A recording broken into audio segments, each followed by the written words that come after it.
1. Highlands of Scotland, winter, 1335. "I'll marry him," Katherine McKenna declared in a quiet, sombre voice. "I'll take Laird Drummond's eldest son, Sir Hamish, as my husband." "At last!" Sir Brian McKenna, fearsome warrior and powerful laird of Clan McKenna, slapped his hand on the wooden table in obvious delight. The lines at the corners of his eyes deepened as he smiled broadly at his daughter. "I'll send a servant to tell Laird Drummond the good news. With luck, the first banns can be read before the snows start to melt." Katherine sighed inwardly. Her father's smile of approval gave her confidence a much-needed lift, helping to quash the sudden flush of panic that gripped her belly. Yet before the McKenna could open the chamber door to summon one of his retainers, a female voice echoed through the room. "Hold!" Lady Aileen McKenna's mouth twisted in scepticism as she cast a piercing look at Katherine. "Are ye entirely certain that it should be Hamish?" "Aye, mother." Though she kept her expression steady, apprehension nibbled at Katherine. Nay, she wasn't entirely certain. It far too long to hear these words pass from her lips. "Och, ye always were an impatient man, Brian McKenna," Lady Aileen retorted crisply. "I'll not have my only daughter marry unless she is ready." "Ready? Ready?" The McKenna's voice rose as his famous temper reared. "Most females her age have a parcel of bairns clinging to their skirts. Others who have suffered the loss of their husbands have been blessed with a second marriage. 'Tis past time for Katherine to be ready." The truth of her father's word made Katherine cringe. It was highly unusual for a woman of her station and age to be unmarried unless she had committed herself to the church. From the time of Katherine's birth there had been countless offers from men, young and old, to contract the McKenna's daughter in marriage, and all had been refused, thanks to a promise Lady Aileen had somehow extracted from her husband. Katherine would not be married unless she agreed to the match. In essence, she had been gifted with the rare power of being able to select her husband. Many of the Highland lairds thought the McKenna must be going soft in the head, allowing such an unheard-of arrangement, though none dared to voice the sentiment within his hearing. Being given a choice had made the selection of a husband a far more daunting task than Katherine could ever have imagined. Raised with 3 brothers, she was used to the roughness and directness of males, but she quickly learned that men could be duplicitous as well as charming when they wanted something. Some who came courting declared their undying love within minutes of meeting her, claiming to be struck by her luminous beauty and charm. Others appeared more interested in her breeding capabilities than her feelings, while a few were clearly enamoured of the size of her dowry. Yet all became peevish and annoyed when she refused them, leaving Katherine to wonder if this choice her mother had fought so hard to give her was more burden than gift. Her parents continued arguing. The louder the McKenna bellowed, the quieter and more tightly controlled her mother spoke. Their squabbling barely registered in Katherine's mind. 'Twas a common occurrence for her parents to bicker, and even more common for them to hastily retreat to the privacy of their bedchamber once the matter had been resolved. Once she was old enough to be aware of it, this unrelenting passion between the pair had fascinated Katherine. She had witnessed it time and again, along with the joy, laughter, love and respect that somehow never wavered between the couple. Her eldest brother, Malcolm, always said that their parents were bound together by a thread so strong that no matter how hard it was pulled, it never seemed to break. Malcolm and her second eldest brother James appeared to be on the road to achieving a similar relationship with their own wives, furthering Katherine's dreams of one day creating this type of marriage for herself. All she needed was the right husband. Was it Sir Hamish? Katherine lifted her gaze to the heavens and whispered a prayer of hope, then felt a stab of guilt for such a selfish request. There were far more serious matters in this world for the Almighty to be troubled with than her happiness. The squabbling between her parents abruptly ceased. The McKenna paced restlessly about the chamber, while Lady Aileen pinned her husband with a scathing look. He stilled suddenly, signalling that he had succeeded in bringing his agitation under control. Her mother relaxed her stare and turned toward Catherine. Smiling, Lady Aileen reached over and stroked the stray wisps on her daughter's temple that had escaped her braid. Catherine's tresses were one of her most striking features. Streaks of red, the same shade as her mother's, mixed in with the darker brown hues of her father. Catherine was in truth a combination of both her parents, physically and emotionally. She hoped she carried the best of each, yet was honest enough to admit she possessed her mother's strong, vibrant spirit and her father's unrepentant desire to have his own way in all matters. "'Tis settled?" Catherine asked, her voice unusually timid. She glanced anxiously from one parent to the other. "I'll marry Sir Hamish." The McKenna nodded firmly, yet waited for her mother to announce the decision. "Aye," Lady Aileen proclaimed. "We'll send a message to Laird Drummond this very afternoon." Catherine bit back the urge to sigh. If her mother sensed any hesitation, she would pounce, and the business of a husband would remain unsettled until the spring, or longer. Nay, 'twas past time that she moved forward with her life. Being a wife, and hopefully, God willing, a mother one day, was what Catherine desired. If all went according to plan, then it appeared she was finally going to have a chance to fulfill those dreams. 2 days later, an impressive contingent of McKenna retainers set out for Drummond Castle. Catherine and her mother, along with several female servants, rode in the centre of the long column, surrounded by the fiercest of the McKenna warriors. Her father rode at the front, leading his men, her youngest brother Graham at his side. At her father's insistence, they had gotten an early start, leaving before the sun rose, thus ensuring they would arrive at their destination before darkness prevailed. The McKenna set a gruelling pace, yet Catherine and her mother, as well as their female servants, had no difficulty keeping up with the McKenna warriors. Their mounts were among the finest horseflesh in Scotland, bred for speed and endurance. Lady Aileen had chosen her female companions wisely, taking those who had skill with hair, clothing and riding. She had always relished the opportunity to show her husband and her clansmen that women were as capable as men in many areas of life. Despite the fast pace and cold temperature, Catherine found the journey enjoyable. They rode beneath a cloudless blue sky, and her fur-lined cloak protected her from the biting wind. Her eyes glinted with pleasure at the sight of the snow-capped mountains in the distance. The ethereal beauty of the stark landscape intrigued her, and she drank in her surroundings with interest. She had been raised with far more freedom than many other females of her class, leaving the confines of McKenna Castle often throughout her childhood. Yet this journey felt different, for it was going to change the course of her life.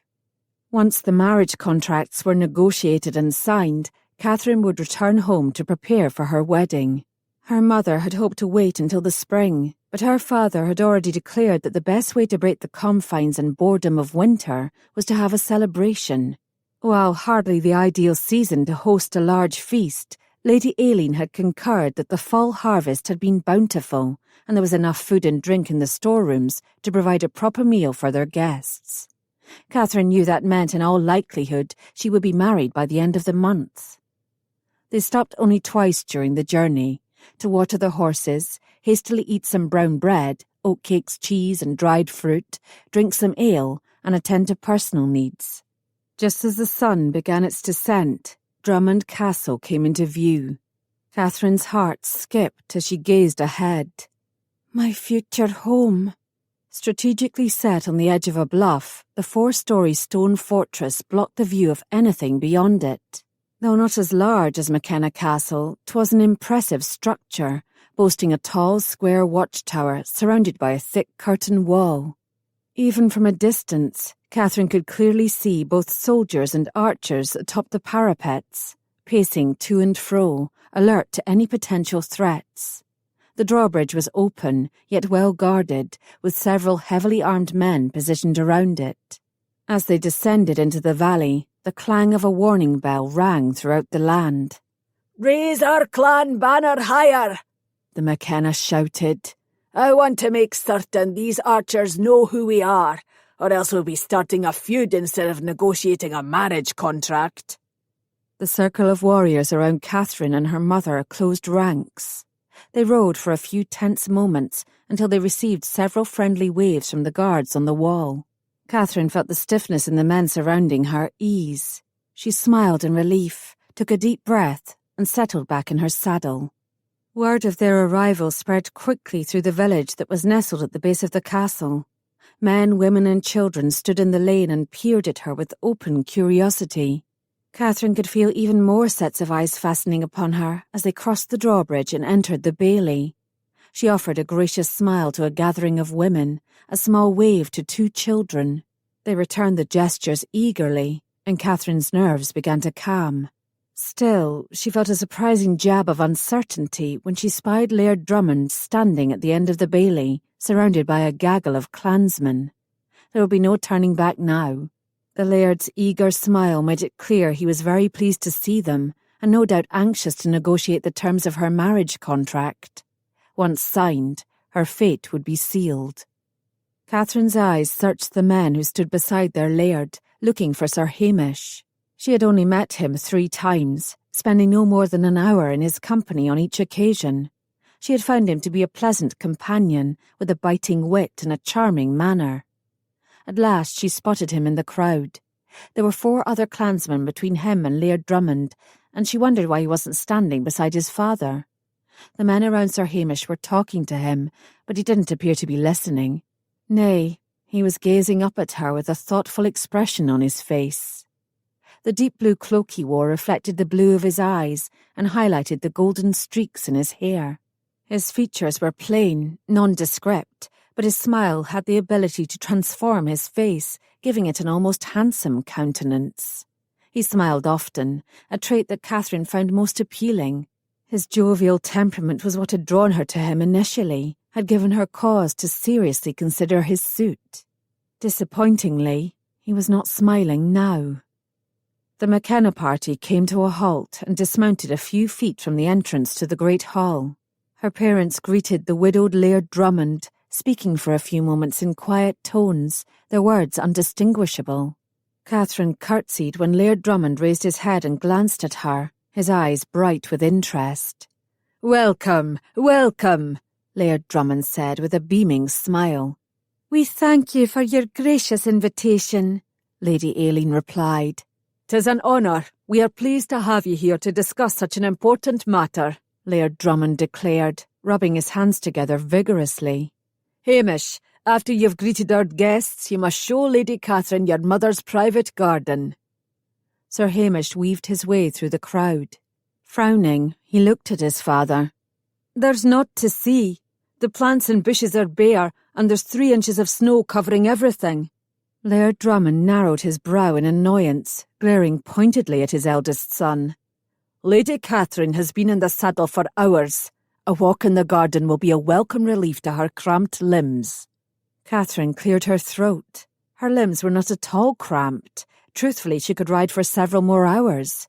She lowered her eyes modestly. Did Sir Hamish not realise his father's intent was to give them time alone? "Lady Catherine?" Sir Hamish gave her a surprisingly elegant bow. At the same moment, Catherine's father gave her a nudge. With a startled cry, Catherine pitched forward. Sir Hamish bolted upright, catching her before she tumbled to the ground. "Forgive my clumsiness, Sir Hamish," she mumbled, feeling the heat rising in her cheeks. "You're not clumsy, Lady Catherine. The ground here is rough and uneven," he replied gallantly, casting a scolding eye on those around them who had broken into delighted chuckles. Catherine righted herself, and Sir Hamish promptly removed the arm he had wrapped around her midriff. "Where is the garden?" she asked. "This way," he replied. There were too many pairs of eyes to count trained upon them as they left. Nervously, Catherine knotted her fingers into fists at her side, hoping she looked dignified. Literally falling into Sir Hamish's arms was hardly the impression she was hoping to make to him and his clan. Sir Hamish remained silent, leading her around the main keep to a half-walled plot that extended beyond the kitchen door. The ground was indeed covered with a layer of snow. The trees planted along the south side, stark and barren. "I can assure you it looks more impressive in the spring and summer," he said. "Even in the fall there is beauty to be found here." "Laird Drummond said this was your mother's garden." "Aye, 'twas her pride and joy. She supervised the planting of every tree and bush, deciding which herbs and flowers would be included." Catherine ran her fingers over the branch of a snow-covered bush. "Not as in bloom, yet I can see she did a fine job with the design." Sir Hamish nodded. "She loved seeing things grow. Though all lies dormant now, I feel her presence most strongly when I am here," he added, his voice tinged with sadness. "You miss her," Catherine said quietly. The pensive look in Sir Hamish's eyes deepened. "I do. Her death was so sudden. She complained of a headache one afternoon and took to her bed, asking for quiet so she could rest. Her maidservant found her a few hours later, prostrate on the floor, her body cold with death." "How dreadful!" His expression was laced with sorrow. "'Twas more than 3 years ago. At times it seems so long ago, at others like it was yesterday," he said, his voice quivering. "I'm sorry for your pain," Catherine said sympathetically. Sir Hamish turned his head abruptly, avoiding her gaze. "Forgive me. I should be welcoming you to Drummond Castle, not regaling you with maudlin tales." Catherine rested her hand upon his arm. She didn't mind the awkward conversation, for it gave her a glimpse into his emotions, and she liked what she saw. "Grieving the loss of someone we love is hardly maudlin, Sir Hamish. 'Tis noble." He released a quiet sigh. "I believe my mother would have liked you, Lady Catherine, very much." "Och, but would she have approved of me marrying her son?" Catherine said, squeezing his arm playfully. "Aye, she would. 'Tis a good match that will forge a strong bond between our two clans." His smile faded, and his expression grew solemn. "Are you certain?" Catherine could feel the heat of a blush rise in her face. "I know 'tis said that I am a fickle woman, changing my mind like the ever-moving direction of the wind.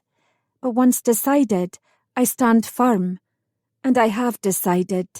Sir Hamish placed his hand gently upon her cheek. His fingertips were cold, but Catherine knew that was not the reason she shivered. Boldly, she took a step closer. Sir Hamish's eyes widened in surprise. He hesitated a moment before snaking his other hand around her waist. Catherine sighed and willingly pressed herself closer, gasping at the feel of his hard, muscular body pressed against the softness of her breast, the feel of his warm breath on her cheek. She raised her hands, her fingers gripping the blue wool of his cloak, anticipating with nervous excitement the kiss she knew was forthcoming. He tilted, then lowered his head, but instead of claiming her lips, he placed a kiss on her cheek before rubbing his jaw across it. There was a softness, a gentleness to his movements that she found pleasant. Eagerly, Catherine angled her head, hoping their lips would meet. Instead, he pulled back, ending the contact. Catherine sighed with regret and shut her eyes, needing a moment to compose herself. When she was ready, she took a deep breath and raised her eyelids. He favoured her with an uneven smile. She held her eyes steady on him, trying to read his expression. Did he think she would have rejected his kiss? Or even worse, disliked it? The proper custom was for a couple to wait until their official betrothal ceremony to kiss. Was that the reason he had hesitated, or was it something else? "I'm certain your parents are wondering why we have not returned. We must go back before someone is sent to fetch us. 'Tis important for me to make a favourable impression upon them, especially your father." Sir Hamish gave her a slight bow and extended his arm. "Shall we join the others?" After a moment, Catherine nodded. She was relieved to discover his reason for foregoing a kiss, though truthfully she would have been happier if he had been bolder and taken the risk. And she would have liked to have more time alone together. "He is being proper and respectful," she told herself as they walked away, tamping down the twinge of disappointment that washed over her. When they reached the entrance to the garden, Sir Hamish paused. He placed his hand over Catherine's and gave it a reassuring squeeze. "I will care for ye and protect ye, Catherine. Ye shall want for nothing as my wife." Sir Hamish's tone was earnest and sincere, his expression kind and agreeable. It pleased her that he had already dropped the formalities and no longer addressed her as Lady. Catherine's heart swelled with relief. She had chosen well. They were making a good start toward feeling at ease with each other. The rest would come with time. By all accounts, their marriage should be a happy one. Chapter 2. "Word has reached us that Robbie is being held prisoner by the McKennas," Lady Morag said, her voice laced with hope. "'Tis but a 4-day ride to the McKenna border.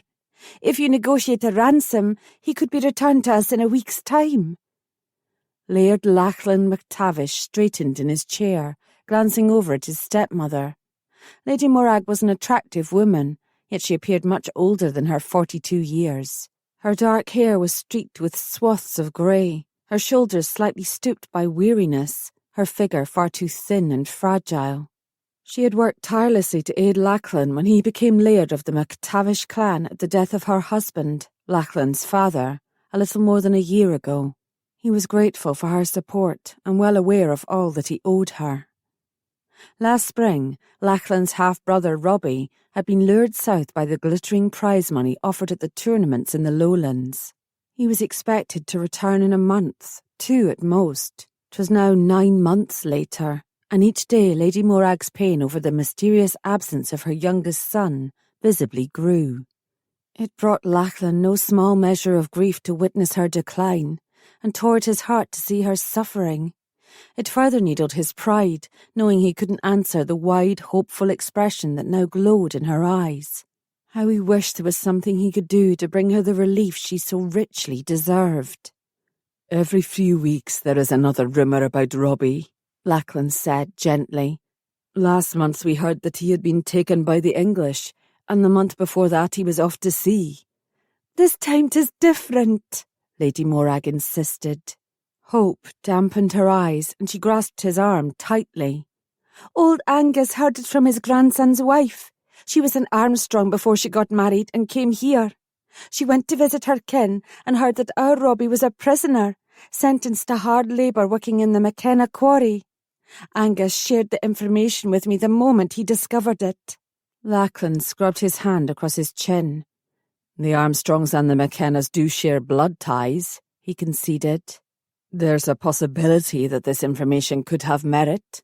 "It does. I feel it in my bones." Lady Morag hastily crossed herself. "Oh, Lachlan, at long last my prayers have been answered." Looking away guiltily, Lachlan let out a heavy sigh. "I share your deep concern for the fate of my missing brother, but if the McKennas have him, there is naught we can do." "Truly?" Lady Morag brought a trembling hand to her mouth to muffle her cry. "There must be something. Can you send a messenger to see if they will ransom him?" Lachlan frowned into his bitter, watery ale.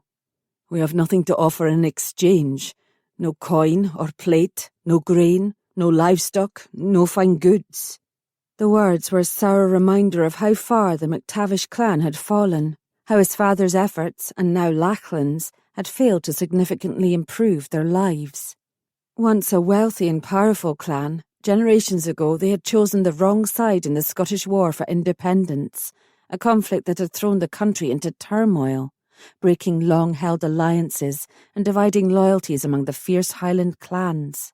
When he finally secured his regal power, Robert the Bruce had not forgotten the MacTavish clan's misguided allegiance. If not for Lady Morag's blood ties to the Campbells, an ally of King Robert, the MacTavish clansmen might have all been put to death. Though their lives had been spared, the clan had paid a heavy price. The king had stripped them of their most fertile land, gold plate, coins, livestock, and other wealth. In the ensuing years, they had proven their loyalty time and again to the Scottish king and his son, fighting to keep Scotland free. Yet many of the Highland clans still remembered that generations ago, the MacTavish had paid homage to the hated English. The land on which they now lived was mountainous and rocky, the soil of poor quality. The planting of crops was a futile endeavour, though many of his clansmen and women persisted in trying. A thin yield of barley, oats, scrawny turnips, cabbages and carrots was preferable to starving. For the past few years, Lachlan worked tirelessly training himself and his men to be skilled fighters. Each spring, summer and fall, he had taken his best soldiers south, offering their services to the clans in the lowlands who were struggling in the fight to keep the borders secured from the English. Lachlan's reputation as an excellent leader, a clever tactician and a talented swordsman quickly grew, and the lowland lairds aggressively bid for the services of the MacTavish soldiers. The coin he and his men earned had kept the clan alive, but it was only a temporary solution. As Laird, Lachlan's goal was to petition the crown for the return of some of the MacTavish fertile lands. This year, 2 of the lowland lairds he had fought for had agreed to support his request and speak on his behalf. Yet this plan was most certainly doomed to failure if a man as powerful as Brian McKenna opposed it. "I could write to my cousin," Lady Morag suggested, wringing her hands. "He might intercede on Robbie's behalf." "The Campbells and the McKennas have a long-standing rivalry. Even if your cousin is willing to help, the McKennas will only be inclined to grant a Campbell any favours." Lachlan drained his tankard before pushing it aside. "In truth, it could make matters worse." "There must be something we can do," Lady Morag cried, her voice rising with emotions. Lachlan tightened his fingers on the well-worn wooden arms of his chair. Justice was serious business in the Highlands, and the clans were fiercely protective of their right to dispense it as they saw fit. "If the McKennas have indeed imprisoned Robbie, they must believe they had good cause," Lachlan said slowly. "Even if we had the means to negotiate his release, I doubt the McKenna would consider it." "We need to try," Lady Morag insisted. "Aye, mother, we do," chimed another male voice. "And if our laird will not organise a rescue party, then I will." Lachlan's half-brother Aidan strode into the hall, surrounded by several younger clansmen. He was the elder of Lady Morag's 2 natural sons, and though they shared the same father, Lachlan and Aidan bore little resemblance to each other. Lachlan was dark, Aidan fair. They were both considered handsome men, yet their features were stark contrasts. Lachlan's face possessed a sharp, rugged edge, while Aidan's was chiselled and pretty in an almost feminine manner. Aidan sported a beard, Lachlan preferred to be clean-shaven. Both were tall, with wide shoulders and well-defined muscles, earned from hours of swordplay on the practice field. Women swooned equally over the pair, and each had his pick of willing females, though out of respect for Lady Morag, they exercised restraint and discretion. Each man was stubborn in his own way, and they disagreed on everything, from the number of men that were needed to guard the gates of the keep to the time the evening meal should be served. 'Twas no surprise that the fate of their third brother, Robbie, would be discussed any differently. Lady Morag turned her full attention to Aidan. "You've heard the news about Robbie?" she asked. Aidan nodded. "Old Angus told me. As soon as we can gather supplies, my men and I will ride to the McKenna border," he proclaimed. "I will bring him home to you, mother." "We didn't even know if they are holding Robbie prisoner," Lachlan protested.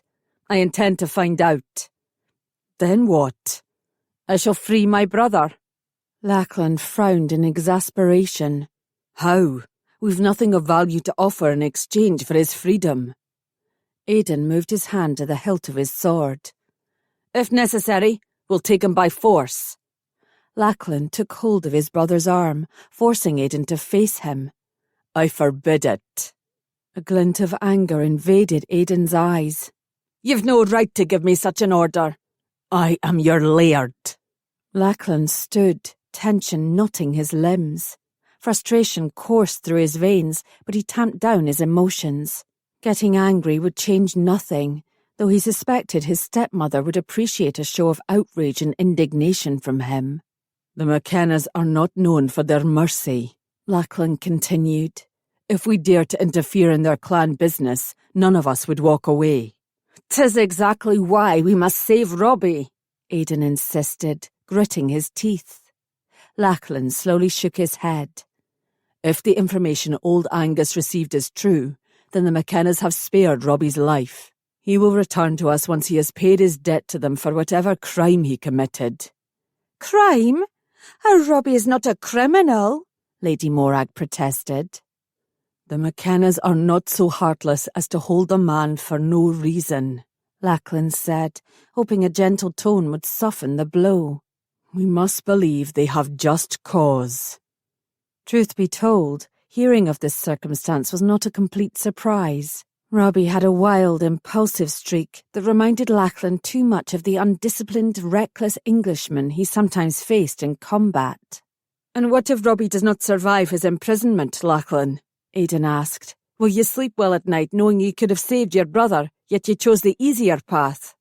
Lady Morag turned a desperate eye to him. Lachlan? Lachlan felt a hot flush of anger crawl up his neck. Damn Aidan. This was not an easy choice, yet 'twas the only sane choice in these circumstances. How could Aidan not see it? Dinna fret so, mother, Aidan said sharply. Lachlan might not have a care for Robbie, but I do. Lady Morag wiped her eyes. I'm grateful, Aidan. Her stepmother's words surprised Lachlan. She was not one to show overt favouritism. 'Twas rare for her to pit one sibling against the other. These uncharacteristic actions indicated the extent of her distress and desperation, and it wounded him deeply that he could not oblige her and do as she bid. Though Lachlan was not her natural son, he had never been made to feel that way.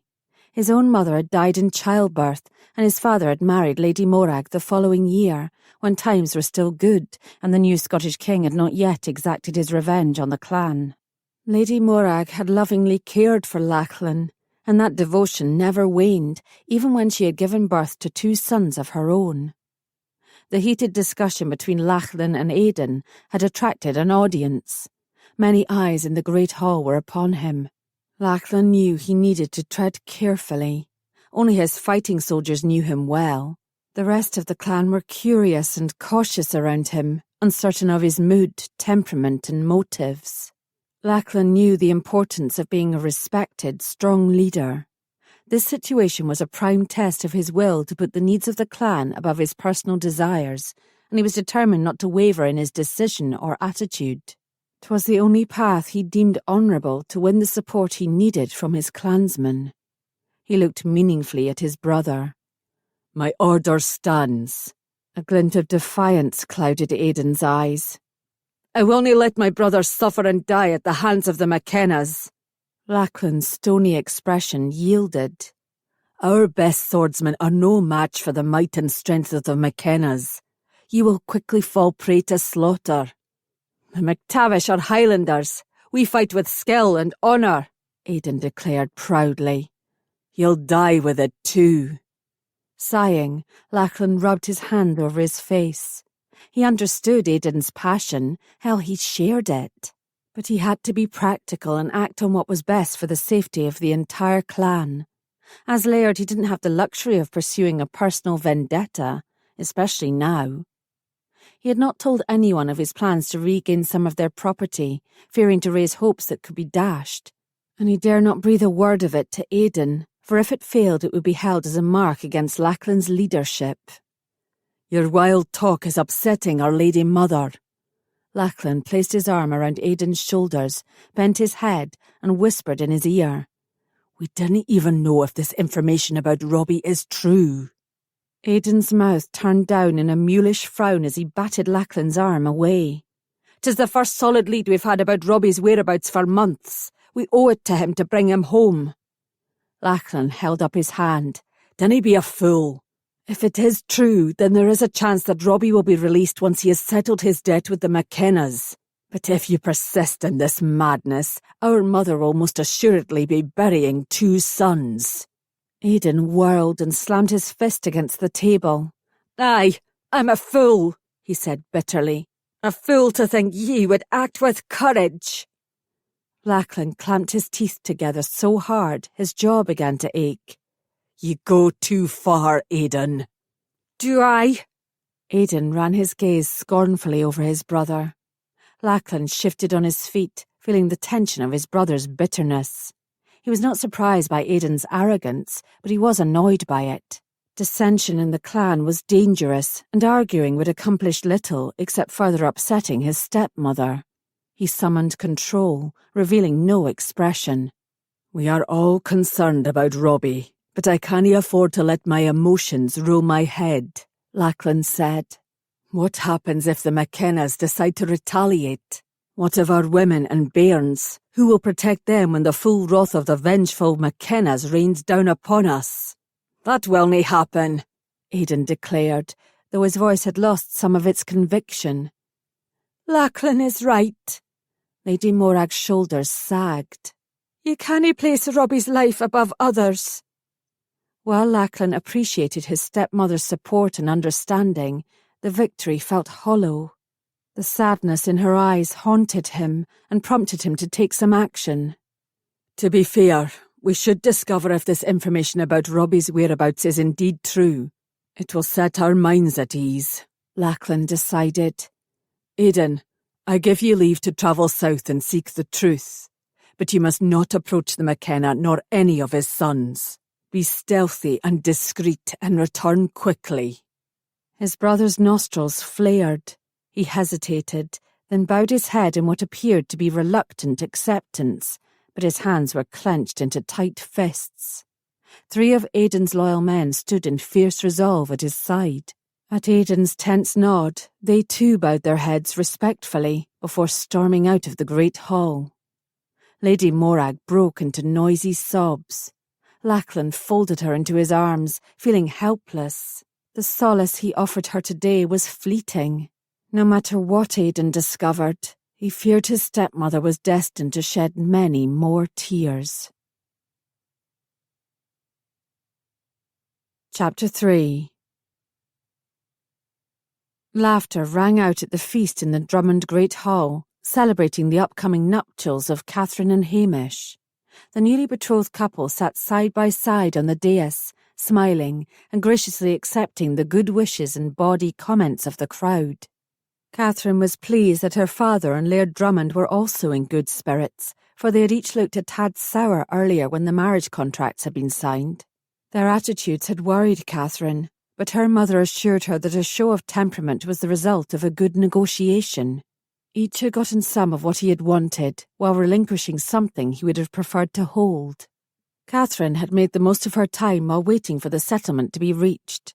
There had been 2 private meetings with Sir Hamish, as he insisted she address him, filled with lively conversation, but regretfully no kisses, even on the cheek or forehead. However, there was much to like about her future husband. The time she had spent with him, both alone and in the company of others, served to reassure Katherine that she had made the right decision about her marriage. From the women in the castle, Katherine had learned the history of the Drummond clan and the current workings of the household. Her mother was often with her, but had stayed in the background, allowing Katherine to take the lead. She had maintained her composure under the cautious appraising stares and pointed questions the women had posed to her, understanding their keen interest.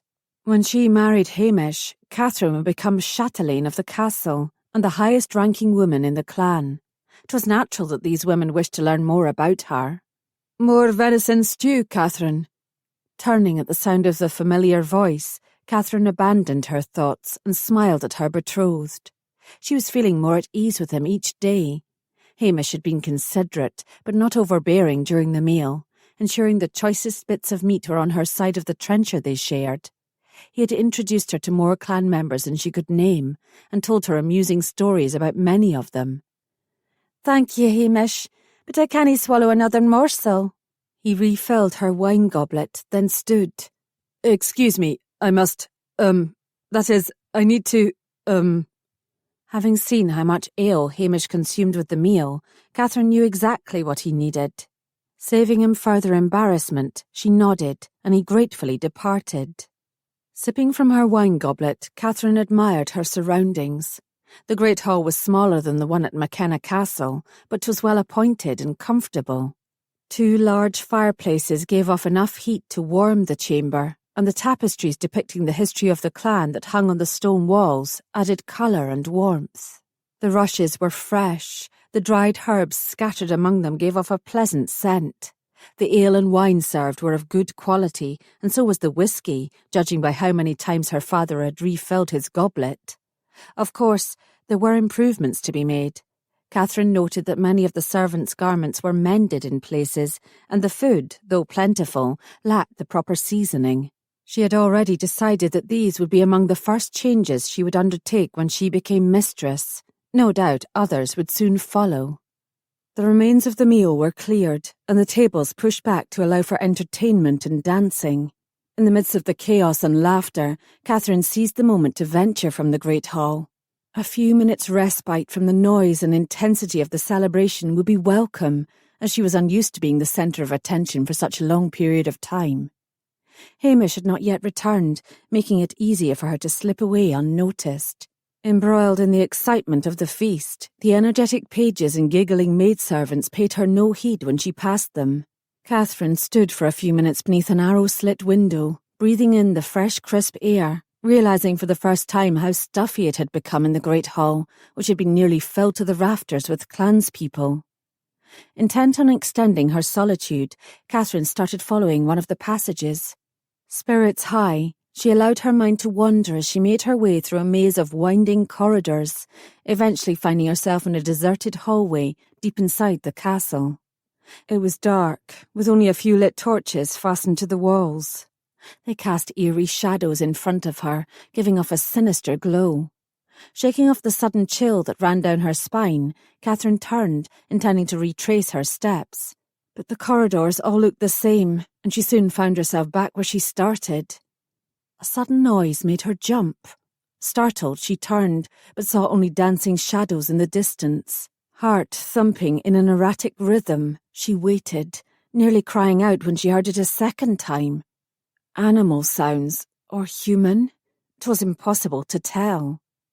Taking slow, measured steps, Catherine moved toward the sounds. She rounded a corner, coming to a halt when she discovered a couple locked in an embrace. Shaking her head, Catherine smiled at her foolish imagination. 'Twas not the growling of a monster or beast hidden in this darkened hallway that had frightened her. 'Twas the moans of passion and delight from a pair of enthusiastic lovers. Catherine's cheeks heated at the sight, and she glanced away. In any other circumstance she would have discreetly taken her leave, but she needed assistance in finding her way back to the great hall, and these two were the only people she had seen. Raising her chin, Catherine loudly cleared her throat. Oblivious to her presence, the couple deepened their kiss. Red-faced, Catherine glanced down at her feet, pondering her next move. 'Twould take a far louder noise to get their attention. Her lips curled into a smile when she recalled seeing the McKenna cook tossing a bucket of water on a pair of amorous hounds who had taken up residence at the open kitchen door. They had yelped and separated with nary a moment to spare. Unfortunately, Catherine possessed neither a bucket nor a source to obtain water, nor the nerve to douse two adults with it. She was considering backing away and then stomping toward the couple, when a flicker of torchlight revealed the deep blue wool tunic of the male lover. Catherine blinked. "I know that garment." Blood rushed in her ears, and her heart pounded as she drew closer. "Hamish!" The man lifted his head, and she caught sight of his profile, confirming her worst fears. A high-pitched keening sound escaped from the back of her throat. Catherine's breath came out in a short gasp, and for an instant she thought she was going to throw up. Bending forward, she wiped her mouth with the back of her sleeve, then straightened her shoulders and pulled herself to her full height. "What are you doing?" 'Twas the first thought that sprang into her mind, and Catherine was relieved she had retained enough of her wits not to say it, as it was more than obvious what he was doing. "Hamish! Who is this woman?" At the sound of her loud voice, Hamish turned. His jaw slacked and his brows rose in surprise. The girl moved beyond him, gazing at Catherine in wide-eyed horror while clutching her hand to her breast. "Catherine!" Hamish looked nervously between the two females. "How did you find your way to this part of the castle? Are you lost?" "Lost?" Catherine felt her face colour. She stared unseeing into the distance, trying to understand the impossibility of what she had just witnessed. Who is this woman? Hamish's eyes remained on Catherine's face, yet he said nothing. I am Fenella, the young woman finally stammered, averting her eyes. And what is your relationship with my betrothed? Catherine asked frostily. She is a friend. Hamish cleared his throat. A boon companion. We've known each other since we were children. Catherine raised her eyebrows. I, too, have many childhood friends, and I can assure ye I dinna bestow that kind of affection upon them. Hamish rubbed his neck in discomfort. We were saying farewell. Fenella is leaving in the morning to visit her mother's people in the Lowlands. Why? Catherine asked. My father thought it best. Catherine gasped. There was only one obvious reason a lass would be sent from her home. Catherine's eyes fell to Fenella's belly, but it appeared flat beneath her gown. Does she carry your babe? Is she your lemon? She is not. Hamish's brow contorted in offence. Fenella is an honourable and chaste maiden. Her father was the captain of the Drummond Guard for many years. A soldier's daughter. Catherine gave them both a long, penetrating look. Respectable, but not nearly high-born enough to wed the laird's heir. God's teeth, Hamish. Why did you ever agree to our marriage when you were in love with another woman? Catherine clutched her clasped hands to her breasts, as if this shield could somehow protect her from the hurt and betrayal that coursed through her veins. Hamish's expression crumbled with misery. I never believed you would choose me. And when you did, well, everyone was so pleased, especially my father. I know my duty to him and my clan, and I'll not selfishly forsake it for my own happiness. You'll sacrifice yourself and marry me. Catherine's voice rose as anger replaced surprise and hurt.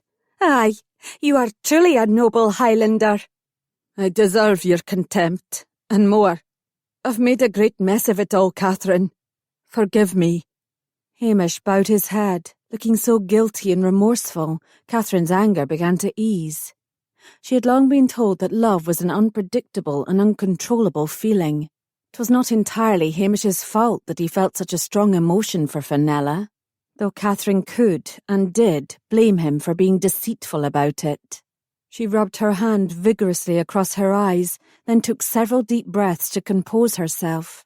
Somehow she had to accept that fate had granted them a reprieve from a marriage that would strain to be pleasant, and in all likelihood would lack trust, passion and fulfilment. Judging by the way they clung to each other, Catherine felt certain Fenella would one day return from the Lowlands, and she knew she would not be a wife who simply turned a blind eye to her husband's infidelity. That would be unbearable. Catherine told herself she should be grateful to have made this discovery now, while there was still time to rectify the situation. Her father would be angry and disappointed, her mother supportive, but also disappointed at the failure of an arrangement that had seemed so promising. The clan, too, would feel the sting of this failure, for it would be gossiped about throughout the Highlands in a most unflattering way. In the morning, we must inform our families that we have decided not to wed, Catherine declared, her heart sinking as she uttered the words. Nay! Hamish's face twisted with panic. The contracts have been signed, the terms agreed upon. We shall be married at the end of the month, as planned. Catherine shook her head vehemently. The contracts can be torn up, or better still, burned. We both know that our union will bring us naught but misery. I had not realised that you were such a romantic, Hamish blurted out. Few couples of our station marry for love. The more practical elements of property, alliance and advancement are considered. Aye, Catherine agreed. I didn't expect to be gifted with your love on our wedding day, but I had hoped for the chance to someday be blessed with it. That remains a distinct possibility, he insisted, taking a step closer. Fenella let out a gasp of pain, and Hamish's face instantly filled with contrition. His reaction was only more proof to Catherine that his heart was already taken, and a marriage between them would never be more than a duty to him. If you lack the courage to break the contracts, then I will do it, Catherine declared, swallowing hard to push back the sourness in her stomach. One of us needs to be practical. I'll only break the contract. It will create a feud between the clans, Hamish warned. I'll not be responsible for the consequences. Catherine's confidence faltered. Clan wars had been started over less. Still, she could not sentence herself to a life of misery just to avoid the possibility of a conflict between their families. My father will understand, and thus in turn make certain your father agrees with this decision, she replied. You know in your heart this is what must be done. A muscle ticked in his jaw. Hamish reached out and slowly dragged his knuckle down Catherine's cheek. I am sorry, he said. I hope one day you will be able to forgive me. Tears stung her eyes, but Catherine refused to let them fall. Her pride demanded that she remain dignified. She would not allow any man, least of all one who had played her false, to witness her pain and disappointment. I bear ye no ill will, Hamish Drummond, she said, forcing her voice to remain steady and even. My only hope is that one day ye will have the courage to hold fast to the love that is within your grasp. 'Tis a precious gift that should not be squandered. She bowed her head gracefully before turning away. Hamish called to her. She ignored him, clinging fiercely to her self-respect. She was a McKenna, tenacious to the end when facing adversity. She mastered the strong urge to run, moving slowly down the corridor. Miraculously, she found her way to the staircase that led to her bedchamber. Her feet flew on the stone stairs, and with a heavy sigh, she pushed open the chamber door. There was a low fire burning in the grate, casting a soft glow of light on a section of the room. Her maidservant, Mary, rose from her pallet and approached, valiantly stifling a yawn. Go back to sleep, Catherine murmured. I can attend myself. After a slight hesitation, the maid obeyed. Catherine sat on the edge of the bed, staring ahead, yet seeing nothing. The sounds of music reached her ears, and she realised her betrothal celebration was still going on. She covered her face with her hands, nearly laughing at the irony. As her confused emotions gradually receded, Catherine's mind replayed the encounter with Hamish once, twice, and then a third time. Had she overreacted? He claimed to be ending the relationship, insisting it would not affect their marriage. Had she been too hasty, too impulsive in her decision? Were her expectations of Hamish too unreasonable? Few men came to their marriage beds as virgins, even while it was demanded of women. Was she asking too much of the man she had agreed to marry? Not going through with the wedding was going to create a difficult, unpleasant situation for her family. It could even affect future alliances for Clan McKenna. Searching her heart, Catherine tried to find a less severe solution than rejecting Hamish outright. Alas, none was forthcoming. Groaning, she crossed the chamber and pulled aside the thick leather window covering. A gust of cold night air struck her full in the face, and she breathed deeply. What an awful mess. She gazed at the silvery, moonlit horizon, trying to make sense of it all. Perhaps I should consider taking the veil, she muttered, taking small solace in believing such an act would at least save her family from ridicule and humiliation, even if it would condemn her to a life she neither desired nor was suited to live. Hamish had made it very clear he considered their marriage contract binding. He would not ask for it to be dissolved. Nay, that burden and blame would fall to her. Catherine rubbed her hands up and down her arms, trying to warm herself, but the coldness she felt so keenly was buried deep in her heart. Drained, she plodded over to her bed. Not bothering to even loosen her gown, she lay on her back, staring up at the ceiling, as if somehow the answers to this dilemma could be found in the rough wooden planks overhead. Hours passed. Resolutely she shut her eyes, yet sleep was impossible. No matter which way she thought of it, her future looked bleak, and pitying herself over it only made her more frustrated. Catherine tugged at the bodice of her gown. The air in the chamber seemed to be closing in on her. Impulsively she jumped from the bed, grabbed her cloak, and flung it over her shoulders. The music had stopped. The celebration was finally over. Deeming it safe to leave the confines of her chamber, Catherine cautiously found her way down the staircase and into the great hall. The embers glowed softly from the fireplaces. The snores of the servants asleep on their pallets in front of it echoed through the vast chamber. Slowly, carefully, she crept across the expanse, quietly opening the heavy oak door. The bailey was empty as Catherine made her way to the stables. The dark shadows of the night were beginning to fade, the soft light of the dawn appearing on the eastern horizon. "Is something amiss, Lady Catherine?" came a deep male voice from the shadows. Catherine reeled in surprise, reaching for the dirk she kept hidden in the depths of her cloak pocket. The speaker stepped from the darkness, and she breathed a sigh of relief when she recognised one of the McKenna retainers. "My goodness, Brocken, you nearly frightened the breath out of me," she said. "I beg your forgiveness, my lady, and confess to being equally startled. I didn't expect to find you here alone at this very early hour," Brocken replied. His eyes narrowed as though a sudden thought entered his head. "By chance, are you meeting Sir Hamish?" Catherine snorted back a most unladylike squeak. "Nay, that indeed is the very last thing I would be doing.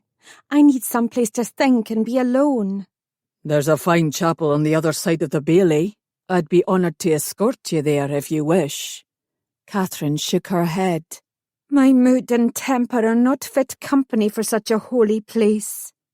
The corners of Brocken's eyes crinkled with compassion. He was a pleasant-looking man, with a bonny wife and 3 young bairns. "Is there aught I can do to ease your distress?" "Take me home." The thought brought her the first small slice of comfort since she had discovered Hamish embracing Fenella.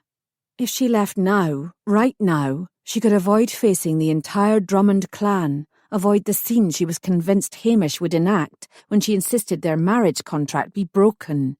"I need to return to McKenna Castle immediately," Catherine exclaimed. "Will ye gather some of your most trusted men and lead my escort?" She saw the flash of surprise in Brocken's eyes, followed by puzzlement and uncertainty. "The celebration of your betrothal will continue for the next 3 days. I heard the servants speaking of it last night." Catherine dropped her chin into her palms. "I will nae be marrying Hamish," she confessed. "I cannae." "Lady Catherine, has that cur done something—" "Please," she interrupted, grasping Brocken's arm. "Dinna ask me for any details." "Does the McKenna know you want to leave?" "Not yet." She tightened her grip. "I shall write a letter explaining all to him and my mother. My maidservant will give it to them several hours after we have departed." "Need I remind ye that the McKenna hold fast and stand sure?" Brocken said, proudly reciting the clan motto. "Aye, we have more mettle than to flee in the face of adversity." Catherine lifted her chin and stared morosely into the empty stall in front of her. "But not always." "Running away will solve nothing," he said gently. "True. 'Tis cowardly to flee, and I know I'll be bringing this problem with me when I leave." Her disillusioned spirits sank further. "But at least I'll avoid being subjected to public humiliation when my betrothal is broken." "The McKenna will nae approve," Brocken said. "Aye, his bellows of anger will rattle the rafters of our great hall. But we both know he'll be more distressed to discover that his daughter made the journey home on her own, without any protection or escort," Catherine countered, holding his eyes until she was certain he fully understood her meaning. Brocken shot Catherine a concerned glance. "I could foil your plan and send one of the men to rouse your father right now," he threatened. "Aye," Catherine agreed. "but you will nae. You've too kind a heart. Please, Brocken, take pity on me and grant me aid in my hour of greatest need." Brocken threw his head back and groaned. "Och, Lady Catherine, it saddens me to see you in such distress. And I know the McKenna will skin me alive if I allowed you to leave on your own." "Then your path is clear. You must ensure that I am properly guarded." Sensing a weakening, Catherine pressed further. "I shall bear the brunt of my father's anger, I promise. Brocken groaned again, and Catherine knew she had found the means to escape. "You'd best hurry, before my senses return and I change my mind," he finally replied. Catherine sighed with relief and hugged the retainer. "Thank ye. I shall forever be in your debt." "We'll try to remember that when I'm staring into the darkness from the curtain wall, shivering in the cold night air, instead of lying in my warm bed next to my wife," Brocken grumbled. "For once my part in this is discovered, I will most certainly be assigned the worst hours of guard duty for the rest of the winter." "Och, Brocken." His lips quirked. "Aye, I'm addled to agree, but 'tis my choice. Dawn is breaking. Hurry now." Catherine hastened to her bedchamber. Without waking her maid, she prepared for the journey, changing into her warmest travelling gown and leather boots. Then she swiftly scribbled a brief note to her parents, praying they would understand her need to remove herself from here with all due haste. Shaking her maid's arm, Catherine gently woke her. "You must put this letter in my mother's hand when the castle gathers for the morning meal. Can you do that for me, Mary?" "What has happened, Lady Catherine?" Mary asked, rubbing the sleep from her eyes. "I'm going home," Catherine admitted, "and I didn't want my parents to know of my departure for at least a few hours." "But Lady Catherine—" "I've no time to explain," Catherine insisted. "My escort awaits." "I should accompany ye," Mary exclaimed, rising from her pallet. "Nay," Catherine squeezed the maid's hand. "Delivering my missive is far more important." Looking uncomfortable, Mary accepted the parchment. "If that is what you wish." "It is." Catherine leaned down and gave Mary a brief hug. "Thank ye." Brocken and 4 other McKenna retainers were gathered in the stables when Catherine arrived. She nodded her thanks to each man before mounting her horse.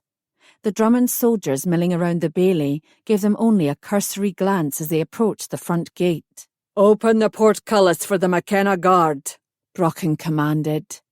His tone of confidence and authority produced immediate results. The iron gates were lifted without question or challenge. Catherine kept her head down and the hood of her cloak up as they rode over the drawbridge. She was surprised that none of the Drummond guard questioned their identities or business until she realised they were leaving the castle, not trying to gain entrance. They rode through the quiet village streets, spurring their horses when they reached the open fields. A sense of freedom enveloped Catherine, and some of the distress that weighed so heavily on her heart began to lift. It had been cowardly to sneak away, leaving only a brief message for her parents. After their initial annoyance, she hoped they would understand and forgive her rash actions. Hoped, too, they would forgive Brocken and the men who accompanied her, as they all knew how obstinate she could be when her mind was set. 'Twas too foolish by half for a young woman to travel such a distance alone, even though it could be accomplished in a day.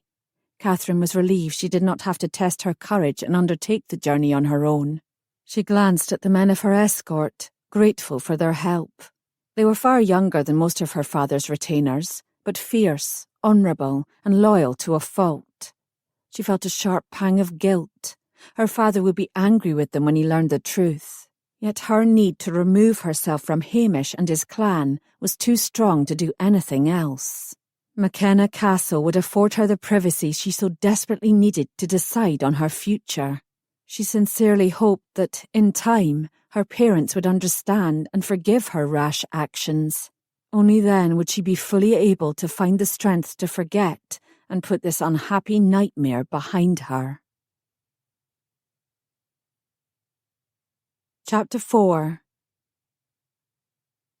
"They say the McKenna is not here," the young MacTavish soldier reported as he rejoined the group of MacTavish men gathered in the village square.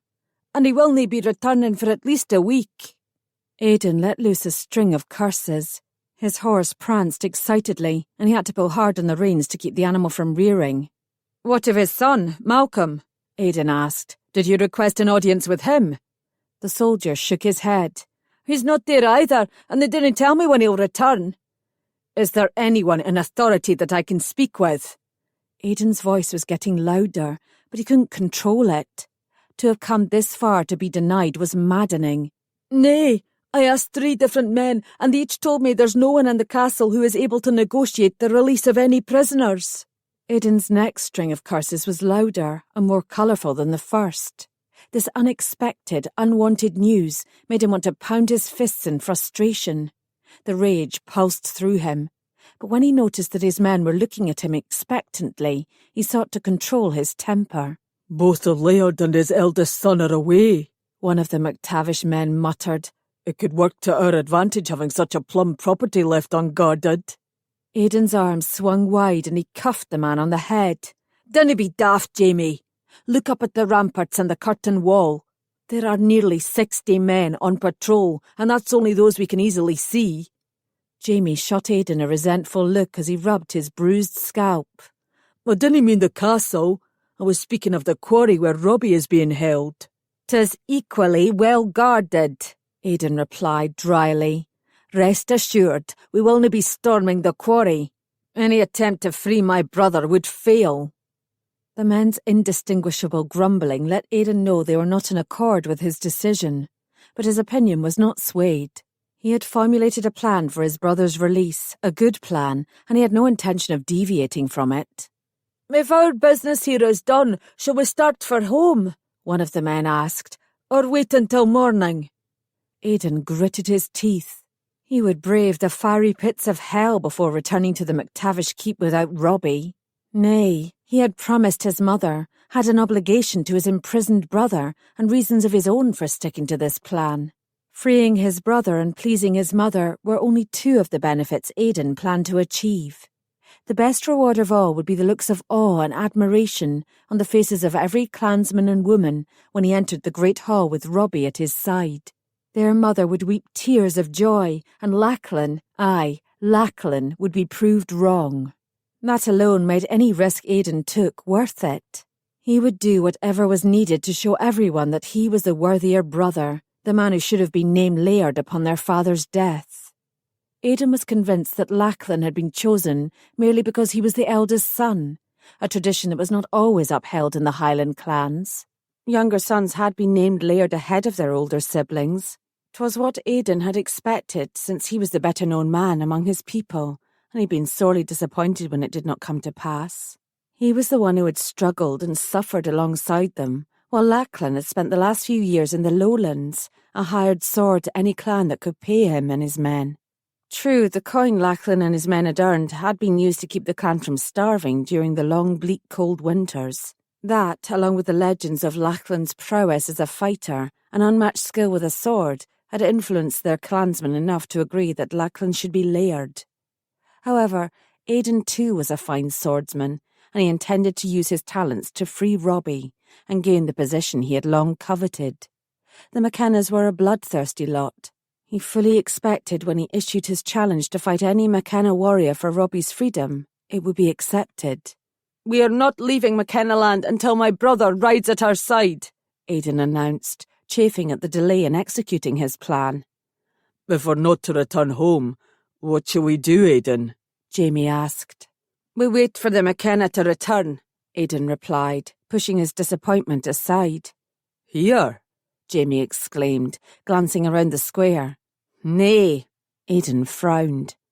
"The McKenna guard will be asking questions if we linger for more than an hour in their village.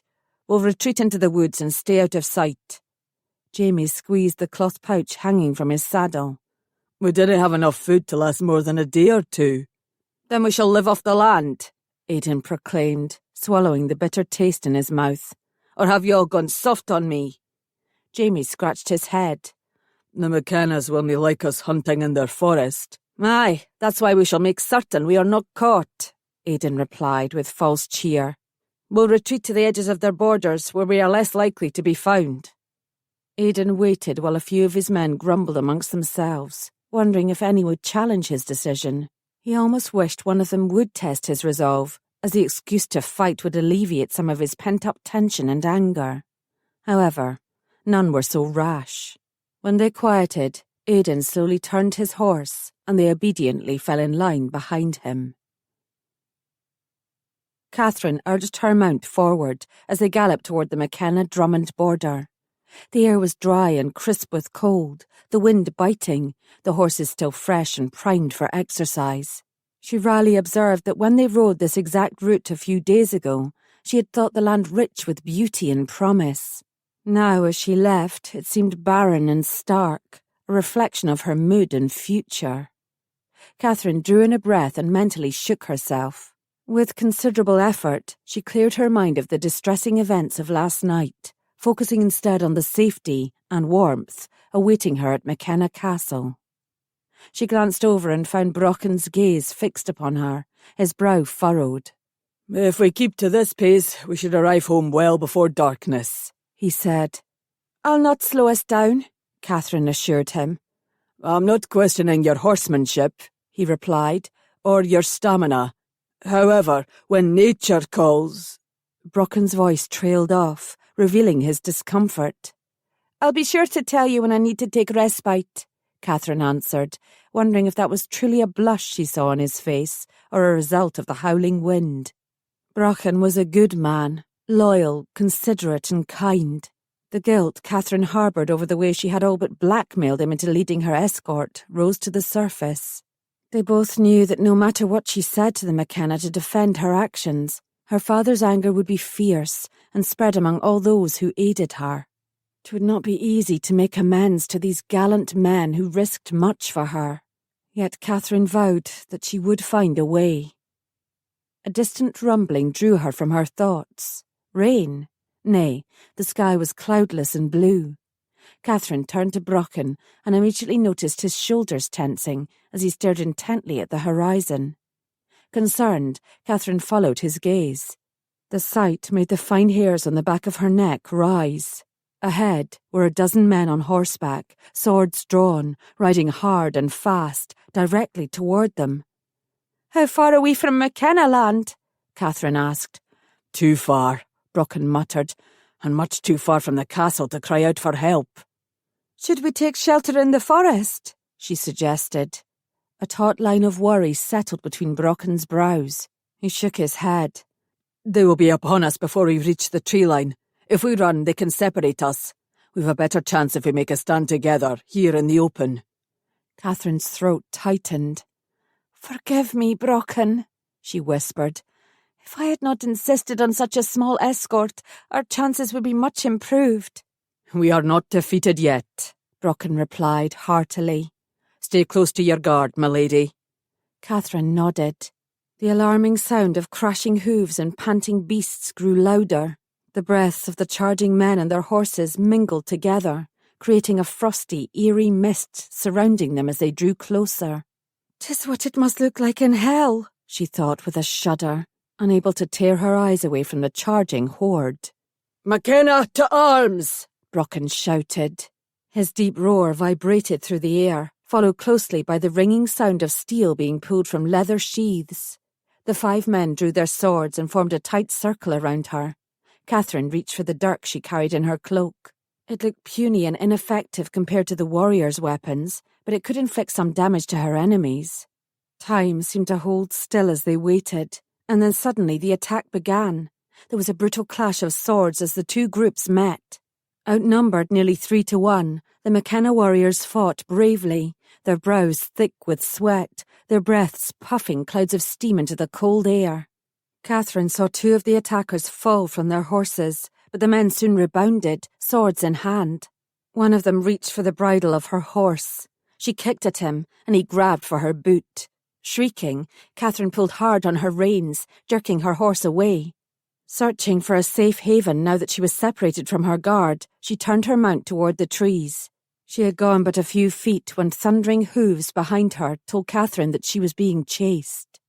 Anxiously, she glanced over her shoulder and saw her pursuer gaining ground. Crouching lower, she urged her horse to an even faster gallop. It did no good. Within minutes, she was plucked neatly from her saddle and pinned against her captor's broad chest. Fearing she would fall and be trampled, Catherine didn't struggle when she was taken, but the moment she was settled on his horse, she squirmed and arched her back, assessing her chances of breaking free. The arm thrust around her waist tightened until the breath was nearly squeezed out of her lungs. "I've got you now, my little dove," he cackled, reaching down and twisting the dirk out of her hand. Powerless, she continued struggling with little effect. Using the muscles in his legs, the warrior turned his horse around and returned to the battle. The moment they came into view, Brochen and several other McKenna retainers surged forward. Catherine's captor swiftly drew the dirk he had taken from her across her throat. "McKenna, hold!" Brochen shouted. The sound of metal clashing with metal abruptly ceased as the McKenna warriors slowly lowered their swords. "Call off your men," the brigand cried. "If you surrender, we shall grant you mercy." "McKennas dinna accept defeat," Brochen replied, holding out his claymore, the blood on the blade starkly visible. "Yield, or else the lass loses her life," the man snarled. "Only a dishonourable swine would threaten a lady in such a crude manner," Brochen said in a tight, hard tone, his eyes never leaving the blade that was held against Catherine's throat. The man let out a menacing chuckle. "Your words are as limp as your sword. Throw your weapons to the ground and slowly dismount. Now." The brute gave a twist to the dirk, and Catherine felt a trickle of warm liquid cascade down her neck. Brandishing their weapons, the McKenna men began shouting furiously at her rough treatment. "I told you to drop your weapons and get off your mounts," her captor repeated, as he casually wiped the blood from her neck. Her heart thumped wildly, and for a moment nearly stopped, but Catherine quickly gathered her wits. "I'll be of no value to you if I'm dead." The brigand laughed, once again pressing the knife to her throat. "Order your men to stand down." Catherine flexed her fingers. "We are prepared to make concessions if you release me at once," she stated in a carefully modulated tone. A chorus of male laughter echoed through the glen. "We have no need to make concessions, as we've already taken what we want, Lady Katherine." Catherine stiffened. "He knows who I am." This was no random attack. 'Twas a planned assault. Who were they? They spoke with a Highland accent, yet wore no plaid. Catherine's mind raced. She could see the bloodied forehead of one of the McKenna soldiers, the torn sleeve and red sheen of blood on the arm of another. In that moment, she knew she must do all that she could to ensure the survival of her escort.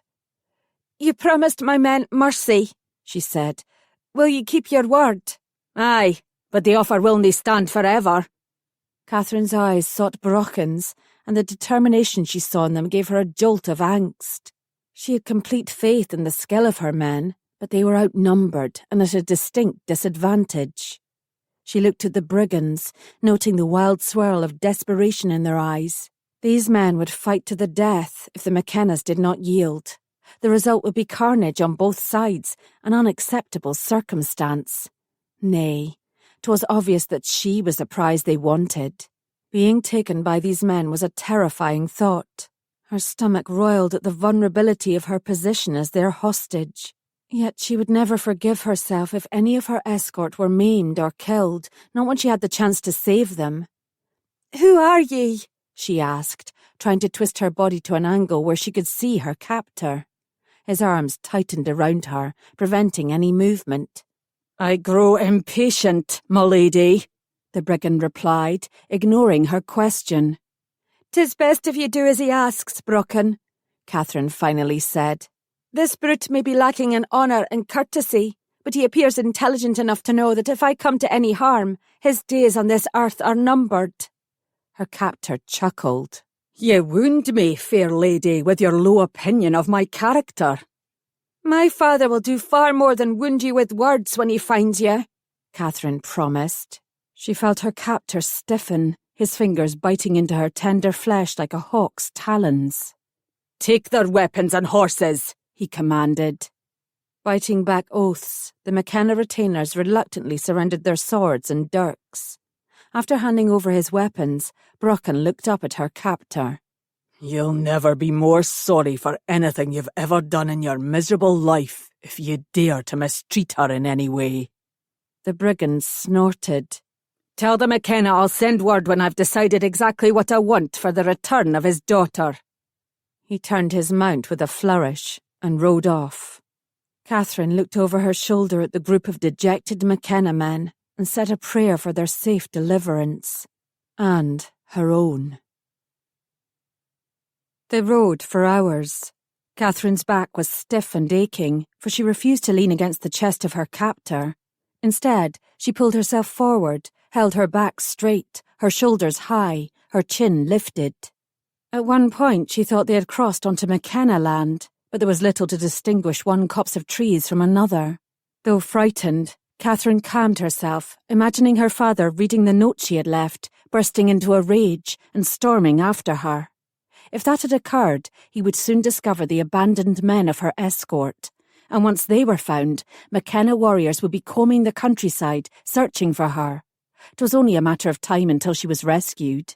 Those thoughts comforted and sustained her. The hours dragged until finally, as the sun began to sink, they stopped. Catherine's captor lowered her from his horse, then slid down behind her. Her legs were so weak she nearly crumbled to the ground. Gripping her arm more tightly than necessary, the brigand held her upright. She swayed, and when she was steady, he signalled to one of the other men, who promptly handed him a length of rope. Catherine's wrists were bound behind her back, and she winced as the rough cord bit into her tender flesh. She raised her chin, preparing to unleash her displeasure at this treatment, when she got her first good look at the man who had captured her. It took a tremendous effort to keep her jaw from dropping. Quite simply, he was the most beautiful man Catherine had ever seen. Aye, beautiful, for there was no other way to describe the perfection of his features, the splendour of his physique, the compelling combination of blonde hair and striking blue eyes. "I think the lass has taken a fancy to you, Aidan," one of the men teased. "She'll only be the first," another man declared, "nor the last." The brigands all chortled. Catherine could feel the heat creep up to her cheeks. Mortified at being caught staring, she averted her gaze. She was led to a fallen log and ordered to sit, which she managed awkwardly with her hands bound. No one spoke to her as they set up camp. A hare and several fish were roasted over an open flame. Catherine's stomach growled persistently at the tempting smells of food. Eventually, her hands were untied and she was given a portion, which she quickly ate. A blanket was spread near the fire for her. Shivering, she pulled the blanket around her shoulders. The night air had a biting chill that no wool or flame could easily conquer. Aidan squatted down beside her, and she was struck anew at his handsome features. "Rest while you can," he instructed. "We'll be riding again in a few hours." Apprehension rolled through her. How could she possibly fall asleep in a camp full of unknown men? "Who are ye? What do you want?" she queried. "I've yet to fully decide," he replied. "My father will not react well to a demand for ransom," she muttered. "He will negotiate if he wishes to see his only daughter again." At her gasp, Aidan modulated his tone. "You have my word that as long as your father cooperates, you will not be harmed." Catherine's brow lifted. "What good is the word of a scoundrel and kidnapper who will not reveal his full name?" She saw the flash of his white teeth as he smiled. "'Tis the best you've got, my lady." Tense and uneasy, Catherine tried to settle herself on the rough and uneven ground. Aidan placed himself at a respectful distance, yet he was near enough to watch her every move. The sound of gentle snoring soon filled her ears. Amazed that anyone could fall asleep so quickly and deeply on such a hard, unforgiving surface, Catherine attempted to do the same. For come morning, she knew she would need as much strength as she could muster. Chapter 5. At the sound of footsteps, Catherine's eyes flew open. She rolled over, reaching for her dirk. Hand empty, she groaned, remembering her capture. "Did you sleep well, lass?" Aidan inquired. "Like a queen," she replied tartly. Brushing the hair from her eyes, she sat upright and noticed a soft shaft of light hovered on the horizon. Dawn was nearly upon them. The men broke camp quickly. She was allowed a scant bit of privacy to see to her personal needs, given a dry bannock hard enough to break a tooth to eat, and then hoisted onto her horse. She turned a questioning eye toward Aidan, and he smiled. "We'll travel faster with you on your own mount," he said, taking her horse's reins and tying them to his. though if you miss being in my arms that much, I can sleep beside you tonight." Catherine's answering growls stuck in her throat, and she began coughing. Their journey today was a mirror of yesterday, though they rode even faster and much farther. Catherine gave up trying to recognise her surroundings, though she paid close attention to any landmarks she could identify, committing them to memory. 'Twas how she then realised that they were going in a circular path, establishing a false trail. Her heart sank. She was certain that by now there were parties of McKenna retainers searching for her. This trickery could explain why there had been no sound of following riders. At night, she once again was placed close to the fire, and despite his threat, Aidan slept several feet away. The next morning, Catherine awoke with a pounding headache and a dry throat, though she refused to express any of her discomfort to Aidan or his men. This day was a repeat of the previous one. The one glimmer of excitement had been overhearing the clan name of her captors, MacTavish. It eased some of her fears, as they were not sworn enemies of the McKennas, though clearly they weren't allies. Today there was still at least an hour of daylight, but for some reason they had decided to stop and make camp. Catherine suspected it was because they were getting closer to wherever they intended to keep her until her ransom could be paid. The thought depressed her. She had hoped to be rescued by now and returned home to the safety of McKenna Castle. Resentfully, Catherine glared at her captors, who were conversing amongst themselves as they gathered kindling, brought out a cooking pot, and started simmering their evening meal. 'Twas at that moment she suddenly realised that none of them were paying any attention to her. Escape? Did she dare? Her mind racing, Catherine slowly, casually strolled farther from the fire, toward the outer boundaries of the camp. Her hand itched to grab the reins of one of the horses, but she resisted, knowing it would instantly draw their eyes. If she did manage to escape, 'twould not be easy to find her way home. In all likelihood she would be recaptured, as it was impossible to outrun anyone pursuing her on horseback. But the commotion would disrupt the journey, perhaps long enough for a McKenna search party to find her. No matter what the result, Catherine knew she needed to try. This was the one way to atone for her foolishness in leaving Drummond Castle so hastily. Careful not to make a sound, she crept farther away. Nervously biting her lip, she peered anxiously into the forest, laying out an escape route in her mind. If she could make it to the thickest section of the trees, they would be unable to follow her on horseback. She glanced again at the men, muttered a quiet prayer, then made her move. 'Twas almost too easy. One moment she was standing at the edge of the camp, and the next she had slipped away and disappeared into the forest. She walked quickly at first, then broke into a run. Her heart shuddered and sweat beaded on her forehead, yet she never broke stride.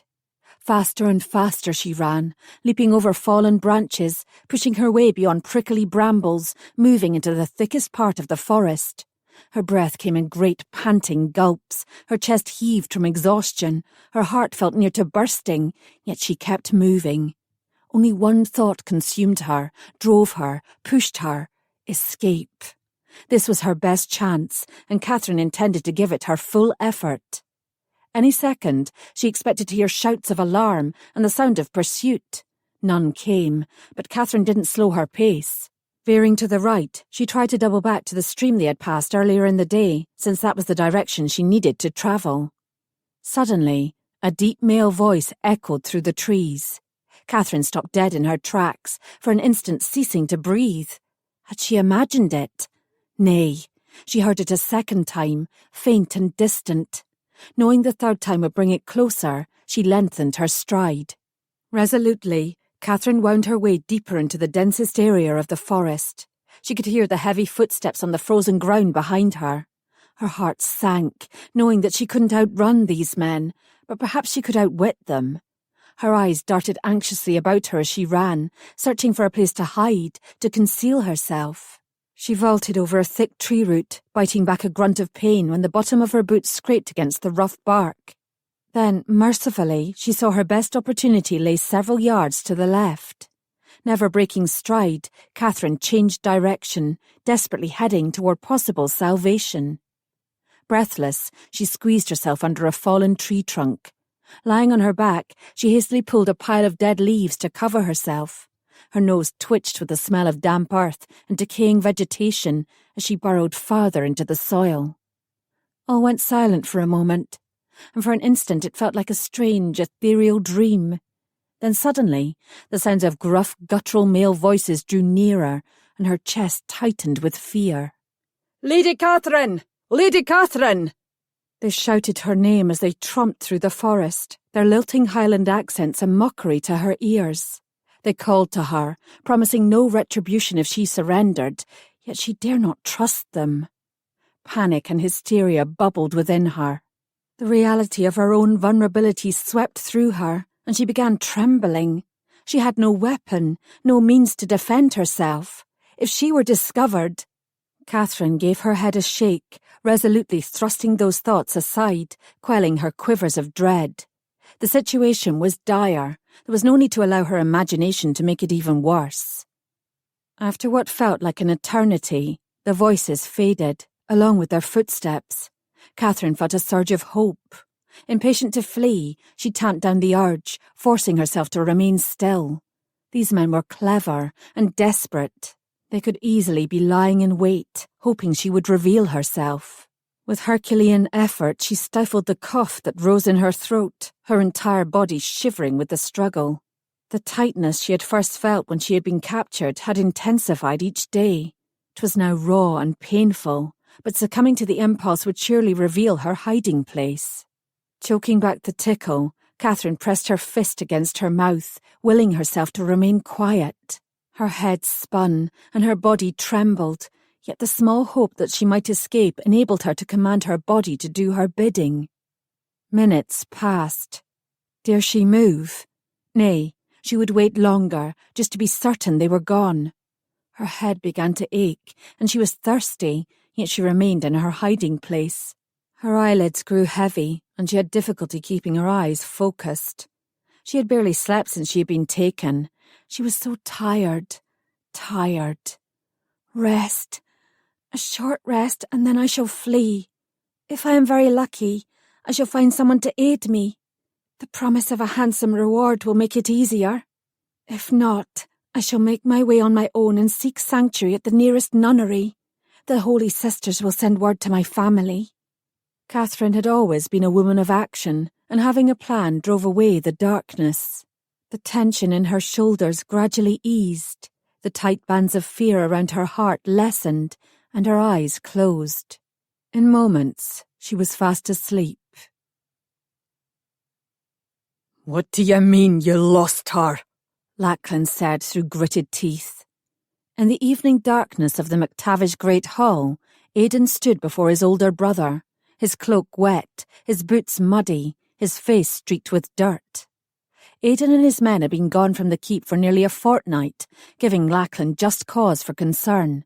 Yet the last thing he expected to hear when his brother returned was that Aidan had taken Lady Katherine McKenna hostage, and that she was no longer in his custody. Aidan licked his lips. "I didn't say that we'd lost her. I said that she ran from us, and we have not yet been able to find her." "God's blood, Aidan! Why the hell did you take her in the first place?" Lachlan stormed. "I expressly forbid you to meddle with the McKennas. You were supposed to discover if Robbie was in truth being held prisoner, nothing more. Aye, you made your feelings well known to one and all, yet my conscience would not allow me to sit idly by and do nothing while my brother suffered." Aidan shot back, his expression revealing no remorse. "We stumbled upon a small party of McKenna retainers and noticed a well-dressed female among them. I didn't know for certain 'twas Lady Katherine until we had taken her. I knew then that her father would be eager to exchange her for Robbie." "It will be rather difficult to ransom the lass if you didn't have her," Lachlan replied sarcastically. "All you have succeeded in doing is raising the wrath of the McKennas, which will most likely put Robbie in further danger. Your daft actions can easily start a feud that will hurt us far more than it will benefit the clan." Aidan's gaze slid away. "She has no horse, no supplies, and no knowledge of the area. She can't have gotten far. We've returned for fresh mounts and more men to widen our search. Lady Katherine will be found, and a ransom, as well as the demand for Robbie's release, will be sent to the McKennas the moment she is once again in our hands." "I've little faith in your ability to achieve that lofty goal, given the way you've handled yourself thus far," Lachlan said grimly. He walked slowly around his brother, his hands clasped behind his back. "You've risked the clan's future for naught. I will organise the search for Lady Katherine. Ye will stay here." "Nay," Aidan sputtered. "You will do as I command," Lachlan insisted, his fierce expression brooking no argument, his eyes giving no quarter. "Under my direction, teams of men will depart at first light tomorrow. I too will join the search, and ye will stay inside the walls of this keep. Do I make myself clear?" Aidan grumbled again. In no mood to listen to any more excuses, Lachlan loomed over his brother, his fist clenched, his face set in stone. Aidan understood. He wisely refrained from making any further comments, though his stomping boots as he left the great hall spoke loudly of his displeasure. Lachlan made a harsh noise in the back of his throat and slowly unclenched his fist. Wrestling away his frustration, he turned his mind toward organising the search for the missing woman. He had much to prepare if they were to leave at first light. Whatever it took, he would find Lady Katherine, return her to her father, and somehow make amends to the McKennas. Lachlan looked around the clearing, then glanced up at the darkening sky. The light snow that had started at dawn was becoming thicker, the flakes larger. He glanced behind him, not surprised to see the snow was rapidly covering his tracks, erasing all trace of them. 'Twas barely past noon, too early to end his search. He had been out here for hours, and was loath to admit that this task was proving to be far more daunting than he had anticipated. Alone and on foot, he assumed the McKenna lass would not have strayed too far off MacTavish land, yet thus far there had been no sign of her. Lachlan steered his horse to the edge of the forest, dismounted, and knelt. Carefully he examined the ground, brushing away the newly fallen snow, hunting for tracks. Finding none, he shook his head in disgust, cursing beneath his breath. Mayhaps some of the other MacTavish search parties were having better luck, yet somehow he doubted it. 'Twas like trying to find a single blade in a meadow filled with grass. Impossible. Resolutely he stood, determined not to give up. He would continue to search until darkness prevented it. Then he would set up camp, try to stay warm and dry throughout the night, and start again at first light. He traversed a stream, guiding his mount over chunks of ice floating through the swift current. He moved at a slow trot, surveying all around him, looking for any natural shelter that might be concealing the lass. His keen eyes scanned the drifts of snow-covered bushes and leaves, stopped, then looked again. Hold. A dot of vibrant blue stood like a beacon against the white of the snow. Have I found her? Tamping down the burst of excitement, Lachlan eased his horse forward. Surrounding the spot of blue beneath a fallen tree trunk was an oddly shaped pile of snow-covered leaves. The form of a woman. Senses on tense alert, conscious of the slightest movement from the mound, Lachlan dismounted and approached cautiously. Squinting through the white haze of falling snow, he could tell it was indeed a body, curled into a ball, huddled beneath the leaves and snow. The blue he had seen was part of a larger garment, most likely a cloak. It had to be the McKenna lass. Lachlan moved slowly, fearful of startling her. Fearful, too, of having a dirk or any other weapon pressed against his throat. "Lady Katherine," he called softly, "I've come to aid you." The body shifted slightly, revealing the top of a shoulder and one leather-clad boot. A dainty woman's boot. Encouraged, Lachlan knelt at her side, brushing back the snow, small twigs and rotting vegetation, freeing her face and upper torso from its leafy cocoon. She lay motionless, save for the occasional trembling of her gloved hands. Her eyes were shut, her complexion unnaturally flushed. Yet he could not help but notice the feminine perfection of her features, the high cheekbones, pert straight nose, delicate arched brows, and sweet crescent mouth. Her breathing was laboured, her eyes ringed with purple shadows. Gingerly, he touched her forehead, startled by the warmth. He had expected her to be chilled. "Christ's blood," Lachlan muttered beneath his breath. "You're ill." He pushed back the hair that had fallen over his eyes and stared down at her. The edges of her lips were blue, and she shivered visibly.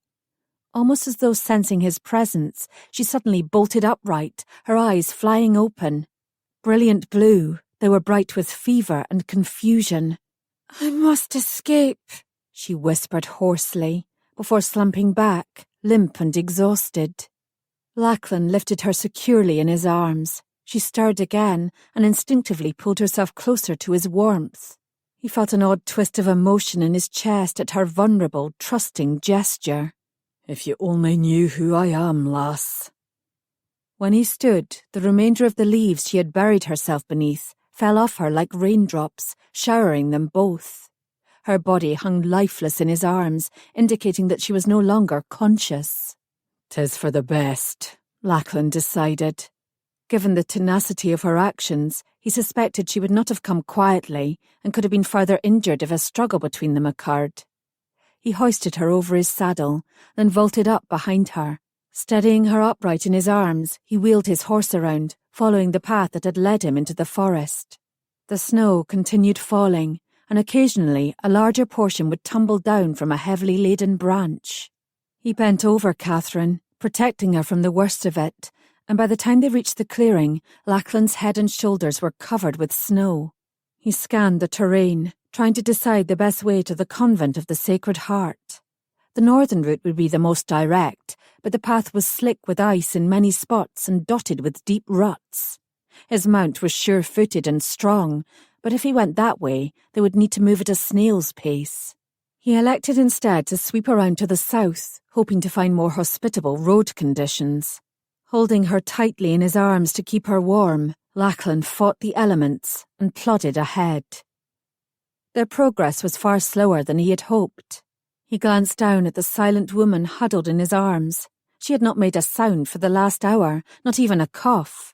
He had tried to limit the amount of jostling she had to endure, but that had been impossible. Yet it appeared at this stage not to make much difference. Darkness fell quickly on this moonless night. Lachlan crested the hill and glanced at the sky, dismayed to find no stars. The air was heavy with cold and dampness. The snow that had plagued him most of the day was now pelting icy droplets.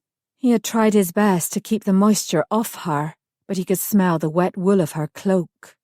His plan to ask the sisters of the convent to shelter and care for her was quickly unravelling. The journey was taking far too long, and the darkness increased the risk of injury to his horse. Accepting that he had no other choice, Lachlan directed his mount off the narrow path through the thickest section of the forest. Miraculously, his memory was correct, for he soon came upon an abandoned crofter's hut. 'Twas in deplorable condition, but it offered some protection from the harsh weather. He carried Katherine to the threshold and kicked open the door. There was little difference in the temperatures inside the hut and outside in the elements. When he moved, Lachlan's breath formed visible puffs of air from the cold. He gently propped Katherine against the wall while he made a bed for her from the pieces of straw and dried leaves that covered the earthen floor. He removed her cloak and shook off the bits of snow and ice that clung to the wool. 'Twas then he noticed that the inside was lined with fur, which was dry. Absently, he rubbed a section between his thumb and forefinger, marvelling at the quality. The McKennas truly were a wealthy clan if they could afford to put fur this costly inside a cloak. Katherine coughed. With the back of his dry sleeve, Lachlan wiped the ice from her face. Then, remembering that his childhood nurse had always said that wet hair was the surest way to catch the sweating sickness, Lachlan unbraided her hair. The gleaming tresses spread over the ground like a blanket of silk. Even in the darkened hut he could see them shine. He placed her cloak over her, tucking it tight to her body, before going back outside to search for kindling dry enough to catch fire and burn. After leaving a sizable pile of wood next to Katherine, he fetched his horse, tying the mount on the far side of the hut. 'Twould be cruel to keep the animal exposed to the harsh elements, and its body heat would be welcome in the enclosed space. She began moaning and moving her head back and forth. Lachlan touched her brow, concerned at the heat he felt. Her fever had intensified, and being exposed to the cold, icy snow had not helped. As he gazed down at her, a peculiar feeling invaded his chest. She looked so helpless. The desire to cure her, protect her, save her, ran deep inside him. Not only because he felt partially responsible for her current state, though he had expressly instructed Aidan to have very little contact with the McKennas, but there was more. He had always felt concern for those smaller and weaker, an impulse that sometimes placed him in harm's way. It was thus with this woman, yet somehow the emotions stirring inside him were stronger than usual, which seemed utterly ridiculous since he didn't know the lass at all. There would be no taking back what Aidan had done, but if she were returned unharmed to her family, the McKenna's anger might be appeased and his retribution lenient, especially if his daughter pleaded their case. Sitting close, Lachlan leaned his head against the wall. He looked down at Catherine with renewed apprehension. She was warm and dry, away from the biting cold and harsh elements. Her sleep appeared peaceful, though her chest rattled with each breath. She was young and apparently strong, for she had weathered the days of hard riding since she had been taken, with enough stamina to enact a successful escape.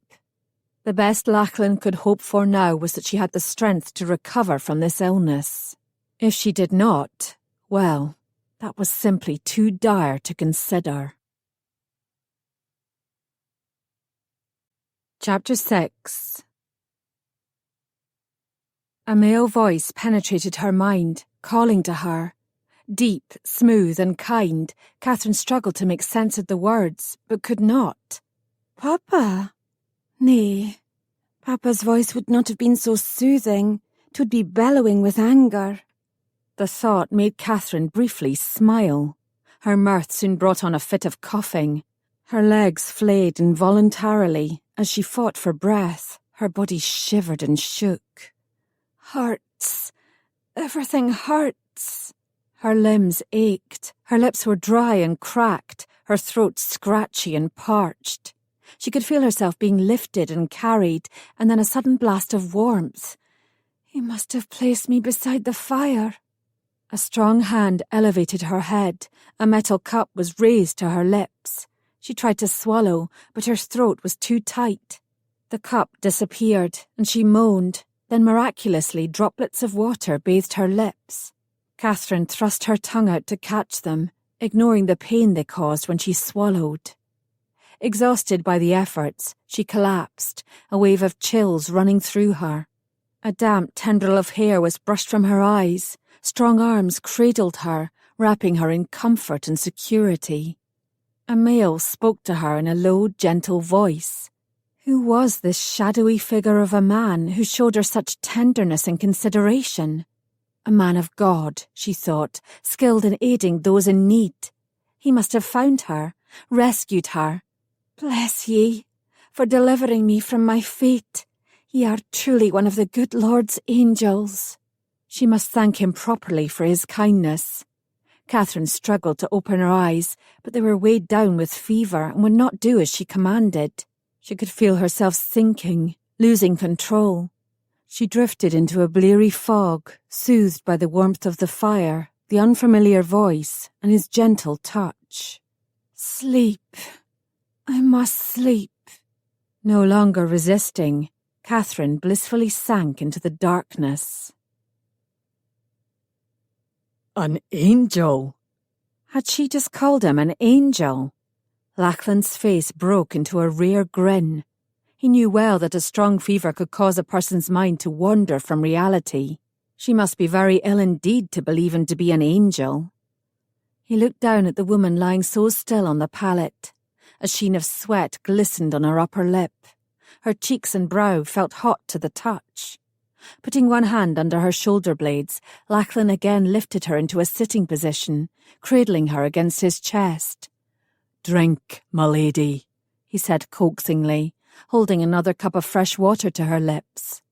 Once again, she moaned and turned her head. Determined, Lachlan placed the cup on the floor, dipped his fingers in the water, and brought the droplets to her lips. He repeated the motions until her tongue darted out to catch them. Encouraged, he picked up the cup and once again placed the vessel at her mouth. This time she sipped greedily until it was gone, then collapsed against him, clearly exhausted. He He brushed his fingers through her hair, then softly caressed her cheek. She sighed. He continued trying to soothe her, moving his hand over the smooth bare flesh of her slender throat, down to her chest. He watched her breasts rise and fall with utter fascination, like a green lad catching his first glimpse of a woman. Her tight-fitting gown displayed the curves and contours of her generous form, causing an ache to blossom inside him. A jolt of heat struck him, and Lachlan realised that his body was starting to respond to her nearness. Disgusted with himself for having carnal thoughts for a senseless woman, Lachlan abruptly pulled his hand away. She was an innocent victim caught in a situation that was not of her choosing, just as he was. He was well aware of the harshness of fate and one's inability to control it, but perhaps this time he could change its course. For her sake, as well as the MacTavish clan's. If the unthinkable occurred, the blame would fall on their heads, and the retribution that the McKennas would extract for her death would be swift and harsh. Yet when he once again stared into her lovely pale face, that worry gave way to a true concern for her well-being. Lachlan had no great healing knowledge, but he was a practical man, possessing a fair amount of common sense. She must be kept dry and warm, and fed a hearty broth. Honey would be best for her throat, but there was none to be found at this time of year. Crushed mint leaves steeped in hot water would have to suffice. The woods were covered in snow, but mint grew like a weed, and since the storm had finally eased, Lachlan planned to search for some at first light. He would also lay some rabbit traps. They would provide a rich broth that would help Catherine regain her strength. She will recover, he told himself, and the moment she was strong enough to travel, he would bring her home to her kin, and pray to the good Lord that would be the last time he had any dealings with the McKenna clan. Catherine awoke with a start, blinking her eyes against the weak ray of sunlight that danced across her legs. Lifting her head, she saw that she was inside a small, crude dwelling, lying on a lumpy floor pallet that even through her clogged nose gave off a distinctly musty odour. 2 cloaks covered her, one she recognised as her own, the other a larger, plain, well-worn garment. Anxiously she gazed about the chamber, yet puzzlingly saw no one. The room was barren of furniture, indicating the hut was uninhabited, yet a substantial fire blazed in the hearth. Hanging from a hook over the fire was a black kettle. The contents boiled and bubbled vigorously, wisps of vapour escaping and rising to the low thatched roof. Catherine sniffed, but the cauldron was too far away for her stuffed nose to catch any aromas. Her stomach growled, and she hoped it was broth or stew simmering in the pot, not laundry or soap. Her throat was sore, her head ached, but her chest didn't feel as tight, and her cough had loosened. 'Twas a hopeful sign that she would soon recover, and sooner still return home. The door opened. Tensing, she looked up expectantly, her breath coming in short, shallow pants. A stranger entered the hut, stomping snow from his boots. It soaked into the hardened earth floor, creating a pattern of dark spots. He wore no cloak, and she realised that she was snuggled beneath the garment. 'Twas no small sacrifice to brave this cold winter weather without the protection of a cloak. Did she dare to assume that this considerate gesture was proof of his good character? She didn't recognise him as one of her captors. He was tall and broad, with hair dark as night that hung nearly to the top of his shoulders. The muscles in his arms and chest looked solid and well-defined. Dark stubble shadowed a strong jaw, while deep-set eyes brimmed with curiosity and intelligence. His handsome face was ruggedly sculpted, and his impressive stature gave him an air of authority. Catherine wondered who he was and how he had come to find her. His eyebrows lifted in surprise when he realised that she was awake, and his dark blue eyes lightened with interest. Nervously, Catherine ran her tongue over her dry lips. She had been raised among powerful men, both in stature and temperament, and learned 'twas always wise to be cautious when dealing with them. "Good day to ye, sir." Her voice sounded strange to her ears, low and husky. He nodded in greeting. "Fair maiden." She raised her head, which oddly caused the aches of her body to intensify. A frisson of fear shot through her, as her weakened condition only emphasised how much she was truly at his mercy. Catherine's mind suddenly danced with all manner of dire possibilities, and she struggled to push these disturbing images away. "I believe that I owe you my thanks for caring for me," she rasped. "Alas, I lack the healing skills to do much to ease your discomfort," he replied apologetically. "I swear that you have improved in spite of my care, not because of it." He lowered his head as though uncomfortable with her gratitude, and Catherine felt the sharper edges of her fear begin to soften. "I'm Catherine," she said, deliberately omitting her clan name. "And ye are?" "Lachlan." She waited expectantly, but he followed her lead, revealing no more than his given name. Though frustrating, Catherine knew she had no right to fault his lack of candour. "Where am I?" "An old crofter's hut, long since abandoned. 'Twas the nearest shelter I could find." "You found me," she whispered. "I did, buried under a pile of rotting leaves, dirt and snow." He walked to the kettle and dropped a handful of leaves into the boiling cauldron. "Tell me, lass, how did you come to be out in the woods all alone in this foul weather?" Indecision plagued her. "What do I say?" Catherine fidgeted with the edge of the cloak that covered her, then forced her hands to still. Obviously he did not recognise the McKenna plaid of the garment, which was a stroke of good luck. 'Twas dangerous and foolish to reveal anything about herself and her circumstances until she knew more about him. "I'm uncertain why I was alone in the woods," she lied. His handsome face clouded with concern. "You dinna remember? I knew a soldier once who suffered the same malaise after being struck in battle on the side of the head with a broadsword. Did I miss such a wound on ye?" Nervously, Catherine fingered a section of her hair. "Is that why ye unbraided my hair? To search for injuries?" He shook his head. "'Twas wet. Loosening it was the fastest way to dry it and prevent your illness from worsening." Carefully she moved her hand through her scalp, threading the hair through her fingers, hoping to appease his concern by making a show of checking for additional wounds. "I'm fairly certain I wasn't struck by a sword. In any event, there are no bumps or cuts on my head." "'Tis good to hear." His worry seemed genuine, causing her anxiety to drop another notch. "How long have I been here?" 2 days. He crouched by her side, locking his gaze upon her. "Do you recall none of it?" "Only bits and pieces that make little sense." He nodded. "Your fever raged at times. That can cloud the mind and disorder your memories. Dinna push yourself too hard to remember. With luck it will all come back to you once you regain your full strength." A pang of guilt rushed through her. Her memories of fleeing from Drummond Castle, being taken and escaping from her kidnappers were all too vivid. Though he modestly denied it, this man had in all likelihood saved her life. It seemed so uncharitable to deny him the full truth of how she came to be in this predicament. Yet she needed to make certain that she would be safe before revealing her identity. "Was I too ill to travel any further than this hut?" she asked, reaching up to brush the hair from her face. "The snow was falling fast and hard and became too deep in sections for my horse to make his way," Lachlan explained. "I dreamt of a horse," she muttered. "Snorting and tossing his head, pawing at the ground. 'Twas strange and oddly vivid." Lachlan's expression turned sheepish. "'Twas not a dream. The weather was too foul to abandon my mount to the elements. He stayed in the hut with us the first night." Catherine's eyes widened.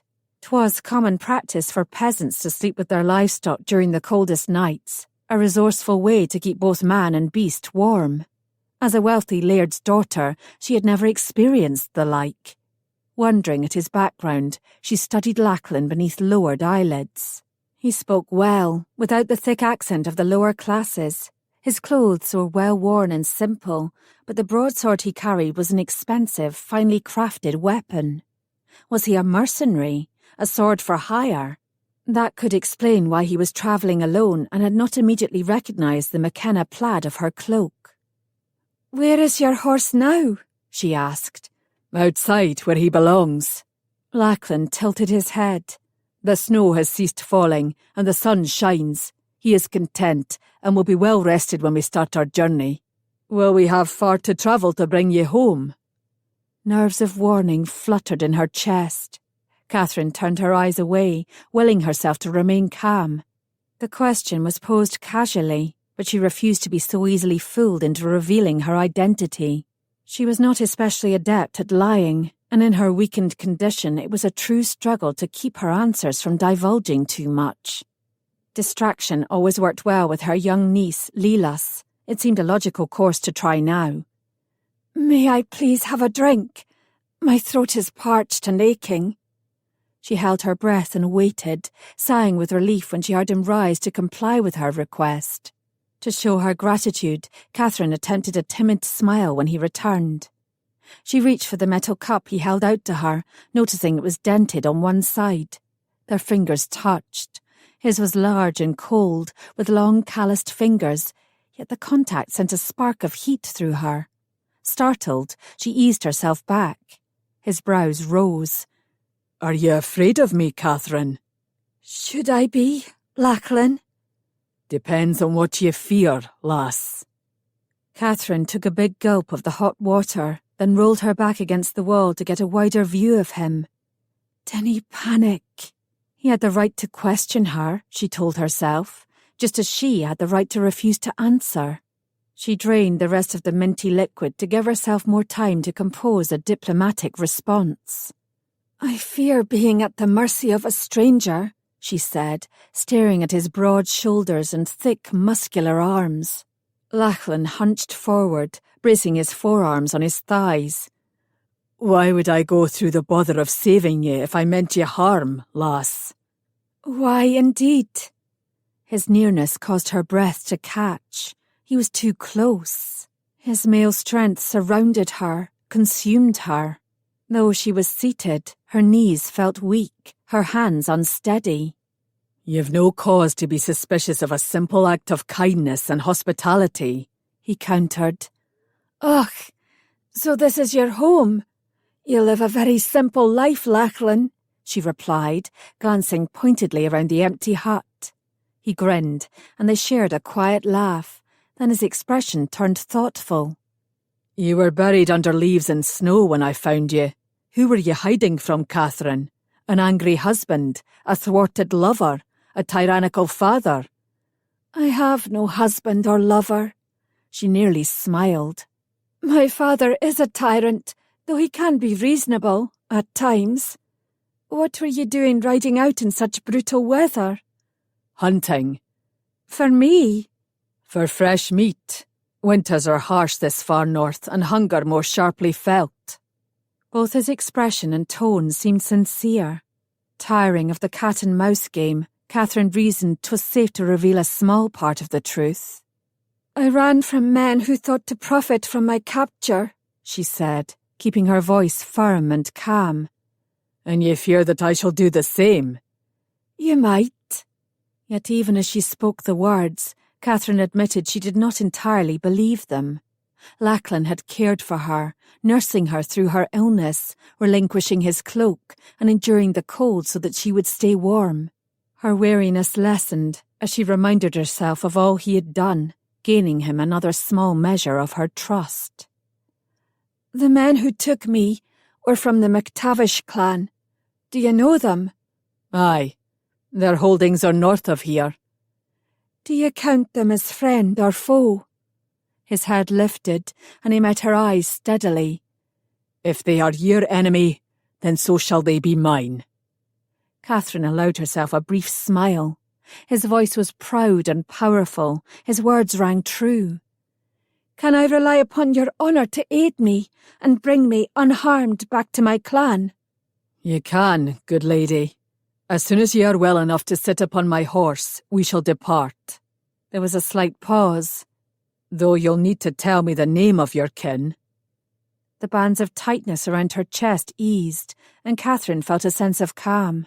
She believed him. There was goodness and benevolence in mankind, just as their family priest Father John had told her. All would be well. Lachlan, her saviour, A man who had exhibited such kindness and caring would return her to her family as soon as she was strong enough to make the journey. The surge of relief was so great she almost felt giddy. "My father will be most generous in his thanks to ye," she promised. Lachlan frowned. "I dinna do this for a reward." "I know," she grinned. "That is precisely why you shall receive one." Lachlan hastily checked the traps he had laid earlier, pleased to discover that he had snared 3 hares. Slowly boiled, they would make a rich broth and aid in Catherine's recovery. When the weather had finally cleared the previous morning, he had debated riding home to McTavish Keep and informing them that he had found her. He could have replenished his provisions and asked the clan healer for advice and medicines to hasten Catherine's recovery. But that journey would have taken him away from her for nearly the entire day, and he did not wish to leave Catherine so long on her own. The convent of the Sacred Heart was a shorter distance away, but would still have kept him from her side for a dangerously long time. What if she had weakened, called out in need for him? Nay, the risk was far greater than the reward. Thus he had elected to provide for her as best he could on his own. Thankfully, that had proven to be the best course. If one of the other search party had discovered them, he would have ordered his men to bring the needed supplies. Unfortunately, none had appeared. He assumed some of his men had sensibly abandoned the search during the worst of the storm and would now be combing the woods again. Perhaps they would find him and Catherine, perhaps not. Life had taught Lachlan that self-sufficiency was the only way to survive. Thus he was set on taking action instead of waiting for help. The croft hut was barely intact. A second fierce storm could see it splintered into pieces. Catherine's illness had abated, but Lachlan knew a relapse could quickly occur if she were exposed too long to the elements. The convent of the Sacred Heart was the answer. Catherine would soon be well enough to reach the sanctuary, even if they travelled at a slow pace. He would leave her in the care of the good sisters and return when she was strong enough to journey all the way to McKenna Castle. The other possibility that could disrupt that plan was if one of her family's search parties found them first. If that occurred, his best chance of making amends for Aidan's reckless action would be gone, leaving him vulnerable to the McKennas' wrath and judgment. That unsavoury thought had caused Lachlan an endless amount of worry these past few days and nights. Lachlan dismounted and slung the brace of hares over his shoulder, this time remembering to stomp the snow from his boots before entering the hut. Catherine was sitting up, her back pressed against the wall. Thankfully, she was slight of weight, or else the fragile structure might collapse, enforcing again the need for them to depart soon. Her face was pale, her cheeks hollow, yet she was still a comely sight. "Your breathing is better," Lachlan observed. "How do you feel?" She turned her head, and a lock of hair fell over her face. "The tightness in my chest has eased, and I grow tired of sleeping." She wrinkled her brow, as though suddenly realising how strange that sounded. "Will you eat some broth once it's ready?" She sighed. "I'll try, though my throat still hurts when I swallow." "You need nourishment to get well." "I am hungry," she admitted. "I believe I have the perfect remedy for your aching throat." Lachlan grabbed the metal cup and left the hut, returning quickly. "I was going to bring you some earlier, but feared you'd be offended at such a poor offering." Catherine looked at him suspiciously, then smiled when she saw what he had brought her. "Och, I wish I had thought to ask you for some of this sooner," she said, reaching for the cup. She daintily extended her tongue, catching some of the white flakes on the tip. "I always liked eating snow when I was a lass, though my mother lamented that I was most likely chewing on dirt and pebbles, and the good Lord only knew what else." Lachlan shook his head. "You can't stop a headstrong lass when she is hell-bent on doing something." "Even as it was falling from the sky, my brothers and I would pile a bowl with fresh snow and then drizzle honey over it that we had snuck out of the storeroom. I remember it always tasted like heaven." Her lips curved into a gentle smile of remembrance. "Did ye ever do such a thing as a child?"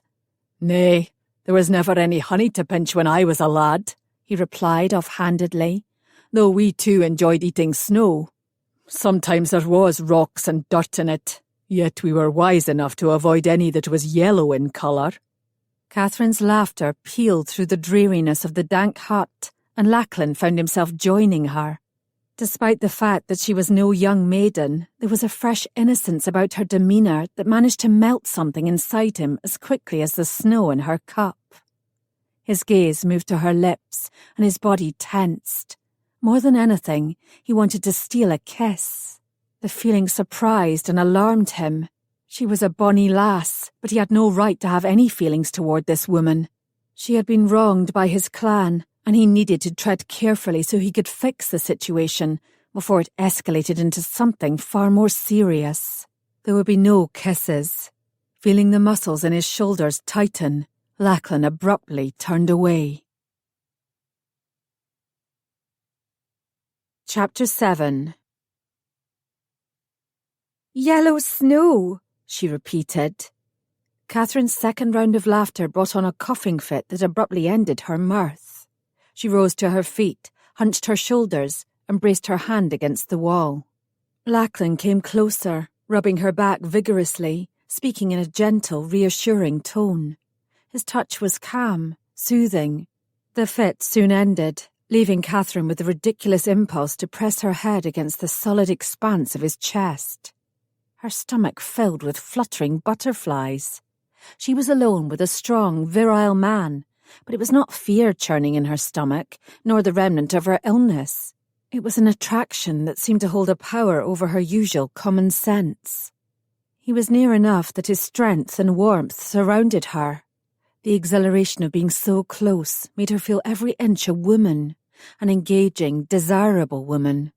The pain and betrayal she had felt when discovering Hamish's love for another dulled. She noticed the vein in Lachlan's neck was beating with a rapid pulse, matching the thumping of her heart. He inched ever so much closer, and she shut her eyes in delight as the warmth of his breath grazed her cheek. The sound of her own breathing seemed overly loud in the quiet room. Hearing it sent a shiver through her body. Catherine's eyelids flew open, and she stared up at Lachlan. A deep, powerful yearning filled her, and the temptation to kiss him grew with each passing moment. It was impossible to ignore. He was enthralling. Being this close did strange things to her. A spark of recklessness kindled inside her, and Catherine felt her body lean forward. Boldly she tilted her chin upward, encouraging him to do what they both wanted. He understood her invitation. She trembled as he framed her face with his hands. Then his head dipped, and his mouth found hers, locking it in a tender kiss. In spite of his strength, his lips were soft. Catherine's breath caught, and her body shivered as his lips moved over hers. She answered the kiss with hesitant pressure, and he responded enthusiastically, nibbling on her lower lip. He moved his hand and pressed it against the small of her back, bringing her against him. A fiery trembling shook her. She felt his tongue slide between her teeth, and she moved, arching herself closer, moulding her softness to his hardness. Mimicking his movements, Catherine tangled her tongue with Lachlan's, heightening the desire that coursed through her limbs. His mouth, warm, moist, and insistent, stirred her as no other kisses had. He spread her fingers through her hair, cupping the back of her head. Breaking the kiss, Lachlan trailed his lips down the side of her throat, moving his teeth and tongue over the most sensitive places on her neck. Her mind went hazy with longing, and all thoughts of propriety fled. Catherine heard her breath now coming in short gasps as the pleasure churned deep inside her.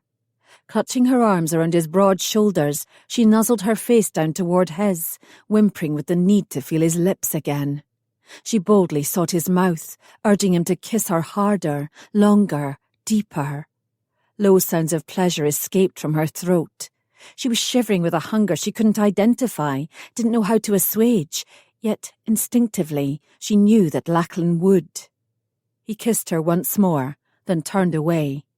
Catherine swayed, and he dug his fingers into her shoulders to keep her from falling. They were both gasping for breath. When hers steadied, he loosened his hold on her. Catherine allowed her gaze to travel slowly up his powerfully muscled legs to his broad chest and finally his handsome face. Something hot and glittering sparkled in the depths of his eyes, something she couldn't completely explain, yet could never ignore. His smouldering kisses had awakened a passion that she had hoped existed within her, yet feared she might never find. The desire to keep kissing him, touching him, feeling him, nearly overcame her. How had he so easily beguiled her? She had felt no need to withdraw from his kisses. Quite the contrary, she had encouraged the contact. Why? Aye, she was comfortable with him. Her guard was lowered, her curiosity raised. Was that all it took to allow a stranger such liberties? Catherine carefully banked the fire inside her, needing time to examine and understand it. The kisses had been extraordinary, yet they were but a small part of what drew her to him. What little she knew of him she admired, his caring nature, his forthright manner, his intelligence. Despite the odd circumstances that had brought them together, there was an ease she felt around him that had never existed with any other man. He had seen her at her worst, ill and unkempt, and yet somehow he still found her appealing. Extraordinary. "We cannae stay here alone together any longer," he announced, a visible pulse throbbing in his neck. Catherine ran her tongue over her tingling lips. "Because of the kisses?" she asked softly, searching his eyes. "Aye, nay." Lachlan tossed his head, as if trying to clear a befuddled mind. "There are many reasons." Warmth rose in her face, but she met his eyes straight on. Was he rejecting her? Nay, his kisses bespoke of his desire, his expression revealed his passion. "I didn't think I am strong enough yet to make the journey to my home," she protested. He moved a few steps away from her. "I know of a convent a day's ride from here. I'll take you there so that you may fully recover your strength. When you are fit, the nuns will send word to me, and I'll arrange a proper guard to take you home." Catherine's heart began pounding at a quicker speed. The thought of being separated from him brought on an acute ache. She closed her hand over his and squeezed. "When the time comes, will you lead my escort?" He released her hand, looked away, and shifted on his feet. "There's something I need to tell you first." Suspicion curled through her, and her stomach dipped. From his tone, Catherine knew that something was wrong. He refused to meet her gaze, and his handsome face was lined with guilt. Over their kisses. Nervously, she started rubbing the tightness in her neck, her mind spinning in turmoil. Married. He's married. That's why he looks so guilty.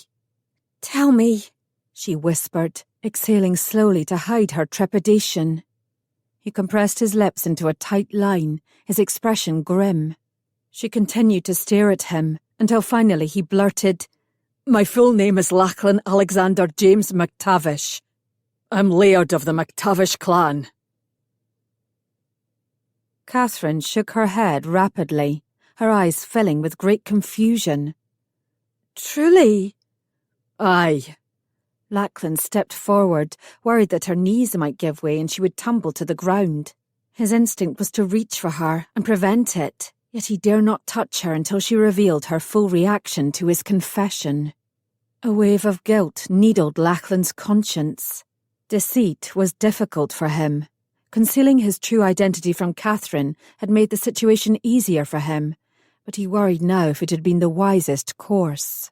Trust, once broken, was difficult to regain, and he needed both her trust and cooperation if he was going to prevent her family from starting a feud with his clan. For a moment, it appeared that his betrayal had left her mute. He tried to read her eyes, but they skillfully concealed her thoughts. "Are ye acquainted with the man who took me?" she finally asked, wearily. "His men called him Aidan." "Aye. He's my younger brother." Catherine gasped and blanched white, covering her cry with her open palm. "Did you order your brother to kidnap me?" Lachlan turned to hide his anger, strangely hurt that she would think him capable of such an act. "I knew nothing of his plans, for if I had I would have forbidden it. Aidan claims when he unexpectedly saw the opportunity to take you, he seized it, and thus I believe he tells the truth. My brother has a real talent for acting first and thinking second." She took a cautious step back. "I must have seemed like a prize pig, easily stolen, when he and his men spied us. 'Twas foolish of me to be riding a long distance with such a small escort."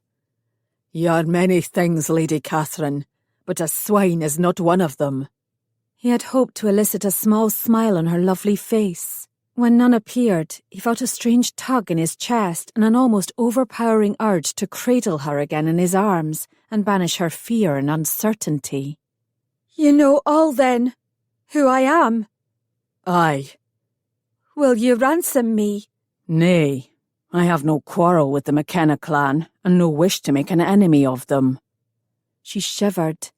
"It might already be too late to prevent it. One doesn't kidnap the kin of their friends or allies."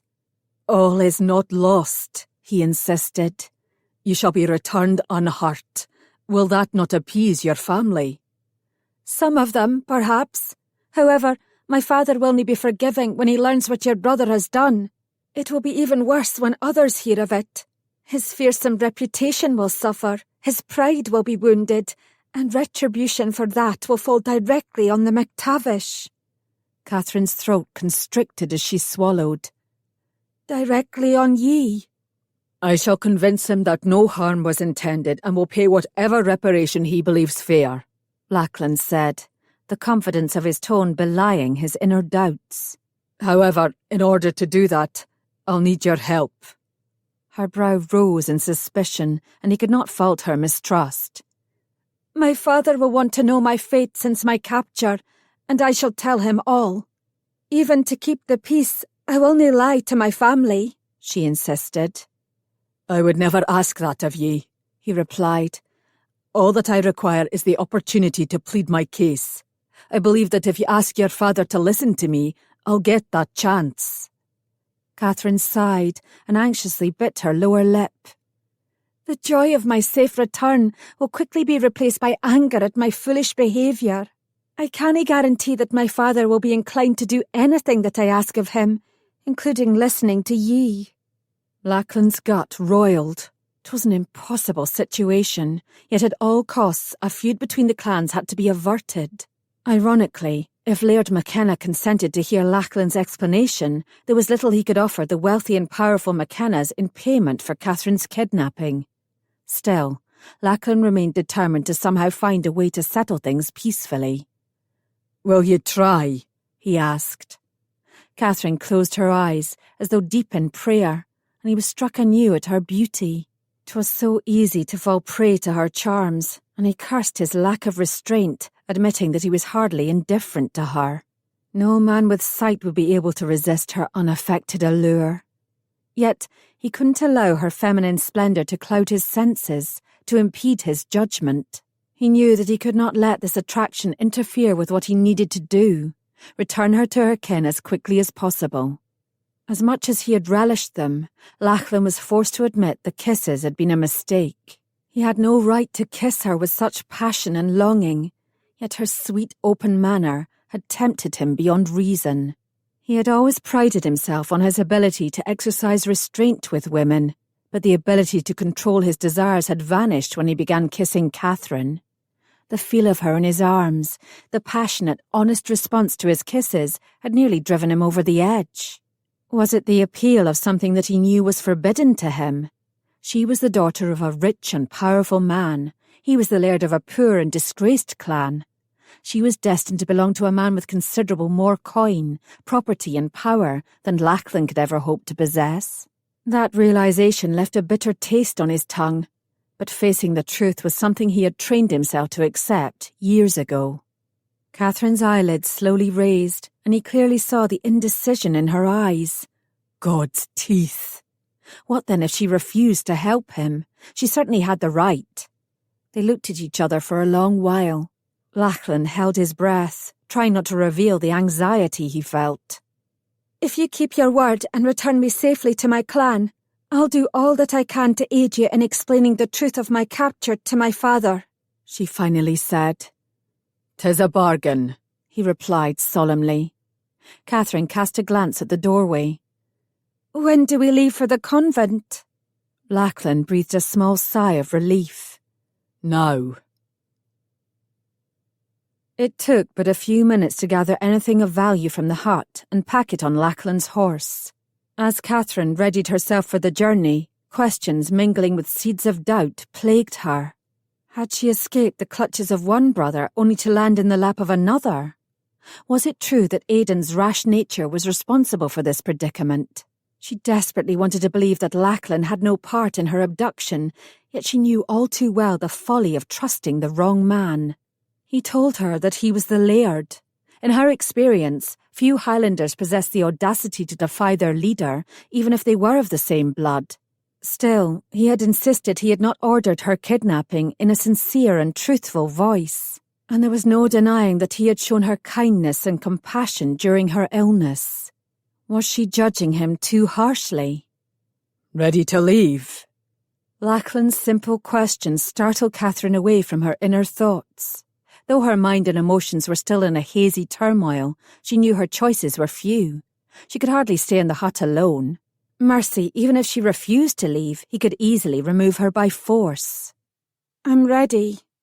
She pulled on her leather gloves and accepted his hand to assist her onto his mount. She slowly settled herself, then heard the saddle creak when he vaulted up behind her. Reaching around her waist, Lachlan gathered the reins. It was a necessary move, yet it sparked a feeling of intimacy. The desire to lean back and cuddle into his warmth and strength seized Catherine, and she acknowledged the attraction she felt for him had not suffered from the doubts she had about his honesty and his motives. Nay, her attraction was as strong as ever. Hell, if he pulled her shoulders back and turned her into his arms, she would willingly accept his kisses, then likely beg for more. Annoyed at her physical weakness, Catherine stiffened her spine. I must remain cold, distant, and in control. For the next few hours she sat in front of Lachlan atop his great beast of a horse, with her shoulders squared and back stiff. Thankfully, the fabric of her cloak separated them, yet she could hear him shifting restless in the saddle, moving close enough that she could feel the strong muscles of his chest whenever they glanced against her. Her heartbeat quickened, a consequence she reluctantly conceded that was due to Lachlan's nearness. The man had a power over her that she fully intended to control, a task made all the more difficult by his ability to send ripples of emotion through her merely by being close. Tattered clouds drifted across a grey sky, and Catherine was grateful no rain, snow, or ice fell from them. They rode in silence, through a dense forest that Lachlan seemed to know well. Catherine's eyelids grew heavy. Closing them, she dozed intermittently until a rustle of noise sounded ahead, startling her completely awake. Lachlan slowed the horse, shifting his eyes in a wide circle around them. Riders ahead, he whispered, to our left. Catherine's heart thumped. She squinted through the boughs of pine trees, alarmed to see that Lachlan was right. Your men, she said hopefully. Nay, we left MacTavish land over an hour ago, Lachlan replied, still watching the trees ahead. One of our search parties wouldn't have come this far south.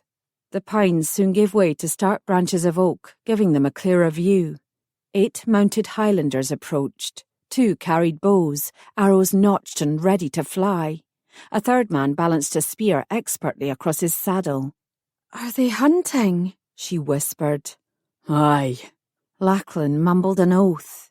Catherine shrank closer to him, then stiffened the moment she saw the colours of the Highlanders' plaid. Frasers! She uttered the name beneath her breath, but Lachlan heard her. 'Tis the Laird himself leading the men. Does he know you? Lachlan asked. Catherine shook her head. I've never met him, but 'tis no secret that the Frasers have little kindness for the McKennas. In truth, Laird Archibald Fraser was a bitter enemy of the McKennas. The feud between them ran deep, heightened by the fact that Catherine's brother had recently married Archibald's divorced wife. 'Twould be a boon indeed to the Fraser clan if she fell into their hands, and a powerful weapon to use against her own kin. Catherine watched with growing trepidation as the Fraser men spread out and came closer, effectively surrounding them. I dinna think they have seen us yet, she whispered. Can we outrun them? If we bolt, they'll hear it and give chase, believing we have something to hide. Lachlan replied, steadying his horse. 'Tis best if we brazen it out. Catherine wanted to argue, but she saw the wisdom in his plan. She nodded and tried to swallow the lump of fear that lingered in her throat, saying a silent prayer that Lachlan MacTavish was the honourable Highlander she hoped him to be. Suddenly, the deadly hiss of an arrow whizzed over their heads, striking a tree. "You're on Fraser land!" shouted a harsh, authoritative voice. "Show yourselves at once, or the next arrow shall strike far closer than that tree." "Calm your men," Lachlan cried. "I'm Lachlan MacTavish. I pose no threat." Lachlan kicked his heels against the horse's flanks, steering them forward. Catherine held her breath as an uneasy stillness filled the air. The men sat casually on their mounts, their hands loosely holding the reins. It should have brought her a sense of calm. But she knew those weapons so close at hand could be drawn in a heartbeat, yielding deadly consequences. Though she had never met him, it was easy for Catherine to pick out Laird Fraser. Mounted on a large white horse with a pack of fierce-looking warriors flanking him, Archibald was a formidable sight. He was as handsome as she had been told, with a strong brow, bold eyes, a square jaw, and a winning smile of straight white teeth. Yet Catherine knew better than to be taken in by his outwardly pleasing appearance. Her sister-in-law, Joan, rarely spoke of her years as Archibald's wife, but the few things she had said bespoke of his cold heart and barbarous cruelty. "Are ye lost, MacTavish?" Archibald questioned in a mocking tone. "Or are ye looking for a private spot to enjoy some bed sport with yon maiden?" Catherine sucked in her breath as the Fraser Laird's narrow glare fixated on her, his lecherous gaze travelling down the length of her body. "I'm merely taking a shortened route to MacTavish Keep so that we may arrive before darkness," Lachlan said, in a clipped, hard tone. "Ach, so you're eager to do your rutting beside a fire with a roof over your head?" Laird Fraser let out a snide chuckle, but then his eyes suddenly narrowed with further suspicion. "Who is this wench? She wears a cloak with the McKenna plaid."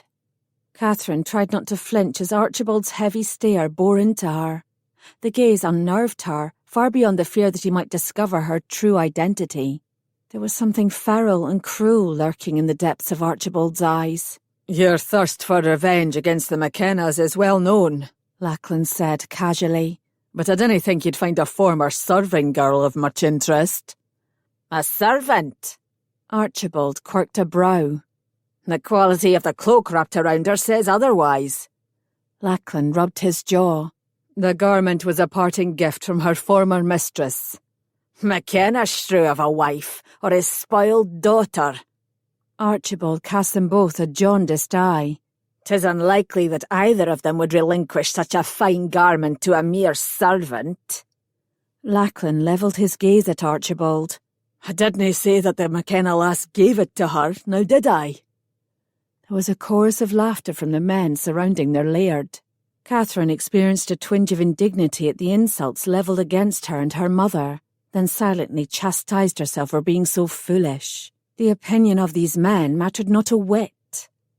She caught Archibald's sceptical look and struggled to appear unconcerned.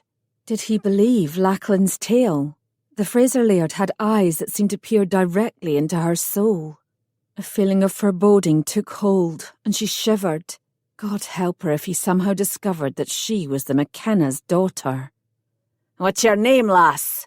Archibald barked. "Isabel, my lord," Catherine answered. Fearing to reveal even an ounce of truth, she used her middle name. "How did a McKenna servant come to be riding with the Laird of the MacTavish clan?" Laird Fraser wanted to know. "Former servant," Catherine corrected. Archibald's mouth pressed into a grim line. "She's far too bold a lass to be in service," he declared, his cold gaze directly challenging Lachlan. "Aye, now you understand why the McKennas sent her away," Lachlan said. A few of the men grinned. Archibald instantly silenced their mirth with a frosty stare. "They should have put the strap to her back and taught her a proper humble attitude," Archibald insisted. You'd best make sure you beat her well so she understands her place. I dinna need any advice from ye on how to discipline my household servants, Lachlan replied flatly. The undercurrent of strain between the two lairds grew. Catherine bit her lip, cursing her tart tongue. It had served her well growing up as the only female with several tough, willful brothers, yet now it could prove to be her downfall. She should have kept her mouth shut and her eyes lowered, remembering that was how most servants acted among their masters. Thanks to the kindness and compassion of her mother, those who worked at McKenna Castle were treated far better than most, though they quickly learned to stay out of her father's way when his temper flared. Well, if she becomes too much for you to handle, MacTavish, send her to Fraser Castle. I'm sure I can find something to do with her, Archibald proclaimed with a lewd smirk. There was another chorus of laughter from his men. Catherine could feel the blood pounding in her head as Archibald's chilling words rang in her ears. Every instinct in her bones was screaming at her to kick her heels into the horse's belly and urge the animal to break into a gallop. Aye, you'll be the first one I contact, Lachlan said with a laugh. Catherine turned her head and caught a glimpse of Lachlan's smile. She sucked in a breath, her heart racing frantically. He is only jesting, she told herself, knowing any other explanation was simply too terrifying to contemplate. With a desperate sigh of relief, Catherine felt the horse pivot and move in the opposite direction, away from Fraser and his men. The tension around her heart gradually eased, though the flutters in her stomach would not leave. Archibald would have paid good coin for me, Catherine finally said in a trembling voice. I dinna want his money. Lachlan let out an exasperated sigh. His voice sounded gruff, but she wasn't frightened. The encounter with Archibald had shown her the face of a real enemy. How far must we head in this direction before turning back? She asked 10 minutes later. There'll be no turning back. It's not safe. Fraser and his men will be watching us. How will we get to the convent? We will only be going to the convent. Catherine frowned. Shall we return to the hut? Nay, we ride for McTavish Keep. Catherine's brows knit together with worry. Will Aidan be there? Lachlan shrugged. 'Tis his home. Lachlan spurred his mount up a steep hill, leaving no chance for further conversation. Catherine found herself shaking when they reached the summit, uncertain if her distress was caused by the unpleasant encounter with Archibald Fraser or the prospect of once again coming face to face with Aidan McTavish. Chapter 8. The sun was setting when they finally arrived, colouring the sky with streaks of red and gold, casting shadows on the looming structure ahead. It was a single square stone tower of significant height, with an old-fashioned thatched roof. The outer curtain wall was constructed from both wood and stone, surrounded by a narrow moat filled with water. The moat surface was frozen solid, indicating it didn't run very deep. As they drew closer, Catherine's eyes moved upward, noting that 4 men stood at the ramparts surrounding the front gate. They were a motley group with grey beards and stooped shoulders, dressed in padded vests instead of proper protection and clan colours. There were no archers in view, no eager young men patrolling the wall in hopes of impressing their laird. Even to Catherine's untrained eye, the defences seemed insufficient. As they entered the bailey, men, women and children scrambled forward to greet their returning laird. A young lad took hold of Lachlan's horse, while one of the soldiers came to Catherine's side and extended his hand to her. The smile of thanks she readily offered immediately faded when she caught a glimpse of the man's features. Aidan. Pulling back as if scalded, Catherine pointedly refused his assistance and began dismounting on her own. Her legs felt unsteady once she reached the ground, and she swayed slightly. A strong arm caught her by the waist. Peevishly, Catherine raised her hand to bat it away, and then realised 'twas Lachlan who held her so securely. "Thank ye." She nodded gratefully before stepping away. A middle-aged woman pushed herself through the crowd. "Thanks be to God you've returned at last. I've been so worried." She pulled Lachlan into a tight embrace, which he returned. Then, as if remembering he had not arrived alone, he gently disengaged himself and pushed Catherine forward. My mother, Lady Morag. This is Lady Katherine McKenna. The older woman's face paled as her eyebrows arched in surprise, yet her expression remained calm. Our men have been searching near and far for you, Lady Catherine. I'm pleased to see that you are safe. She gave Catherine's hand an awkward pat. Catherine forced a small smile, uncertain how to respond. Her upbringing would not allow her to be outwardly rude, yet what did one say to the mother of the man who had unceremoniously abducted her? Should she tell her to box Aidan's ears? Why have you brought her here? Aidan frowned and crossed his arms over his chest. Have you changed your mind about a ransom? Nay. Lachlan pinned his brother with a hard look. I had hoped to bring Lady Katherine to the Convent of the Sacred Heart, but we met Archibald Fraser on our journey, and immediately had to change course. Lady Morag stiffened. How did you manage to escape from him? With cunning, Catherine replied sourly. I can't believe Fraser willingly let her slip through his grasp, Aidan remarked, his frown deepening. I concealed her true identity, Lachlan explained. And thus it must remain.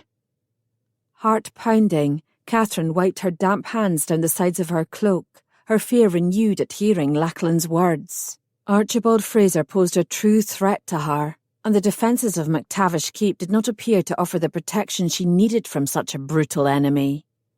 Gracious, what's wrong with you, lass? Lady Morag looked nervously from her son to Catherine. You've turned white as a cloud. She's been ill with fever and a cough. Standing out here in the cold air must have weakened her and worsened her symptoms, Lachlan said, a scowl twisting his lips. She needs to be indoors. Please show her to my chamber and find her some warmer garments. Lachlan! Lady Morag's brows rose in scandalous shock, and she cast an anxious eye toward Catherine.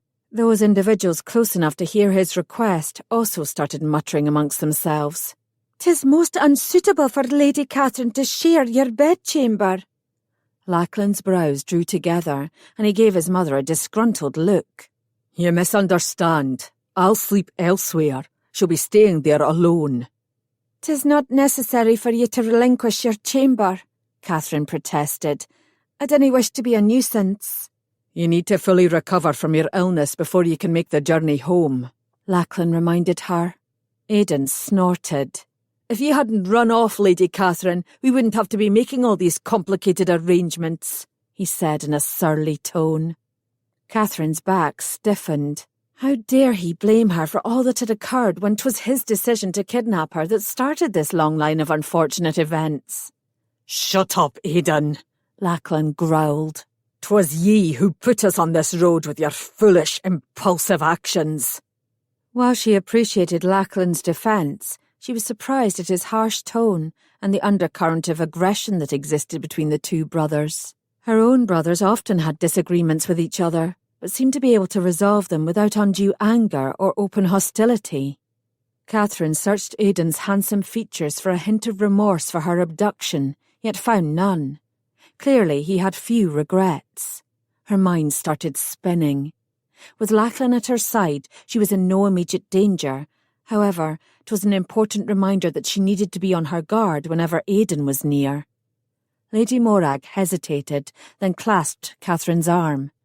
Come inside. I'll show you where you may rest. Catherine dutifully followed Lady Morag, trying to control the tremors that shook her body, worried that her illness was returning. They climbed many steep stone steps, and Catherine swore she could feel the cold and dampness leaching from the walls that surrounded them. Weak light from the arrow-slit windows did little to illuminate the way, and she paid careful attention to every step to make certain she didn't lose her footing. Catherine's breathing was winded by the time they reached the landing, distressing proof that her illness still lingered. Unease etched on her face, Lady Morag opened the door to a bedchamber.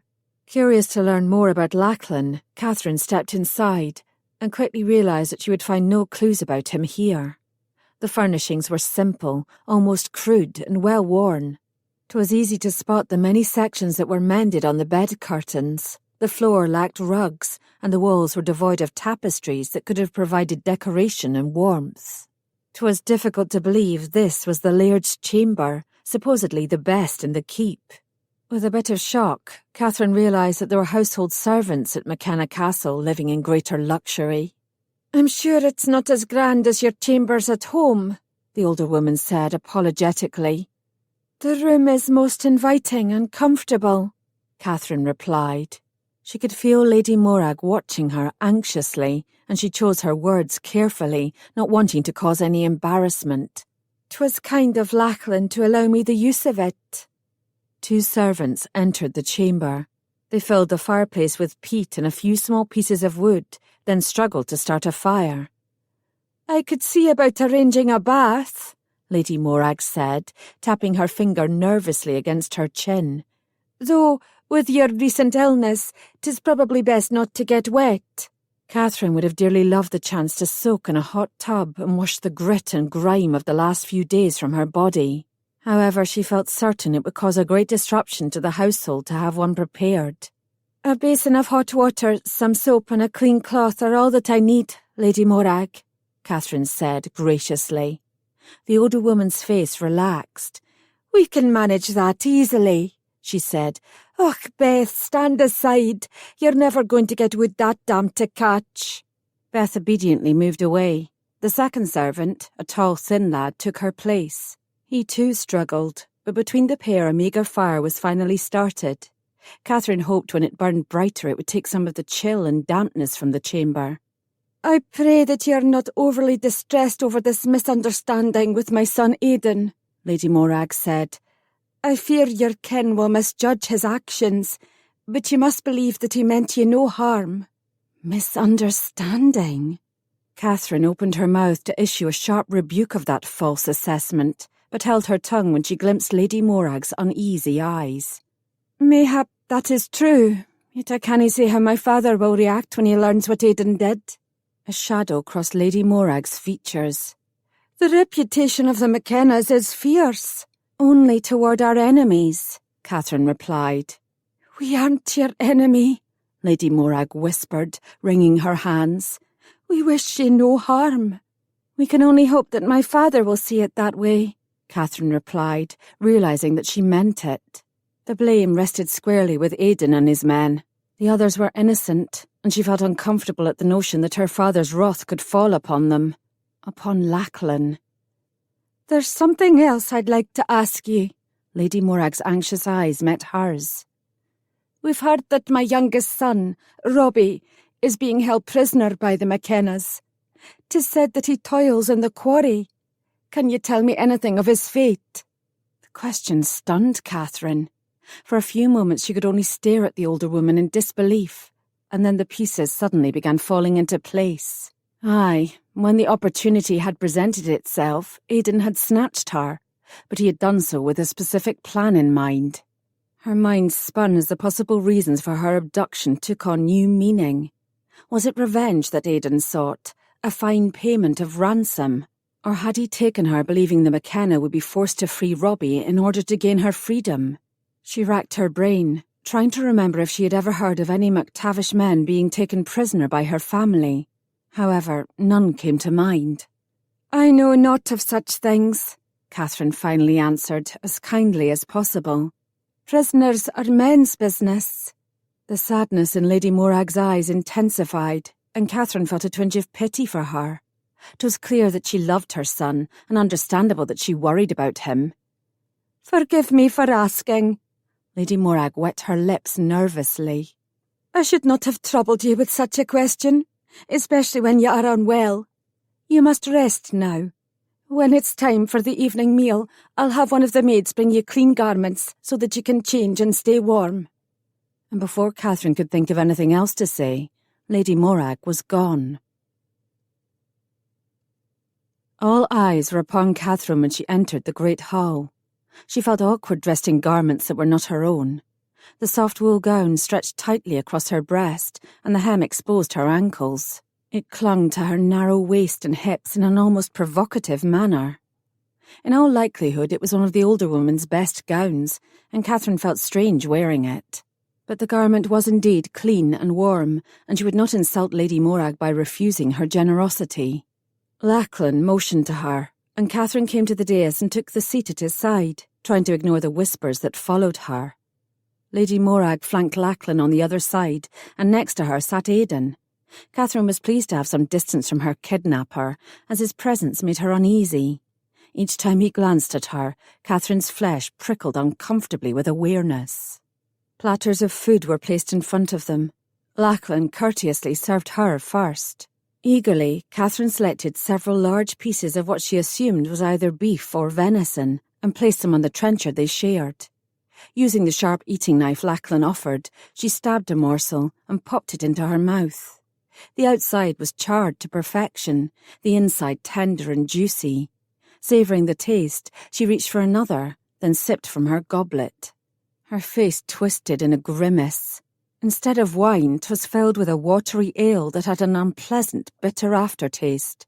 It caused her mouth to pucker and her eyes to water when she swallowed. "Is our local brew not to your liking, Lady Katherine?" Aidan asked with a sneer. "Shall we beg your pardon for not breaking out our best French wine to celebrate your arrival?" Catherine slowly placed her goblet on the table, aware of the many pairs of avid eyes that were turned upon her. "The ale is unique. Alas, the soreness of my throat prevents me from drinking too much of it." Aidan cast her a second glance, this one cold enough to chill her blood.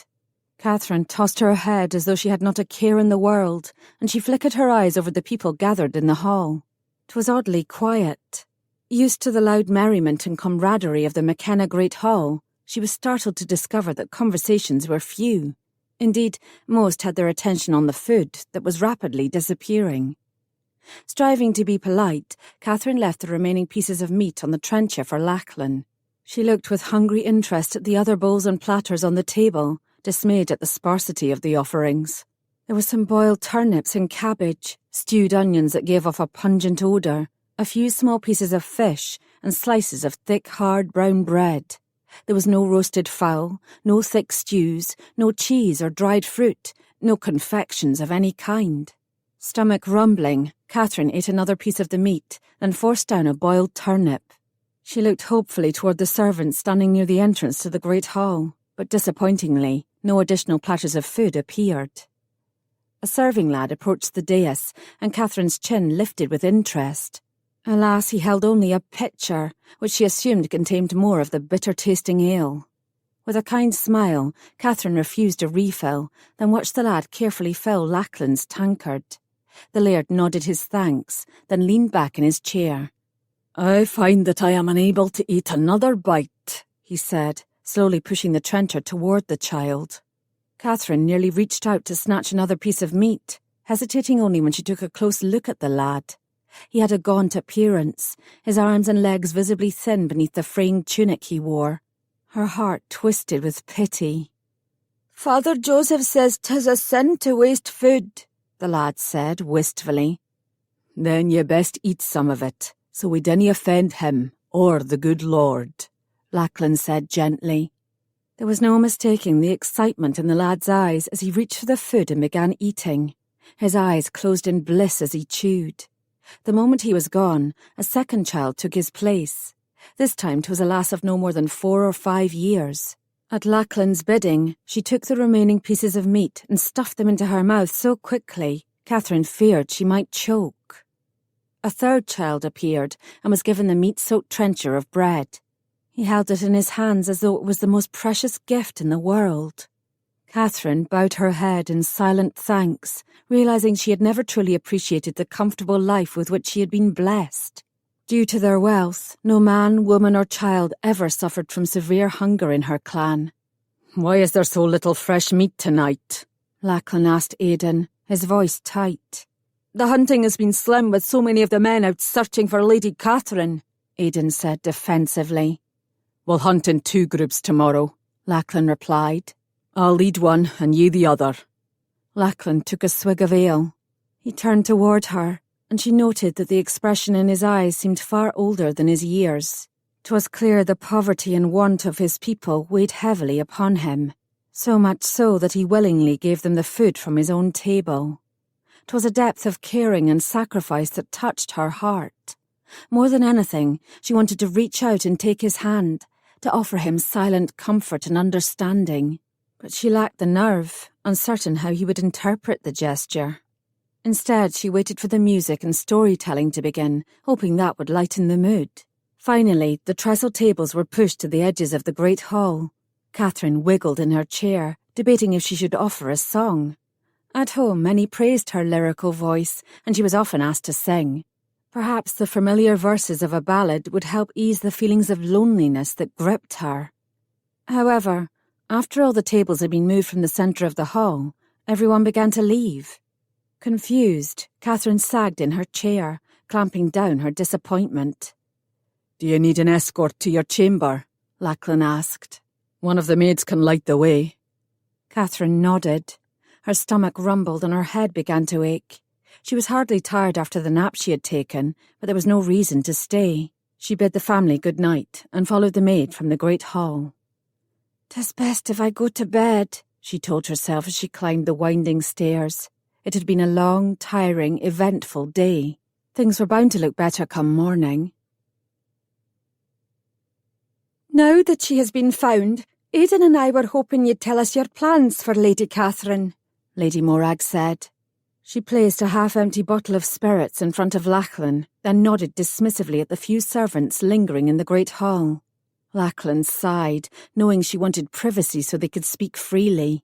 He ached with fatigue and hunger and longed for sleep, but this conversation could not be avoided. "As soon as Lady Catherine has fully recovered from her illness, I will lead an escort of my men to McKenna Castle and return her safely to her family," Lachlan replied, taking but a small sip of the potent whisky. It slid smoothly down his throat, warming him from the inside. Aidan scoffed. "You can't mean to simply take her back to her family and demand nothing in return. What of our brother?" "The McKenna laird might consider an exchange," his stepmother added hopefully.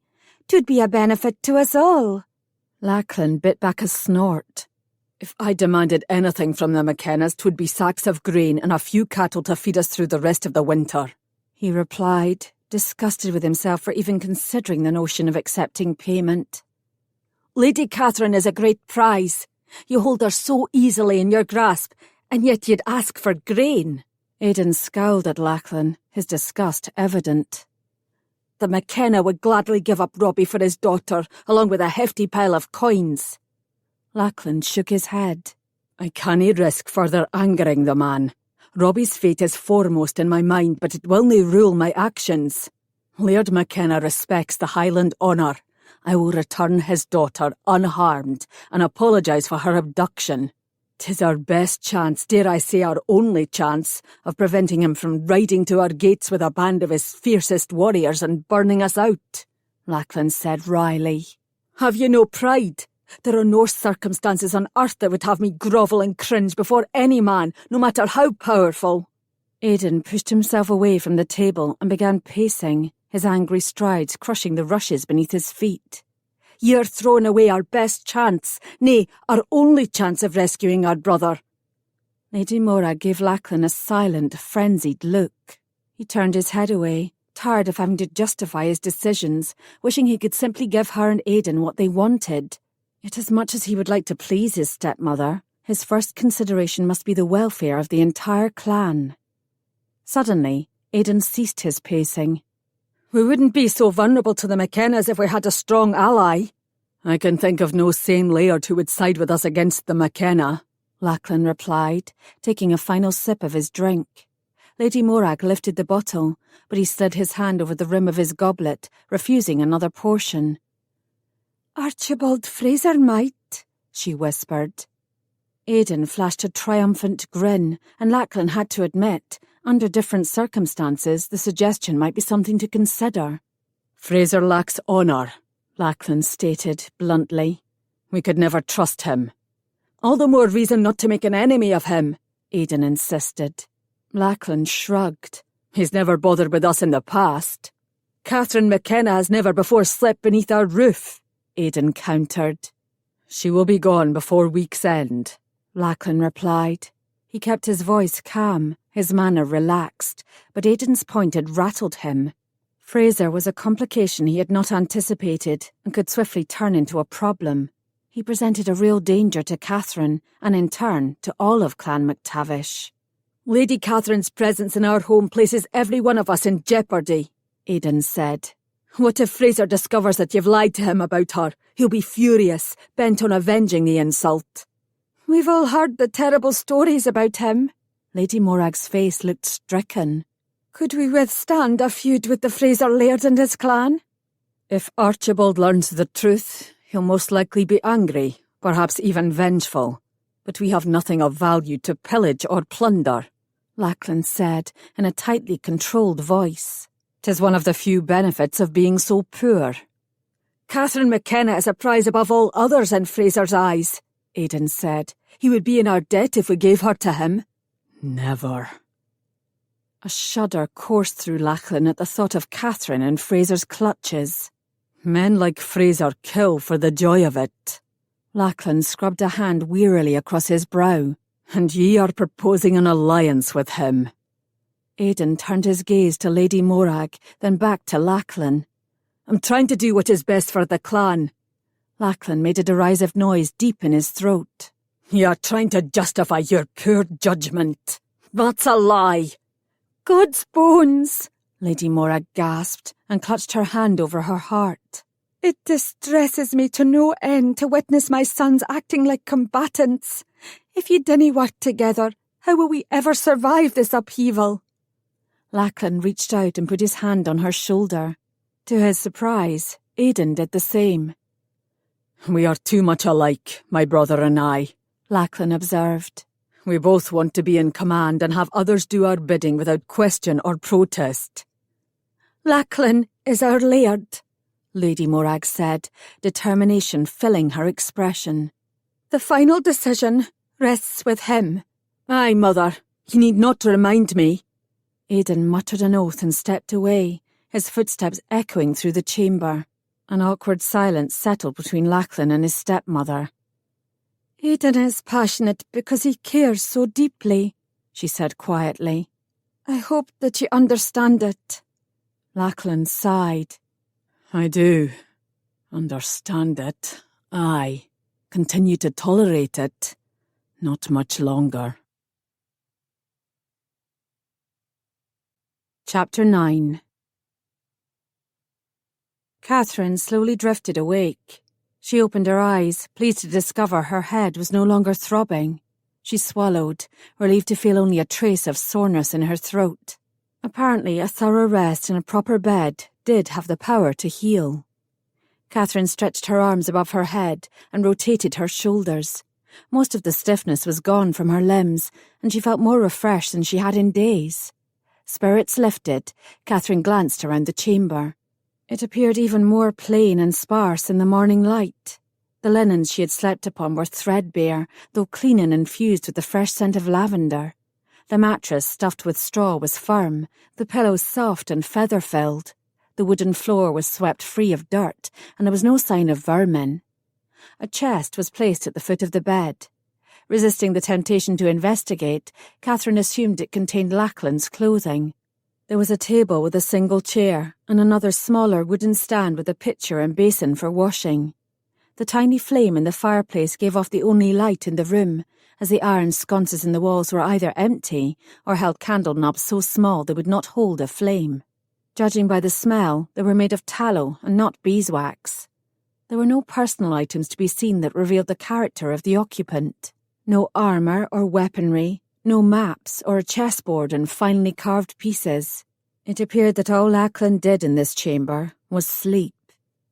Catherine crossed the room to the largest of the 3 windows. Slowly opening the wooden shutters, Catherine pulled back the leather covering that provided protection from the wind and cold. They too were well worn, and she feared that if she were not careful, she might tear them. The resulting window view was surprising in its beauty. Rugged, rolling hills, a dense forest of green pines, and a sparkling blue loch were spread before her. The lovely sight of the Highlands, even in the dead of winter, lifted her mood. A soft knock at the door drew Catherine's attention. At her bid to enter, a young maid arrived, carrying Catherine's clothing. "We've cleaned your gown and mended the small tears," the lass said nervously. "I'm to help you dress, and then take you to the hall to break your fast, my lady. I am grateful for your assistance. Flora," the maid answered with a relieved expression, causing Catherine to wonder if the lass worried that she would turn the famous McKenna temper upon her. After all, Catherine had been brought here against her will. 'Twould be understandable if she was less than gracious toward those who held her captive. "Let's start by untangling my hair, Flora," Catherine said, with what she hoped was a reassuring smile. The maid produced a hairbrush and comb. Catherine sat in the chair, trying not to wince as the knots were brushed away. When that was done, Flora expertly braided the long tresses and pinned them in a circle at the crown of Catherine's head. "Lady Morag gave me a short veil for you," Flora said, holding out the headpiece. "How thoughtful," Catherine replied. "I fear mine was lost days ago." Flora's wide eyes grew even rounder. "Is it true that Sir Aidan gave chase and plucked you right off your galloping horse?" the maid asked in a trembling voice. "Aye, 'tis a miracle neither of us were injured," Catherine said in a biting tone, the memory a most unpleasant reminder of her current circumstances. "Sir Aidan is such a skilled horseman and a brave fighter," Flora said, her expression filling with awe. "He is much admired by all." "He may well possess an abundance of virtues," Catherine replied sourly. "Unfortunately, common sense is not among them." "He was doing what he thought best for the clan," Flora insisted. "'Tis awful how he has been chastised, his opinion disregarded. The Laird shouldn't be so angry with him." Catherine tilted her head. "Are there others who believe the same, that Sir Aidan has the right of it?" Flustered, Flora turned away, no longer meeting Catherine's eye. "There are many who believe what Sir Aidan did was right, though they'll not show disrespect and defend him to the Laird." Catherine was uncertain how much credence to give to this bit of news. Were there warriors in the clan who also supported Aidan, or was it mainly impressionable females like Flora who could easily be taken in by Aidan's handsome face and winning smile? Highlanders could be a fickle lot. They admired strength, cunning and loyalty. Though uncommon, 'twas not impossible for a laird to lose the respect of his people and be replaced. Was that a possibility? Catherine clenched her teeth. If Aidan replaced Lachlan as laird, she feared things could go badly for her. Flora went silent. She was, however, efficient, and Catherine was soon ready, feeling far more like herself dressed in her own clothing. The maid escorted her out, and Catherine immediately took note of the two warriors standing guard in front of her door, wondering when they had arrived at their post. Late last night? This morning? 2 guards, she muttered beneath her breath, wondering if they'd been placed there to keep her in the chamber or others out. Either situation did not sit well in her mind, reminding her again of her vulnerability. Saying no more, she followed the maid down the winding stone stairs into the great hall. It was nearly empty, causing Catherine to realise how late she had slept. "I'll fetch you some porridge," Flora volunteered. The bowl the maid soon brought contained a thin, bland, unappetising gruel, but Catherine relished the warmth it provided as it filled her belly. She was surprised to realise she could have eaten a second bowl, yet after the events of last evening knew better than to ask for another. Food, no matter how poor in quality, was scarce at McTavish Keep. Only a few servants cleaning off the wooden tables remained in the great hall when Catherine was finished with her meagre meal. She swallowed the last of her bitter ale and headed for the door, half expecting a guard to materialise, perhaps even stop her, yet none appeared. Though cold, the fresh air felt invigorating, and the strong sunshine chased away an initial chill. Catherine toyed with the notion of returning to her chamber to retrieve her cloak, but decided she would simply return indoors if she became cold. The noise and bustle in the bailey was a sharp contrast to the quiet of the hall. A group of women were drawing water from a well, while others stoked the fires of a row of laundry kettles. 2 lads carrying baskets of dark brown bread plodded through the muddy ground, while children of all ages and sizes darted around the buildings and between the carts, playing a lively game of tag. Catherine received a few polite nods from those she walked past, but many averted their eyes. She turned the corner and hesitated, spying a large group of workers gathered around one of the outbuildings. The pleasant scent of freshly cut wood wafted from a cart positioned at the structure's doorway, and she surmised that they were engaged in some sort of construction project. Curious, she paused to watch. 2 lines of men carefully passed a large beam up the side of the building, handing it off to a smaller group at the top, the grunts and groans attesting to the weight of their burden. For a moment, Catherine held her breath, half expecting to see it slip and crash to the ground, but somehow it managed to reach the crew on the roof. Catherine moved her hand to her brow, shading her eyes for a closer look, and was startled to realise that it was Lachlan on the roof, angling the heavy beam like a common labourer. He was directing the men's efforts, calling out commands as he worked alongside them. He had stripped down to his shirt. Every line of his muscular form was defined through the thin fabric. His shoulders looked broader, his arms thicker. She could clearly see the array of flat muscles rippling down his stomach as he lifted the beam over his head. It took 3 men on the opposite side to handle the beam that Lachlan moved by himself. His chest was damp with sweat, causing his shirt to cling to his arms and torso, attesting to the effort that he was exerting. Catherine found herself unable to look away. There was something almost mesmerising about watching his muscles flex with each of his movements. 'Twas an undeniable exhibition of brute strength, yet there was grace, even elegance in it. Catherine slowly, evenly released the breath she didn't realise she had been holding. With the beam secured in place, Lachlan ordered the men away and scrambled down the roof. He landed on the ground with a soft thud. Stepping back, he heaved a large sigh and pushed a lock of damp hair from his brow. Her senses reeled. His eyes looked tired, and she could see the shadow of a beard on the chiselled line of his jaw. Aidan might possess the perfectly sculpted features of a Greek god, but Lachlan had a strong, rough, masculine beauty that sent a shiver sweeping over her. It seemed the more she learned about him and observed his behaviour, the more she admired him, was attracted to him. It was evident in the way these men looked to him for instruction that he was a natural leader. She was impressed at his knowledge of building, but also his willingness to do the hard physical work that any soldier she knew would think beneath him. Catherine tried to imagine her father or even one of her brothers doing the same, but could not. They were Highland warriors to the bone, proud of their fighting prowess, strength and cunning in battle. They protected those who tilled the soil, tended the livestock and repaired the buildings. They did not work beside them. Lachlan's head turned, and their gazes unexpectedly met. His brow rose, and something sparkled in his eyes. Joy at seeing her. Nay. Inwardly, Catherine chastised herself for such vanity, deciding he was most likely glad that she was up and about and would soon be ready to make the journey home. "The colour has returned to your face," Lachlan said as he came to stand beside her. "Or is it the cold weather and lack of a proper cloak that brings the redness to your cheeks?" Catherine flushed with embarrassment at the gentle rebuke. "I've only been outside for a short time, and the sun is warm."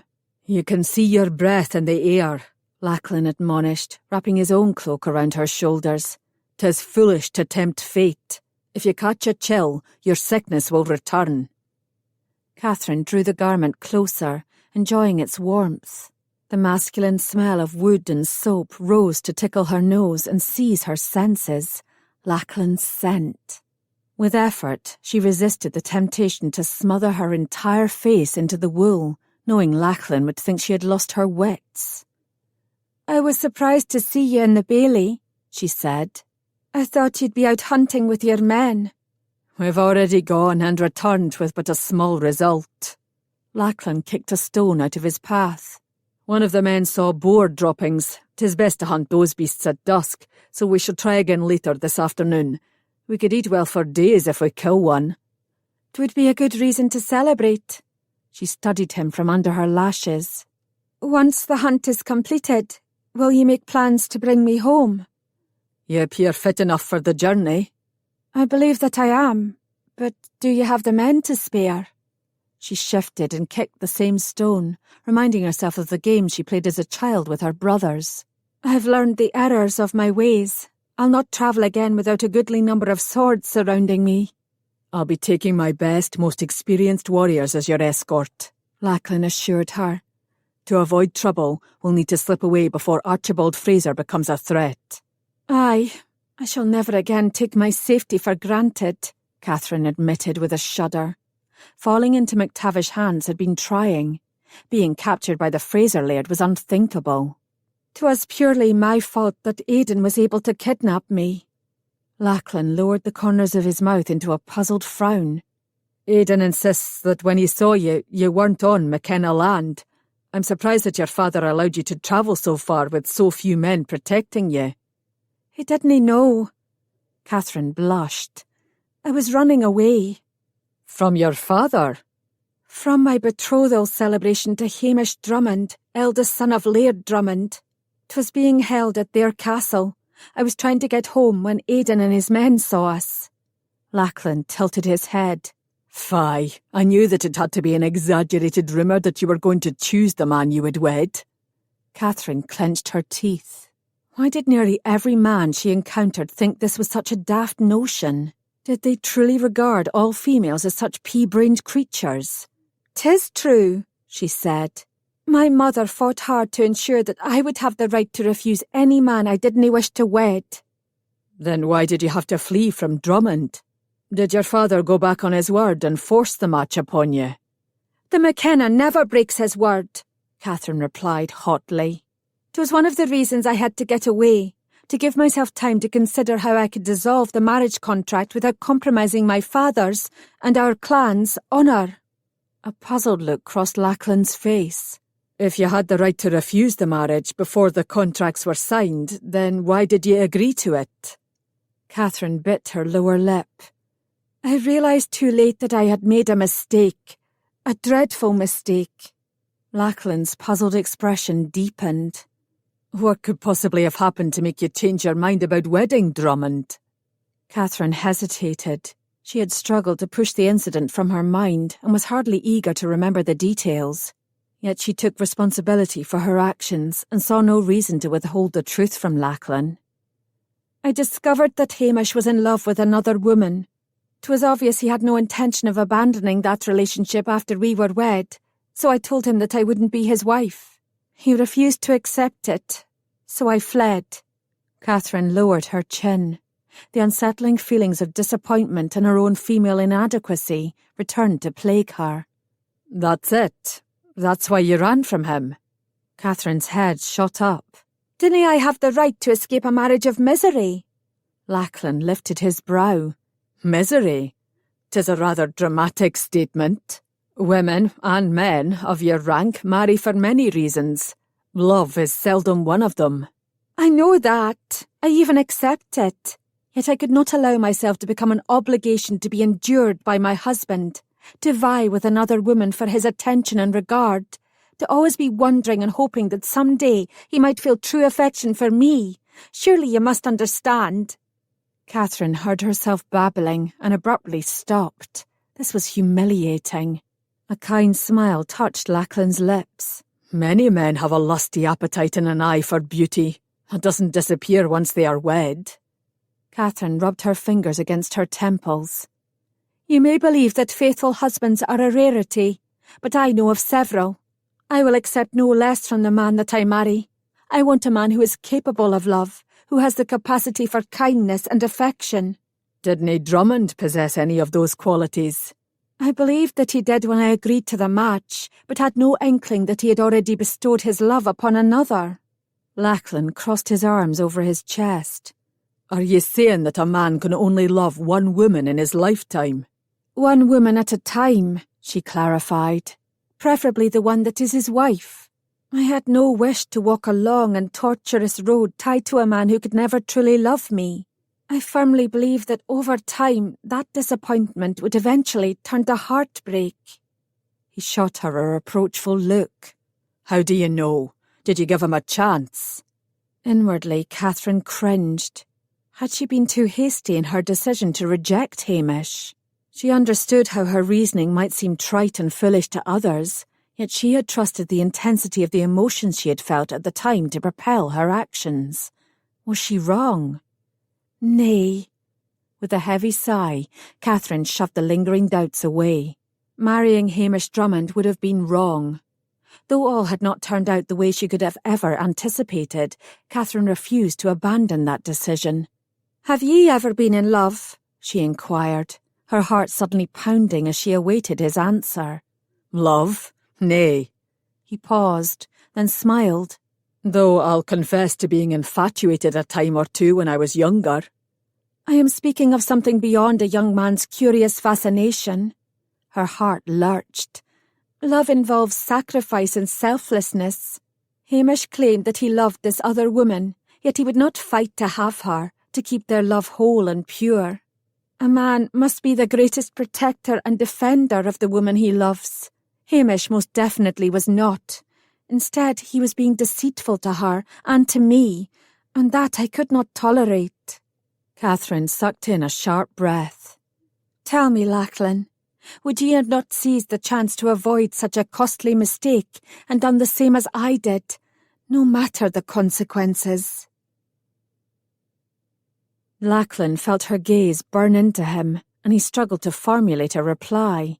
For the life of him, he didn't understand why he was pressing her so hard to defend her reasons for refusing to marry Hamish Drummond. Was he trying to test her resolve or prove her sincerity?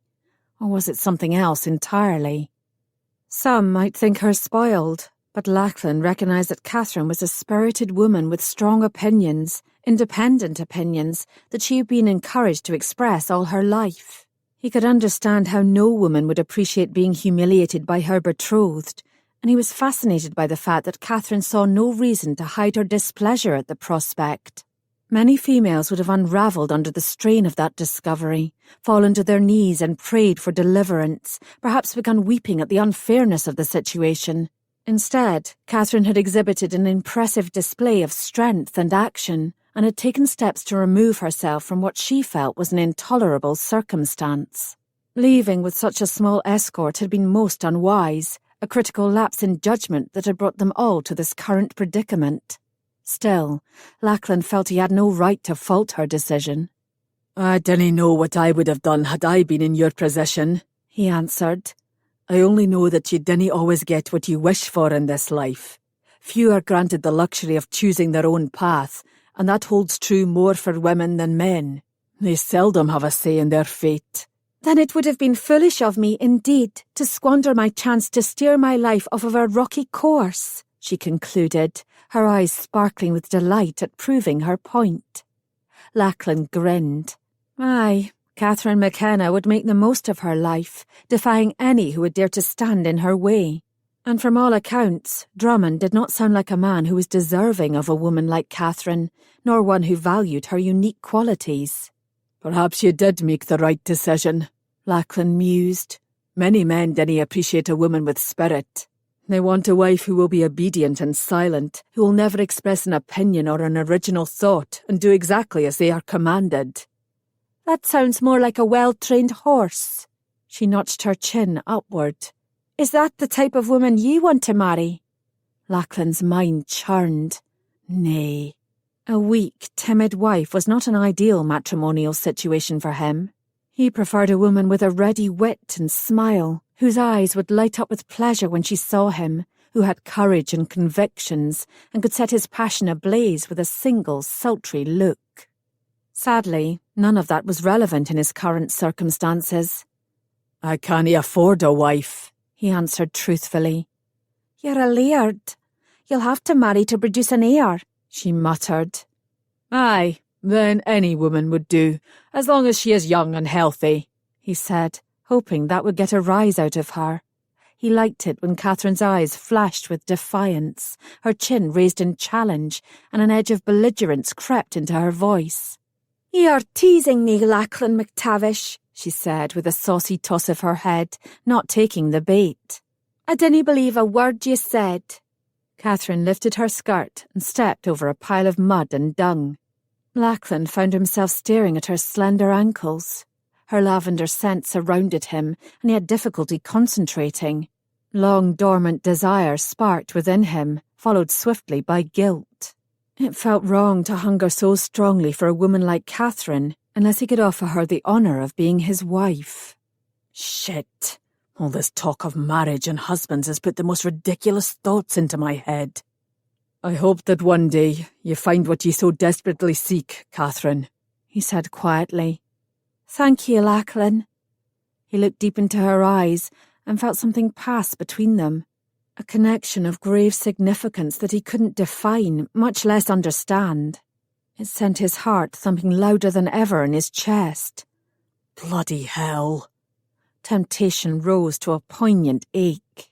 He wanted, nay needed, to kiss her, to once again taste her sweet lips, feel her lush body pressed against his. Here, now, in front of everyone gathered in the courtyard, especially those who were trying so hard not to appear that they were staring at their Laird and the McKenna lass. Yet he held back, for one simple reason. He had no right. Few men would be able to resist her unaffected allure, yet Lachlan knew that he must. He could not let this attraction interfere with what he needed to do, save his clan and return her to her kin as quickly as possible. Chapter 10. Katherine stood on the ramparts and inhaled deeply, appreciating the fresh air. The afternoon clouds had drifted away, taking the misty rain with them. The moment the weather had cleared, Katherine had seized the opportunity to be outside. She had intended to stay in the bailey, but Aidan had been training a group of men in the courtyard. She had given the handsome warrior a wide berth in the few days she had resided at MacTavish Keep, avoiding him whenever possible, suffering through his company only at the evening meal. His overt animosity toward her appeared to have softened, yet she was not foolish enough to take any chances.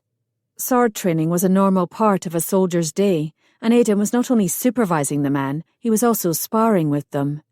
The riotous sounds of clattering swords drew the eyes of several females, including Katherine's, but alas, Lachlan was not among the men practising. 'Twas Aidan who was in command. Katherine could not help but notice how he held his heavy claymore with great ease.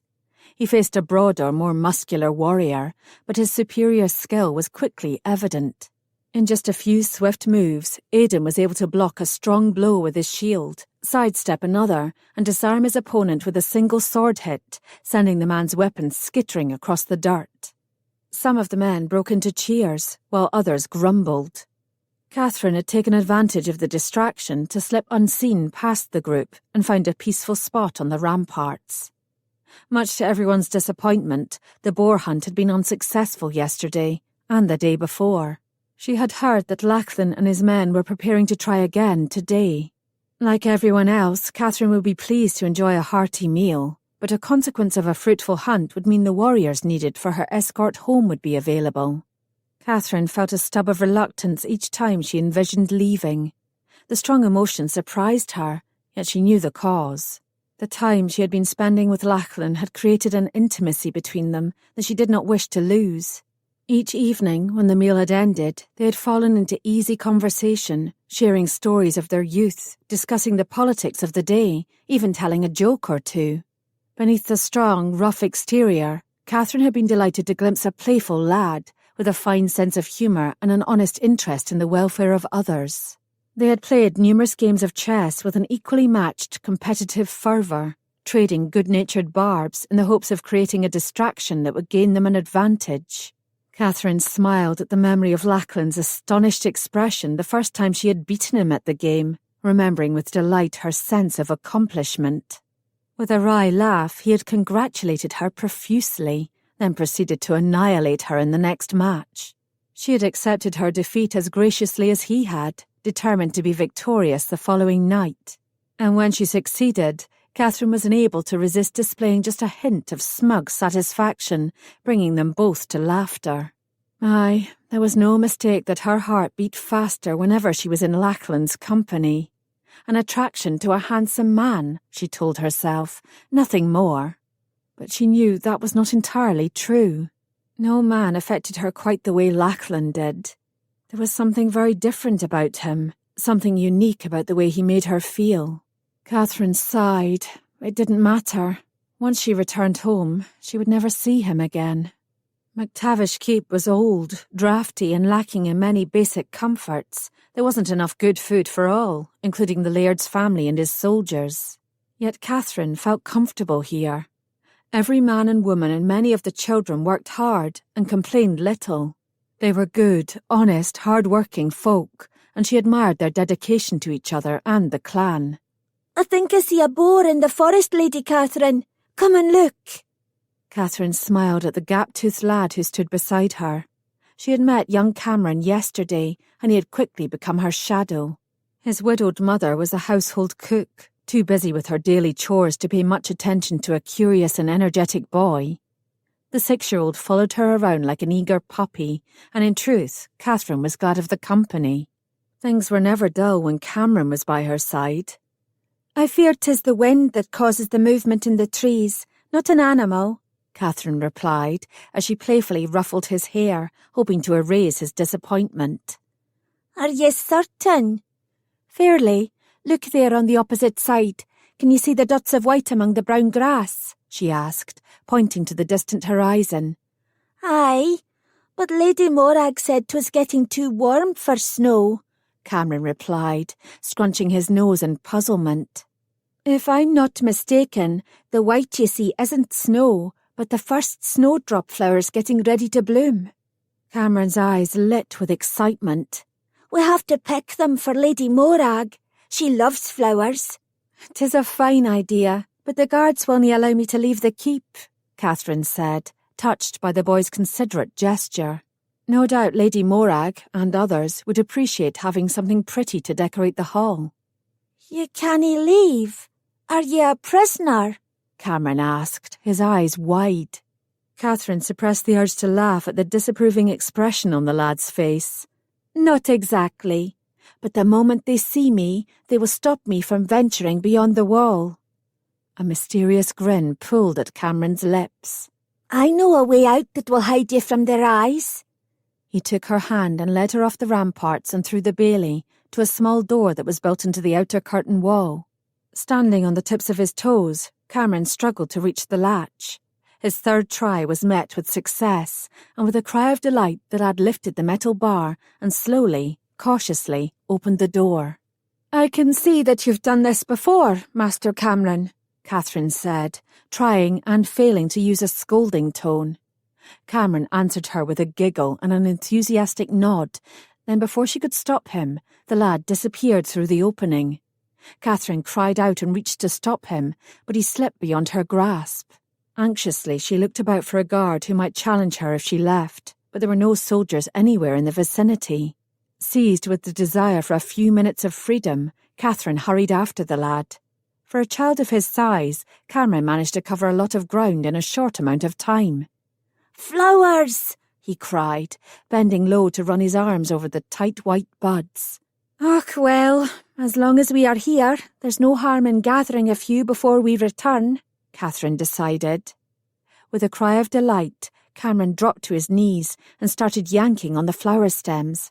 Appreciating his excitement, if not his finesse, Catherine delicately snapped the stems of a few buds before spying a cluster of perfectly formed blooms several yards away. You start on your way back to the keep, Catherine instructed the lad. I'll follow in a moment. Crouching low, Catherine picked a few more buds, shifting the bounty in her arms to hold it all. 'Twas then that she noticed an unusual quiet in the field, accompanied by an equally strong sense that someone was watching her.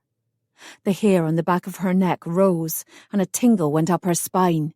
Her head turned swiftly, rapidly, in several directions. There was nothing. Insisting to herself that she was being fanciful, Catherine attempted to shake off the odd feeling of foreboding. Yet it persisted, intensifying, until a warning sounded in her head. Run! Hurry! Heart pounding, she squinted at the dense forest ahead. Suddenly there was movement. Panic seized her. Could it be a wild boar? Cameron had said that he had seen one. Boars were unpredictable animals.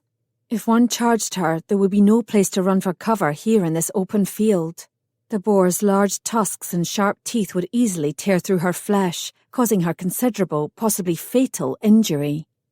Her eyes travelled anxiously along the tree line. There was movement again, this time accompanied by a rustling noise. She caught a glimpse of a shadowy figure among the pines, and then astonishingly, a lone rider on a magnificent white horse emerged from the trees. Man and beast stood silently at the edge of the forest. Katherine blinked, uncertain if she could believe her eyes, wondering if she had somehow imagined such a splendid sight. The horse and rider moved forward. A moment of confusion froze Katherine in place before she was able to catch a clear glimpse of the rider's features. "Archibald Fraser!" Knots of fear rose in her throat. She could see no other Fraser warriors in the woods, yet even if he rode alone, Archibald presented a huge threat. Dismay filled her. She glanced back at the keep and realised how far she had strayed from the protection of its gates. Her only comfort was that Cameron was no longer visible. The child had made it safely back inside. Hoping the rider wouldn't immediately notice her, Katherine slowly began inching her way backward. Her throat trembled with the need to call for help, but there were only a few guards stationed on the ramparts, and none were currently looking in her direction. Better to stay silent and move a few yards closer to safety. The horse whined, then stomped its hoof restlessly on the hard ground. Archibald's eyes caught hers, and the menace and determination shining in their depths set Katherine's heart thundering in her ears. "He must know who I am. He must know that I'm the McKennas' daughter." Her arms opened. She dropped the flowers she held, scattering them at her feet, turned and ran. Archibald's cry of anger split the air. Within moments, the pounding hooves of his horse sounded behind her, spurring Katherine to run as fast as her legs could carry her. As the gates of McTavish Keep loomed closer, Katherine began screaming for help, wasting precious breath on the hope that someone would hear her and sound the alarm. "I must reach the keep." Holding her skirts high to avoid tripping over them, Katherine sprinted across the open terrain. She could hear Archibald's angry blasphemy as he bore down on her, could imagine the feel of his horse's hot breath on her neck. He reached for her, but Katherine twisted away at the last moment, miraculously avoiding his grasp. Terrified, she continued running, her lungs burning as she pushed her legs to move faster. Suddenly, the gates opened, and a warrior mounted on horseback came charging forward. Sword drawn and raised, his bloodthirsty war cry sent a chill down her spine. "Lachlan!" Katherine's relief was so great that she nearly stopped, but then prudence prevailed, and she ran past Lachlan. At the sound of clashing steel, she pivoted, watching in terror as the contact tilted each man sideways in his saddle. Lachlan succeeded in knocking Archibald from his horse. The Fraser Laird hit the ground hard, rolled, and quickly regained his feet. Sword in hand, he charged the mounted Lachlan, aiming for the horse's chest. Somehow, Lachlan was able to turn the beast before a death blow was struck. However, the sudden movement caused the animal to rear up on its hind legs. Katherine watched in horror as Lachlan struggled to get the frightened horse under control. Pressing his advantage, Archibald charged. "Lachlan! Watch out!" Katherine cried. Lachlan jumped from the horse. He landed on his feet, gracefully ducking beneath Archibald's blow. Swords poised, the two combatants warily circled each other. Archibald struck first, the deadly sound of steel against steel reverberating through every nerve in Katherine's body.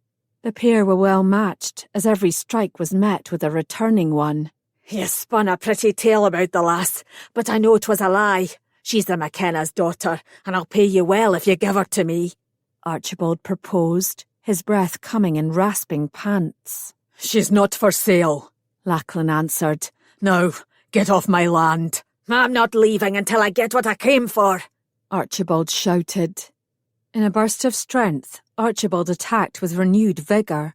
With two hands tightly gripping the sword handle, he swung the heavy claymore in a deadly arc, bringing it down with savage force. Lachlan somehow managed to block the blow and counter with one of his own. A spark flared between the metal blades as they met and pressed against each other. Standing above Lachlan, Archibald leveraged the advantage to slowly lower his sword until it inched closer to Lachlan's head. Gritting his teeth, Lachlan fought hard to keep the blade from his neck. Catherine glanced frantically toward the keep. Why did no one else come? Suddenly, Lachlan lowered his shoulder, dropped his sword, and fell to the ground, knocking Archibald off balance. Catherine screamed in alarm, but in a blur, Lachlan rose to his feet and lunged at Archibald, knife in hand. He raised his leg, kicking Archibald square in the stomach and sending him sprawling onto his back. "It will give me no small pleasure to send you to hell, Fraser," he snarled, placing his boot on the man's heaving chest and pressing the tip of his blade against his throat. Lachlan! Hold! Catherine screamed, frightened at the bloodlust gleaming in his eyes. If you kill him, you'll start a war with the Frasers.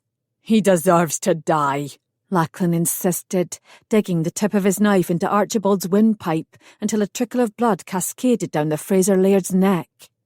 Aye, Catherine agreed, but not today, and not like this.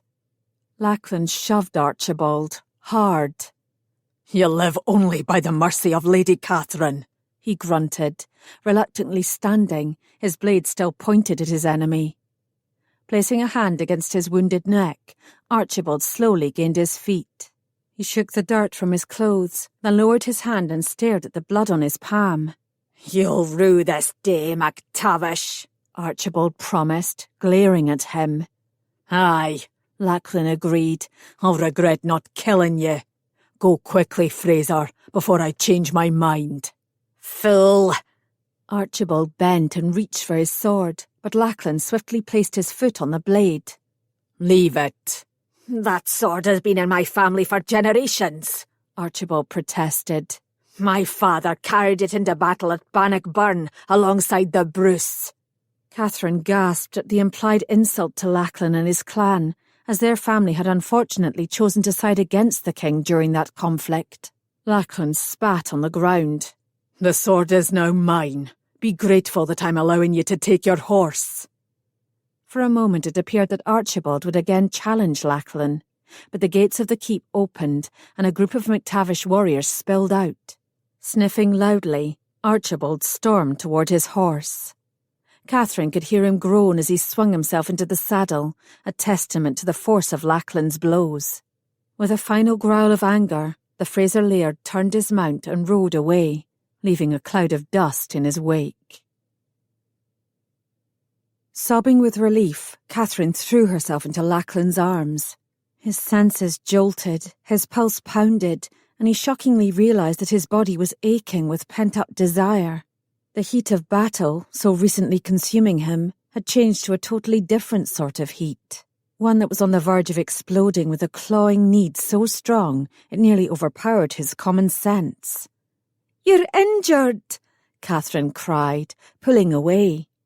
Lachlan glanced down at his side, surprised to see a streak of red blood spreading over his tunic. He hadn't known that Fraser's blade had struck so deep until Catherine mentioned the wound, which now stung like hellfire. Lachlan paused and took a shallow breath, waiting for the pain to pass. "Didn't he look so worried?" he joked. "I'm not that easily killed." "Oh, Lachlan!" Her eyes clouded with concern. He could not tear his gaze from her. She was so lovely, so appealing. Lachlan raised his arm, then quickly lowered it, resisting the urge to run his fingers over her quivering lower lip. "What have ye, Catherine? Are ye injured?" he asked gruffly. "Nay, I'm fine." She shuddered. "I'm grateful that you saved me from that beast."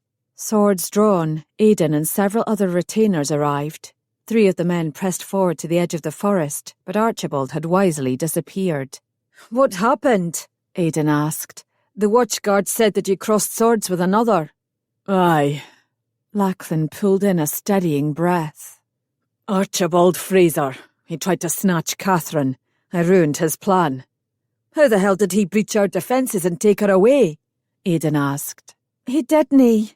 Catherine's eyes lowered remorsefully. "I was beyond the wall." "What? Why?" Aidan glared at Catherine with reproachful eyes. She shrugged her shoulders helplessly. "I came to pick a few flowers. I didn't realise that I had strayed so far from the gates." "Flowers? Are you daft, woman? Features tense, Aidan turned away in disgust. Catherine lowered her head. Forgive me. I didn't intend for my impulsive action to put anyone in danger. Well, it did, Aidan retorted. Calm down, Aidan, Lachlan said wearily. Catherine was in plain view from the ramparts of the keep. She should have been safe.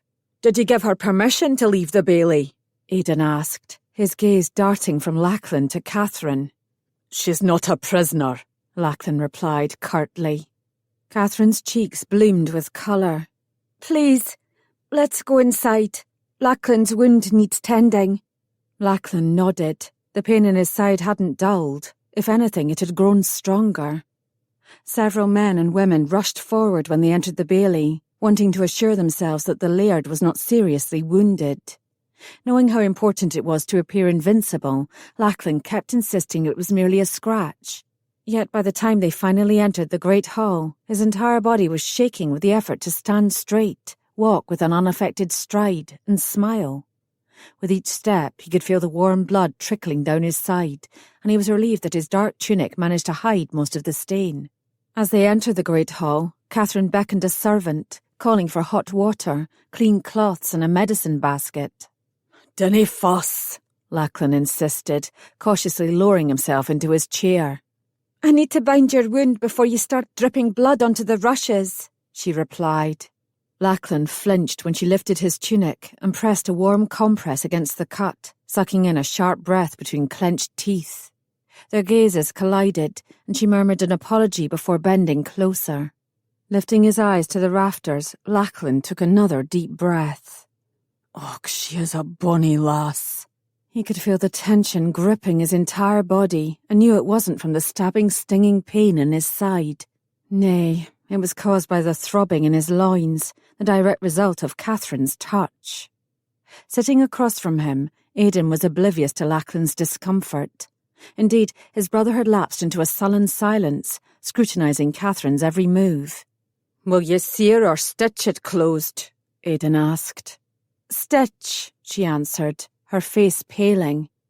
I'll fetch the whiskey, Aidan said. When his brother returned, Lachlan took several long swallows, then nodded to Catherine. He drew in a sharp breath as the needle pierced his flesh, yet somehow Lachlan held himself steady. A stitch, a swig, a stitch, a swig. 'Twas an inspired idea, and Lachlan followed the pattern religiously 12 times, preferring the feel of the whiskey sliding down his throat far more than the sharp stabs of the needle and the pull of the thread through his bruised flesh. Thankfully, Catherine made quick work of her task, knotting the thread when she was finished and snipping away the excess. She next gently cleansed the wound, placed a clean cloth over the gash, and wrapped a long binding tightly around his waist to hold it in place. I fear it will leave a rather nasty scar, she said regretfully. One that all the maidens shall admire, Aidan said with a laugh. Perhaps the bloodthirsty ones, Catherine replied dubiously. Lachlan glanced down at his side. Did your mother teach you the healing arts? He asked, admiring her handiwork. Catherine smiled. I learned from my mother what not to do when tending the wounded and infirmed. She bent low and whispered in his ear. Her healing potions are legendary among the McKennas and pointedly avoided by all she tries to heal. 'Tis bad enough when she makes a salve for your wounds, worse still when she conjures medicine you have to drink. That hardly inspires my confidence in ye, lass. Aye, but it distracts you from your pain. Lachlan grinned. She had succeeded in easing his discomfort, or mayhap 'twas the 12 shots of whiskey he had drunk. Either way, the sharp stinging pain in his side had lessened to a dull throb. Though he protested the attention, it had felt good to have a woman fuss over him with such gentleness and concern. For too long he had attended to his battle wounds himself, or relied on the assistance of one of his men. I shudder to think what might have happened to you if Fraser had succeeded in his abduction, Lachlan said, a ball of emotion tightening his chest. Catherine blanched. He is a cruel, brutal man. My sister-in-law, Joan, bears the scars of his abuse. Aidan's eyes narrowed. I heard that she was a wilful, spoiled, disrespectful wife, unable to learn her proper place. 'Tis true that Joan has a strong will and knows her own mind, Catherine said. But that cannae excuse how she was treated by that brute. A man must be obeyed without question in his own household, Aidan countered. Ugh, so when a man cannae control and dominate a woman through logic and reason, he must resort to using his fists on her? Catherine asked, her voice growing thick with emotion. Nay, a man who beats a woman is a swine. Lachlan's temper flared. A man must be confident and decisive to do what he believes to be right. But physical abuse of someone ye have vowed to protect and cherish is disgusting. And dishonourable. Aidan bowed his head. I beg your pardon, Lady Catherine, for speaking without considering my words. Catherine appeared startled at the unexpected apology, but she recovered quickly and acknowledged Aidan with a cautious nod. Lachlan was equally surprised. Aidan's attitude toward Catherine had always bordered on belligerence. Why the sudden change? Lachlan tried to make sense of it, but his head was swimming in whiskey. Nay, there was something more pressing, more important that he needed to focus upon. We should give thanks Fraser's plan was thwarted, yet we must find the answer to the more important question. Lachlan coughed, then took a swig of the whiskey Aidan poured for him. Catherine raised a brow. More important? Fraser knew who you were, Catherine, Lachlan said quietly. How? How did he come by that information? The three exchanged looks. Aidan scrubbed a hand across his face. Catherine shrugged. The answer is obvious. Lachlan slowly placed his empty goblet on the table. Someone told him. Chapter 11. The quiet in the chamber grew to an uncomfortable stillness. Catherine shivered, knowing that Lachlan was right. Archibald must have been informed of her true identity by a clan member. But who? She glanced anxiously around the room, realising it could have been anyone. A shiver of fear rumbled through her, as those with whom she had felt so comfortable suddenly seemed threatening. This is not only a betrayal of Lady Catherine, but a betrayal of our clan, Lachlan said. He winced as he rearranged his position on the chair. I want this person found, Aidan. Aidan's head jerked toward his brother. You want me to take charge of this problem? Aye, you know our people better than I do. It should not take you long to discover who committed this act of treachery. Aidan sniffed in annoyance and took a swallow of whiskey, looking none too pleased at the prospect of routing out the informant. Are you certain that Fraser knew she was Katherine McKenna? He asked. I am. Lachlan's stare turned hard. He called her by name when he offered to buy her from me. Aidan's expression turned calm, and Catherine eyed him with suspicion. Why was he not more surprised? Was it because he was the one responsible? To her mind, he seemed a prime suspect. 'Twas no secret he held her in little regard and disagreed with his brother's plans to simply return her to her clan and receive nothing in return. Had Aidan gone against his brother's orders and bargained with Archibald to receive what he felt he was owed? The two brothers were openly at odds over a variety of matters, which begged the question, what precisely was Aidan's level of loyalty to Lachlan? Catherine felt a sudden chill. She rubbed her arms as panic began to steadily build inside her. It could be anyone, Aidan murmured offhandedly. Not anyone. Someone. I want a name, or names. Lachlan speared his brother with another hard glare. The expression on Aidan's face told Catherine he would protest no longer, yet he also gave no indication that he would do as his brother bid and investigate the matter. Lady Morag bustled into the great hall, stopping suddenly when she caught sight of her sons and Catherine gathered around the table. A deep ridge furrowed her brow as she approached. Why are ye here at this hour of the day? Is something wrong? Lachlan's face tightened. Sit down, mother. Your heart, she exclaimed, reaching out to touch his blood-stained tunic. I'll send one of the servants to fetch my medicine basket. Catherine has already dressed my wound. Lady Morag turned to Catherine, and she saw gratitude and relief in the older woman's eyes. "Were you injured on the practice field?" Lady Morag asked, her expression relaxing into a smile. "I'd like to know the name of the man who was able to best ye. Or was it 2, 3, all sparring with you at the same time?" Lachlan shook his head. "I fought Archibald Fraser. He struck a blow, but didn't best me, getting far worse than he gave. I drove him from our land." Lady Morag recoiled. "Why was Laird Fraser here? And why did you cross swords with him?" "He tried to abduct Lady Katherine," Aidan answered. "In the bailey? I heard no commotion." Katherine cleared her throat. "I was outside the walls gathering flowers when Archibald suddenly appeared. Lachlan saved me." "Flowers?" Lady Morag's voice tightened. "You compromised your safety for some flowers?" Katherine squirmed uncomfortably under Lady Morag's cutting glare. She was right to be angry with her. Katherine knew she never should have left the safety of the courtyard, even for such a short time. 'Twas a foolish mistake that could have had far worse consequences. "Why Katherine ventured beyond the gates doesn't matter," Lachlan said, as he let out a long, frustrated breath. "No one should be in such grave peril when they are that close to our keep." "She would have remained out of danger if she had stayed within the protection of our walls," Lady Morag interjected curtly. Aidan made a dismissive noise in the back of his throat and looked accusingly at Katherine, who felt a flush stain her cheek. A wave of guilt washed over her, and she lowered her head. "You had planned to bring Katherine back to her family.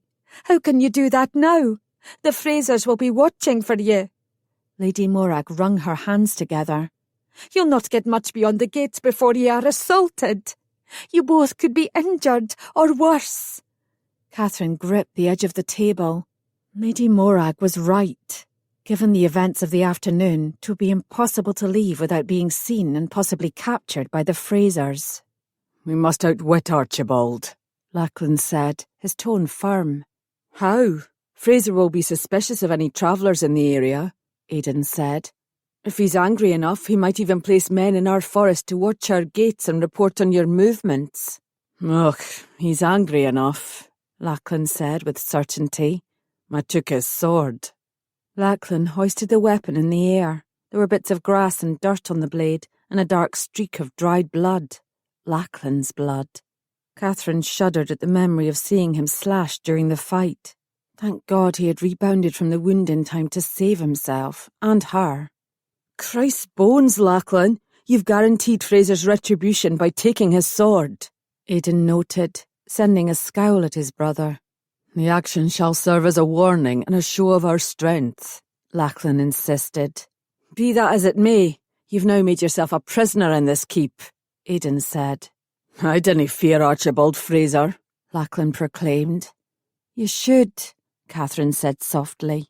"He's a monster." Lachlan's expression hardened. "All the more reason to get you safely back home and beyond his reach." "How?" she asked. "If you leave with only a small group of riders, it would attract less attention," Aidan offered. "True, yet a small convoy would be easily overtaken if we are seen. We need to take a sizable escort." Lachlan scratched the back of his neck. "There has to be a better plan." "A disguise," Lady Morag mused. "You must slip away without anyone knowing that you have gone. Both of you." She eyed Katherine up and down with a critical glare. "If the Frasers are indeed watching, the perfect ruse would be to dress Lady Katherine as a lad." Lachlan scoffed. "Fraser will have to be very far away and half blind to believe that Katherine was a lad." Katherine blushed and modestly lowered her gaze. "You could both wear servants' clothes," Aidan suggested. "Nay." Lachlan shook his head. "'Twould look too suspicious. Why would servants be in the company of so many soldiers?" "Instead of bringing me home, you could send a message to my father and ask him and his men to come and fetch me." Katherine glanced up at Lachlan. "Fraser will not dare to attack a contingent of McKenna retainers, especially if my father is leading them." "'Tis true that Fraser prefers to engage with smaller, weaker forces that he knows he can defeat." Lachlan bent his head, appearing to consider the matter. If you contact them, do we not run the risk of the McKennas attacking us? Lady Morag asked, her hands still trembling. If the missive is carefully worded, my father will know that I have been treated well, and that you mean me no harm, Catherine replied, hoping her words rang true. Her father's temper had been the cause of many a rash action, yet surely the days of travel it would take for him to arrive here would be sufficient time for it to have cooled. Which is it to be, Lachlan? A disguise or a message to the McKennas? Aidan asked impatiently. I dinna know yet. I need more time to consider the choices. Lachlan frowned. In the meantime, find me that informant. Your stitches are very neat and precise, Lady Morag remarked, admiring the cloth in Catherine's lap. Thanks to your diligence, this piece will be completed sooner than I had hoped. Needle in hand, Catherine looked up and smiled at the older woman. After the commotion and excitement of the afternoon, she needed something to occupy her hands and mind. She had asked for a basket of mending to work on, and instead Lady Morag had given her a section of altar cloth. Initially, Catherine had protested the choice, preferring the more useful task of hemming or repairing, but once she saw the beautiful silk piece, her spirits had lifted. 'Twas a privilege to be allowed to work on such fine fabric with such a complicated composition. Did you design the piece yourself? Catherine asked, running her finger over the small section of embroidery she had just completed, using the new stitch Lady Morag had taught her. From memory, Lady Morag replied. A long time ago I created a similar one with my mother. I was just a lass, and so proud to be allowed to sew a section. My mother and I spent many peaceful hours working together on it. Though she has been gone for many years, recreating it somehow makes me feel closer to her. Catherine understood. She too had many happy memories of working on projects with her own mother. A wave of guilt attacked as she thought of the worry her disappearance was certainly causing her mother. No doubt Lady Aileen was consumed with fear over the uncertainty of her daughter's fate, and Catherine regretted the unintended pain she felt certain her mother, and the rest of her family, was suffering. It had to end. She knew there were difficulties, that in part were her fault, yet a way must be found for her to either return home or let her family know that she was alive and safe. She would speak with Lachlan at the first opportunity and express the importance of making that happen. A collection of male voices interrupted the peace in the great hall. Catherine's muscles tensed at the distinct sound of Lachlan's voice. Earlier she had told him to rest, insisting his wound would heal faster. He had thanked her for the unsolicited advice and promptly left with his men, citing important work that needed to be done. His devotion to duty was admirable, yet like most men he was pig-headed when it came to matters of his own well-being. Her eyes scanned his form, noting he was favouring the side where the blow had been struck. Foolish man. He would soon be abed with fever and chills if he did not take care. You'll not persuade him to be sensible and rest, Lady Morag said mildly. He sees it as a weakness, and Lachlan only shows his strength. Startled that her thoughts could be so easily read, Catherine mumbled an unconvincing denial and hastily returned to her sewing. However, trying to concentrate on the intricate design was near impossible, as Lachlan's presence proved too distracting. After stabbing herself twice with the needle, Catherine sighed and gave up. She would ruin the lovely cloth if she pricked herself deep enough to draw blood. She again looked over at the group of men, who were now gathered around a table drinking. They were unusually quiet, appearing to listen intently to Lachlan before nodding in agreement and departing. Were they hatching a plan to outwit the Frasers, or making plans for her departure? The uncertainty unsettled Catherine. Yet there was more to the unease that she was suddenly feeling. Lachlan had not left with the others, and was now staring at her with intense scrutiny. It unnerved her. His countenance reminded her of a stable cat, sitting in watchful stillness near a mouse hole, waiting with unflinching patience for the rodent to emerge. Catherine's first instinct was to avert her eyes modestly, but she ignored the impulse, and instead she met his gaze boldly. He regarded her with unwavering steadiness, and she returned it in kind. She motioned that he should be resting. He raised his brow and shook his head. Bristling, she raised her own. A smile slowly emerged from Lachlan's lips. She answered with one of her own. Nodding, he lifted his tankard in a silent salute. She accepted his regard graciously, trying hard not to stare at his powerful hand. The sight of his strong fingers and sun-darkened skin, lightly dusted with hair, sent the most peculiar feeling fluttering through her.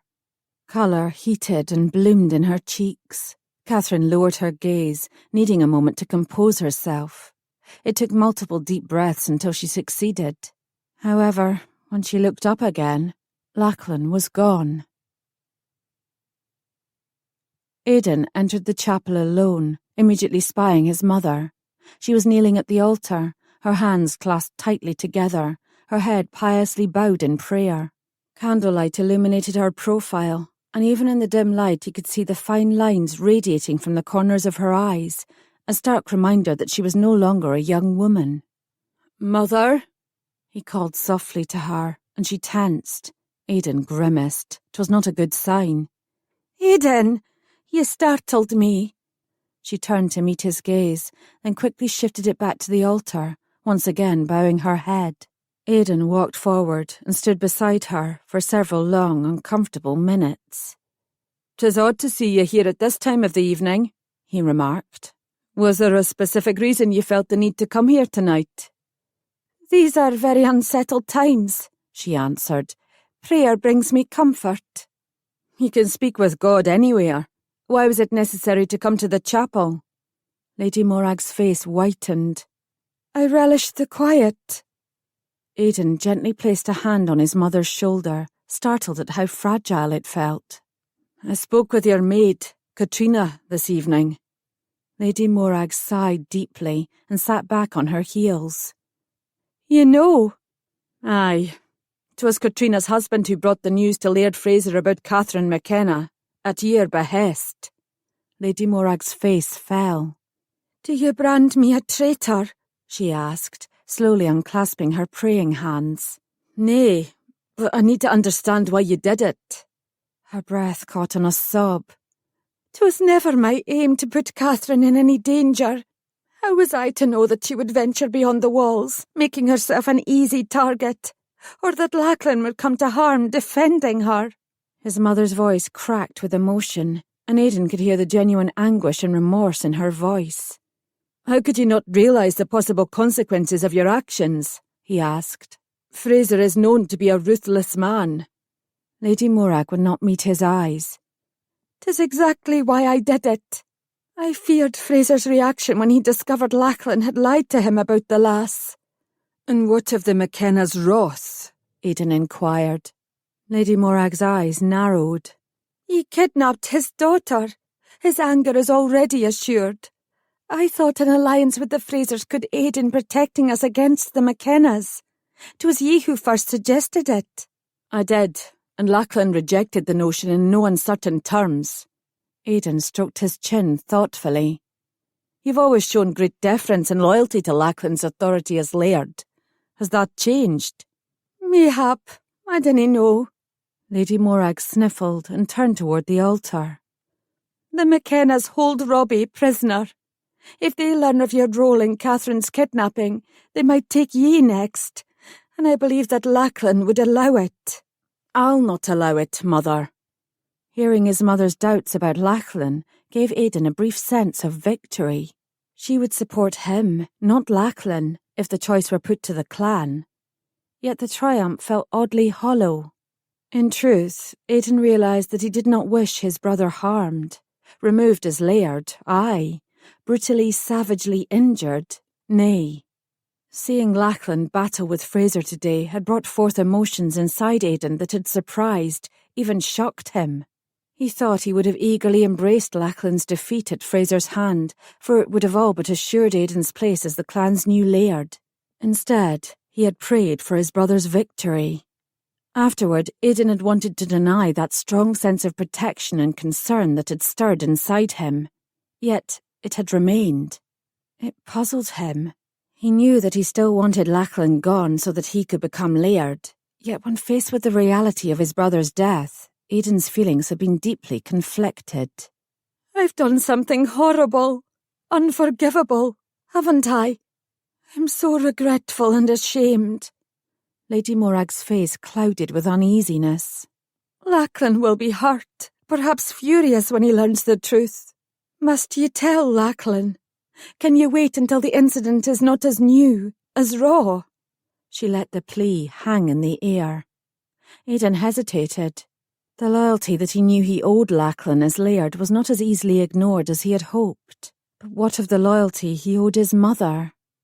I see no good that could come of revealing your betrayal to Lachlan. Relief flooded his mother's eyes.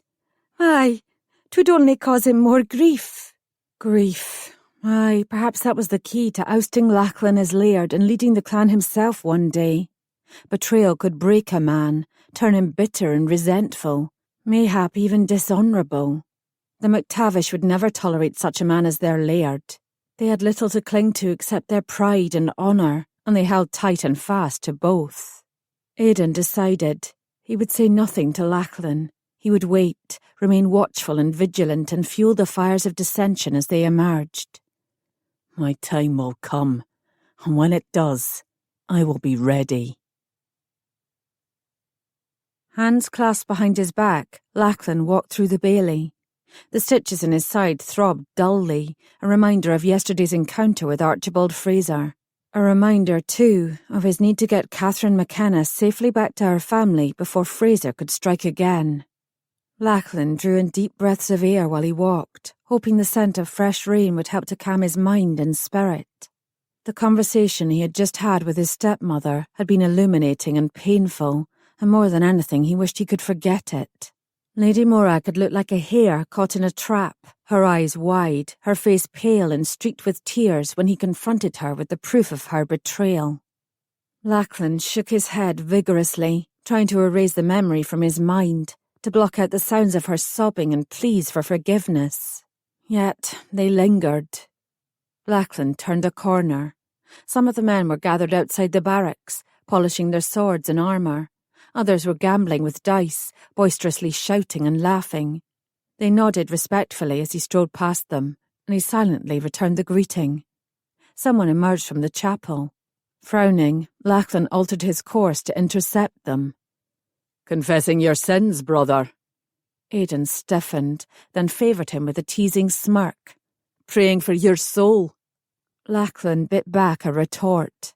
Nay, he would not give Aidan the perverse satisfaction of provoking his temper. The years of fighting for hire and defeating the enemy had taught Lachlan the importance of being in control of his emotions. I thank you heartily for your prayers. They are both needed and appreciated. Lachlan blocked Aidan's path, forcing his brother to face him. I can remember when the brotherly affection between us ran deep and true.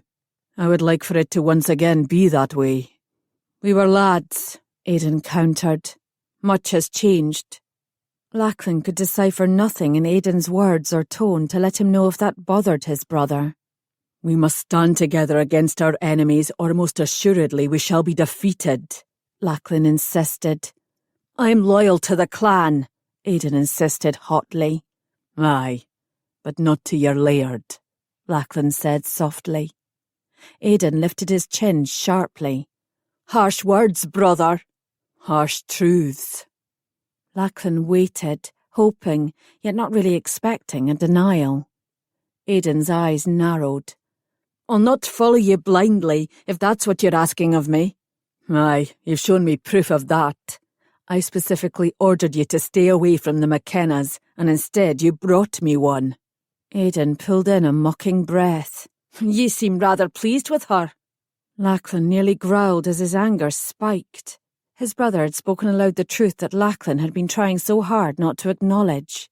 He was very attracted to Katherine, and frustrated because he knew there could never be anything of substance between them. What have you discovered about Fraser's attack yesterday? Lachlan asked, deftly shifting the conversation. Aidan's eyes widened but a fraction, yet Lachlan swore a look of guilt momentarily darkened his brother's face. I have unearthed some promising leads, but no definitive answers as of yet, Aidan hedged. Lachlan fought to contain his disappointment. Then, in the interest of family harmony, I'll not press you for the name of the woman who betrayed us. There was no sense of satisfaction when he saw the glint of shock in Aidan's eyes, only further disappointment that his brother had deliberately withheld the truth. You know, Aidan croaked. I know. Lachlan sighed. Secrets are impossible to keep, especially from the Laird. 'Twas easy to get Mother's maid Katrina to confess that her husband had brought a message to Fraser. Though pressed, Katrina refused to admit that her mistress had ordered her to do it, not even when I threatened to have her whipped. You'd have a lass punished so severely. 'Tis my right. Aidan gave him a long, disgusted look. Christ's blood, Lachlan, have you no mercy in your soul? The lass was just doing as she was bid. I said I threatened, Lachlan clarified. No matter what you may think of me, I can assure you that I didn't brutalise women or children. I am sworn to protect them. Aidan scrubbed his hand vigorously across his brow. Mother thought she was helping our cause by placating the Frasers. She meant no harm to ye or Lady Katherine. 'Twas a mistake that has brought her a great deal of anguish and guilt. Aye, so Mother has said. You've spoken with her about this? Aidan asked, frowning when Lachlan nodded. Do you believe her regret is sincere? Should I? Aidan didn't bother to hide his scepticism. You'd trust my word on this matter? I would, even though we both know I should not. Lachlan clasped Aidan's arm. There's nothing wrong with wanting to rise in the world, brother, but you will need do it at my expense. I want the MacTavish to be known as a respected, honourable clan. I want our people to have enough to eat, clothes that are not threadbare, land to live on that is fertile and provides for us all. We need to be able to fend off our enemies, keep our people safe and secure, and hold what we own. I'm not so arrogant that I believe I'm the only one qualified to make decisions for the clan. But if our opinions differ, then my word is law.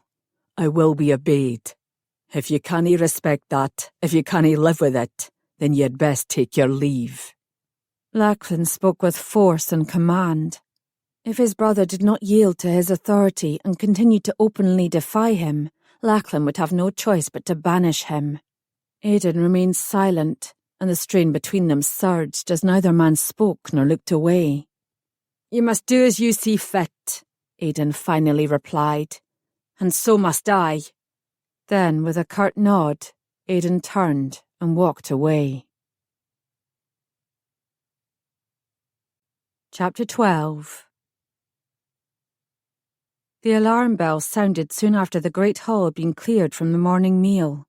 Catherine swallowed her final bite of porridge and exchanged an anxious glance with the maid who had been brushing the few bits of food from the tables. The young girl's eyes widened and she dropped her rag. Wordlessly, the two women ran outside. The courtyard was in complete disarray. Men were shouting, women screaming.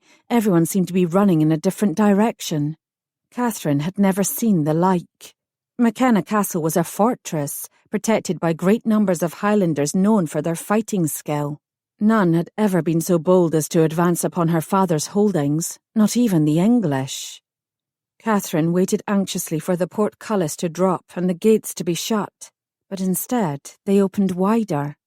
'Twas then she realised that the villagers would be at the mercy of the attackers, exposed without any protection.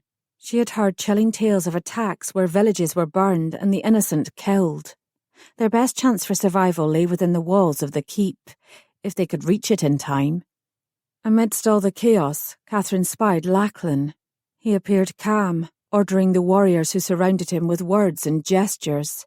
They hurried to do his bidding, arming themselves with axes, bows, maces and swords, and then positioning themselves strategically on the parapets and at posts throughout the courtyard.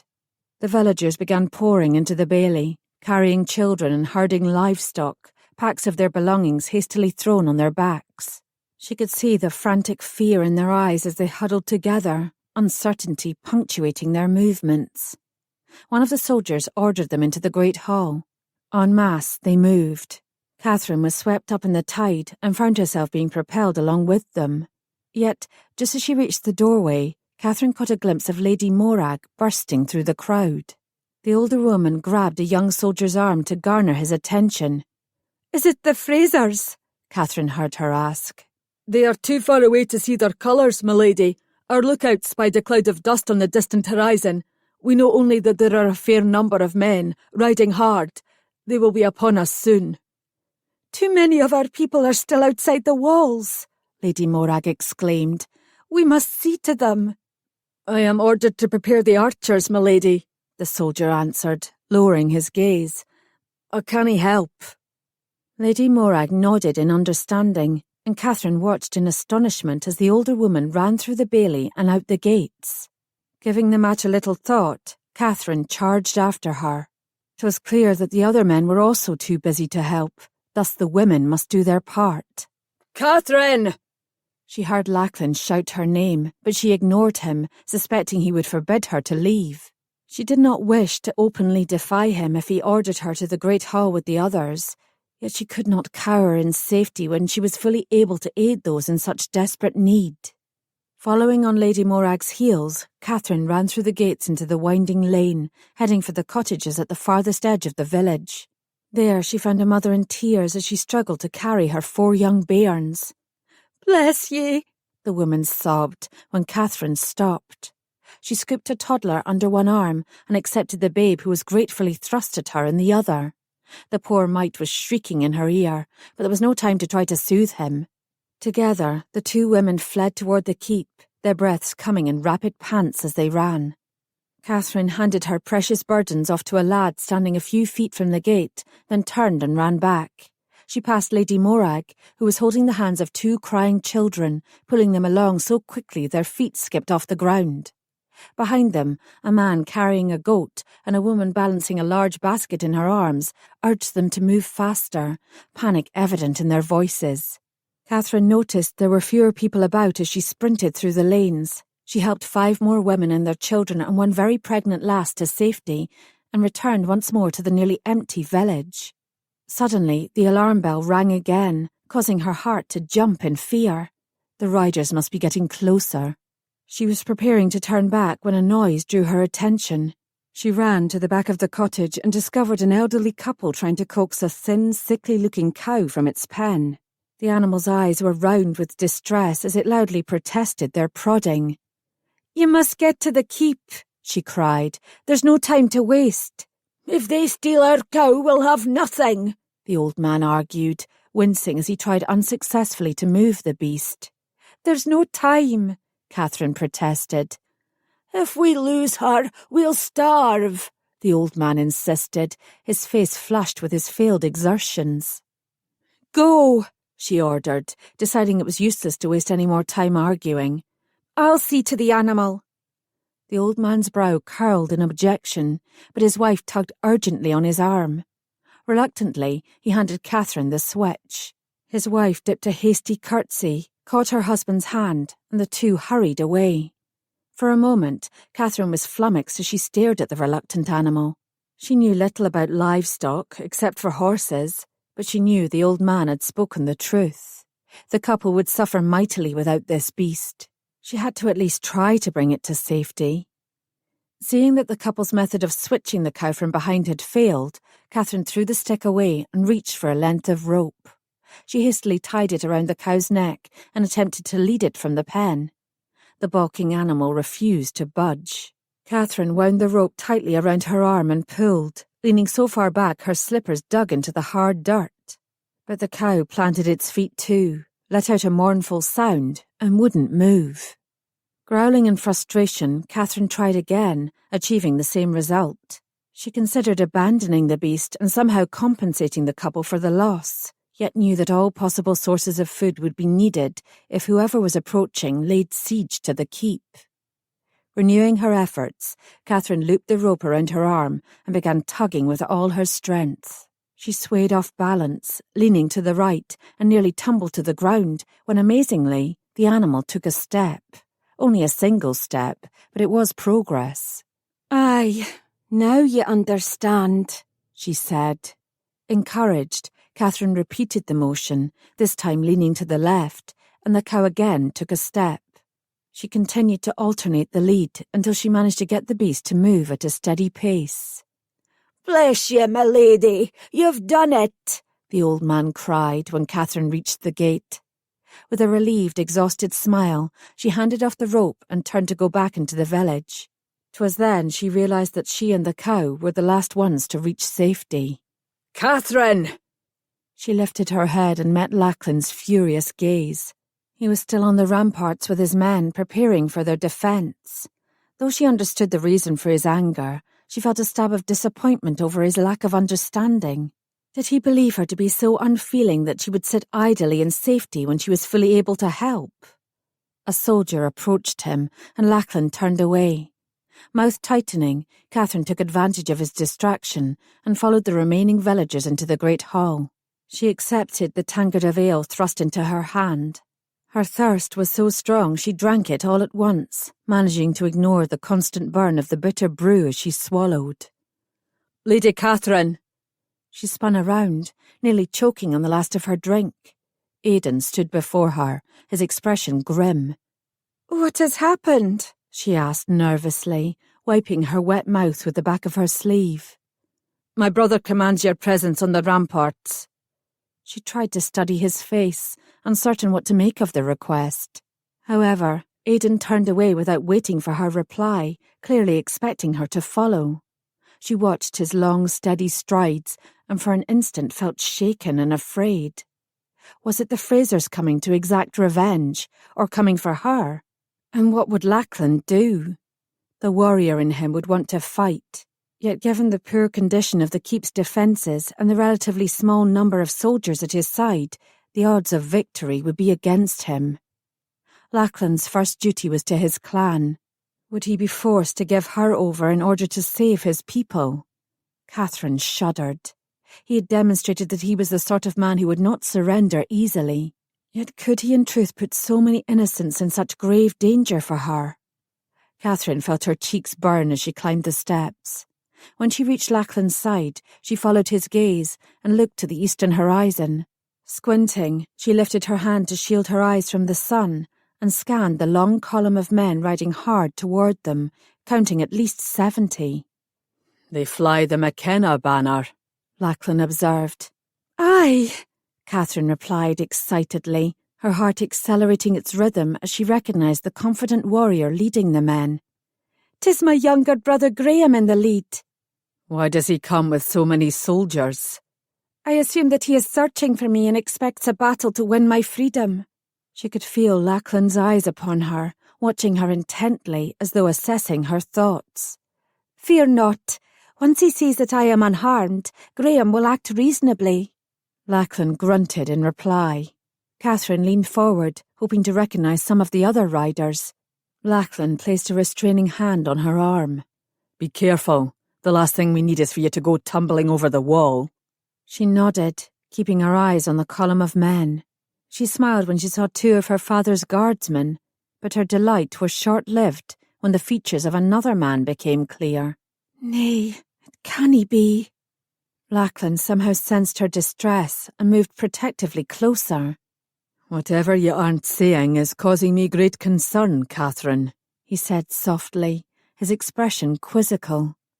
For an instant, words failed her. She shivered with apprehension, then deliberately calmed her nerves. "Sir Hamish Drummond rides at my brother's side," she said. You're betrothed? "Aye." Catherine swallowed, then shook her head vigorously. "Nay, no longer. He knows that I will nae marry him. I dinna know why he has come." Lachlan scoffed. I do. You've placed too little value on yourself, Catherine.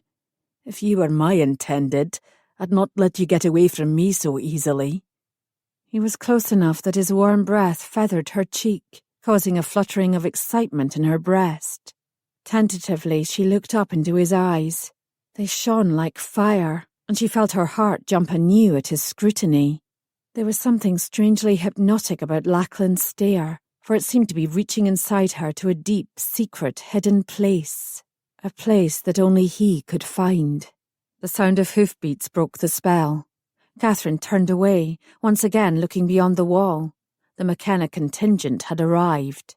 2 men separated from the rest and rode across the moat bridge.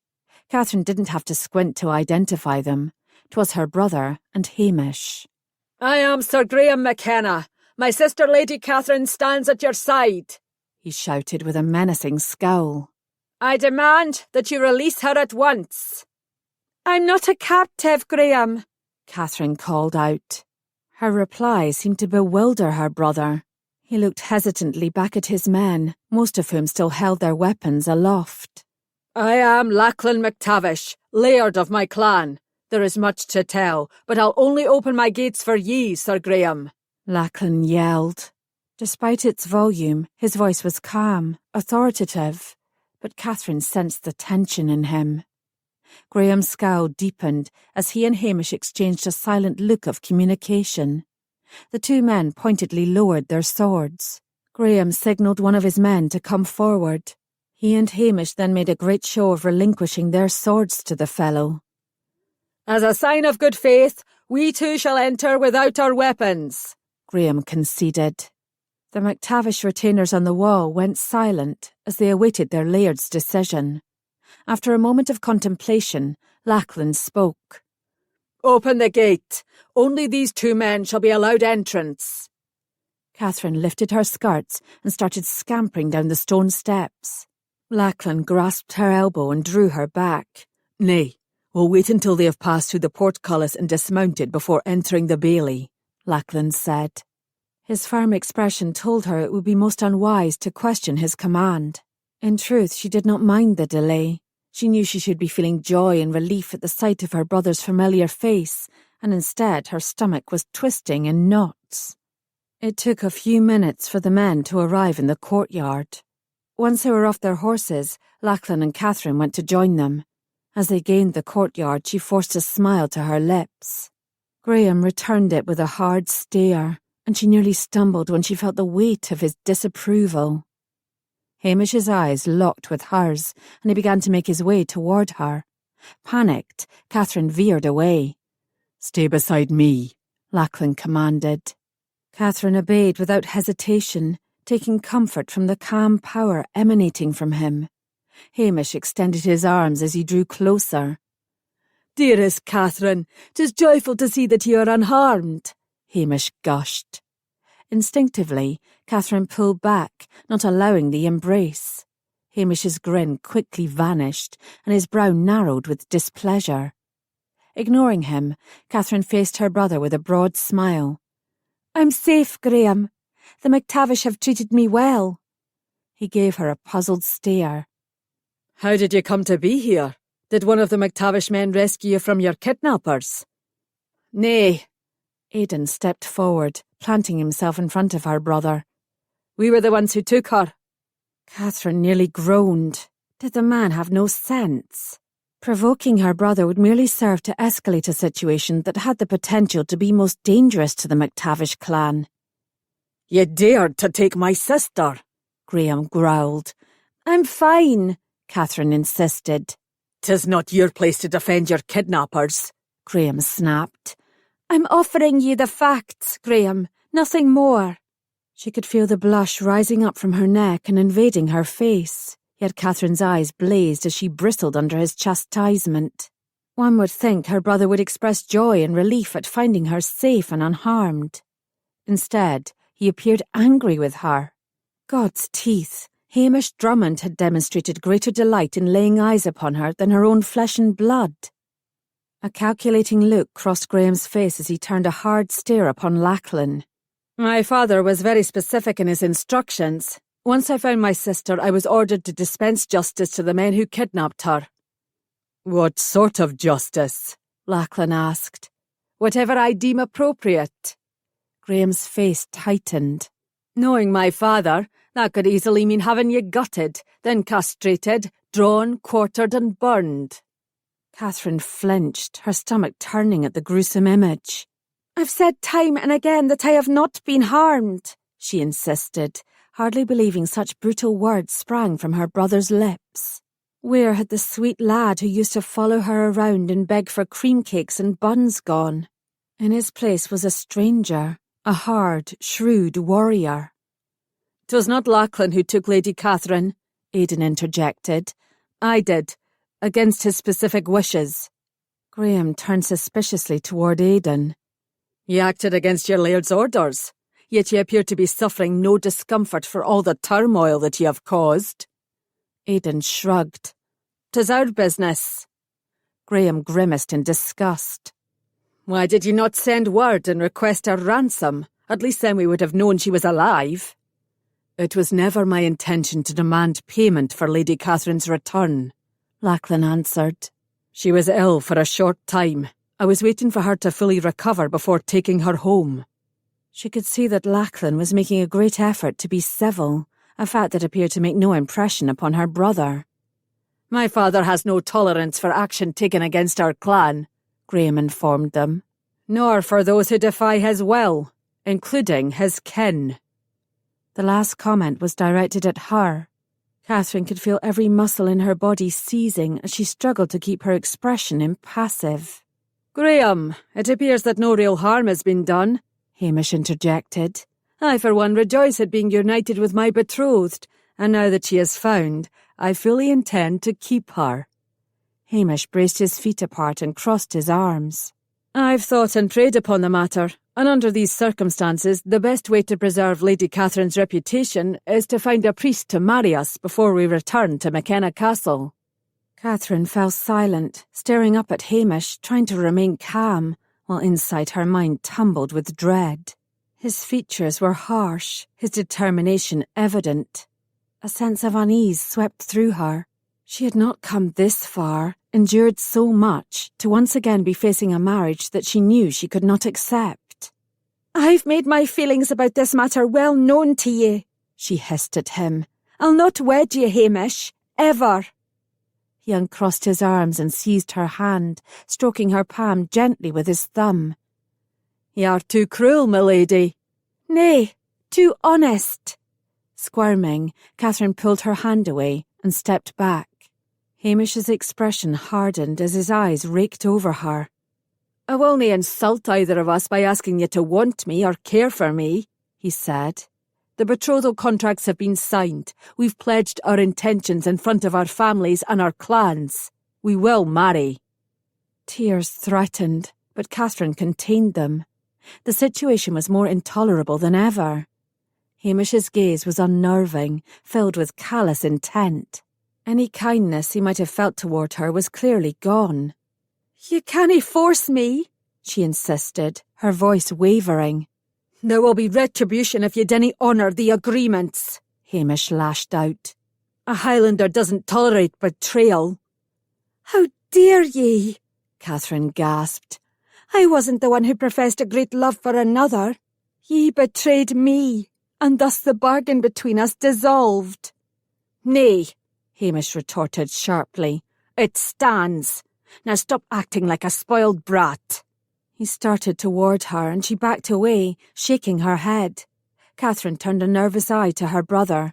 "Graham, do something." Her brother let out an impatient oath. "Father has ordered me to allow Hamish to decide what to do about the marriage.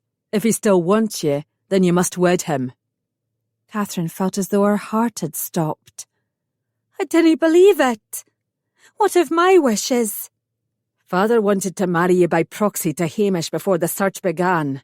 Graham turned his head aside and mumbled beneath his breath.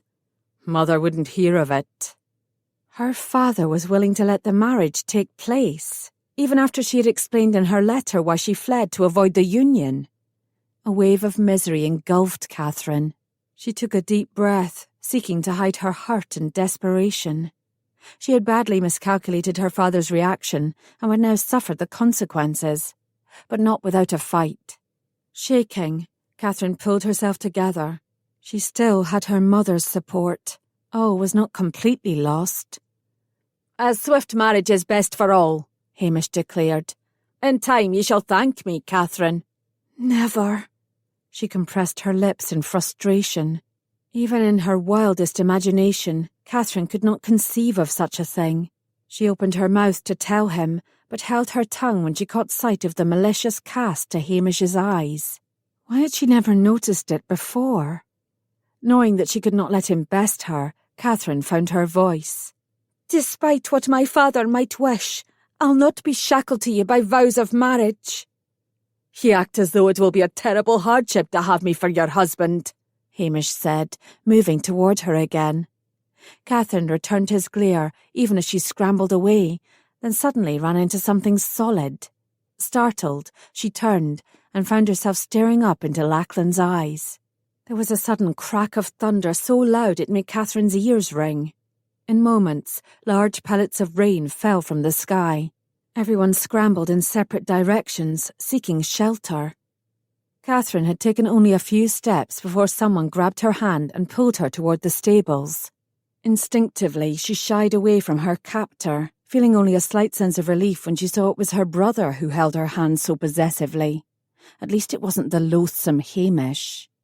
The horses paid them no mind as Graham dragged her to a protective corner of the stable. Clamping her jaw tightly, Catherine tried to leave by going around him, but he blocked her path. "Let me pass," she said. "I wish to go into the great hall with the others." "Hush, Catherine. We have but a few moments of privacy," Graham said sternly. Catherine blinked. His voice sounded so much like their father's it made her shiver. "How dare you speak to me as though I were a dim-witted child?" she cried, hurt edging her anger. "I've never been so humiliated in all my life." "Sister." Graham reached out and pulled her into his arms, enveloping her in a wide hug, so tight it nearly crushed her ribs. "Saints be praised that ye are alive and unharmed," he whispered. "For days we feared the worst." Relief surged through Catherine, and for a moment she clung to her brother, then suspiciously drew back. What sort of game was Graham playing now? She opened her mouth to berate him. However, the sincerity in his eyes moved her, causing a bit of her pain to fade. "All are well at home?" she asked. Graham smiled. "They will be once they learn you're safe." "What of the McKenna men who aided me when I fled from Drummond Castle?" Catherine asked. "A few were wounded in the scrimmage." "They've recovered. Malcolm has assigned a lot of them to duties that will keep them out of Father's sight." Catherine was relieved. She shared a smile with her brother, and then unwittingly her anger resurfaced. "Why have you been acting like such an arse?" she demanded. "And why the hell does Hamish Drummond ride with you?" "Father thought it best. We scattered to the four winds once we learned that he had been taken. Malcolm to the south, James to the west, Father to the east. I was sent north.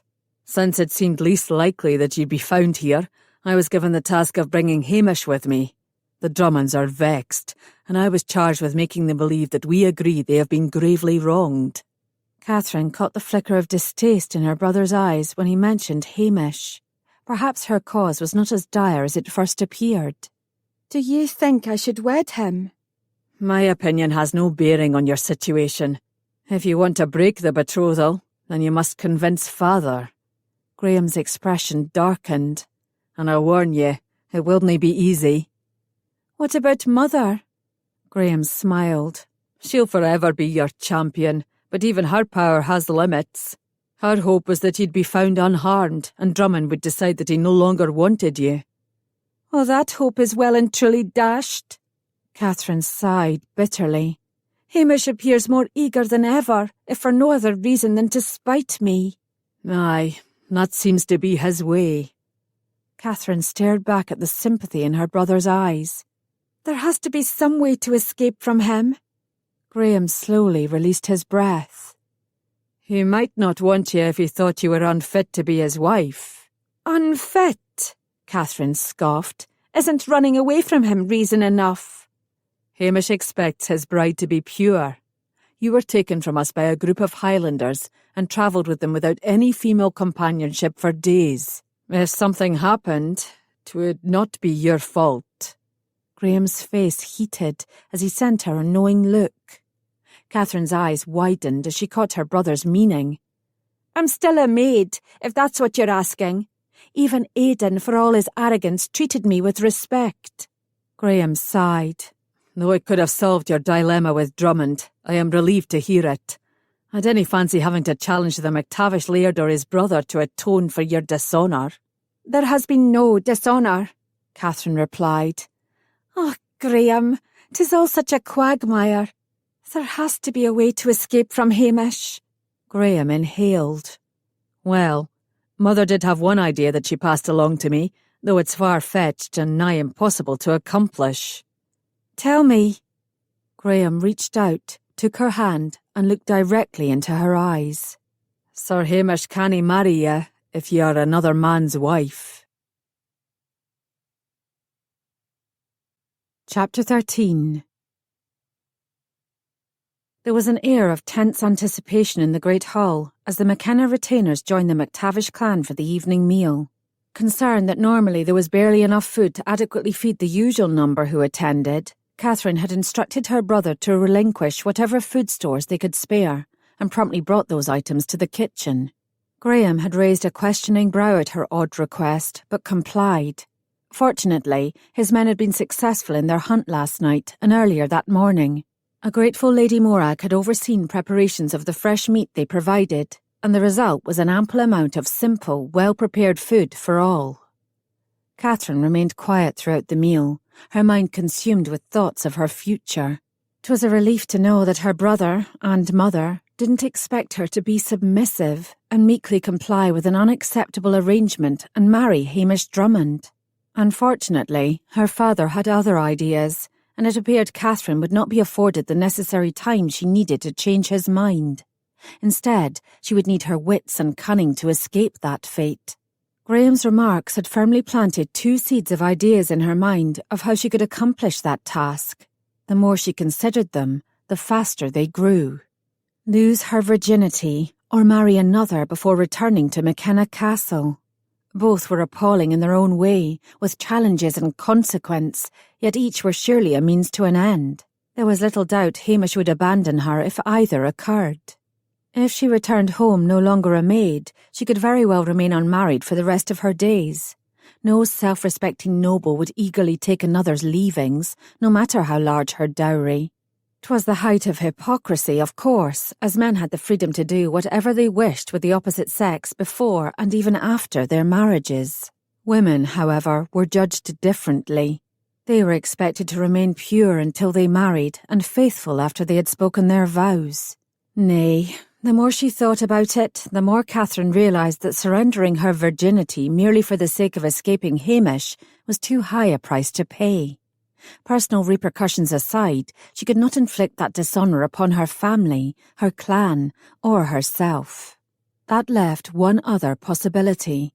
She would have to wed another and return home a married woman. But who would take her as his bride? Her eyes instantly turned toward Lachlan.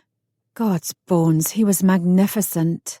Her breath caught just looking at him. But she could not let attraction and desire rule her head. She must be careful and considered and look to all possibilities before making a choice. To that end, Catherine's eyes drifted over the McKenna retainers, seated together at the trestle table closest to the door. She knew nearly all of them. Several were unmarried. 2 had lost wives to illness last year. If she married one of them, their lack of property would not be a hindrance. As a wedded couple, they could live at her dower estate, a half-day's ride from McKenna Castle. Her estate was a prosperous fortification, with fertile farmland and a breathtaking view of the Scottish hills. Any man would be proud to call the place home, especially a landless one. In theory, it sounded so simple. Yet would any of these men be willing to stand strong and face her father's ire? She didn't doubt their courage, yet she feared they were too loyal to cross him and marry without his blessing. Her gaze turned away from the McKenna men and came to rest at the others seated on the dais. That her eyes again fell first upon Lachlan was no surprise. 'Twas inevitable. Ever since she had awoken from her fevered sickness, she had been drawn to him in a way she didn't completely understand. 'Twas more than his handsome face and impressive physique. More, too, than the fluttering of desire that washed over her when he looked at her in a certain way. There was honour and empathy in him, coupled with strength of character. His life had been harsh, but his heart was pure, his sense of humour intact. Aye, he was poor.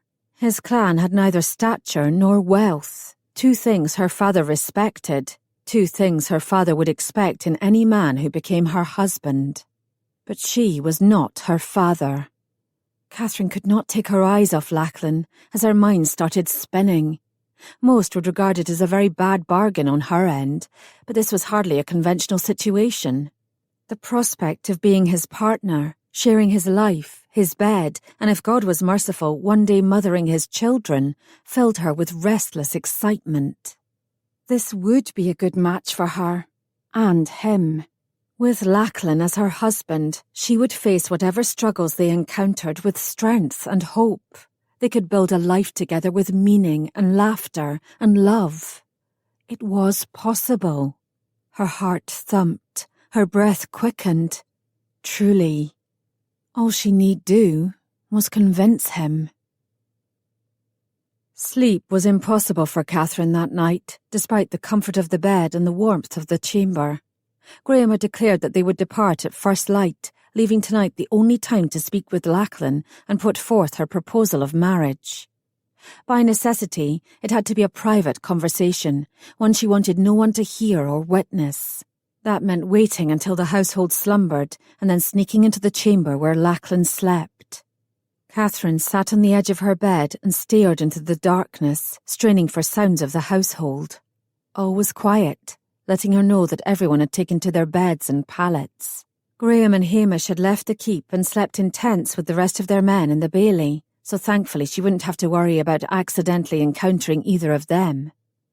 Taking a final deep breath for courage, Catherine resolutely opened her bedchamber door and carefully made her way into the corridor. Gripping a stubby tallow candle at the base, she moved slowly toward Lachlan's door. Black shadows loomed all around her, and Catherine's heartbeat quickened. The steady sound of a heavy rain pelted the roof. She cringed at a sudden clap of thunder and turned her head away from the flash of lightning that momentarily illuminated her path. She was dressed in the thin nightrail Lady Morag had lent her when she first arrived.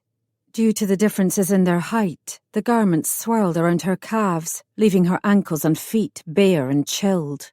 She had hastily thrown a blanket over her shoulders, but it was worn and thin and offered little protection against the cold and dampness of the hallway. Holding the flickering candle aloft, Catherine strained to see ahead. 'Twas not uncommon for a page or squire to sleep at the threshold of the laird's chamber. If she stumbled over an unsuspecting servant, the household would immediately be roused, ending the chance for a private meeting. Fortunately, the path was clear. As she was trying to decide the best way to enter, knock first or slowly lift the latch, the door swung open and a large dark form appeared. "God's blood, Catherine, I nearly skewered ye," Lachlan hissed. Catherine gasped. Looking down, she saw the tense muscles of Lachlan's forearm and the lethal dirk gripped tightly in his hand. "I'm sorry," she answered softly. "I needed to speak with you privately." "Now?" She nodded. Fearing he might refuse her, Catherine pushed past him and entered the chamber. She heard him sigh. Half expecting to be hauled away, Catherine was relieved to hear the door close. The chamber was in near darkness. Lachlan took her candle and lit 2 others. Placing his hands on his hips, he took a deep breath and looked at her expectantly. Catherine's fingers knotted into a tight ball. The intimacy of the moment and the arrangement she was about to propose reminded her of how odd her words would sound. Yet she refused to hesitate. Their marriage could prove to be the salvation they both needed. Determined, she did her best to smooth away the uncertainty of her expression. "You know that I cannae marry Hamish Drummond?" Lachlan nodded. "Aye. After meeting the man, I can see you have cause to avoid a union with him." "My brother agrees, but my father, well, by all accounts, he willna easily allow me to break the marriage contract." Heart racing, Catherine lifted her chin, hardly believing she was being so bold. "However, he'll not have a choice if I return to McKenna Castle a married woman." Lachlan's brows drew together. "And just who will you be wedding?" "Ye." She cleared her throat. "That is, if you'll have me." A thick silence settled over the room. Catherine pressed her lips together to keep herself from begging as she tried to read Lachlan's reaction. He was studying her carefully, his expression impassive. "Are you jesting with me, Catherine?" he finally asked. "Nay." Catherine bit back a grimace. She had hoped for a more enthusiastic reaction. The kisses they had shared had been filled with passion and longing, or so she believed. Had she misjudged his interest in her? If so, a different tactic was needed. Marriages are used to build alliances, acquire wealth and enhance a clan's position. You shall do all three if you take me as your wife. Perhaps. The corners of Lachlan's lips curved up in an ironic smile.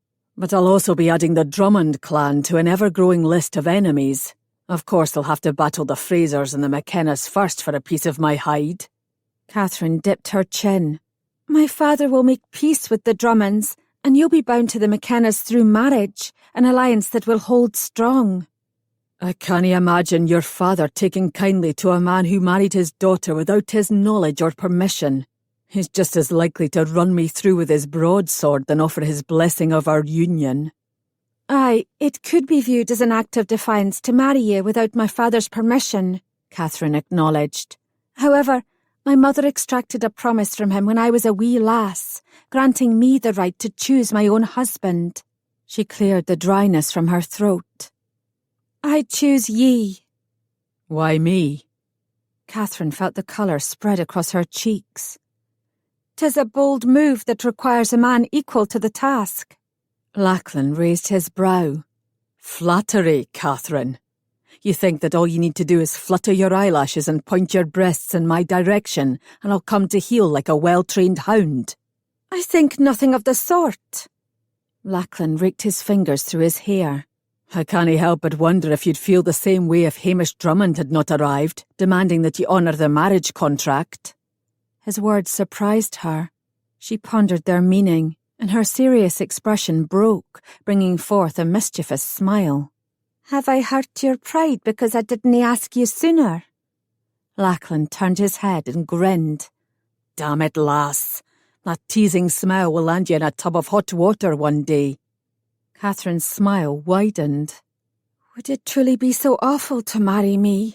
She whispered boldly, breathlessly. You'll have to wed sometime. As Laird, 'tis your duty to take a wife. And I need a husband. It seems like a simple, mutually beneficial solution. 'Tis a permanent solution. Lachlan scrubbed a hand across his face.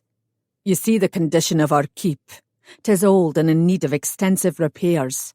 Our livestock are few, and those we do have are thin and often sickly. The harvests are poor, no matter how hard our people work in the fields. The seeds are either washed away by rain or rot in the ground. In the lean months of winter, despite all my efforts, there are times my people go hungry. I have no business bringing a noblewoman of your wealth and stature to live in such squalor. Catherine bent close to him, placing her hand on his arm. She could feel the muscle tighten and tense, but she refused to remove her fingers. My dowry includes rich, fertile land. The yields from these fields could feed the McTavish through a long, hard winter. There is more, too, much more. I will bring household goods and other foodstuffs along with funds that can pay for repairs to the keep and buy healthy livestock. Lachlan scratched the side of his head. A marriage could solve several problems, for both of us. Excitement pricked her. 'Tis a sensible solution, she agreed.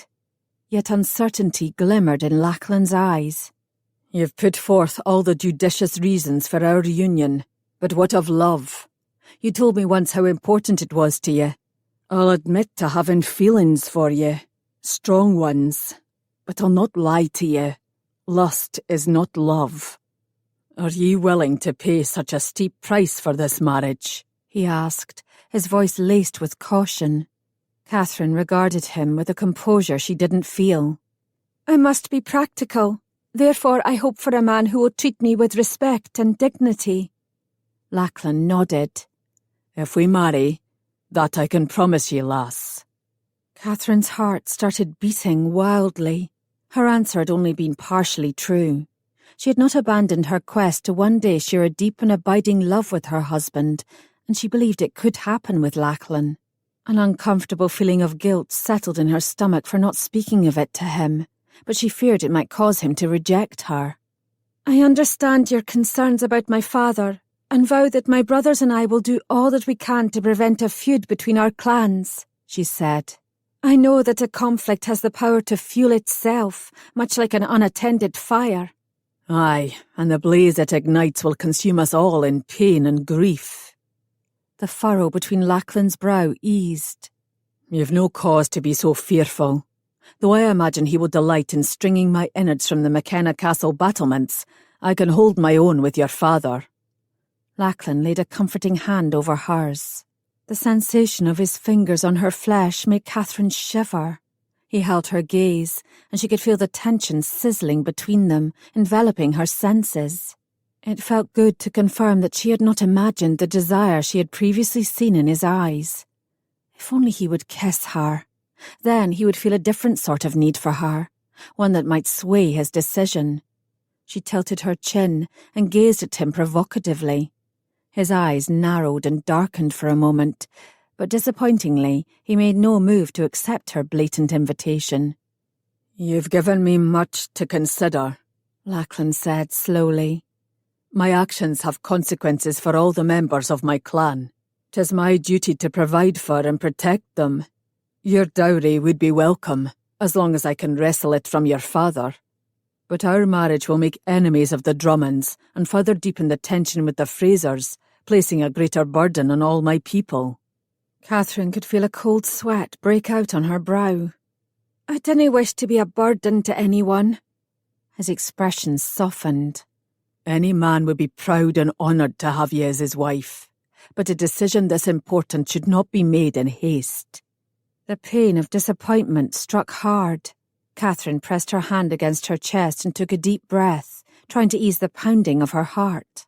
It was not the answer she had hoped to receive. The only small bit of comfort was that he had not rejected her outright. "Alas, there is no time to weigh the merits of our union," she said sadly. "I will be leaving with Graham at first light." Lachlan searched for her hand, slowly rubbing her fingers between his own. "I'm coming with you. Graham suggested it would be best if I explained to your father in person how you came to be with us. I agreed." A tiny frisson of hope surged in Catherine's chest. All was not yet lost. "Perhaps we will have more to tell my family when we arrive at McKenna Castle," Catherine suggested wistfully. "Mayhap." Lachlan's gaze remained fixed on her face. Catherine smiled, trying to appear unconcerned and carefree. Desperation was hardly an attractive quality. "I need to return to my chamber before I am discovered," she admitted reluctantly. As much as she wanted this marriage, she would not entrap Lachlan and embarrass them both by being discovered in his bedchamber. "Wait, let me make certain no one is about." Lachlan opened the chamber door and checked the hallway, then signalled it was clear. Holding her candle high, Catherine exited. She walked slowly, carefully, her heart heavy with the realization that she had failed to receive the outcome she sought, leaving her future riddled with uncertainty. Lachlan watched Catherine slowly make her way down the corridor. Once he was assured that she was safely back in her chamber, he shut the door and slumped against it. Marry Catherine! Shit! The very notion had his head spinning in uncountable directions. The idea of having her by his side and in his bed was a temptation that cast all common sense aside. In so many ways it was an unthinkably high-reaching match for him. She was the daughter of a rich and powerful man. He was the laird of a poor and disgraced clan. She had been raised among luxury and ease. He had fought each day for survival. Was it the appeal of something he knew was forbidden to him that made it so tempting? Nay, it was Catherine herself.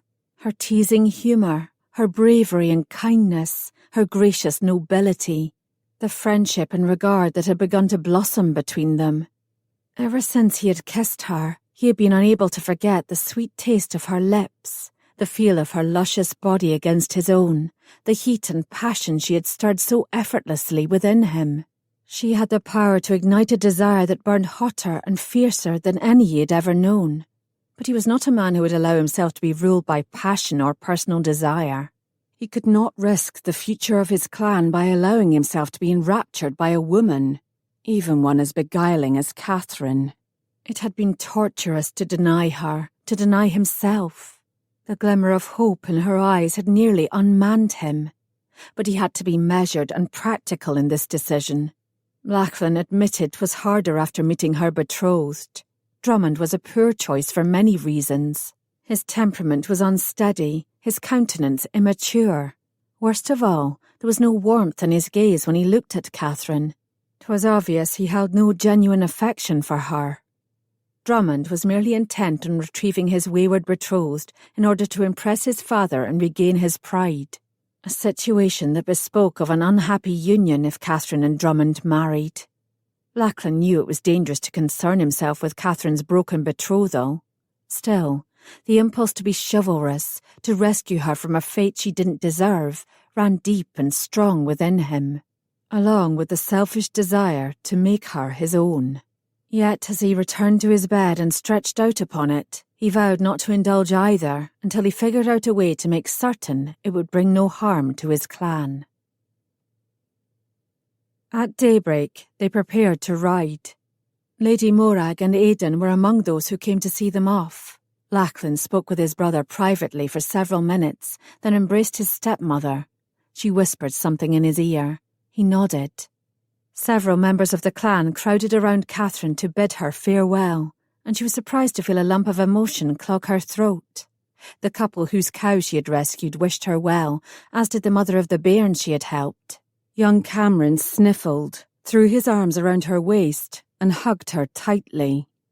"I shall miss you too," Katherine said softly, kissing the top of his head. "When will you return?"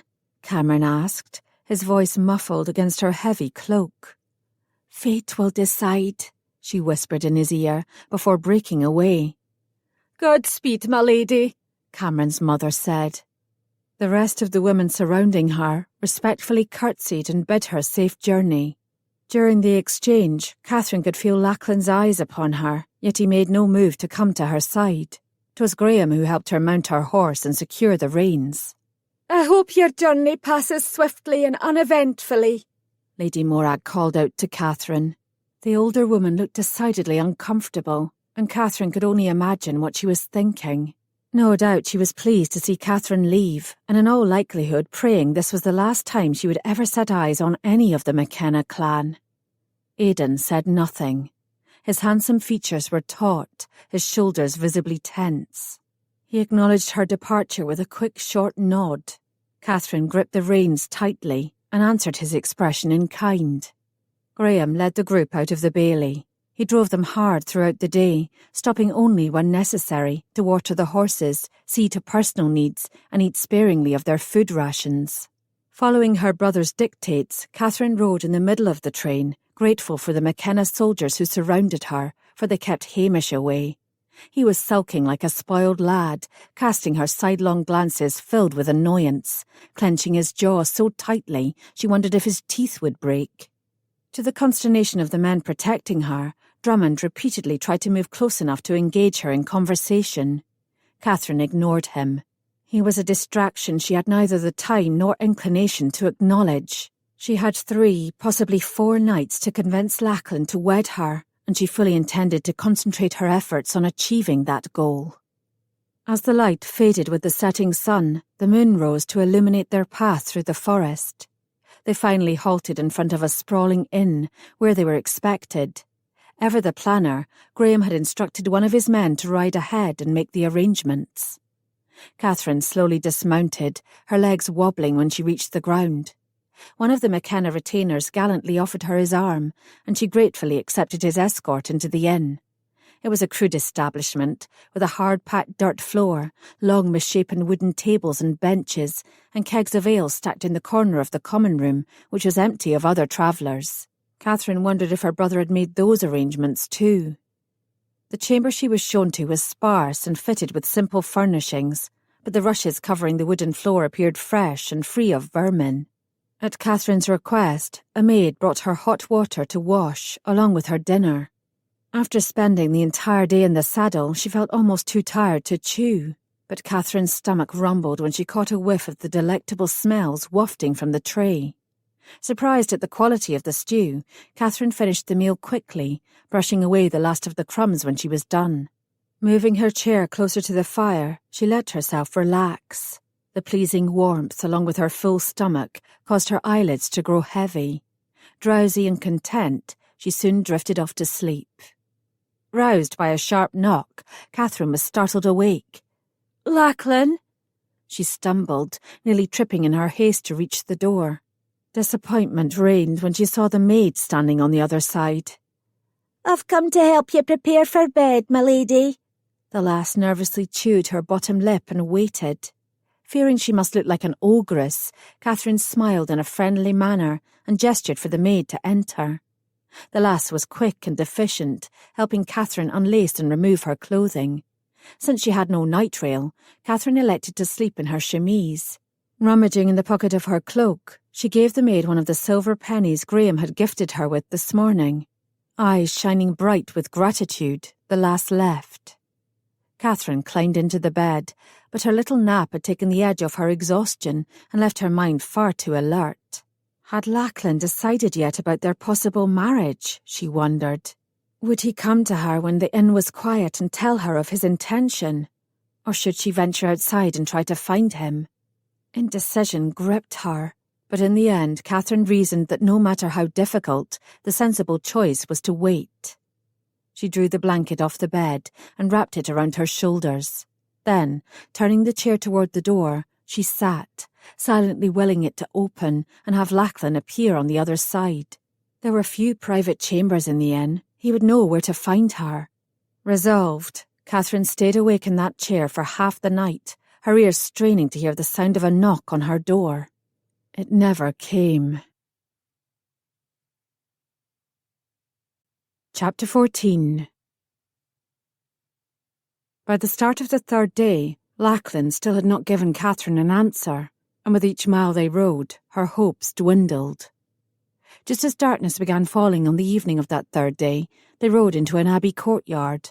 A tall, slender man dressed in the simple brown robes of a monk came out to greet them. His hair, as well as the neatly trimmed beard that covered his jaw, was streaked with grey. "I bid you welcome, Sir Graham." The monk's eyes travelled swiftly over the large group, darkening with pleasure when he spied Catherine. "I see that you have been successful in your quest to locate your sister." "Aye, the Lord be praised." Graham dismounted, then offered his hand to assist Catherine from her horse. "Brother Gregory is the monastery's abbot. He provided us with shelter and a fine meal in our journey north to find you." "Brother Gregory?" Though stiff from hours in the saddle, Catherine managed a dainty curtsy. Hamish bullied his way forward, rudely interrupting the introductions. "Brother Gregory, I demand that you take us to your chapel immediately. Lady Katherine and I must wed without delay." Brother Gregory's eyes widened. "I am a monk, not an ordained priest, sir. In the eyes of the church, I cannae marry anyone." "Then summon a priest." The determination in Hamish's eyes was strong. "There must be at least one in residence." "Father Joseph has been called away to minister to a pair of children who have taken ill in a nearby village. I dinna know when he will return to us." "Send someone to fetch him," Hamish ordered. He reached beneath his tunic and brought forth a small leather pouch. "I will pay the messenger well for his time, and ye, and Father Joseph also." Catherine's mouth dropped open, and for a moment she found herself unable to breathe. The resolve in Hamish's expression, along with his stubborn demeanour, was most troubling. She turned a frantic eye toward Graham. "Help me," she mouthed in panic.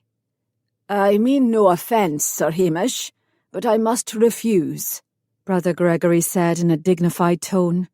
"We are an order that embraces self-sacrifice, and our commitment to the vows of obedience, chastity, and poverty will nae be abandoned. Father Joseph is doing the Lord's work by comforting the sick. I cannae take your money and ask him to spurn his responsibilities." "If Father Joseph is unavailable to wed us, then ye must make an exception in these unusual circumstances. Accept these coins and perform the ceremony yourself."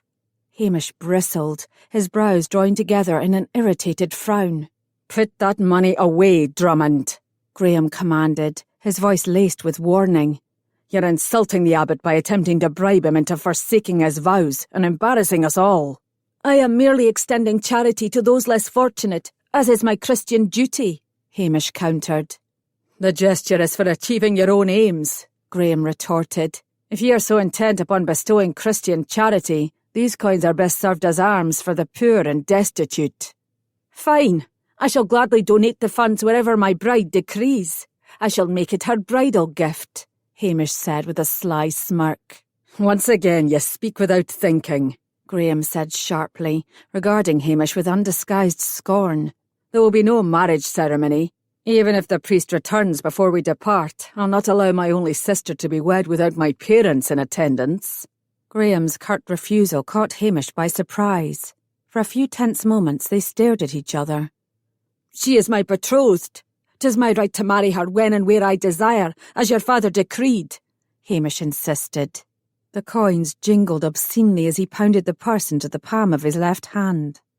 'Tis my duty to see to the welfare of my sister, Graham replied, his voice stern and unyielding. Ye shall wait, and I warn ye, dinna push my ire any further, Drummond. I promise you'll not be pleased with the results. There was a flicker of uncertainty in Hamish's eyes. His face reddened, his eyes narrowed. After another long, tense moment, he reluctantly replaced the pouch beneath his tunic. Then, refusing to look at anyone, Hamish stalked toward the entrance to the abbey. Catherine slowly released her breath.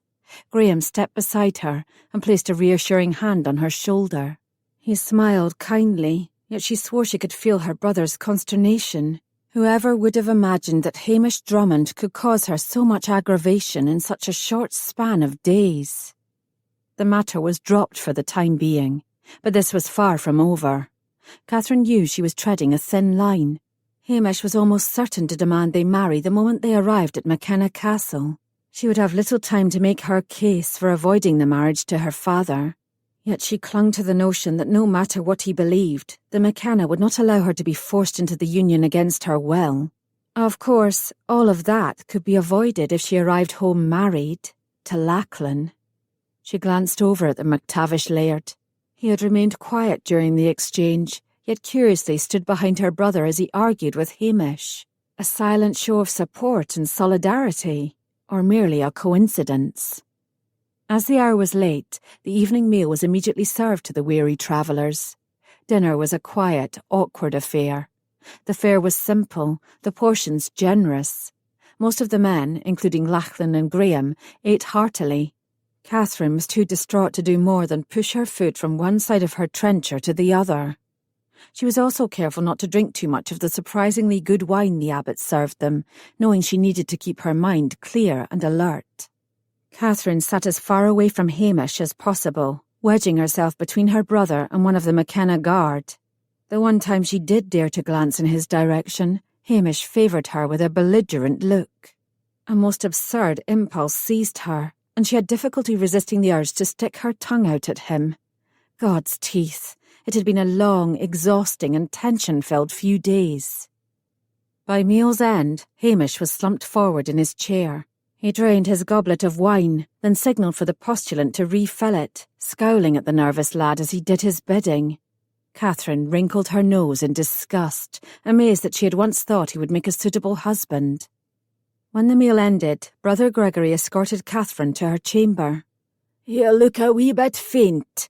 Is there anything that I can bring you, my lady?" he asked kindly. "A husband?" Catherine sighed and shook her head. She wasn't faint or dizzy. Instead, she felt as though a rock had settled in the bottom of her stomach. Lachlan had paid her no heed throughout the meal. Indeed, he seemed to make a concerted effort to avoid her. She could only speculate on the meaning of his behaviour, and any of her assumptions did not bode well for her future or her heart.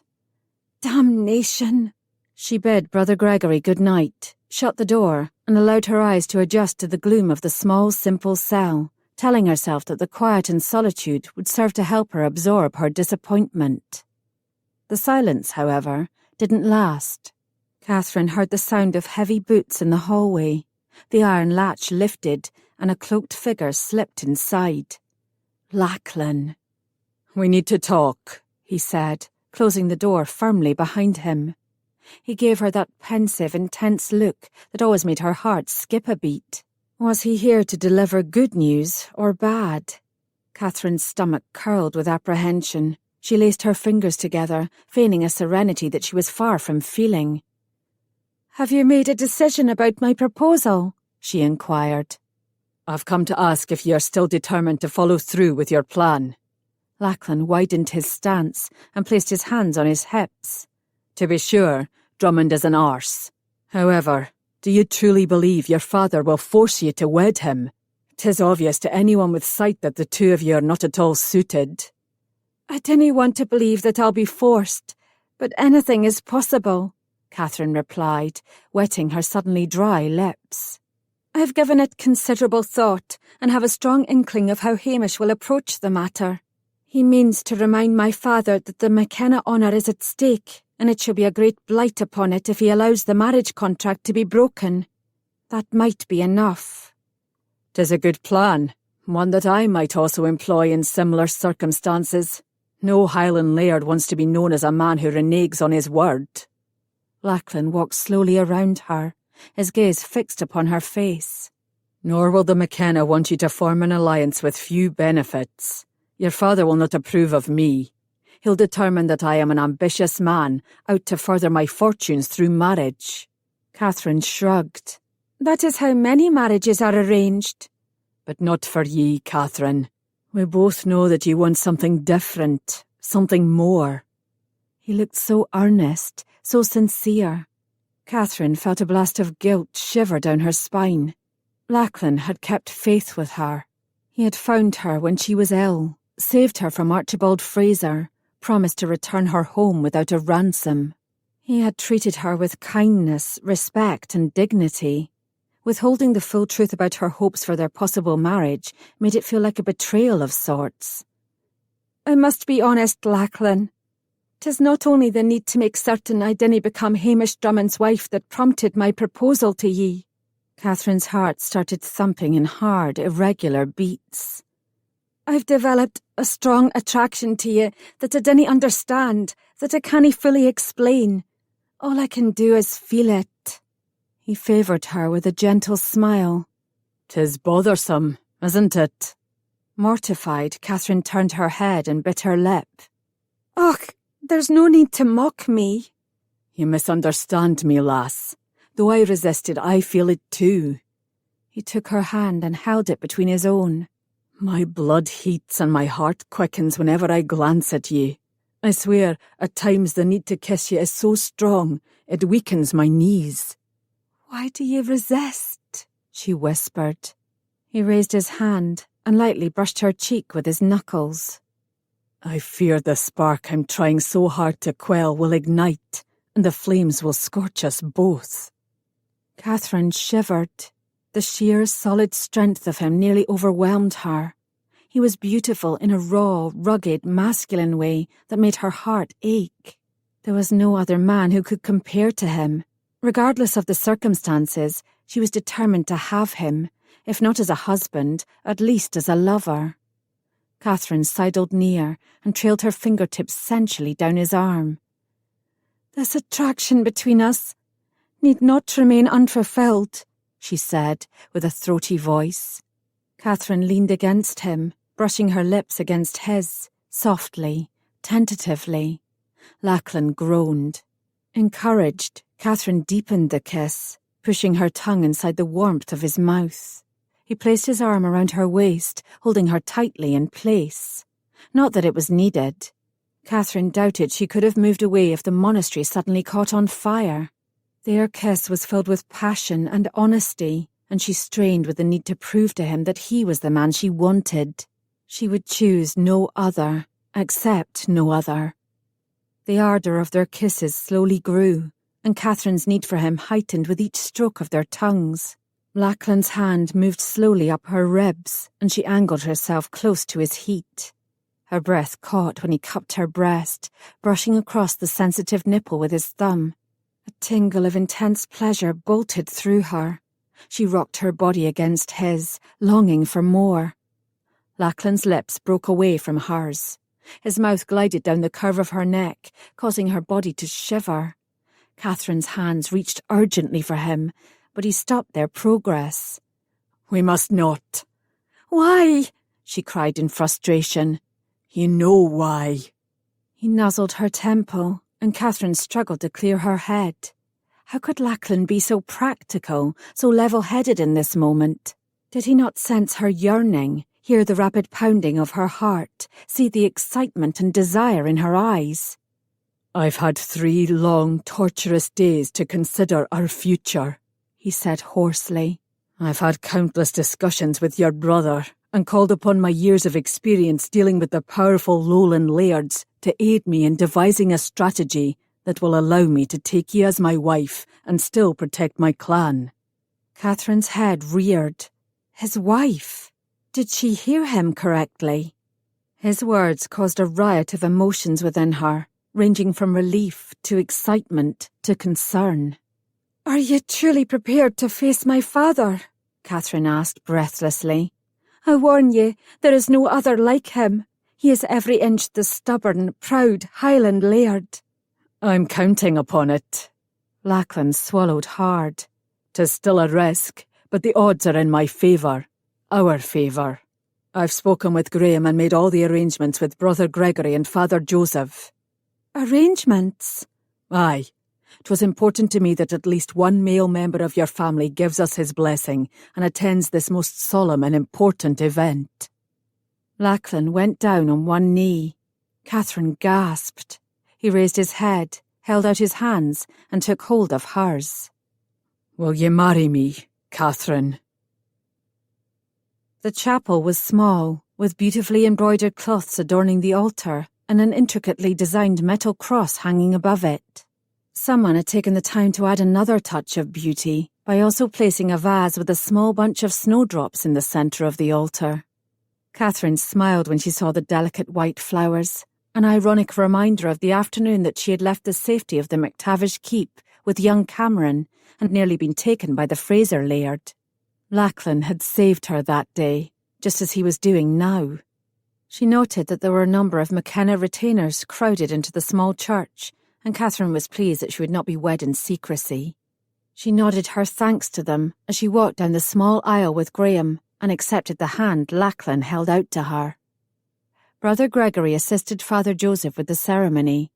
Lachlan spoke his vows in a clear, strong voice, and Catherine tried to do the same, pleased that her voice didn't waver when she repeated the words that bound her to Lachlan for all eternity.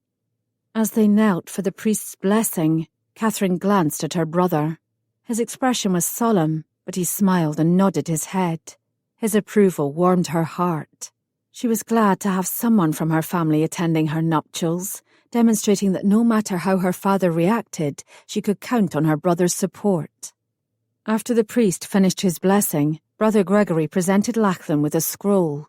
"'Tis a record of the ceremony, signed by myself and Father Joseph. Despite the number of witnesses, Laird McKenna might require further proof of the validity of your marriage, and there are others who might challenge the union. Scores of men in the Highlands and Lowlands vied for the hand of Lady Katherine, and some will openly resent, mayhap even confront, the man who captured the prize." Catherine appreciated Brother Gregory's tact by not specifically mentioning Hamish Drummond, though they all knew to whom he was referring. "I shall hold and protect my wife at all costs," Lachlan proclaimed in a strong voice, accepting the document. There was a rumble of noise as several of the men, led by Graham, started stomping their feet in approval. "Aren't you going to kiss your bride, Laird?" one of the men called out. Lachlan glanced at Catherine, raising his eyebrows questioningly. She smiled. A kiss sounded like the perfect way to honour the vows they had just spoken. Lachlan bent his head. His kiss was light, gentle, a caress with not only his lips, but his tongue. Catherine felt a trembling begin deep inside her, a tantalising promise of what was to come. She savoured the kiss, longing to explore the delightful cravings that had started swirling within her. To that end, Catherine boldly slipped her tongue along Lachlan's lips, teasing him. He growled low in his throat and ran his hand down her back, cupping her bottom. She gasped at the intimate touch. Dimly, she heard the sound of a cough. Lachlan broke away. She stared up at him with luminous eyes, her heart beating at an irregular rhythm. His fingers caressed her cheek, and his thumb slowly traced her damp, swollen lips. Her face flushed. Candlelight flickered in the chapel, bathing his features in an almost golden glow. He was a glorious male specimen, so strong, handsome, and powerful. And he was all hers. Catherine felt the ground give way beneath her at the realization, and a nervous thrill shuddered through her body. There was so much to absorb in that moment that she had difficulty separating and understanding the myriad emotions swirling through her. There was relief that she was free of Hamish Drummond, and a feeling of triumph that she had managed to escape a marriage to him. There was a sense of excitement and pleasure at becoming Lachlan's wife. He possessed the courage and honour she most admired in a man and wanted in a husband. However, there was also a twinge of apprehension and uncertainty over their future. Lachlan's initial reluctance in committing to the union concerned her. Would he soon come to regret his decision if she didn't please him? And what precisely did she need to do to make him happy? It was almost sinful how good it felt to kiss him. Did he feel the same? His eyes told her that he desired her. Yet, as he had so profoundly stated, lust was not love. When a man's heated blood needed to be quenched, any female would do, and above all, she did not want to be any wench to him. She blushed at the feelings of desire Lachlan was able to evoke in her, even feeling a strange tremor when she heard the deep timbre of his voice. Always curious, she was excited at the prospect of greater intimacy with him. In his arms, she felt the stirrings of great passion, the type she had always hoped she would experience with her husband. From what she knew of him, she believed he was a man who would not just take from a woman, but also give in return. But would he give her love? She was a McKenna through and through, possessing a strong need to love and in turn be loved. Catherine knew that she would come to love her husband, yet was unsure how she would cope if he never came to love her in return. Would she turn bitter, hateful? Or would she graciously learn to accept whatever joys they were fortunate to share, along with the sorrows and disappointments? They turned together, preparing to leave the chapel, and the men all gave a heartfelt cheer. Catherine remained silent as Lachlan took her hand and led her outside. She flushed at the familiar, possessive way his hand held hers, enjoying the contact. "I know that this was not the wedding you always envisioned," Graham said as he embraced her. "I've no regrets, truly. I only hope that you'll not suffer Father's wrath for the role that you played," Catherine said honestly, grateful for her younger brother's support. "I look to your husband's good sense and tact to keep us both in Father's good graces," Graham said with a smile. "I dinna wish to court disaster by mentioning his name, but I must know. Where is Sir Hamish?" Catherine inquired. "I half expected him to come charging down the chapel aisle during our wedding ceremony, brandishing a sword and cursing us all to Hades." Graham and Lachlan shared a conspiring look. "Drummond is passed out drunk in one of the monks' cells. Brother Gregory was charitable enough to assign him a chamber with a door lock. Though 'tis doubtful he will regain his senses any time soon, we locked Drummond in the cell, just in case he awakens before dawn." "You've thought of everything," she remarked with a grin, heartened to witness her brother and Lachlan working together. It boded well for future family relations, which were sure to be strained once her family, especially her father, learned of her marriage to the MacTavish laird. A glint of satisfaction eased into Lachlan's eyes. "I'm glad that I've pleased you." Catherine nodded, but her joy was short-lived. "We cannae be together tonight," she regretfully whispered to Lachlan. "The Abbey has strict rules about men and women sharing the same chamber, even if they are married." "I respect Brother Gregory and wouldn't abuse his hospitality so blatantly," Lachlan replied. "However, I'll not be denied my bride so soon after our vows have been exchanged." Her heart leapt with excitement. Intrigued, Catherine bowed her head and asked, "How can that be?" Do you not know that you have married a wise and capable man? In addition to the wedding ceremony, I made the appropriate arrangements for our wedding night." His lips curved up in a mischievous smile that made him look carefree and years younger. It brought such bliss to Catherine's heart to see his delight that she found she could not cease smiling back at him. "Married less than 5 minutes, and you are already bringing me joy," she quipped, her smile widening. "I knew that where ye were concerned, Lachlan MacTavish, I was right to trust my instincts." Chapter 15. Lachlan tightened his hold on Catherine's hand and led her through the courtyard and away from the monastery. The moon broke through the clouds, but the path was difficult to negotiate in the darkness, and she had to squint to find her way. Her feet stumbled on the uneven ground. Instantly, Lachlan's arm curled around her waist, preventing a fall. "Thank ye," Catherine muttered, before stumbling again. "Bloody hell," Lachlan swore. "Forgive me. I should have brought a torch to light our way." Catherine was about to tell him that she was fine when he stopped, reached down, slid his hand beneath her knees, and lifted her into his arms. Squeaking in surprise and delight, she laced her fingers together behind his neck. "Och, now that's much better," she teased. "When you lose your footing, we'll both take a tumble." He laughed. "Aye, lass, we'll be tumbling for hours, that I can promise you." His tone was sultry and intimate. Catherine could almost feel her blood start to heat. Lowering her eyes, she joined in his amusement. He walked through a dense copse of trees into a hidden clearing. In the distance, Catherine spied the fabric of a tent nestled within the trees. They entered, and Lachlan set her down. She heard the strike of a flint, and soon the soft glow of candlelight filled the space. "How on earth did you manage to get a proper bed in here?" she asked, amazed at the sight. "The MacTavish are resourceful men," he replied, gathering her again in his arms. "Only the finest will suffice for my bride, so I made certain to provide it. I'm glad that it pleases you." "It does." Catherine couldn't fully see his face in the dim shadows, but she could feel the heat of his body, hear the sounds of his breathing. He smelled of clean soap and fresh air and hungry male. 'Twas a heady mix. Shivers of anticipation coursed through her. She felt cold all over, then flushed with heat. Taking a deep breath, Catherine willfully pushed any doubts about the future from her mind. This was her wedding night, and she was going to open her heart, surrender her body, and find as much pleasure from it as possible.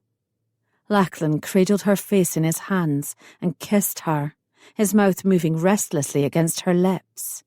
Catherine responded, parting her lips and sliding her tongue forward. Their kisses grew slowly in intensity until they were sending a restless, dizzy excitement through her. Lachlan's hand slid down her sides to her hips, then around to her bottom. Her pulse spiked as a trembling ache claimed her. His touch was gentle, soft, and infinitely arousing. He broke their kisses, and when she opened her eyes, she was staring directly into his. "I like it when you kiss me," she whispered. "'Tis but the start," he promised. "We've all night, Catherine. No need to rush." Lachlan moved to the small table near the bed. He poured 2 goblets of wine, handing one to her. She gazed into the dark liquid, then raised her vessel in a toast. "To us," she said solemnly.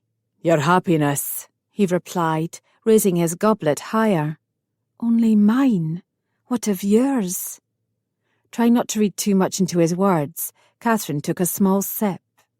The wine was tasty, with a rich, smooth flavour that coated her tongue. She took another gulp, then placed her goblet on the table. She had eaten little supper and did not want the wine to muddle her head. Nay, she wanted to be in possession of her full senses tonight. "I wish that I could have worn a more suitable gown for the ceremony," Catherine said, smoothing her hand over the dusty skirt of her dress. "I wanted to look pretty for you." "You're beautiful." His lips parted in a rakish smile. "I'll let you in on a little secret, lass. A man prefers his woman without her clothes." His woman. Her heart quickened.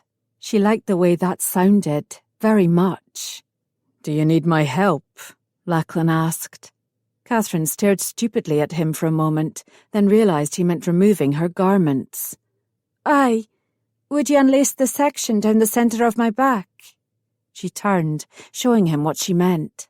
He downed the remainder of his wine and reached for her. It took several moments to successfully untie the knot securing the laces at the top of her gown, and even longer to pull them free. Catherine lowered her head and smiled, secretly pleased to discover Lachlan's fumbling unfamiliarity with women's clothing. After he bared her back, he slowly ran his finger along her spine. The warm touch stormed her senses, making her shiver with anticipation. His fingers next threaded through her hair as he searched for the pins binding it tightly to her scalp. Lachlan removed them carefully, unbraiding her locks until they were free of constraint.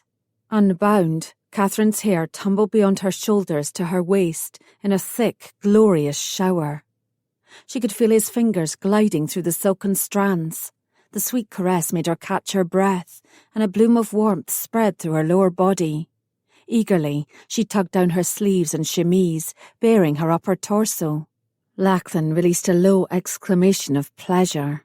Encouraged, Catherine rubbed her damp palms on her skirt, then pushed the garment down past her hips. She pivoted on trembling legs and turned to face him. Lachlan's eyes skimming over her naked flesh in quiet admiration emboldened her to stand tall and proud, despite the nerves that fluttered in her stomach. "You're quite lovely, wife," he said in a husky, sultry tone that sent a pulse of desire rippling through her. The heat of a blush warmed her cheeks, and she lowered her head, but only for an instant. "I should like to gaze upon my husband as well," she said softly, unclothed. Lachlan favoured her with a lazy, almost lopsided smile and reached for the collar of his tunic. He pulled it up and over his head, removed his shirt, and made quick work of divesting himself of his boots and trews. Catherine sucked in a sharp breath at the sight of him. The candlelight shimmered over his muscular physique and the dusting of hair that sprinkled his chest. His waist was narrow, his arms and thighs heavy with muscles. His strength was daunting, masterful, thrilling. She moved closer, drawn to his magnetism. He stroked the side of her face with his thumb, then tipped her chin. His eyes darkened, and Catherine knew that he was going to kiss her.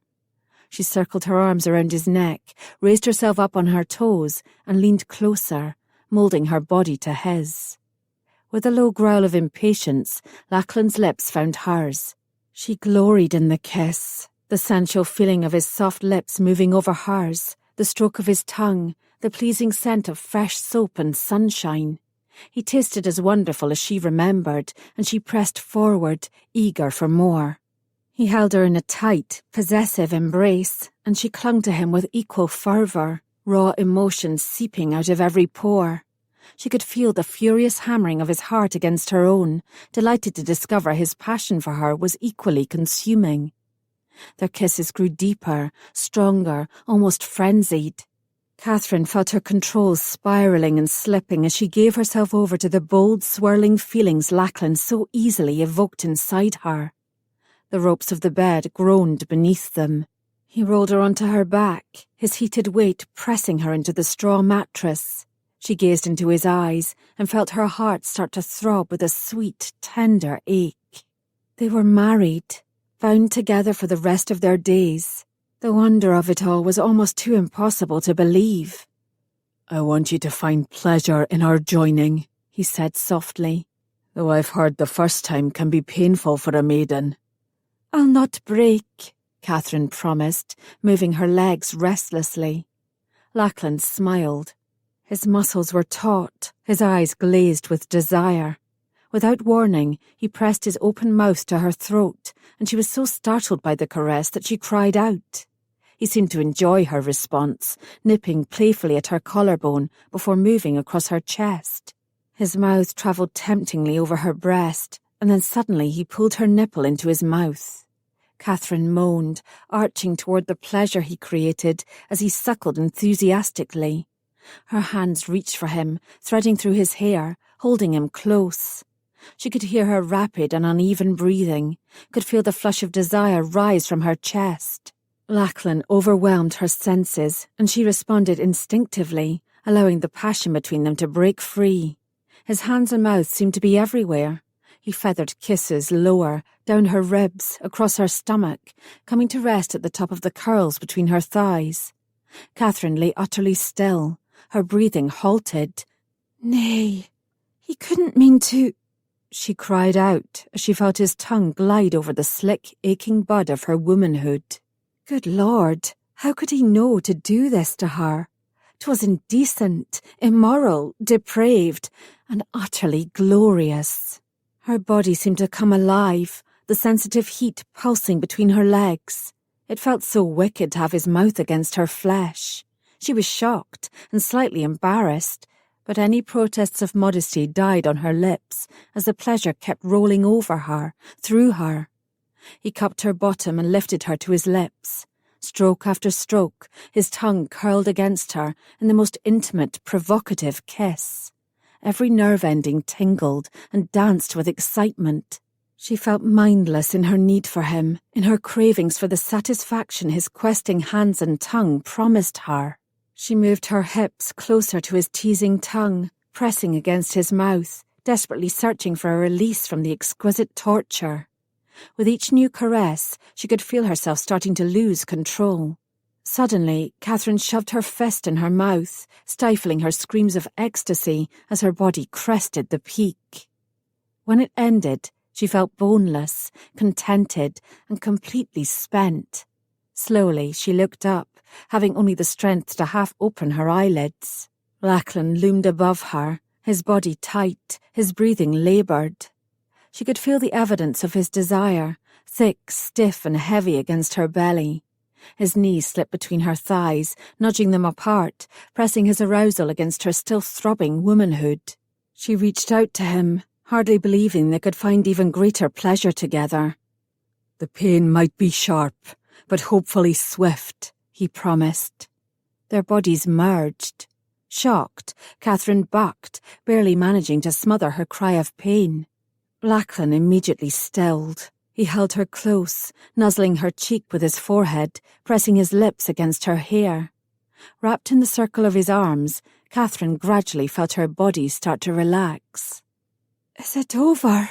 she whispered. He groaned, his breath hot and moist against her ear. "I'm not yet fully inside you." "Oh." She chewed her lower lip. That was most unfortunate. Lachlan pushed himself onto his elbows and gazed down at her. Catherine averted her eyes, unable to look at him. It had started so well. She'd felt his passion, and it had intrigued her, excited her.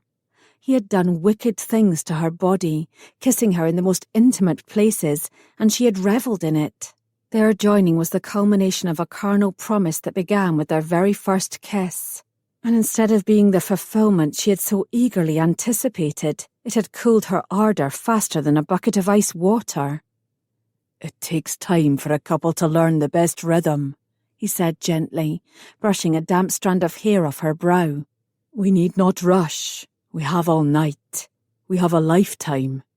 The sudden shyness and embarrassment that gripped Catherine slowly eased. He wasn't angry or disappointed. Thank goodness. "I do want you, Lachlan," she insisted, raising her hips. His cock pushed farther inside her, and the discomfort returned, but she forced herself to ignore it. His fingers skimmed along her thighs, gently massaging her flesh, attempting to soothe her. "Wrap your legs around my waist," he instructed. "I promise you will not be disappointed." Trustingly, Catherine did as he requested, wriggling her bottom to better position herself. Lachlan dipped his head toward her breast, capturing the nipple between his lips. He pulled hard, suckling her until a moist heat pooled between her thighs, and the restless desire once again began to stir. Catherine's breath grew erratic as he continued to arouse her with his hand and lips. Gradually, the flush of passion and yearning returned. Their eyes locked and held as Lachlan slowly slid inside her, inch by inch. The pain eased, and her body yielded, and Katherine felt herself once again trembling with desire. Reaching out, she touched his chest and shoulders, marvelling anew at his strength and magnetism. "Better?" he muttered. She nodded, hardly recognizing his voice, deep and hoarse with longing. His caring and concern touched her heart, spearing it with a fit of possessiveness. "Mine! He belongs to me just as I belong to him." Gripping the taut cheeks of his buttocks, Katherine pulled him toward her. Understanding her need, Lachlan drove into her deeper. He had promised her greater delights, and she fully intended to experience them. The cool night air brushed against her face, but Lachlan's heat radiated through her. It was the most extraordinary feeling to be joined together thusly, but there was no time to think upon it. Every nerve ending in her body was alive with a growing excitement. His thrusts increased in speed and intensity, faster, harder, deeper, stirring her body into an almost wicked frenzy of want and need.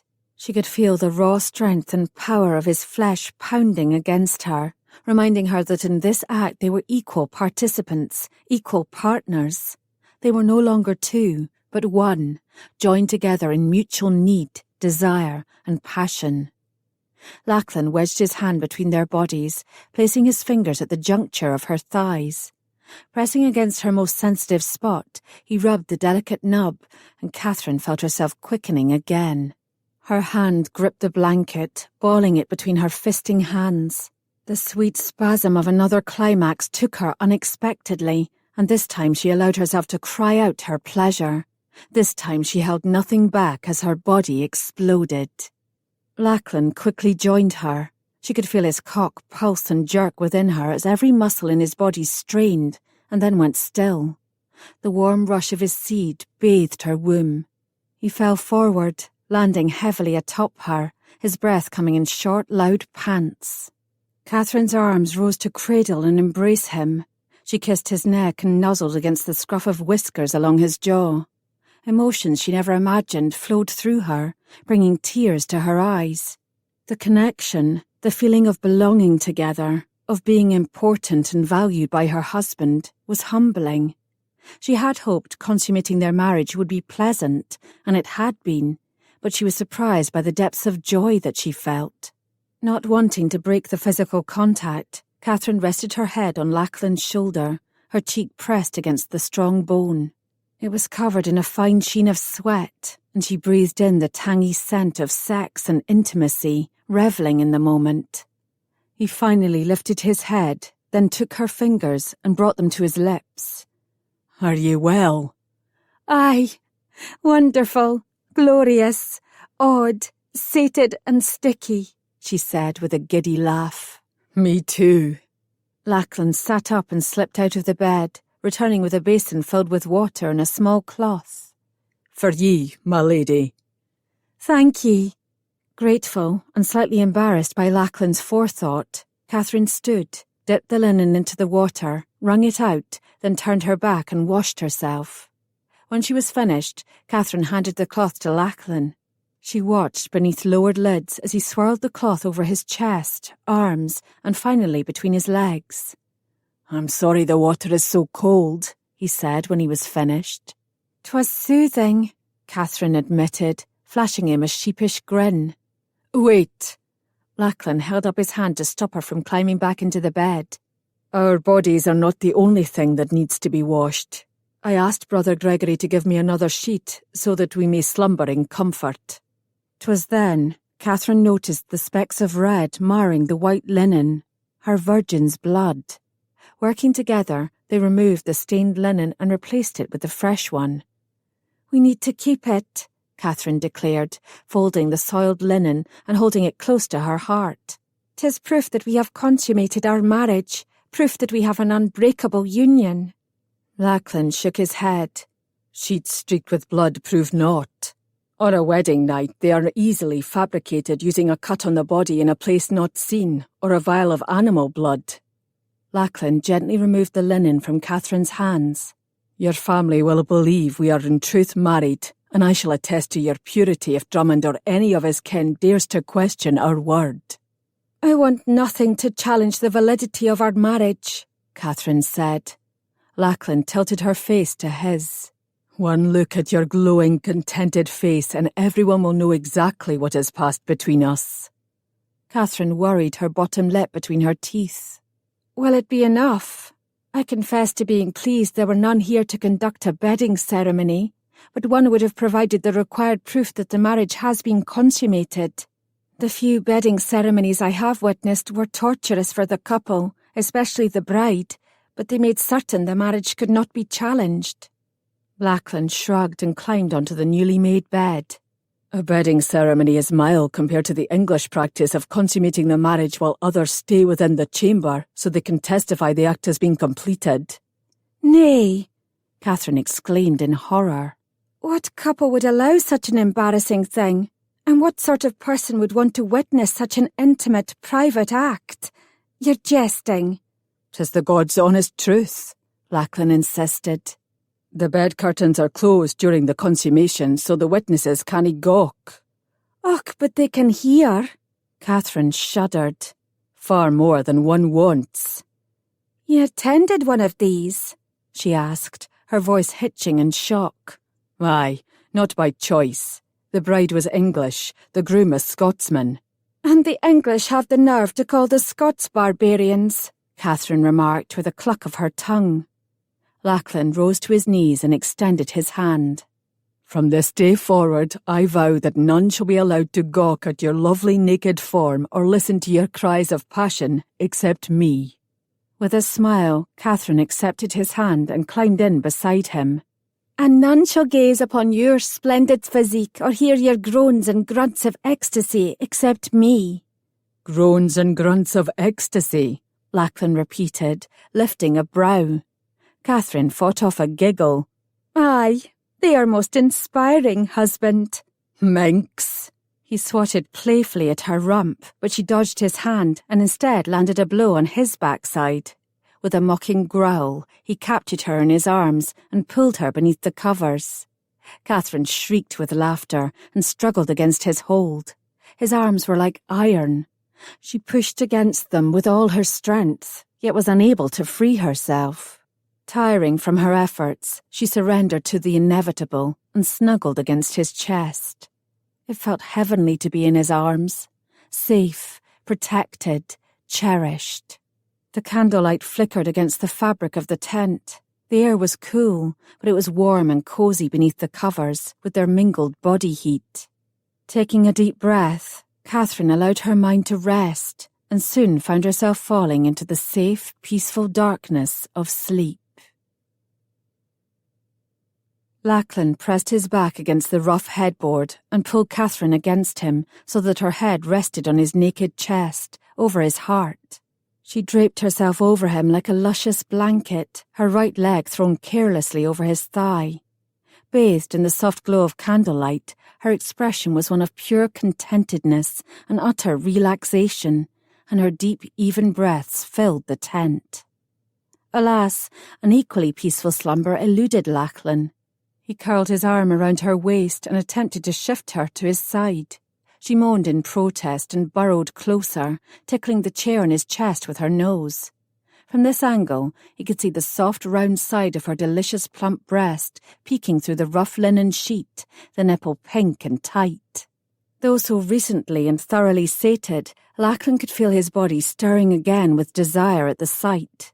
Telling himself he was strong enough to resist the temptation, Lachlan stroked her naked back lightly, savouring the smooth, silken skin. He shifted his body lower, placing his head on the pillow. With a sigh, Lachlan closed his eyes, removing the sight of her luscious sweetness, hoping that would cool his ardour. It didn't work. In his mind's eye, he recalled every detail of their love-making. The sounds of her moans of pleasure, the salty taste of her excitement, the feel of her muscles tightening around him as he thrust deeply inside her. His body responded to the memories of their recent encounter with the speed of lightning. Lachlan's breath hitched, his cock pulsed. He rocked his hips in a slow rhythm, creating a smooth pressure against the top of her thighs that soon had his breath quickening. How she had managed to so quickly and thoroughly spark his desire was a true puzzlement. Bloody hell, the woman was sound asleep, yet still she tempted him beyond measure. 'Twas true that before tonight it had been many months since he last bedded a woman. Their earlier coupling should have taken the sharp edges off his passion. Instead, it had only increased it. 'Twould be cruel to wake her. She was exhausted from the days of hard riding, emotionally spent from today's life-altering events. He smiled in the darkness, remembering the hard riding they had just done together. Nay, he would be a considerate husband and not break her slumber. However, if she awoke on her own... Craning his neck, Lachlan found her lips and took them in a kiss.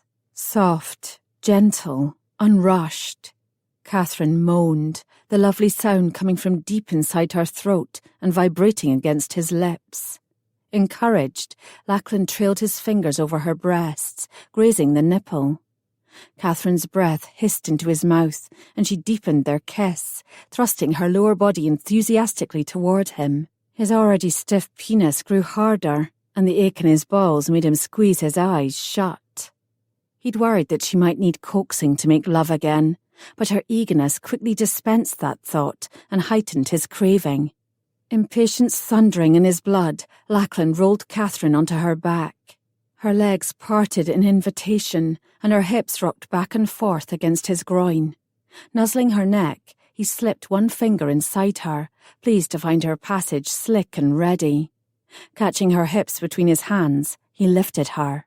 She released a long, shuddering moan when he entered her, curling her arms around his shoulders. "Are you sore?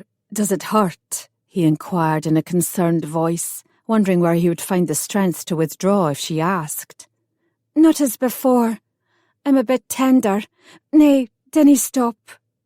This time he loved her slowly, drawing out the pleasure with long, deep strokes of his body. She stared up at him in wonder, arching beneath him with each thrust, bringing herself closer to him. Yet it was not just their flesh joining. There was a spiritual, emotional communication between them that transcended the physical. Time and again they surged together, moving as one. Her sobbing cry of release spurred his passion to new heights. Lachlan felt his body seize and pulse, and he lost his breath in the storm of his fulfillment. She held him tightly through the last lingering shudders. Thoroughly spent, he collapsed on top of her. "I'm crushing ye," he murmured in apology, praying she wouldn't agree. For if she did, Lachlan would be obliged to move, and the feeling had not yet returned to his limbs. Would it ever? She laughed, deep and throaty in his ear. "You're still inside me. I forbid you to move until all of you leaves me." "You're a wicked wench, Katherine McTavish," he said with a delighted laugh, allowing his fingers to dance down her skin. "Be honest. 'Tis one of the reasons you married me," she said with a smug smile. "'Tis true. I like wicked women." "As I predicted, we are a well-suited pair," she declared. Laughing again, Lachlan shifted to his side, bringing Catherine with him. She nuzzled close, and he was pleased at how easily and trustingly she relaxed in his arms. "Try to rest," he said, placing a kiss upon her brow. "Tomorrow we arrive at McKenna Castle. If I've learned anything about your father from ye and Graham, it will be a difficult day for all of us." Chapter 16. The sight that greeted them when they rode through the large village at the base of McKenna Castle caused Lachlan's brows to rise. It looked as though the entire clan had turned out to welcome Catherine home. They lined the streets, leaned out of second-story windows and crowded onto the parapets, shouting and cheering, calling out blessings and thanks for her safe return. Graham and Catherine rode at the head of the procession, weaving their way slowly through the sea of people until they reached the imposing castle gates. Catherine glanced over her shoulder at Lachlan, signalling him to move forward. He spurred his mount, pushing his way past a brooding Drummond and the McKenna guards that surrounded her. Lachlan deftly placed himself at Catherine's side, and they rode together into the bailey. He could almost feel the touch of hundreds of eyes staring curiously at him as they made their way toward the group gathered in front of the entrance to the great hall. A tall, middle-aged, broad-shouldered warrior stood in the centre. Clearly, he was Catherine's father. He carried an air of absolute control, leadership and supremacy. Even at his advanced age, the man was a formidable, battle-hardened sight. Laird McKenna was flanked on either side by a woman. The older female was easily identified as Catherine's mother. The resemblance was striking. The younger female, well, Lachlan was uncertain who she might be, though he conceded that her blonde beauty was extraordinary and breathtaking. 2 children clung to her skirts, a lass and a younger lad. Both the women and children were smiling broadly, waving as the riders approached. However, one look at Laird McKenna's thunderous expression told Lachlan that Catherine's father had a very different feeling about his daughter's return. He glared like an angry bull preparing to charge. Lachlan swore if he looked close enough he could see a rise of steam billowing from the Laird's nostrils as he snorted in anger. Lachlan glanced at Graham, wondering exactly what details Catherine's brother had included in the message he sent to his father announcing that Catherine had been found and was on her way home. All Lachlan did know was that her refusal to honour her betrothal to Hamish Drummond was to be mentioned. Her marriage to Lachlan was to be excluded. Despite Catherine's pleas to the contrary, Lachlan had insisted the marriage not be revealed. Laird McKenna was a man who respected honour.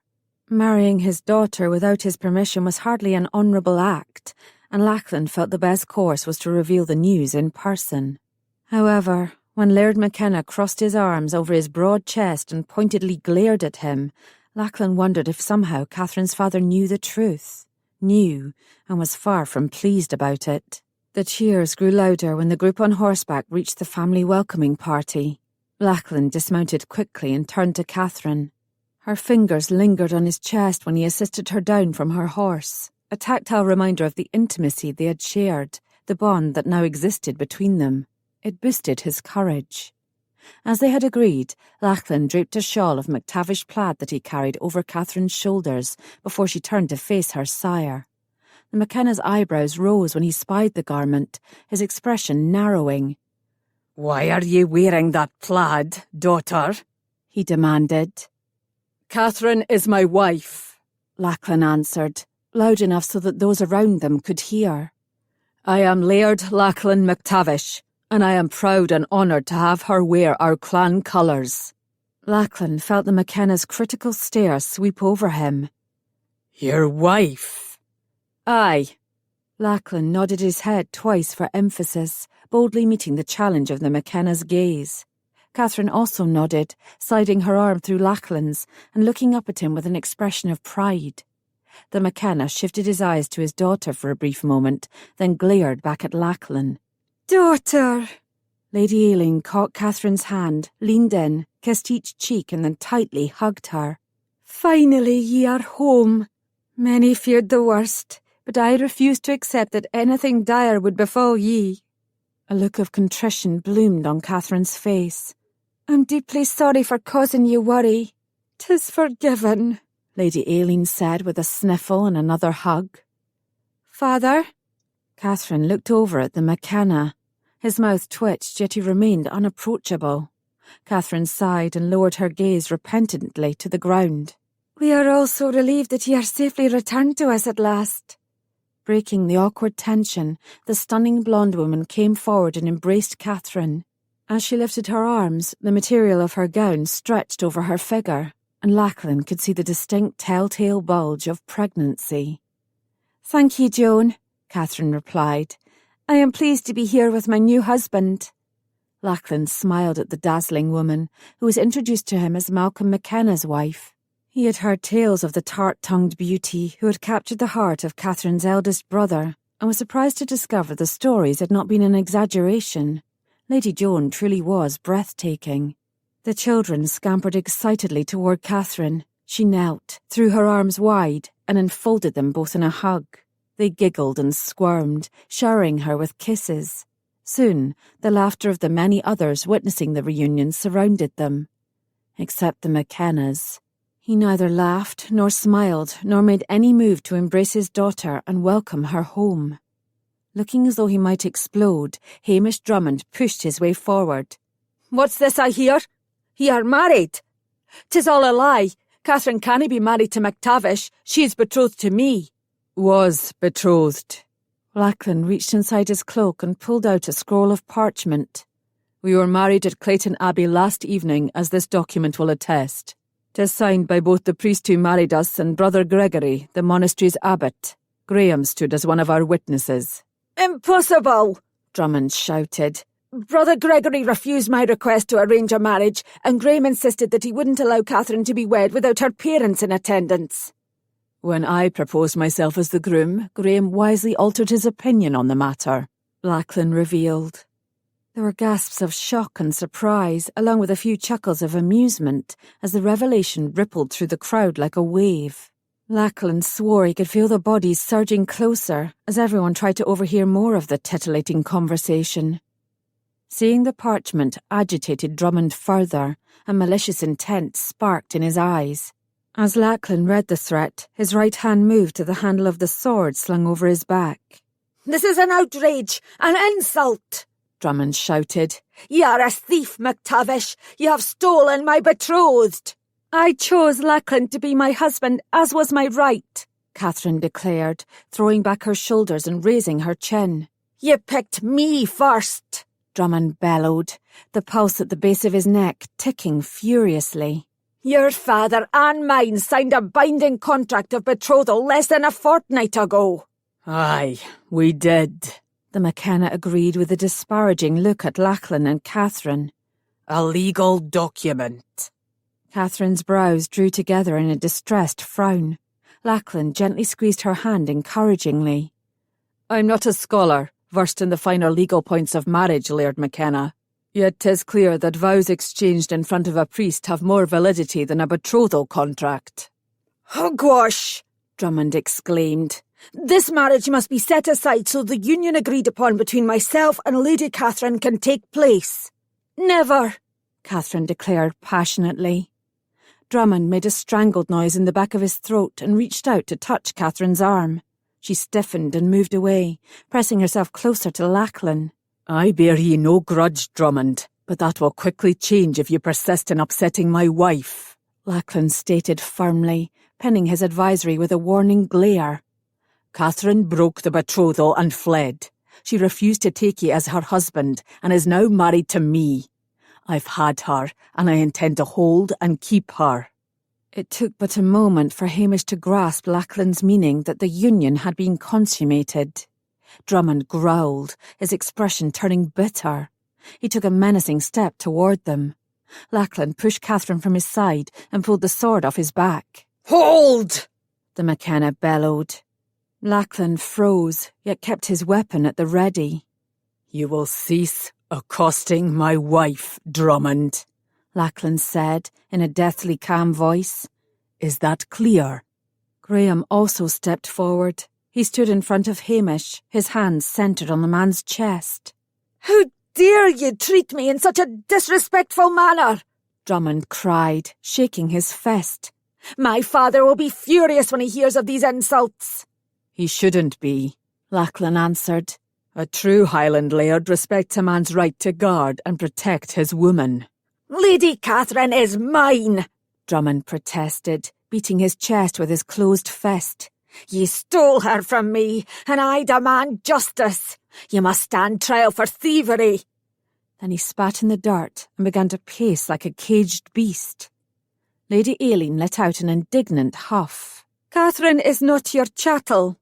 Though it might be the more common way of thinking for most men, I can assure ye, Sir Hamish, that my daughter is no man's possession, not even her husband's." Aye, I honour and respect my wife, care for and cherish her, Lachlan said. I didn't own her, therefore I could not have stolen her from ye. These unconventional comments rendered Drummond speechless. However, judging by the expressions on the faces of Catherine's family, Lachlan knew he had made the correct response.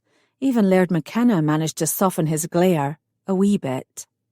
Unfortunately, that small bit of softening vanished the moment Lady Aileen suggested they all go inside. The McKenna refused, shaking his head, widening his stance and planting his feet. Lachlan wondered if there was any force on earth that had the power to move him. Lady Aileen repeated her request. The McKenna again refused. The two locked eyes in combat, each assuming a nearly identical stubborn countenance. Silent tension reigned. Then suddenly the McKenna blinked. Releasing a loud grunt of frustration, he took a few steps toward the wide wooden doors that led to the great hall. Those around them released a breath of relief, yet undercurrents of tension swirled between the various members of the family and Drummond as they fell in line behind Laird McKenna and his lady. As Lachlan walked the long length of the McKenna's great hall, he felt more like an itinerant knight and less like a laird of equal rank. He thought himself immune to the sight of wealth and comfort, but McKenna Hall was beyond anything he had ever seen, even in the richest holdings in the lowlands. In truth, 'twas fit for a king.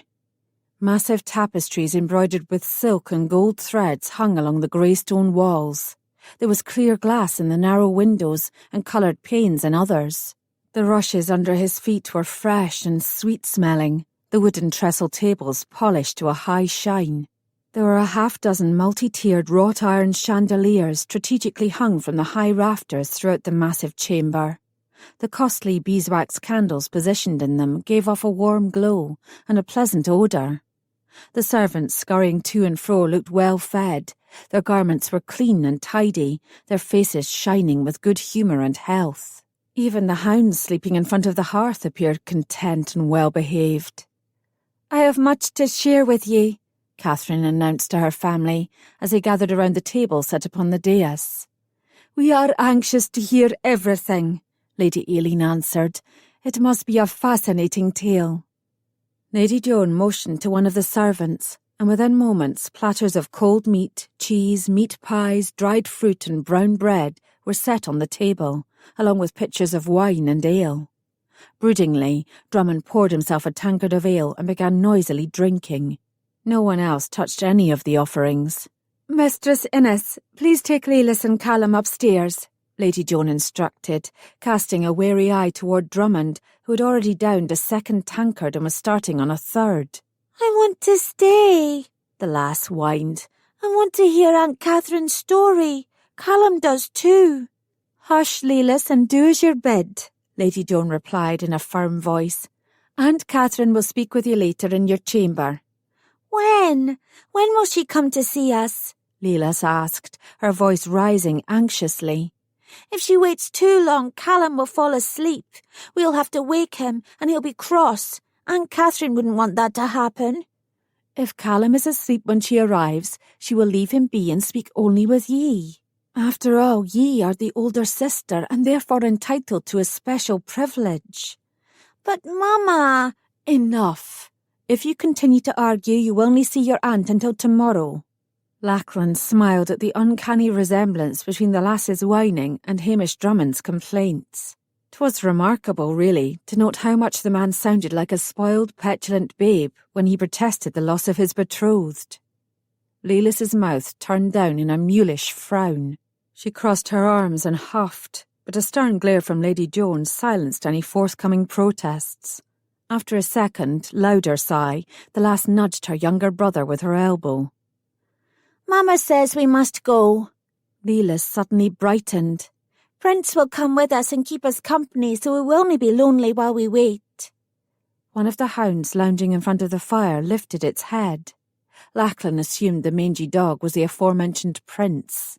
Lady Joan beckoned the beast. Tail wagging, it lumbered over and obediently followed the children from the hall. "I will speak to you, MacTavish," the McKenna demanded, standing toe-to-toe with Lachlan. "Alone." Catherine's eyes widened in alarm and she clutched the sleeve of Lachlan's tunic. Lachlan smiled gently and placed a comforting hand on her shoulder. "'Tis to be expected," he said, inflecting his voice with a reassurance he didn't entirely feel.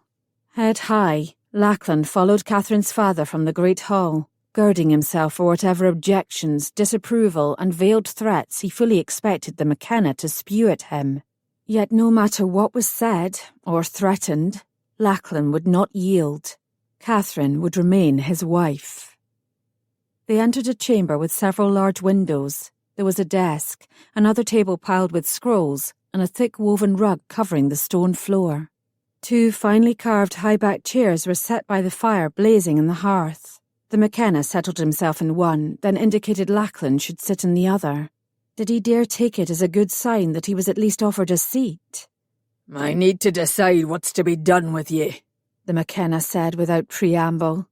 Drummond's protests that ye're a thief are not far off the mark. Ye did take what belonged to him. But I'll not condemn a man to lose a hand or be hung by the neck until I hear his side of the story. Explain yourself. Lachlan held his expression steady, ignoring the deliberate provocation in the McKenna's voice. The man might be spoiling for a fight, but Lachlan was determined not to give him one. I've shown you proof of my marriage to Catherine. If you want— I'm not a lackwit, the McKenna interrupted sharply. My daughter tied herself to ye to avoid wedding Drummond. I want to know why. Did you force her, seduce and compromise her before you spoke the vows? Nay, Lachlan declared vehemently. I would never take advantage of a woman, any woman under my protection, least of all as one as genteel and refined as Catherine. The McKenna restlessly tapped his fingertip on the arm of his chair. Not wanting to marry Drummond is far different from wanting to marry ye. He scowled. You know that you didn't deserve her, don't you? Aye, but I'm a damn better choice than Drummond. He would have made her life a misery. You already know that's why she fled. Catherine feared that you might force her to honour the betrothal. I still might, the McKenna retorted with a sniff. Though tempted to loudly protest, Lachlan resisted the bait. I can understand that you didn't wish to throw fuel on the fire of a feud that you're struggling to prevent. But the cost is your daughter's future happiness. The McKenna shrugged. I'll allow that Drummond has revealed a lack of character. He's young. He'll mature in time. And with Catherine as his wife, he has the chance to become a far better man. And a choice leader. I'm already a leader, Lachlan said modestly. I didn't expect my wife to be saddled with the task of moulding me into a worthier man. The McKenna scoffed. If she's anything like her mother, Catherine will relish the notion. I'm certain Catherine will only have to look very hard to find flaws within me that she can try to reform, Lachlan replied with a fond grin. The remark elicited a small crack in the McKenna's stoic demeanour. There was less open antagonism in the chamber, but Lachlan dared not relax his guard. The McKenna was a law unto himself, his power insurmountable. His mood could just as easily turn combative again. How do you answer Drummond's charge of thievery? The McKenna asked. I didn't steal anything. Catherine married me of her own free will. As for the kidnapping, my brother Aidan was the man who seized the chance to take Catherine when the opportunity presented itself, Lachlan replied. For ransom? He sent no messages. Why didn't he demand any? Aidan hoped to make an exchange. The McKenna let out a grunt. For what? Our youngest brother is your prisoner. He toils in your quarry. Christ's blood! The McKenna's expression of puzzlement slowly gave way to cold appraisal. Tell me what happened to her from the moment Catherine was kidnapped, he demanded. Lachlan paused, wondering if it was possible to save a conversation that was rapidly slipping out of his favour. He filtered the events through his mind, trying to present the sequence in the most favourable light, until he realised only the full and unvarnished truth would satisfy a man like Catherine's father. Still, he chose his words carefully, starting slowly and gradually picking up speed as he related all that caused Catherine to be brought into his life. The only thing Lachlan deliberately omitted was Catherine's proposal, as he wanted to make certain the McKenna understood how important retaining this marriage was to Lachlan. Bloody hell! You've one brother who's a brigand, and my prisoner, and another who's a kidnapper. 'Tis an exemplary bloodline. The McKenna's sarcasm turned into a sigh. We're not perfect, Lachlan conceded. In truth, I know nothing of your people, except that the MacTavish fought beside Longshanks, against the Bruce, against me, in the war for Scottish independence, the McKenna added. I believed your clan had vanished when Robert became king. We survived, barely. Lachlan took a deep breath, ignoring the jibe. My grandmother was a Comyn. John the Red was her first cousin. I'm sure you can appreciate the need my grandfather felt to answer the call for justice when the Bruce stabbed John the Red on the high altar at Greyfriars Kirk. Not our king's finest hour, the McKenna admitted, shaking his head. Mistakes were made on both sides during the war, but it is long over. The MacTavish fully support the Scottish crown and the Bruce's heirs. Lachlan insisted. We have sworn our loyalty and have kept faith with that oath. I have no regard for the English. For many years I fought with the clans in the Lowlands to keep the enemy on their side of the border. It was a risk offering this information. Little was thought of men who sought their fortunes and pledged their swords in the service of others for coin. Yet Lachlan reasoned that the McKenna would discover it at some point. Best that he hear it directly from Lachlan. You claim to support the Bruce's son and heir. For how long? For as long as he rules justly and fairly. Lachlan smiled ruefully. We are not the first Scottish clan to switch sides in a conflict. There are many others who are not adverse to the practice, including King Robert when he sought allies to support his claim to the throne. The McKenna snorted in acknowledgement. He reached for his tankard, drained it, then slammed the empty vessel on the table. I'm not unsympathetic to your circumstances, MacTavish. I can appreciate how persuasive my daughter can be when she wants something, and 'tis obvious that she wanted to avoid a marriage to Drummond. The McKenna cleared his throat. I'd be willing to compensate you if you set the marriage aside. You want me to abandon Catherine? The McKenna shrugged his shoulders, yet Lachlan could see the eagerness glittering in the older man's eyes. I want to make peace with Laird Drummond, and that will happen much faster if ye disappear. I'll pay you half as much as you would have received with Catherine's dowry. If you leave within the hour, I'll even consider granting your brother his freedom so that he may go with you. This was unexpected. Lachlan assumed he might need to talk his way out of being tossed in the castle dungeons. He never anticipated being bribed to renounce the marriage. Lachlan paused. It was a good offer. As Laird, it was his duty to ease the burdens of his clan, but he knew he could never weaken and consider it, for it would mean losing Catherine. You place far too little value upon your daughter, Laird. Catherine's true worth doesn't lie in her worldly goods, but in herself. She's a female with strength and character. She will make me a fine wife and be a good mother to our children. The McKenna cast Lachlan a suspicious look. You tell a pretty tale, MacTavish. Was it your silver tongue that convinced my daughter to take you as her husband? Lachlan ignored the sarcasm. I am humbled by Catherine's regard, for she is a most extraordinary woman. I believe we are a well-matched pair, far better than Catherine and Drummond. Weddings in the Highlands are meant to settle feuds, not start them, the McKenna said bitterly. Hamish's anger over the breaking of this betrothal contract is a mere pittance compared to the wrath of his father. The last thing I want is a feud with a clan that resides on my southern border. There must be some way to appease them, aside from dissolving my marriage, Lachlan hastily added.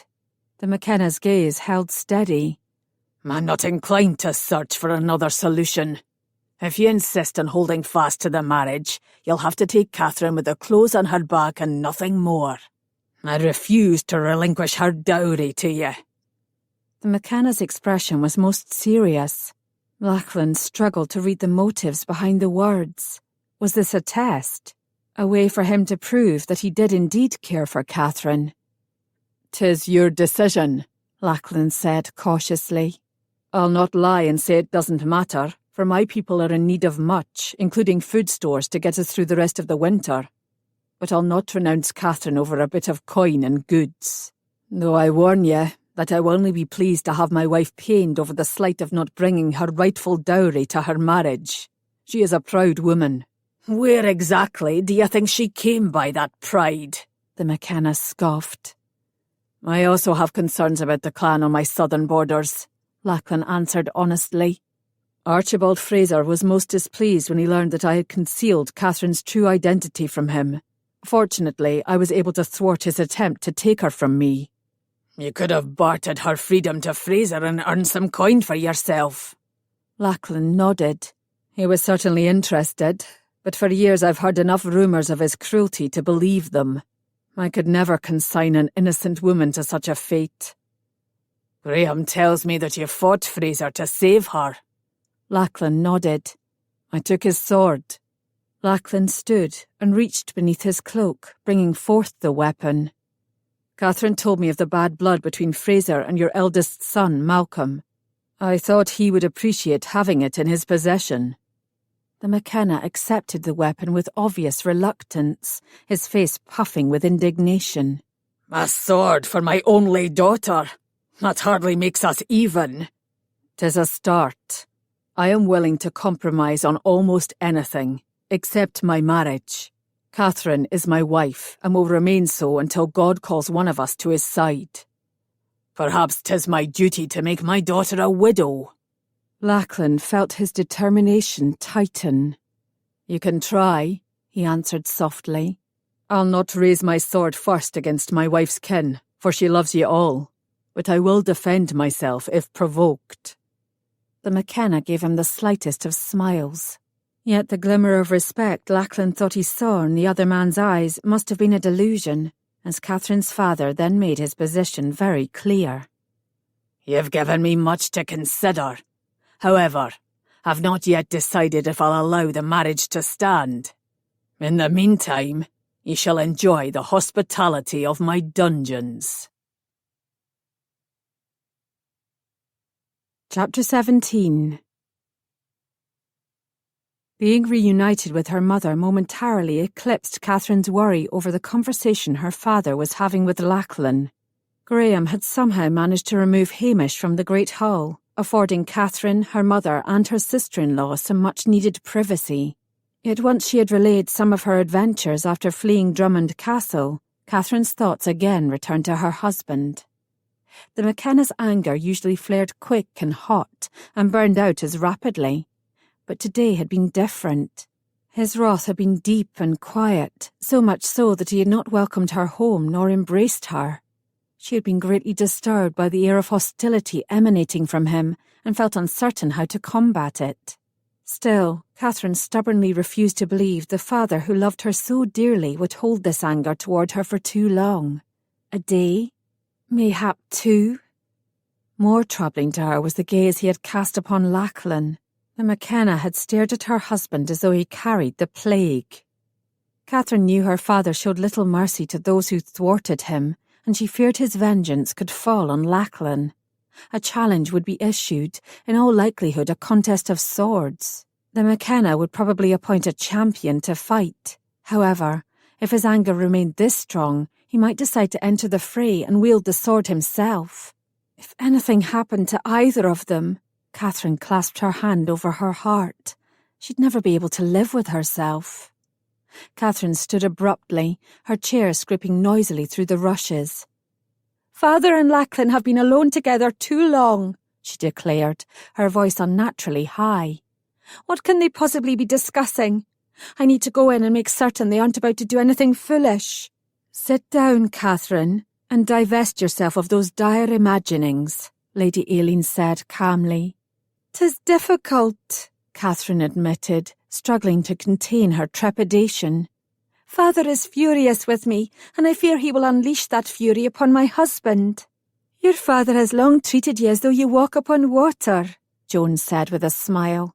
He's angry with you, and Laird MacTavish, but he'll not forsake you. Lady Aileen clucked her tongue. He thinks foremost of your welfare, Catherine.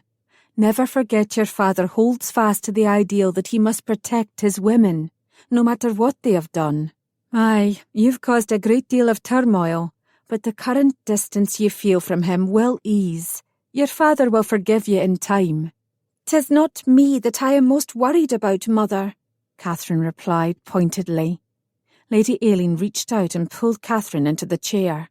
The McKenna will bluster and threaten and probably shout at your husband, but he'll do no harm without first taking Lachlan's measure and listening to his explanations. How can you be so certain? Father favours severe punishment when he is angered. Lady Aileen shook her head. Your father will put aside his displeasure and listen to reason. Aye, his first instinct might be to tear your husband from limb to limb, but he will nae. I wish I shared your optimism, Catherine replied grimly. Her mother's words were hardly a comfort. From limb to limb, indeed. Your father is no fool. He can see how much Lachlan means to you, Lady Aileen insisted. The feelings you hold for your husband are easily reflected in your every gesture. Catherine stilled. He is my husband. Of course I care for him. Her mother smiled. You love him, Catherine. You gaze at him with your heart in your eyes, Joan agreed. Catherine brushed her palm across her brow. I had not realised it was so obvious. I'm happy for you, Lady Aileen said. I always knew you had the capacity to love deeply if you found the right man. Catherine felt as if the wind had been knocked from her body. She had no idea that her thoughts and feelings were so easily displayed. It made her feel exposed, vulnerable, yet there was no denying they existed. It frightens me, she admitted. She touched her lips, recalling the sensations of Lachlan's kisses, the arousing heat and burning need that had the power to overwhelm her. The tight, warm rush of feelings are sometimes so intense they almost hurt. They fill me completely until I'm close to bursting with emotions. Lady Aileen and Joan exchanged a knowing look. There's nothing to compare to that first blush of love, Joan said. It fades and changes over time, holding true and somehow getting stronger. It will steady you through the difficult times, easing your burdens and dulling the disappointments that we all must face in life. What of Lachlan's love for me? Catherine asked. Do I dare to dream that one day he will gift me with it? And if he can't, will I be able to bear the pain of longing for what will never be? Lady Aileen took Catherine's hand and held it between her own. Sometimes love needs time to grow and blossom. He married you knowing he'd need to fight to keep you as his wife. 'Tis a good sign. Catherine's eyes narrowed. He's a Highland laird through and through. He'll battle anyone who dares to take what he believes is rightfully his. Lachlan declared most vehemently that ye are not his possession, Joan reminded her. He is a man, and therefore hides his true feeling, but he gazes at you with awe and treats you with respect and deference. You could have done far worse in making this match. Her sister-in-law's observations gave Catherine pause. Joan's tragic past had left deep scars of distrust and dislike of men. Though Malcolm's love had softened Joan's harsh edges, she rarely had anything good to say about any man, except when speaking of her own husband. Your words bring me comfort, Joan. At times, I fear my affection for Lachlan might have distorted my good opinion of him, Catherine confessed in a soft whisper. You are a sensible woman, Joan replied. Dinna question or doubt the strength and validity of your feelings. They are meant to be shared with the one you love. Catherine's stomach dipped. The very thought of sharing her love with Lachlan brought on a rush of warmth, not just a physical connection, which was a delight and joy unto itself, but an emotional bond. All her life she had harboured such hopes for her marriage. Would they finally become real? Lady Aileen's brows drew together. There are some men who believe that love between a husband and wife is a foolish fantasy, a delusion of silly maidens too unworldly to know any better. You have described Hamish Drummond most accurately, Mother. The cloud of dread slowly lifted as Catherine realised how close she had come to calling that beastly man her husband. Fortunately, Lachlan has a different opinion, or else I would never have married him. Good. Lady Aileen nodded her head approvingly. Mark my words well, daughter. In time, he will come to cherish ye. Catherine took a steady breath, drawing calmness and faith from her mother and sister-in-law's support of her marriage and hope for her future. They both appeared certain that the love she craved so deeply was indeed within her reach. The women grew silent, each caught up in their own thoughts. Their tranquil mood was soon shattered by the arrival of the McKenna. He stumped into the great hall as though he were laying siege to an enemy castle. Undaunted, Catherine seized the chance and approached her father. "Good day," she said cautiously.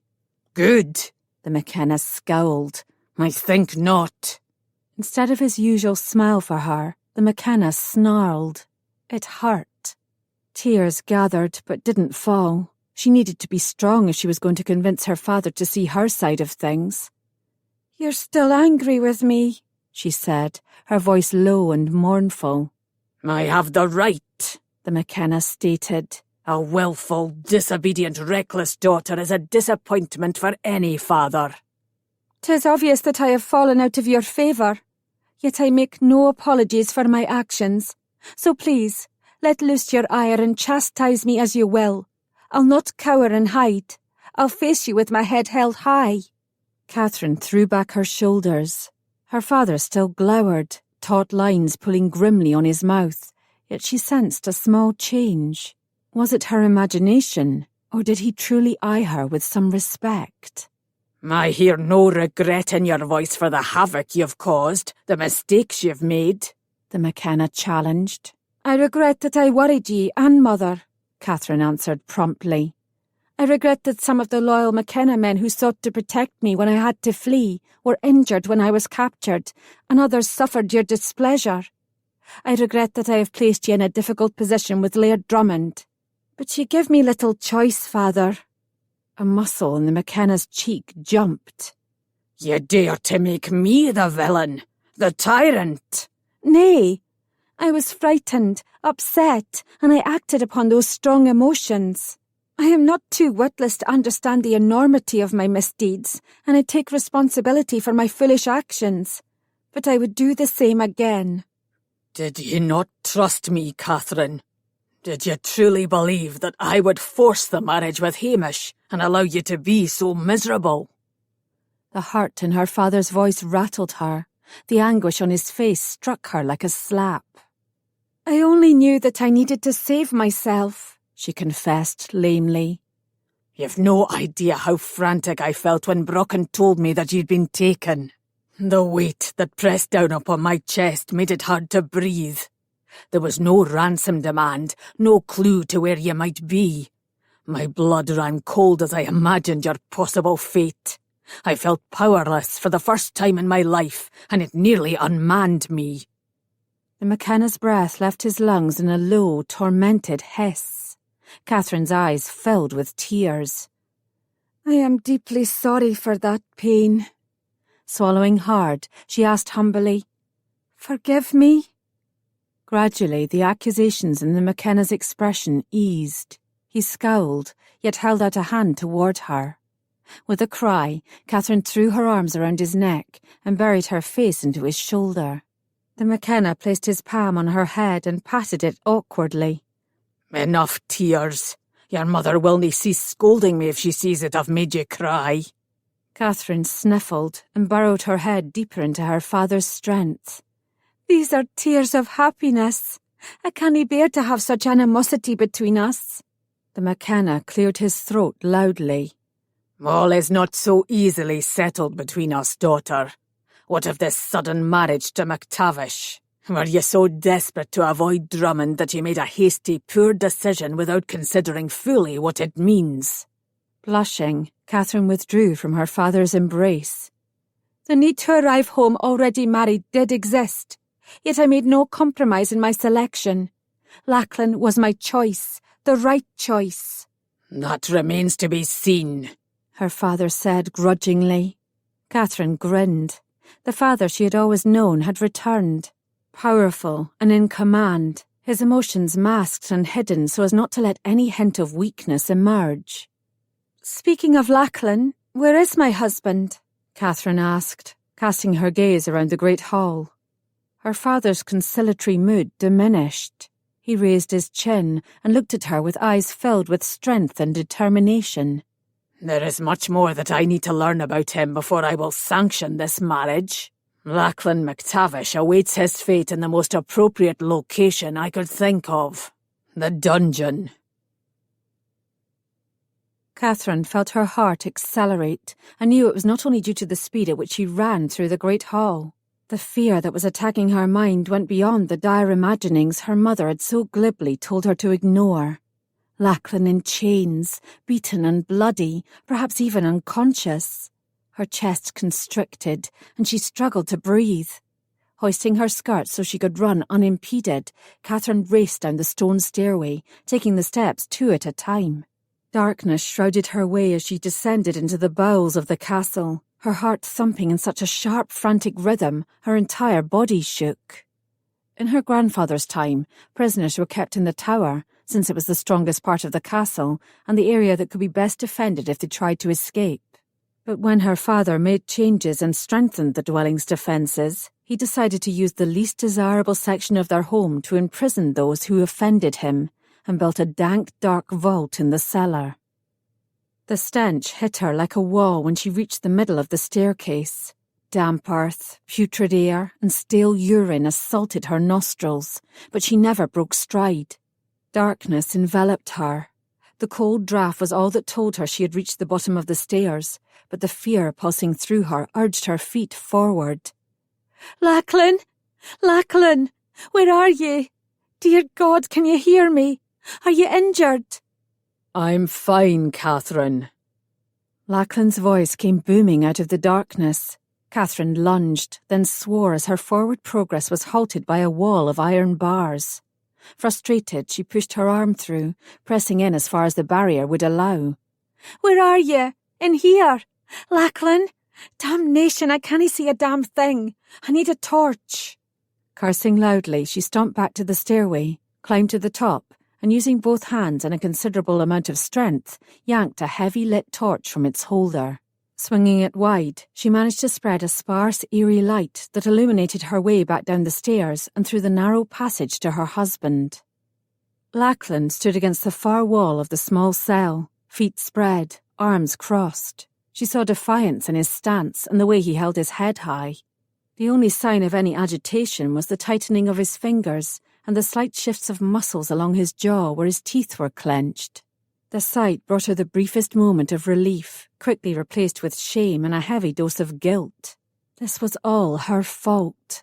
She had badly miscalculated her father's reaction to her defiance, and Lachlan was paying the price. How misused by her he must feel. Oh, Lachlan. Catherine reached through the bars, needing to feel close to him. Shh, Catherine. Dinna fuss. All will be well. I shall do far more than fuss, she cried, casting him a confused, frustrated look that earned her a gentle smile. I shall box my father's ears, or better still, tell my mother to do it. The cell was foul, damp and filthy, reeking like a swine pen. Yet he smiled at her. Smiled? She wanted to weep and wail, to scream like a shrew and throw things, specifically at her father's head. The McKenna does not like to be challenged. Lachlan's expression grew solemn. I understand his attitude, and fully believe that with time it shall change. But anything that you say or do at this moment might make this worse. What could possibly be worse than having you locked away in this horrid place? She lamented, distressed that she had been caught so off guard. If she were wiser, she would have prepared herself and Lachlan for this eventuality. I'm not in shackles. I have not been beaten or whipped, and I still draw breath. Lachlan moved away from the far wall. Catherine again reached through the bars and he took her hand. The connection of their flesh momentarily calmed and soothed her. "'Tis all my fault. I gambled that we would be able to deflect his anger and avoid his harsh, judgmental nature. I am more sorry than I can say. Please, forgive me." I dinna blame ye, Catherine. Indeed, I fully expected your father to raise some objections to our marriage. Objections? Saints preserve us, this imprisonment was far more than an objection. Her heart full of regret, Catherine squeezed Lachlan's hand. "I shall put this to rights, I swear," she vowed. "My mother will support us when she learns of this injustice. Graham will help, and I'm sure I can get James and Malcolm on our side when they return. Father will be unable to stand against such a united onslaught. Hush, dearest. You'll make yourself ill. I'm furious. Catherine stomped her foot for emphasis, nearly crying out when her boot hit a jagged stone. So I see. Lachlan slowly stroked her hand. 'Tis wiser to wait until your father's anger has cooled before you say or do anything. What of my anger? She countered. If these bars were not between us, I can think of several delightful ways to help it vanish. Catherine nearly laughed out loud, grateful for his attempt to distract her. He was the one imprisoned, yet his attention was focused on casting aside her fears and misgivings. Unlike the McKenna, I can control and channel my fury, she remarked daintily. Then I ask that you hold your tongue. Frowning, Catherine shook her head. Lachlan, for now, he added hastily. It will take time to smooth over this breach and have your father accept our marriage. Catherine shrugged, uncertain how to respond, unable to completely ease the sense of foreboding that gripped her. In her mind, the longer Lachlan was confined to the dungeon, the easier it would be for her father to keep him imprisoned. Despite his bleak surroundings, Lachlan looked magnificent, his powerful presence reaching beyond the bars that sought to contain him. Her gaze locked with his, and something deep within her shifted as she realized she had committed herself to him, heart, body, and soul. It was a ridiculous time and place to declare it, but somehow the moment felt right. Even if she were alone in her feelings, they were too profound to keep hidden. He had captured her heart with so little effort, and she wanted him, needed him, to know. I love you, Lachlan MacTavish, Catherine whispered, feeling the wonders of the emotions encompassing her as she spoke the words. Lachlan gently stroked her hand. 'Tis your guilt talking, Catherine. A faint flush mottled her cheeks. Nay, the thoughts, feelings, sensations are unlike any I've ever experienced. These feelings could be an infatuation, or a simple attraction made all the more appealing because your father seeks to deny our union, he reasoned. Catherine swallowed back the swell of emotion that nearly choked her. There is nothing simple about what I feel for you. My heart beats faster, my breath hitches. Fie, my whole body tingles when I am near you. Lachlan coughed nervously. Are you certain 'tis love? Sounds more like the flux. Catherine's heart turned in her chest. What had she expected? A declaration of undying love and devotion from him. All in good time. As Mother said, sometimes love needs time to grow and blossom. These emotions exist, whether or not you are willing to accept them, Catherine said forcefully. And I swear that someday you shall not only embrace them, but return them. Then, grasping his tunic with both hands, she pulled him toward her and covered her mouth with his. The iron bars were just wide enough for their lips to meet. Catherine poured all the intense emotion of the past few days into that kiss, leaving them both breathless and dazed. Hope flooded Catherine's heart. Taking the risk and declaring her love had freed her spirit. She knew that she was strong enough to survive if Lachlan hurt or disappointed her, yet she would do all within her power and beyond to make certain that never happened. Hear me well, Lachlan. I shall hold my tongue and not yet speak to my father, as that is your wish. But I will not be an idle, docile female, a weak, simpering maiden, and do nothing, while the man I love is in discomfort and danger. Lachlan watched her storm away, momentarily mesmerized by her fire.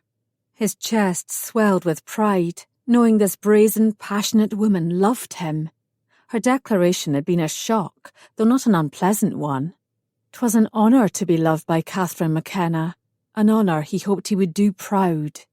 And what of his feelings for her? 'Twas difficult to decipher them. He could not ignore the intimate connection, nor deny the passion between them. Fie, there were times when she tilted her head and gazed at him, it felt as though a fist of emotion had slammed into his chest.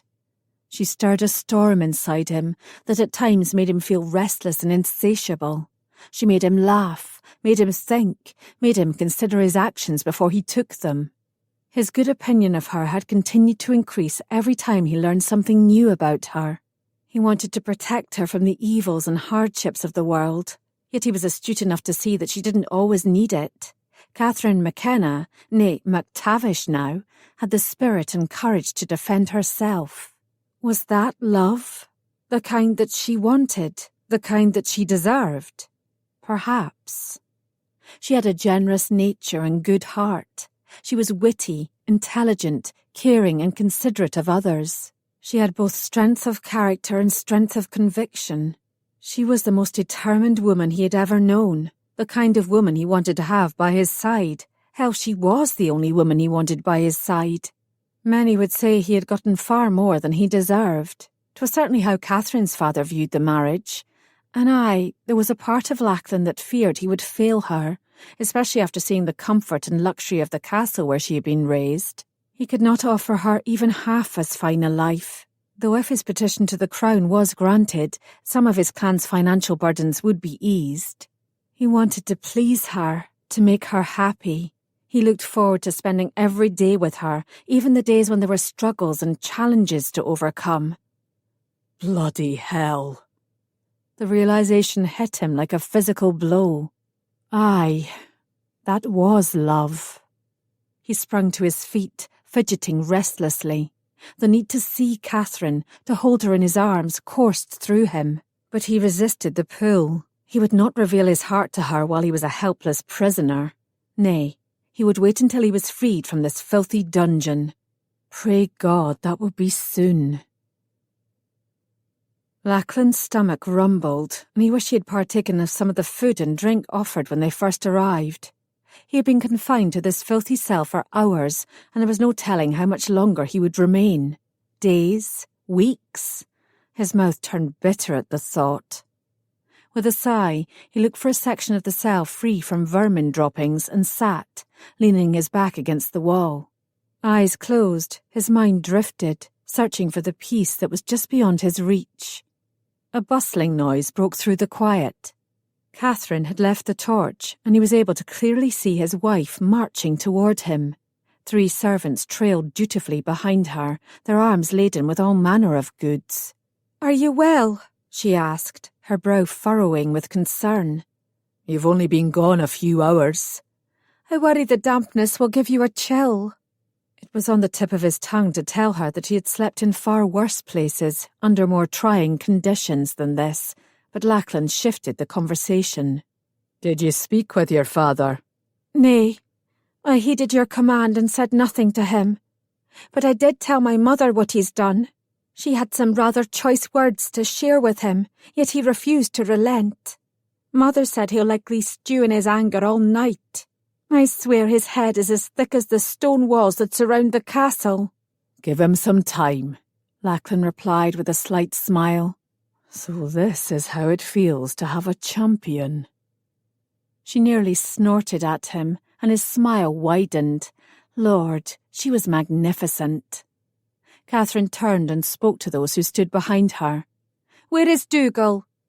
The servants looked nervously about, then pressed themselves against the wall, clearing a path. Katherine motioned, and a stout, heavily muscled man worked his way forward.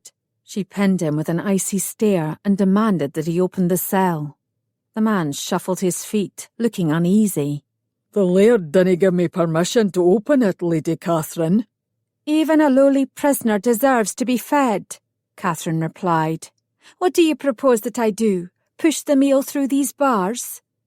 The guard's expression remained uncertain, yet he eventually wilted under Katherine's glare and unlocked the cell. Katherine sailed inside, the trio of servants following closely on her heels. There was hardly room for all of them in the crowded small space, yet somehow they managed. Fascinated, Lachlan watched as Katherine stood with her hands on her hips, taking stock of the grim surroundings. Finally, she reached for the thick pallet one of the servants held and laid it close to the bars. The servant then knelt and covered it with fresh linen and a thick fur, and finally placed a pillow upon it. A pillow. Katherine instructed the second servant to set a low wooden table beside it. The third servant placed a tray of hot food upon it, along with a pitcher of wine and a goblet. Lastly, Catherine placed a brace of candles on the small table. In the blink of an eye, Lachlan had a comfortable bed, a warm fire to ward off the chill, good food, wine and light. Miraculous! Catherine shooed the servants and they scrambled out of the cell. One soon returned, carrying a large tabby, who meowed in protest. I hope that I shall not be in here long enough to require the companionship of a pet, Lachlan joked. The cat is here to keep the rats away, Catherine explained, gathering the struggling feline in her arms.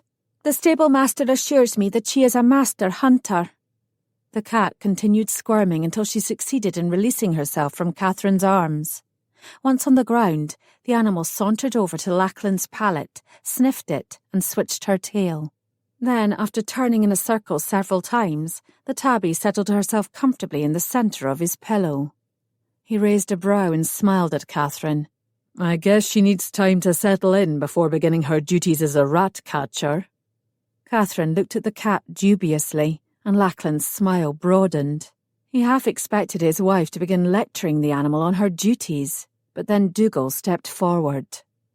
"'Tis time for me to secure the bars, Lady Katherine," Dougal announced, staring at her expectantly. "Then do so," Catherine replied boldly, snaking her arm around Lachlan's waist. The soldier scratched his head in puzzlement. "Ye must come out. I can't allow you to stay inside with him, Lady Katherine." "I will only leave my husband's side," Catherine declared, tightening her grip.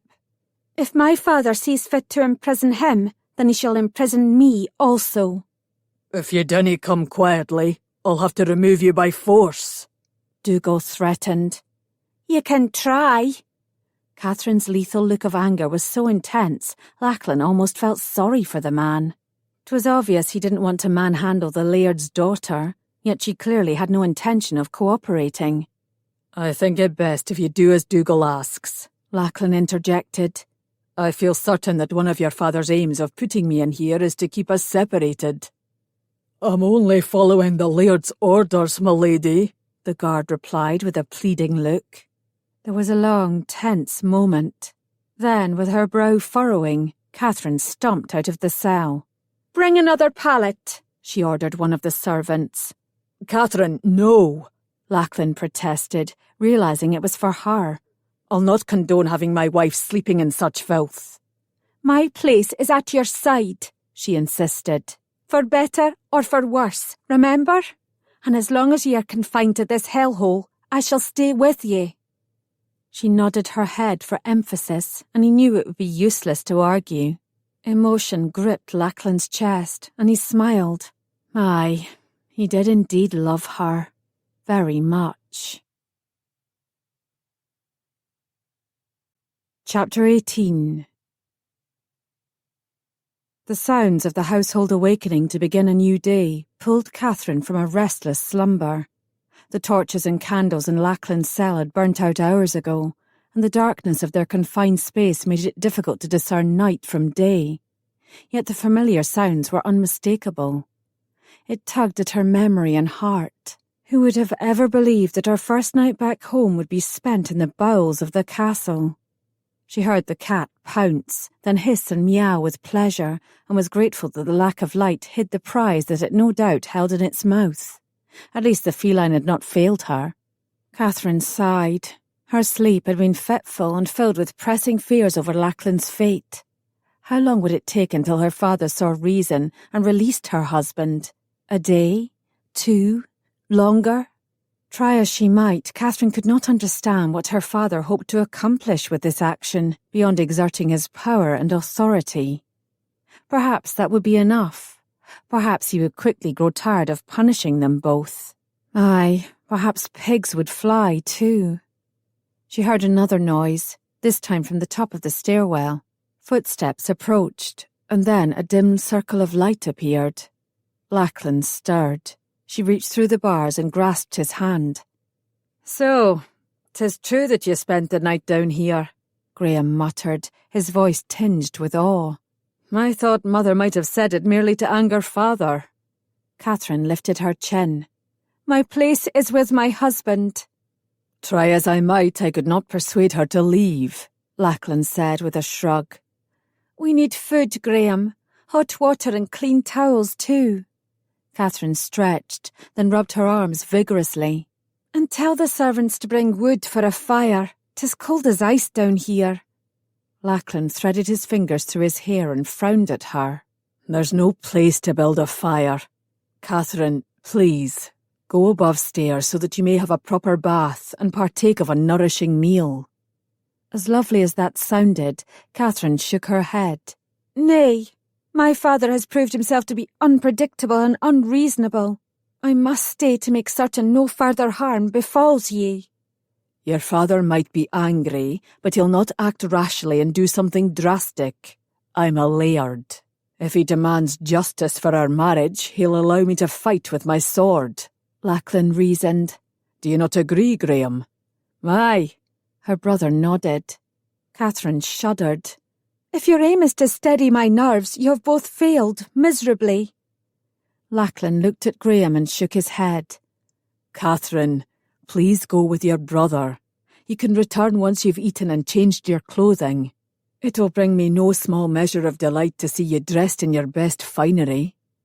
Catherine glanced down at her dishevelled appearance. Her gown was crushed and wrinkled, the hem streaked with mud and dirt. Her mouth felt dry, no doubt her breath was sour. She noticed several hairpins scattered on the sleeping pallet and realised her unconfined hair must look a fright. Catherine wavered. A bath sounded like the most luxurious thing in the world right now. If ye are certain. Aye, Lachlan immediately answered. I'll be right here when you return. His attempt at a joke brought a tender smile to her lips. Wearily, she followed Graham as he lit the way out of the dungeon, shielding her eyes from the sunlight that painfully attacked her when she entered the great hall. The family dais was empty, but many who were already in the hall turned from breaking their fast to look at her. She saw sympathy in some of those gazes, surprise and uncertainty in others. As usual, people were taking sides, some agreeing with the McKennas' treatment of Lachlan, and others believing that Catherine was in the right. Deciding she really needed the comforting soak of a hot bath, she crossed the great hall. She was nearly at the staircase when a loud commotion erupted in the bailey, diverting her attention. Curious, Catherine looked out a nearby window and saw a contingent of mounted men riding into the courtyard. She immediately recognised the Drummond standard one of the men carried fluttering in the breeze. Damnation! Why are they here now?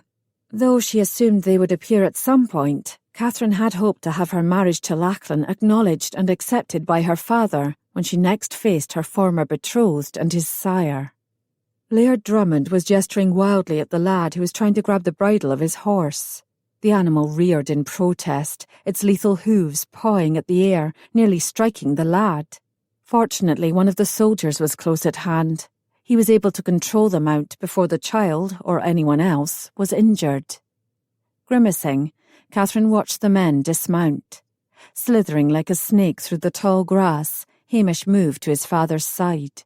Reminding herself that she needed to keep her emotions under control, Catherine took a deep breath. Her first instinct was to flee, but she quelled it. This was not going to be a pleasant exchange. Though her presence could incite further anger from Laird Drummond, and perhaps her father, she needed to be aware of what was being said so that she could defend herself. Melting into the shadows, Catherine brushed away the worst of the dirt from her clothing and tucked a knotted section of hair behind her ear, knowing she must look a fright.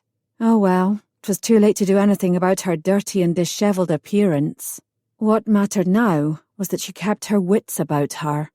Clearly disgruntled, Laird Drummond and Hamish strode into the hall, with over a dozen of their burly soldiers, hands noticeable on their sword hilts, trailing on their heels. Drummond's disrespectful show of strength in another Laird's hall was a clear proclamation of his belief that he had been wronged, and solid indication of his confidence that he would receive a satisfactory resolution to his grievance. His attitude soured Catherine's already agitated mood. "Where is the famous McKenna hospitality? Are you not going to offer me a drink and invite me to sit by the fire and warm my bones?" Laird Drummond bellowed when he reached the middle of the great hall. The iron chandeliers rattled noisily. Her parents had entered the chamber from the opposite side, just as the Drummond party arrived. Lady Aileen raised a brow, advanced, then extended her hand regally. Still blustering, Laird Drummond had no choice but to grasp it and bow. Looking sheepish, the soldiers surrounding him also bowed. "Our friends are always welcome in our hall," Lady Aileen said, her eyes gleaming with censure. "Had we known that you were coming, I can assure you that we would have prepared a more fitting greeting." Laird Drummond's hands balled into fists so tight his knuckles turned white. Yet even he had the good sense to rein in his temper and present a more controlled facade. Lady Aileen graciously indicated a chair in front of the large hearth, next to her husband, who had said naught since the arrival of their uninvited guests. Somewhat mollified, Laird Drummond sat, while his son stood at his shoulder. The rest of his soldiers gathered a few steps away, their eyes trained upon their laird. Catherine noted the McKenna retainers also had their eyes solidly trained on the Drummond soldiers. It seemed as though one false step would bring about a full-on battle in the middle of the great hall. Catherine held her breath and stepped from the shadows, barely able to comprehend the result of such a melee. Nervous servants laid food and drink on the low table between the two lairds, and Catherine gazed about the suddenly crowded chamber. It appeared that every servant and retainer with a possible excuse to be in the great hall was lingering here, their curiosity obviously piqued. Laird Drummond took a long swallow of his wine. When he finished, his shrew eyes scanned the occupants of the hall, coming to rest upon Catherine. He ran a measured gaze over her. She inhaled deeply and fought to keep from squirming. "What the hell has happened to ye?" Laird Drummond asked, his nostrils flaring with disgust. "I have spent the night beside my husband's cell in the dungeon," Catherine replied proudly, undisturbed by Laird Drummond's rudeness.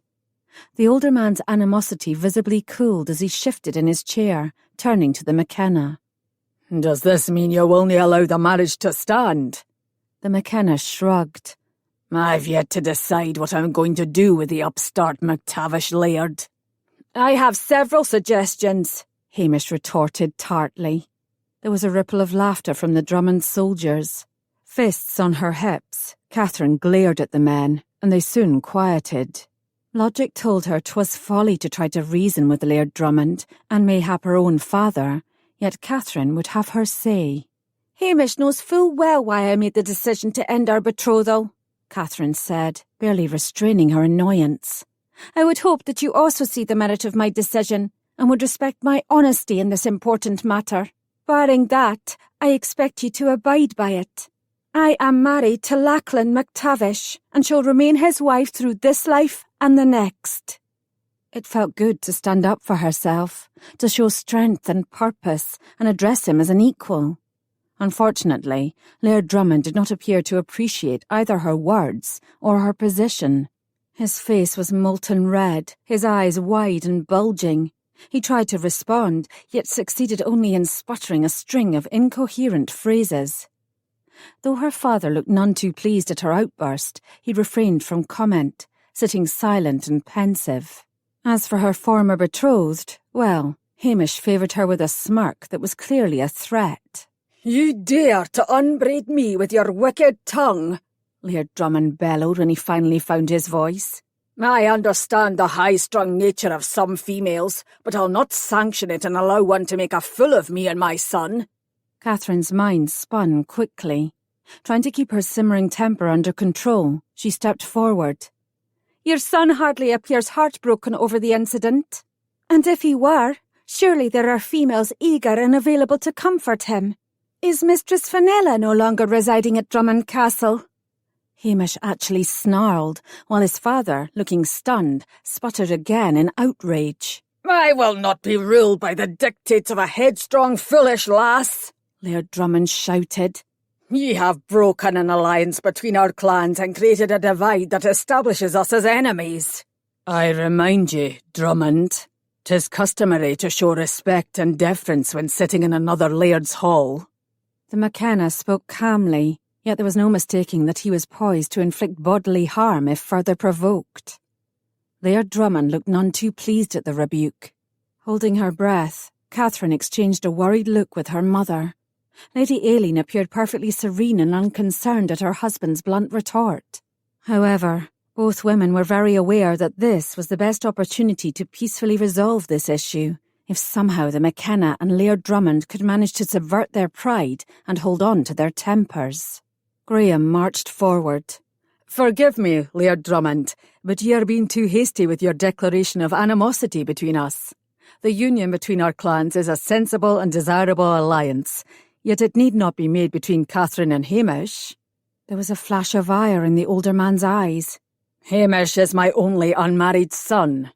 "I believe you have an unmarried daughter?" Graham asked, lowering his voice to a most respectful tone. "Of marriageable age?" Laird Drummond paused, scratching his chin thoughtfully. "Cordelia is in a convent. 'Twas her mother's wish that she serve the Lord." "A commendable notion." Graham rocked back on his heels. "Tell me, has Lady Cordelia taken her vows and in truth pledged herself to our Saviour?" "She is a novitiate." Graham lowered his head. "Then I propose to unite our families with a marriage between Cordelia and myself." Graham, nay! Catherine grabbed her brother's sleeve. There has to be another way. You need not sacrifice yourself. Graham placed a hand over Catherine's and leaned close to whisper in her ear. "I am a third son," he said softly. "Father has been generous, as has Malcolm, but I understand that I need to make my own way in the world." He turned and faced Laird Drummond. "If ye agree, I will take your daughter as my wife. I will protect and care for her and treat her with reverence and respect." There was a long silence. Hamish bent down to speak with his father, but Laird Drummond shooed him off with a tight wave of his hand. "As she was promised to the church, Cordelia will bring no land and no dowry to the marriage," Laird Drummond declared cagily. "That can be remedied," the McKenna interjected. "I will gift the newlywed couple with a parcel of land along my southern border, if ye will match the acreage. Even combined, it will not be an overly large holding, but one which will provide Graham and Cordelia a comfortable living and create a stronghold between our lands. I shall construct a suitable keep on the property, and we will marry once it is completed," Graham concluded. "I dinna trust the McKennas to honour a betrothal contract," Laird Drummond announced with a hard stare at Catherine. "I'll not be taken in a second time, especially if I've pledged land and allowed you to build a keep upon it." "Then I shall forgo a betrothal and marry Cordelia by proxy," Graham replied. "When?" "Today." There were several gasps of shock. Laird Drummond rubbed his chin again and gazed intensely at Graham, as though trying to judge his sincerity. He must have liked what he saw, as the disgruntled look of distrust on the Laird's face abated. "My daughter has many laudable traits. Among other things, she has been taught by the nuns to read and write, and been given lessons in the healing arts." Laird Drummond turned to the McKenna. "This union has your blessing." "Aye, 'tis a surprise to me as well, but my son shall marry whomever he chooses," the McKenna answered. "If this is what he wishes, then so be it." Laird Drummond nodded. "Have someone fetch parchment and ink so that we may set the terms in writing." Nay! A disgruntled snort rushed from Hamish's lips. You can't be serious, father. 'Tis blasphemy to force Cordelia to wed. The only honourable alliance between our clans is for me to marry Catherine. My mind is set upon it. I'll not give her up. "You already have, Hamish." Laird Drummond turned his back on his son. "Your sister will marry Graham McKenna. Today." The entire hall seemed to exhale at the pronouncement, but Catherine's heart sank. Despite Hamish's protests, it was an excellent way to keep the peace and finally unite the two clans. But the sacrifice was too great. She would never ask this of anyone she loved, especially her younger brother. Graham, please, you must reconsider. Catherine pulled him aside, refusing to let him leave until he listened to reason. You've never even set eyes upon the lass. You cannae marry a complete stranger. "Many couples do. I am content with the decision. 'Tis the best solution to avoid a feud with the Drummonds," Graham insisted, trying to go around her. Blocking his exit, Catherine blew out a frustrated breath. Why did her younger sibling have to be so pig-headed? "What if she objects?" Catherine asked. "What if Cordelia has set her heart upon serving the Lord? What if she hates you for arranging a marriage that she never expected and has no say in accepting? What sort of a life will you have then?" Graham stilled. "'Tis true that many women are at least granted an opinion in the selection of their husbands, though 'tis their fathers, brothers or guardians who make the choice. In this circumstance, it is not possible or practical. Cordelia is a gently bred female. She knows her duty to her father and her clan and will graciously accept her fate." "She believes her duty is to become a nun!" Catherine shouted, quickly lowering her voice when several others turned to stare at them. "Ye are cheating yourself, Graham, tossing away your chance for a loving marriage, and 'tis all my fault." "Your guilt is misplaced, sister," Graham said patiently. "I have never held with the notion of making a love match, but always knew that I would marry for more practical reasons. I am pleased with the arrangement and enter into it freely and without regret or reservation." "You might not feel the same after you meet your wife," Catherine grumbled. Graham waved his hand dismissively. "I have no home in which to bring my bride. Therefore, I will nae fetch her until a proper keep has been constructed upon the land gifted to us by our sires." "That could take years." "Precisely." He regarded her with an amused expression. "A lot can happen as the seasons change." Her brother's cryptic words brought Catherine little comfort. A marriage by proxy was as legal as if the bride was standing beside the groom. The one piece that was missing from the event was the consummation of the union, yet that alone did not constitute grounds for an annulment. Or did it? Had her brother already concocted a way to dissolve the union if necessary? Graham walked away, and Catherine allowed him. 'Twas clear that nothing she could say or do would change his mind. However, 'twas also true that this marriage would benefit her and Lachlan as well, and neatly solve the sticky problem of the Drummond alliance. Her broken betrothal would be forgotten. The conundrum of the situation twisted inside her.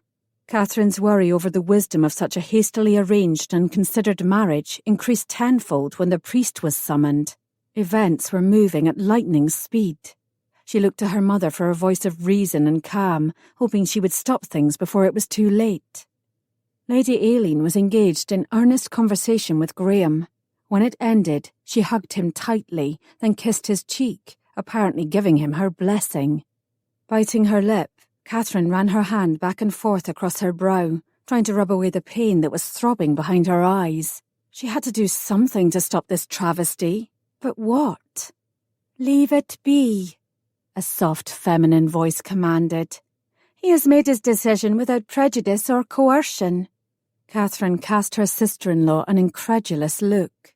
"There has to be another way to make peace between our clans. I dinna know how I shall live with the dark guilt that already begins to consume me." "You had no part in this turn of events," Joan countered in her usual direct manner. "Becoming a martyr over it will nae serve any useful purpose except to make ye miserable." "Perhaps 'tis what I deserve." Joan regarded her with a jaundiced eye. "Or perhaps the unthinkable will happen, and Graham will be content in his marriage." "The world truly has gone mad when ye are the ones spouting words of matrimonial hope and happiness," Catherine groused. Taking no offence, Joan laughed. "Exactly my point. I never believed that I would love any man, but Malcolm stole and keeps my heart. The impossible can happen. All you need to have is faith." If only it were so simple. Still, Catherine heeded Joan's advice and resisted the temptation to disrupt the proceedings. With a sharp huff of resignation, she joined the rest of her family as they stood together. Word quickly spread throughout the castle and beyond, and clan members soon crowded their way into the great hall to witness the event. "This is a dreadful idea." Catherine looked over, startled to realise that it was Hamish who had spoken. "For once we are in total agreement," she replied, stepping toward him. Hamish's expression turned eager. "Then let's stop it, Catherine. If we speak up now and declare our intention to marry, we will save our siblings from this fate." Catherine slowly shook her head.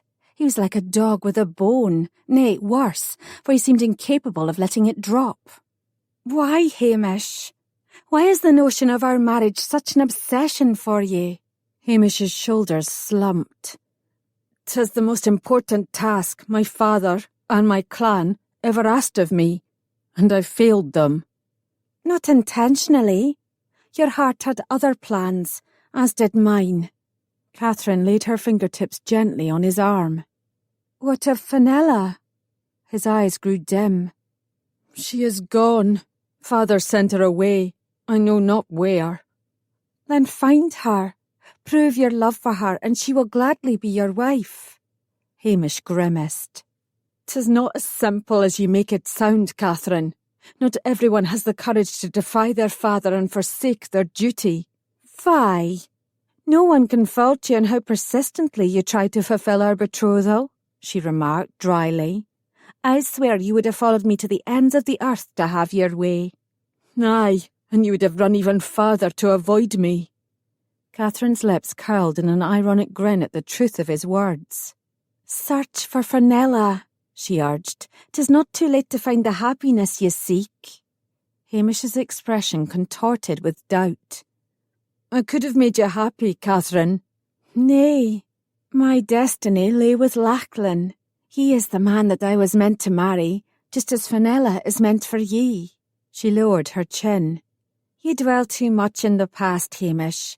Look toward the future instead. Looking torn with conflicting emotions, Hamish shifted his weight from one foot to the next. Fenella might not wish to see me. She was very upset the last time we spoke. Catherine cleared her throat. She could well imagine how Fenella felt, yet she also believed that all was not lost. If she cares for ye as much as I think, her anger and hurt will abate. Truly? Surprised by the sudden glint of hope in his eyes, Catherine nodded. Aye. The dark scowl on Hamish's brow lightened. Then I shall be a bold and courageous fellow, and follow your advice. Good. Shocking her utterly, he then graciously bowed. Goodbye, Catherine. Farewell, Hamish, she replied, a genuine smile upon her lips. Turning her attention back to the activities in the great hall, Catherine realised the wedding was about to take place. Joan was chosen to stand in for the bride. Her lovely smile lent an almost festive air to this most solemn ceremony.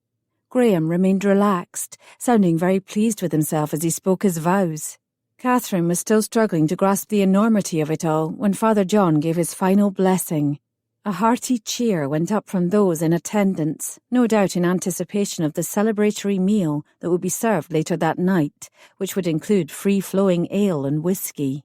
Mercifully, the Drummonds elected to depart the moment the ink had dried on the marriage documents, forgoing any celebrations in the hopes of returning to their land before full darkness descended.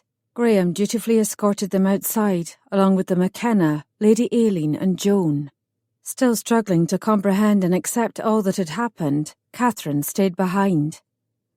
Mistress Innes said there was a wedding and that Mamma was the bride, a young voice intoned. Who did she marry? Catherine glanced down at her young niece, Lelis. The child's face was ringed in curiosity, along with a touch of annoyance, for Lelis always wanted to be included in everything. No one, Catherine answered. She married no one, since she is already married to your father. I heard Mistress Innes tell one of the maids that Mamma married Uncle Graham. Is he my papa too? Lelis's expression brightened. He always has treats for me and Callum and takes us the farthest away from the castle when we ride our ponies. I think I shall like it very much having another papa. Catherine could not contain her smile. Ever the opportunist, Lelis looked to find the best in every situation, especially when it benefited her. Perhaps Catherine could learn something from the lass's attitude. A child has one father and one mother. Malcolm and only Malcolm is your father, Catherine explained. But Mamma is my second Mamma. My first mother is in heaven, Lelis reminded her solemnly. You may only have one father and one mother at a time, Catherine clarified. Lelis's brows knit together tightly. She was a bright, inquisitive child, and Catherine assumed after digesting the information she would understand the difference. Callum has 2 fathers, Leela said slowly. I heard Papa speak of it once. He called him a bloody Fraser bastard, unfit to walk honeycakes, Catherine shouted, not wanting to be reminded of Joan's brief, disastrous marriage to Archibald Fraser. The only good that had ever come from the union was the birth of her son, Callum, a child that Fraser disowned, but Malcolm willingly adopted as his own. Honeycakes? Where? Leelis's eyes widened with excitement. In the kitchen. Hurry now, before they are all gone. Leelis turned and started running across the great hall. I shall eat 1 and then take 2, she called over her shoulder. 1 for me and 1 for Callum. Catherine felt a pang of guilt as she watched the lass scamper away. 'Twas a cowardly way to abruptly end the conversation, but the first thing she could think of to distract the lass. Her biggest hope was that cook had in truth baked a large supply of Leelis's favourite treat, or else the commotion in the kitchen would rival the upheaval that had just taken place in the great hall. Catherine turned to leave, just as the family returned. Her gut tightened when she caught sight of the dark, brooding expression on her father's face. Her brother had just married an unknown woman in order to secure the alliance he craved. Should he not finally look pleased? Or was his displeasure with her too strong to overcome any feelings of joy? Every muscle in Catherine's body tensed as she struggled against the urge to burst into tears. The words she had just spoken to Leelis about having only one father echoed through her head. And mine despises me. Stifling a sob, Catherine turned away. And just where do you think you're going, Catherine? The McKenna's voice boomed through the vast chamber, nearly rattling the glass in the windows. Catherine turned back and met her father's gaze with one of defiance. Below, to be with my husband. Lady Aileen jabbed her husband in the side. The McKenna grimaced. There is no need to go to the dungeon, Catherine. Your husband is here. Catherine turned and did indeed see Lachlan standing in the shadows, flanked by 2 McKenna guards. His eyes were dulled from fatigue and lack of sleep, his jaw covered in a heavy blanket of stubble. The urge to race to his side and embrace him was strong, yet Catherine held back.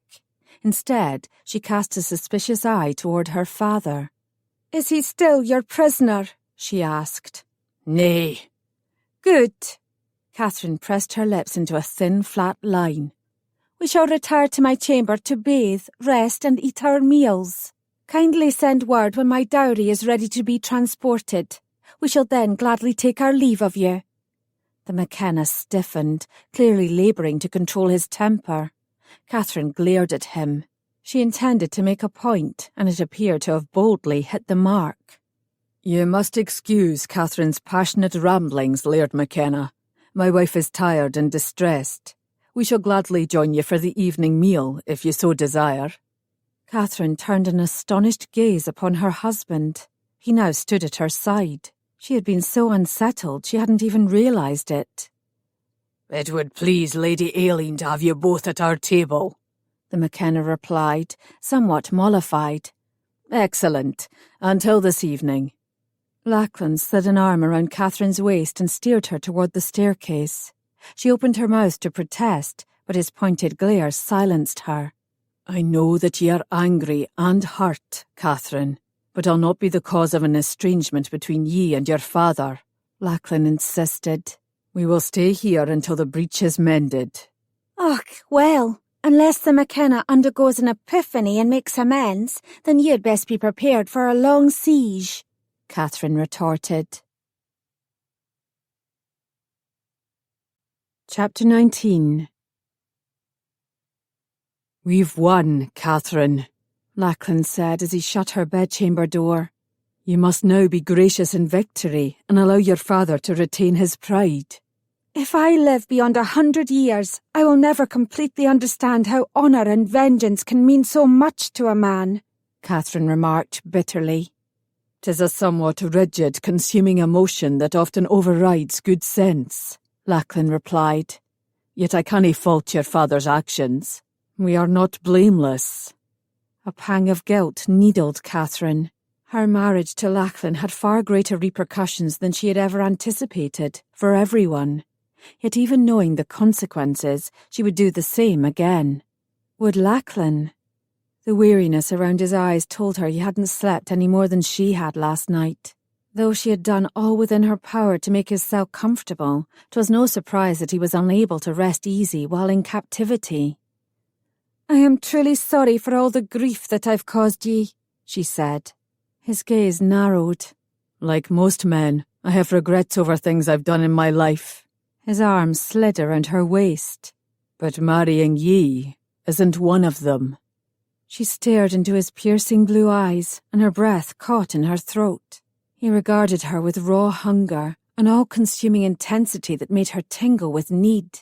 She might not yet possess his love, but she most certainly aroused his desire. Lachlan's lips claimed hers. A deep, passionate excitement pounded through Catherine's body, making it swell and tighten. Her lips parted, and she felt herself melt against him. The welcome familiarity of his kiss, his caress, soothed her restless spirit as nothing else could. His kisses were the most sensuous thing she had ever experienced. She returned them eagerly, feeling the passion flowing between them. Enthralled in his spell, Catherine pressed herself closer, the tension curling through her body. She was tired, hungry, and none too clean, yet all she could think about was getting naked and climbing into bed with her husband. She splayed her hands across his chest, stroking the tense muscles of his torso, reveling in his strength.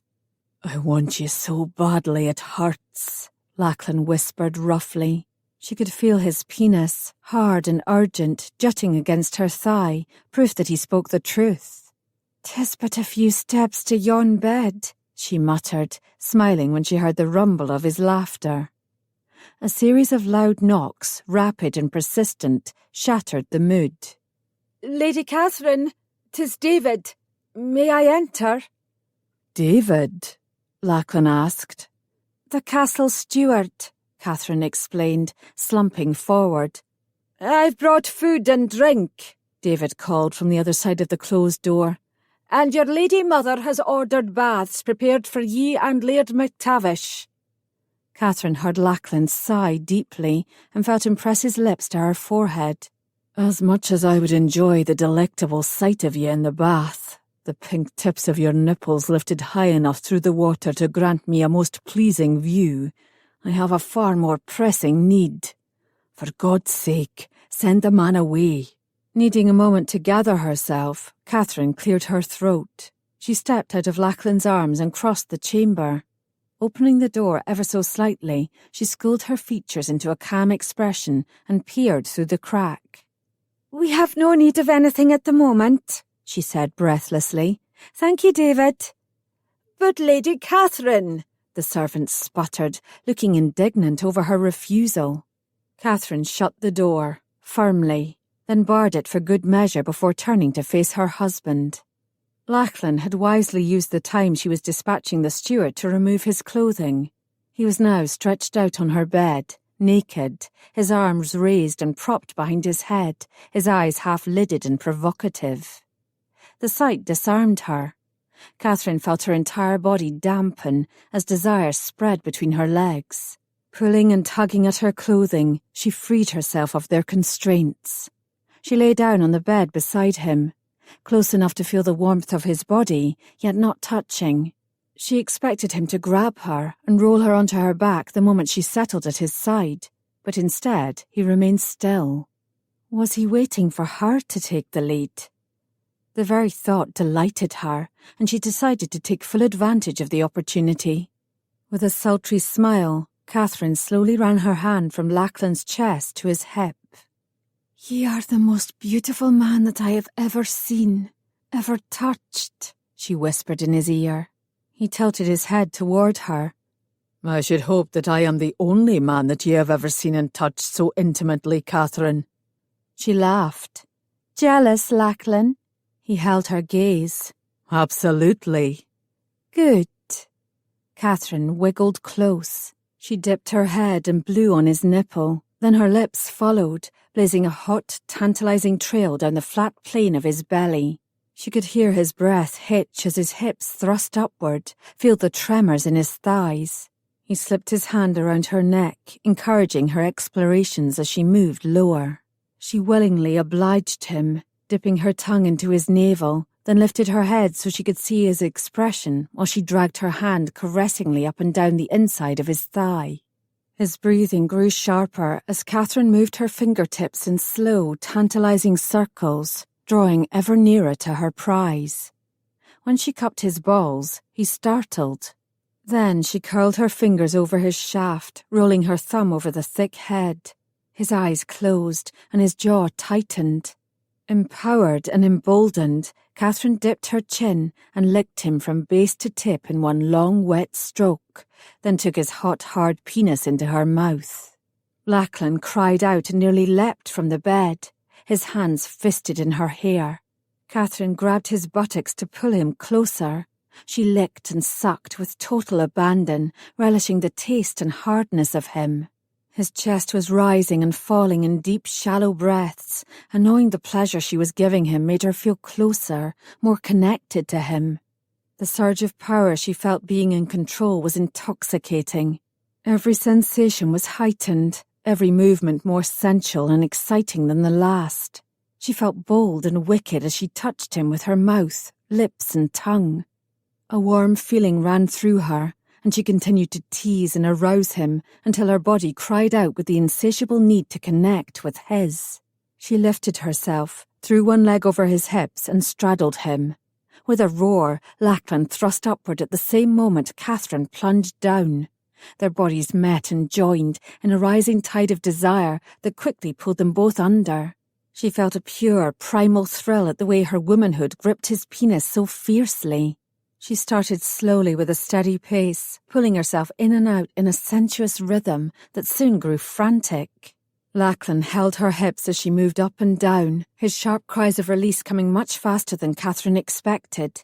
She could feel her inner muscles clenching as his body shuddered and his seed spilled deep inside her. Her body tightened and pulsed.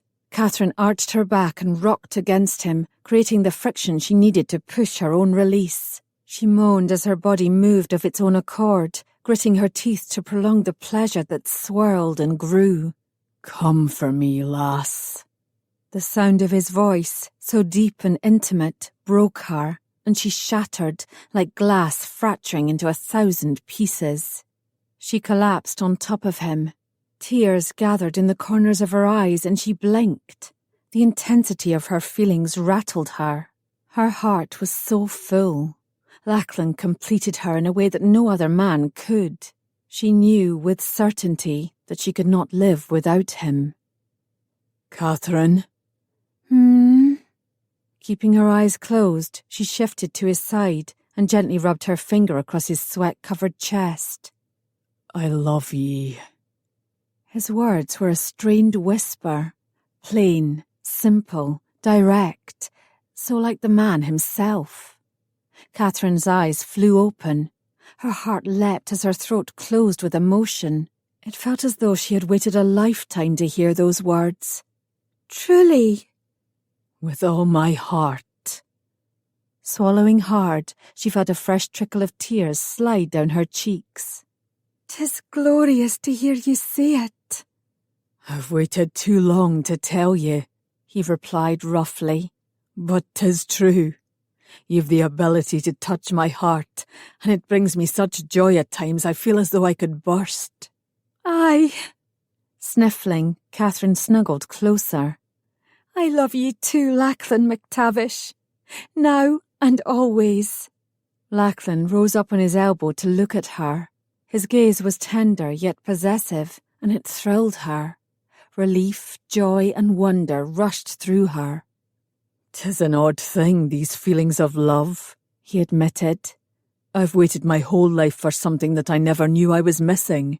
And now that I've discovered it, I'll never let ye, go." "You are the faceless man that I've always dreamed of finding," Katherine replied. "Someone unique and special to hold within my heart. Someone who will love me as fiercely and completely as I love him. Aye, lass, we are a well-matched pair. A perfect pair, she insisted, her mouth twisting in a wry smile. His arms wrapped around her waist and he pulled her closer. A surge of unmatched pleasure filled her, and she savoured the sensation of being held in his arms. The man she loved, the man who loved her. With a contented smile, Catherine closed her eyes and fell into a blissful slumber. All was quiet when Lachlan entered the stables the following morning. As was his custom, he had risen before dawn, his body rested and sated, his mind in turmoil. Yesterday had been most unusual, a day like no other he could recall. He and Catherine had stayed in her bedchamber, bathing together, eating, making love, sleeping and then loving again. They had talked, too, about their current predicament, their hopes for the future, and their determination to preserve and defend their newly discovered love, allowing nothing to come between them. It had taken some persuasion, but Lachlan had eventually succeeded in convincing his stubborn wife to sit at her father's table for the evening meal. Once she had agreed, Catherine had taken extra care with her appearance, fussing over every detail, and the results had been astonishing. Lachlan had always thought his wife was a beautiful woman, but seeing her garbed in her finery had stolen the breath from his lungs. The low round neckline of the deep green gown that she had chosen was embroidered on the bodice, sleeves and hem with a Scottish thistle design of golden thread. When she moved and caught the candlelight just so, the garment shimmered and sparkled, surrounding her in an ethereal glow. The luscious fabric clung to her upper torso, then fell smoothly from her waist, making her appear taller. The matching green slippers she wore on her dainty feet were barely visible when she walked, nay, glided, into a room. A maid had been summoned to arrange her hair atop her head in an elegant twist. A gossamer veil of white silk held in place by a bejewelled gold circlet was added, completing her elegant transformation.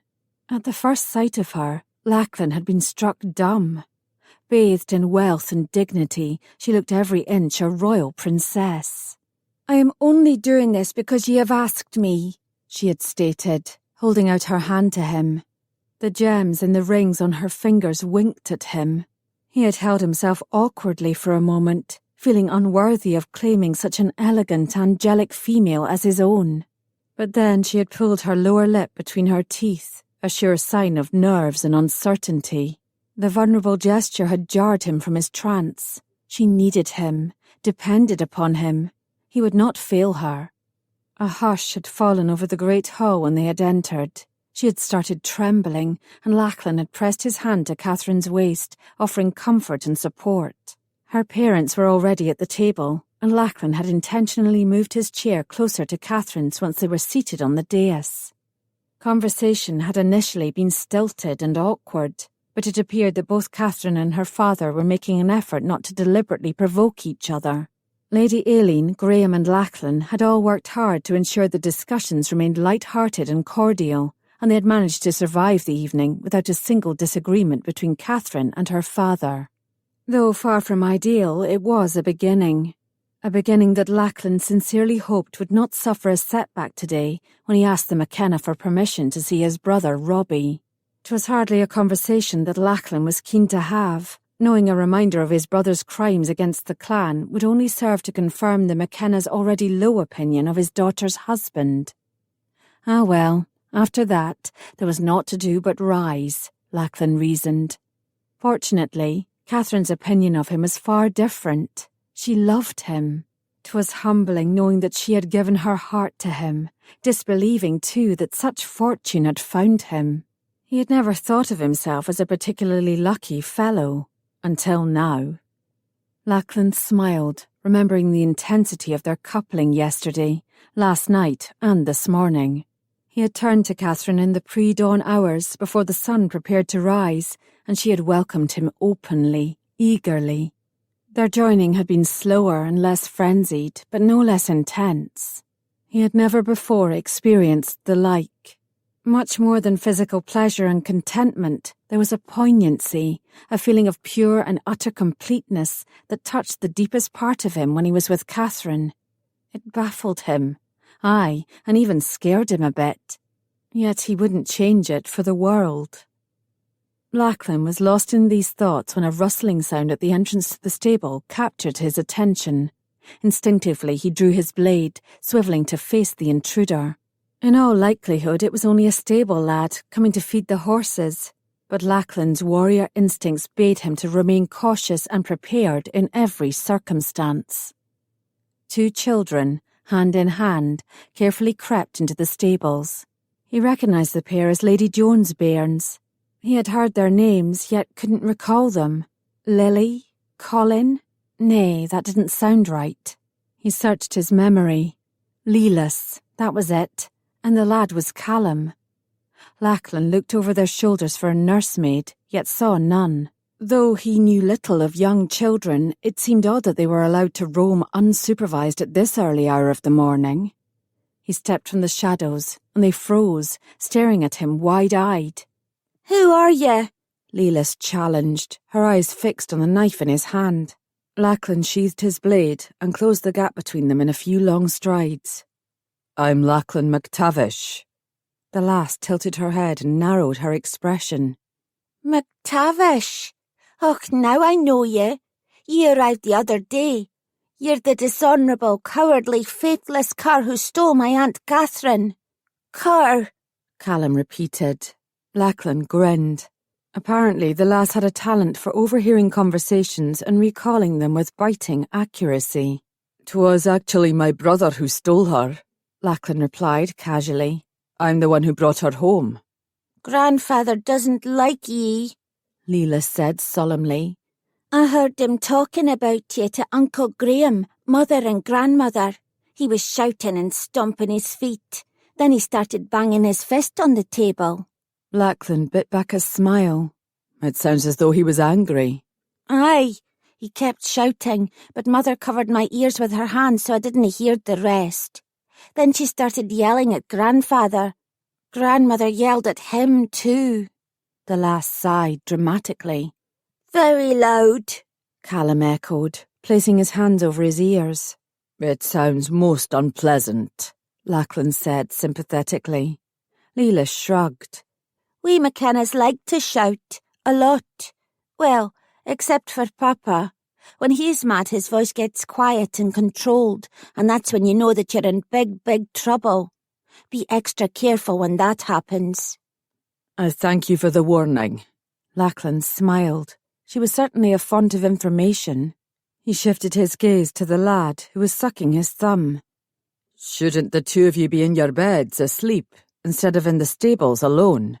Leela's face contorted in guilt. Then suddenly, her expression brightened, and she favoured him with a smile that was hard to resist. We aren't alone. You're here with us. Purely by accident. He gave them a thoughtful sideways glance. Though I suppose 'tis all right, now that I'm your uncle by marriage. Leela shook her head. James and Graham are my uncles. They are Papa's brothers. How can ye be my uncle if ye aren't Papa's brother? I married your Aunt Catherine. Married? Leela started hopping from one foot to the other in excitement. Is she going to have a baby? Married ladies have babies. I love babies. Mother is going to have one, but it won't be here until summer, which is so far away. Aunt Davina had a baby. 'Tis a lad. She let me hold him, and he never cried once when he was in my arms. His name is Brian, the same as grandfather's. But I want Mother's baby to be a lass, and the next one to be a lad, and the next one to be another lad, and then I want 2 baby lasses at the same time. That's called twins. Lachlan chuckled beneath his breath, wondering what the lovely Joan would think of Leela's plans for such a large family. Footsteps alerted them to someone approaching, and they all spun around. Papa! Leela and Callum shrieked in unison, racing toward the tall, broad-shouldered man who stood at the front of the stable. He knelt and caught one child in each arm as they launched themselves at him. Lifting the pair with ease, he smiled and hugged them tightly, shifting them in his arms so that he could look closely at their faces. They hugged and kissed him, then began peppering him with a rapid series of questions. His eyes flashed with warmth and affection, as he answered each one patiently and with good cheer. Lachlan used Malcolm's preoccupation with the children to study Catherine's eldest brother. His physical stature would overwhelm most, and the air of authority he exuded proclaimed him a strong leader. Yet it would appear that there was a soft side to the heir of the McKenna clan, a man whose reputation as a fearless, skilled fighter was well known throughout the Highlands and beyond. Lelas's resemblance to Malcolm was marked in both features and colouring, but the lad was fair-haired like his mother. And his sire. Callum was Archibald Fraser's natural son, a result of Joan's first unhappy marriage to the Fraser Laird. Lachlan was surprised to see how easily Malcolm showed the same concern and affection for the lad as he did for his own daughter. One would never guess that McKenna blood did not flow through the lad's veins. "I see that we are not alone," Malcolm said, his gaze travelling slowly over Lachlan.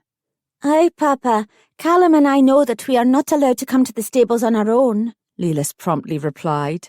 That's why Uncle Lachlan is here with us. Uncle? He married Aunt Catherine. Aye, your mother told me all when I returned home late last night. Malcolm carefully set the children on their feet. He brushed the hair back from his daughter's forehead and gave her a kiss, then did the same with the lad. Will you take us riding, Papa? Lelas begged. Our ponies feel sad staying in the stables all day. 'Tis still dark out, and far too early to ride beyond the castle walls, as ye well know, Lelas, he scolded. Mistress Innes will be frantic when she finds that ye are missing from your beds. Mistress Innes will not be worried, Lelas assured her father. She's sleeping. I heard her snoring before we left. Malcolm gave his daughter a quelling look. I will only take ye and your brother for a ride if you return to your chamber before she discovers that ye are gone. Callum jabbed an elbow into Lelas's side. Hurry! He yelled. Lelas's squeal of excitement pierced Lachlan's ears. She ran after her brother, quickly overtaking him, pausing once to look over her shoulder and wave at Lachlan. My wife tells me that you've made quite the impression upon my father. Lachlan turned and met Malcolm's unwavering stare with an equally intimidating one of his own. The McKenna looks at me as though he'd just realised he's stepped into a fresh pile of horse dung, Lachlan admitted wryly. Is he wrong? Aye, just ask your sister. Lachlan looked directly at Malcolm. I regret that I've been the cause of so much tension and strife within your family, but Catherine is my wife. I will do anything to ensure her safety and happiness. According to my wife, this unpleasantness was not all your doing, Malcolm conceded. I never realised that Catherine could be so fierce until I saw her tangle with your father, Lachlan said with a slight grin. The McKennas are loyal and protective of those they love. Malcolm shrugged. I suppose there are worse family traits. Lachlan nodded, and the tension between the two men lessened. I can only hope that your father will respect the loyalty I carry for my family when I ask a great favour of him today. The McKenna can be persuaded if you present a reasonable argument. He enjoys having men in his debt, Malcolm revealed. What will you ask of him? To see my youngest brother, Robbie. He's imprisoned at your quarry. The quarry? Malcolm's eyes flared, and Lachlan could see his right hand tighten into a fist. Your brother's crime was against me, and my wife. Lachlan looked at Malcolm quizzically, surprised at learning this detail. Did Robbie act alone? Nay, he was one of 3 other men who sought to profit from a misunderstanding between myself and the Macpherson clan. Malcolm's expression softened slightly. Fortunately, Joan managed to thwart their plans. The answer was unexpected. Truthfully, Lachlan had not thought much about his brother's crime, only that he had been caught and was a prisoner. Though he was curious to learn more, Lachlan wisely decided not to press Malcolm for details, assuming recounting the event could dredge up memories best forgotten. Do you think I'd be allowed to see him, to speak with him? Lachlan asked. Malcolm shot him a thoughtful gaze. Lachlan waited, daring to hope. Finally, the other man nodded. Catherine will certainly champion your cause. I shall too. I'm grateful. I do this for my sister, Malcolm replied. Joan tells me that she loves you very much. Aye. Lachlan lowered his gaze, mortified to realise that he was starting to blush. Nearly as much as I love her. Malcolm stepped forward and extended his arm.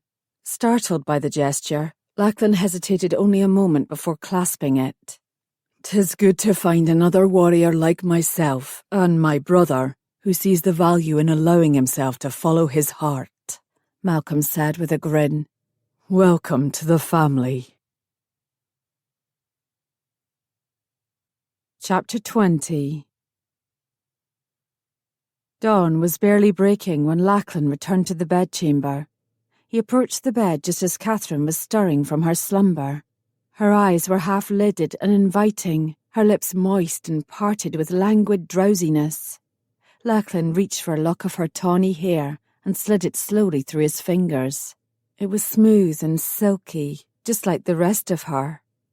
"Good morning," he murmured. Aye, it looks as though it will be a lovely day. Her brow furrowed. Where are you dressed? "I was outside in the stables. The cool breeze helps clear my head." She twitched her nose. Aye, we both partook steadily of the wine and whiskey last night. They had, but that was not the reason he needed the fresh air. He opened his mouth to mention his unexpected meeting with Malcolm, but the sight of Catherine's delectable sweetness sent those thoughts flying out of his head. God's blood, she was irresistible.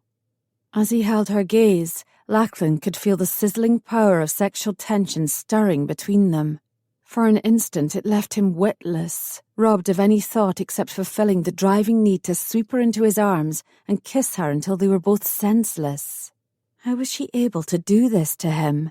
What magical spell did she weave over him that made his senses sharper, his feelings run so deep and fierce? "You're looking at me in a most enticing way," he remarked, moving closer. Am I? She rolled onto her back. The thin linen shift she wore dropped off her shoulder, exposing the delicate porcelain skin. I hope that I have not caused any offence. She was wanton and wicked, and he admitted freely to himself that he adored it. Some men demanded piety and meekness from their wives. They were fools. Vibrant passion and confident enticement made life far more interesting and worthwhile. Lachlan placed his knee on the edge of the bed and loomed over Catherine. With a sensual grin, he pushed the garment farther from her shoulder. She wriggled toward him and reached up, resting her palm against his cheek. Delighted, he slowly ran the tip of his finger across her shoulder, down her arm, then lightly over the creamy expanse of her breast. Her breath hitched as the nipple tightened, and she released a soft, almost feline-like purr. "You know that you'll need to answer for those sultry glances you keep sending my way," he said.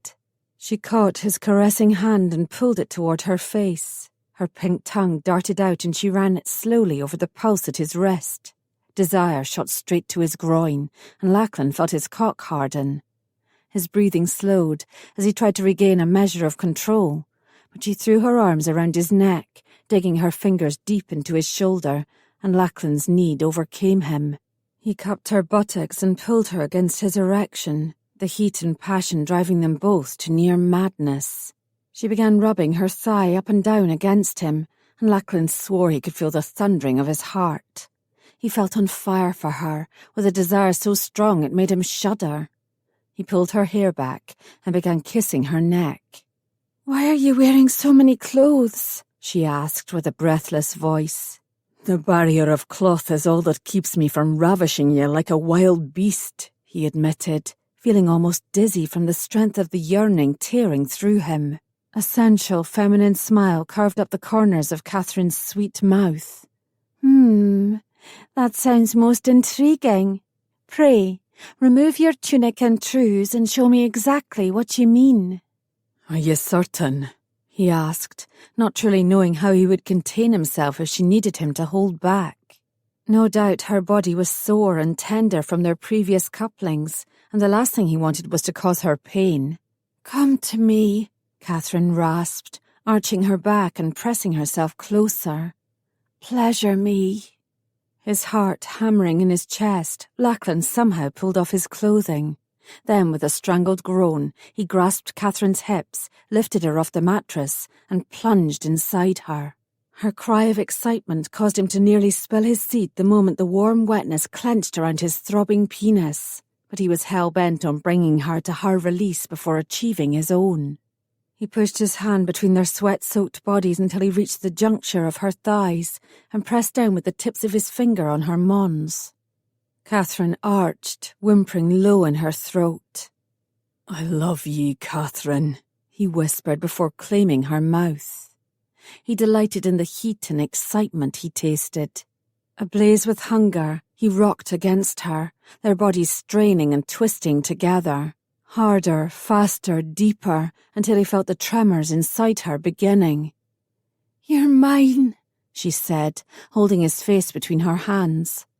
Pulling himself forward, Lachlan rose above Catherine, surging one final time, spilling his seed just as her body shuddered in release. He held on to her tightly as the storm of pleasure subsided, his heart full. He tried catching himself, but instead slumped forward, resting fully on her lushness. A rush of tenderness overwhelmed him. With each joining, he felt closer, more connected to her in ways that continued to confound him. Yet he gloried in every moment. She resisted when he started moving off her. "Nay, stay with me, my love." "I'm too heavy," he countered, knowing he should shift his weight to his elbows, yet lacking the strength, or the will. "I like it," Catherine insisted. Lachlan smiled. She was strong, his precious wife, unwillful, opinionated, often stubborn, yet utterly his. Basking in the completeness, the sense of peace invading his every limb, Lachlan closed his eyes and promptly fell asleep. "I'm coming with ye," Catherine insisted when Lachlan told her of his plans to visit his brother.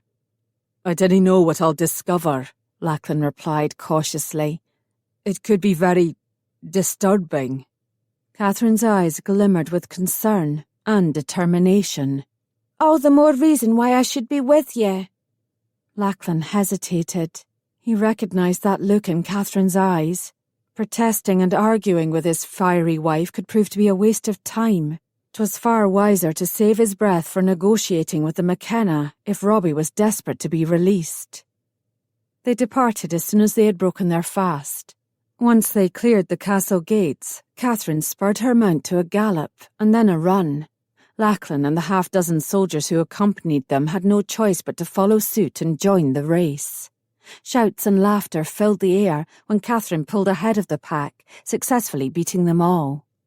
They slowed to a more reasonable pace, and Catherine began pointing out various landmarks. When the fields opened and there was nothing of interest to see, she regaled him with stories and the history of the McKenna clan. He gazed at his lovely wife and smiled. He knew what she was doing, distracting him in an attempt to ease his concerns over the impending meeting with Robbie. She was a marvel.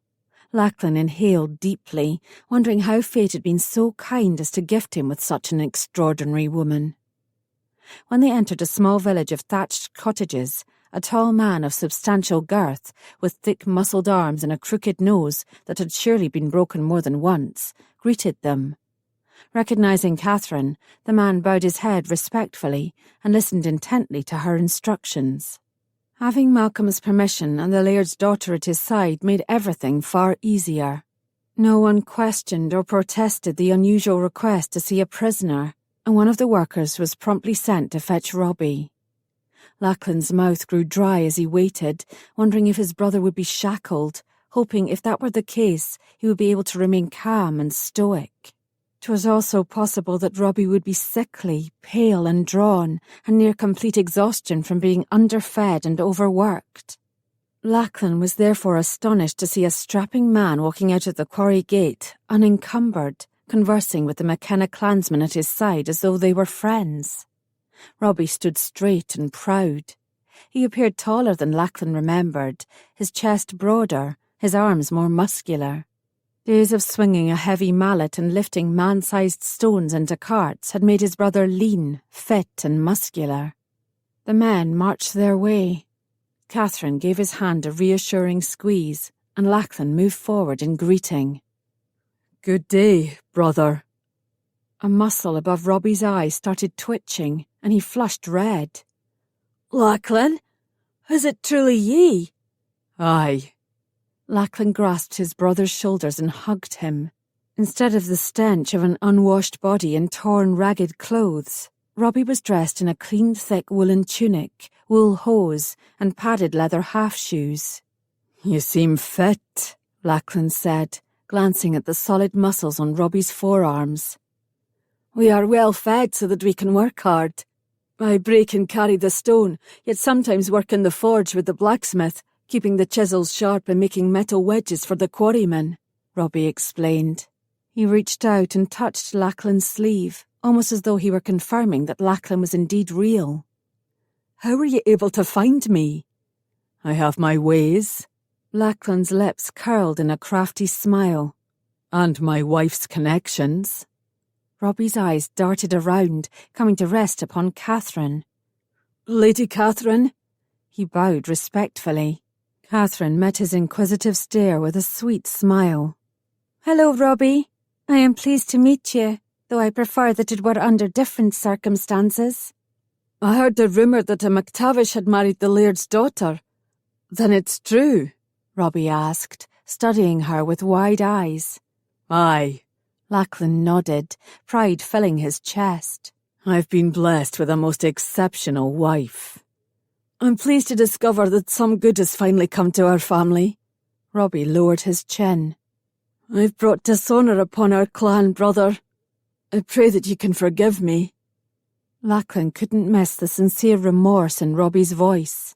"'Tis true that you acted foolishly and without thought, but you're making amends for your deeds. I can ask no more of you." He saw Robbie's shoulders relax as though a weight had been taken from them. "I swear that I shall make you proud of me one day." Lachlan squared his jaw and regarded his brother with a rising sense of respect. "I cannae make any promises, but I might be able to strike a bargain with the McKenna for your freedom." Robbie's eyes shifted and he grumbled under his breath. "I'll not have you begging for my release and waste what little coin you possess to save my hide, not while the rest of our clan wants for so much." "I'm not foolish enough to believe the McKenna would give you to me for a price, even if I had the coin," Lachlan admitted. Robbie's head twisted toward him. "My crimes against the clan are serious. I was one of 4 men that set upon Sir Malcolm and Lady Joan. Thankfully, they escaped with minor injuries, which is the only reason I still draw breath. By rights, I could have been executed." Lachlan rubbed his hand over his jaw. "Aye, your guilt is clear, but I might be able to convince the McKenna to allow me to make amends another way and have you released sooner." Robbie peered at him. "How? 'Tis far too late to request a trial by combat." "Aye," Lachlan agreed. "but a Highlander appreciates sport and loves a contest. The McKenna might consider granting me the right to fight for your freedom." Catherine clasped her hand over her heart. "With swords?" Lachlan brushed her arm soothingly. "A contest of skill and stamina, Catherine, not a battle to the death." A nervous laugh rushed from Robbie's lips. "What if you lose? Will I have to stay longer?" Lachlan's brow rose. The possibility of being defeated honestly never crossed his mind. It was not arrogance exactly. Well, perhaps a bit. "I will nae be defeated," Lachlan proclaimed. "I thank you for your offer of help, but I dinna need it. My sentence was 1 year, and I've already worked 9 months of it. I'll stay until I pay my debt in full." Robbie cleared his throat. "Truth be told, I was hoping that after the year was reached, I'd be allowed to remain and continue working in the quarry for a wage." "You're a MacTavish," Lachlan protested. "If there's work to be given, it will go to a McKenna man." "Perhaps you could use your influence with the Laird and make the request on my behalf?" Robbie asked hopefully. Lachlan snorted. And break your mother's heart? Nay, she'll be filled with grief if you dinna return home. 'Twas the most daft notion Lachlan had ever heard. Robbie was the son and brother of a laird, not a common labourer. He had been trained to be a warrior, to defend the honour and property of his clan. Lachlan braced himself for a heated argument, but Robbie pivoted away and was no longer paying him any mind. What the bloody hell was going on? Had his brother worked out in the sun too long, hit his head upon a large stone and addled his brain? Quirking his brow in puzzlement and frustration, Lachlan turned to Katherine. She looped her arm through his and leaned close.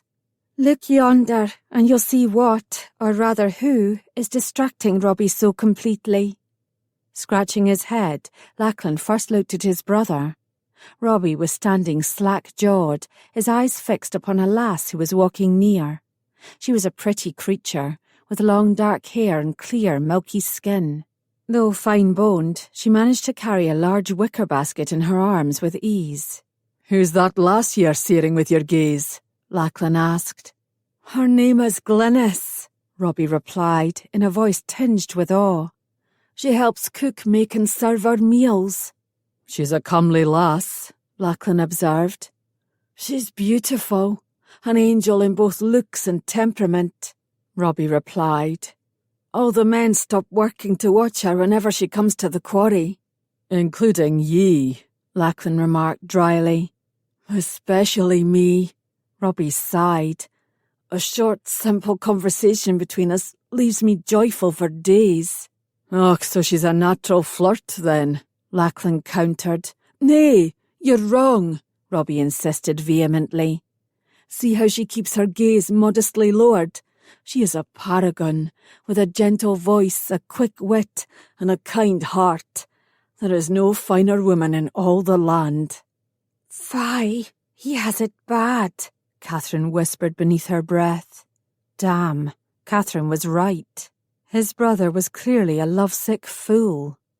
"If she means so much to you, then ask her father for her hand and bring her home as soon as ye are set free." "Her mother is an invalid. Glennis cares for her and will nae leave. Besides, I've nothing to offer her at MacTavish Keep." The truth of that statement stung. Lachlan's plans to improve conditions for the clan had not yet reached fruition, yet he remained hopeful his petition to the Crown would be considered soon, and granted. But until that time, he had nothing with which to tempt his brother to come home. "'Tis time to return to work, MacTavish," a stern voice boomed from the quarry gates. Robbie's eyes grew anxious. "I must hurry away." "Aye." Lachlan pulled his cloak tight across his shoulders as he and Katherine prepared to leave. "I shall write to Mother and let her know that ye are well. As for telling the rest, that I leave to ye, brother." Lachlan was silent on the journey back to the castle, and Katherine also remained quiet, respecting his need to mull over all that they had learned. "I need to write to Lady Morag," Lachlan said, when they reached the courtyard, dismounted and proceeded into the great hall. "She will be greatly relieved to hear that I have seen and spoken with Robbie and that he is well." Katherine rested her head on Lachlan's shoulder. "What else will you tell her?" "Nothing. I meant it when I said 'twas Robbie's responsibility to tell her, and Aidan, the rest." The irony of the situation was not lost on Katherine. Aidan had kidnapped her in hopes of exchanging her for Robbie's freedom.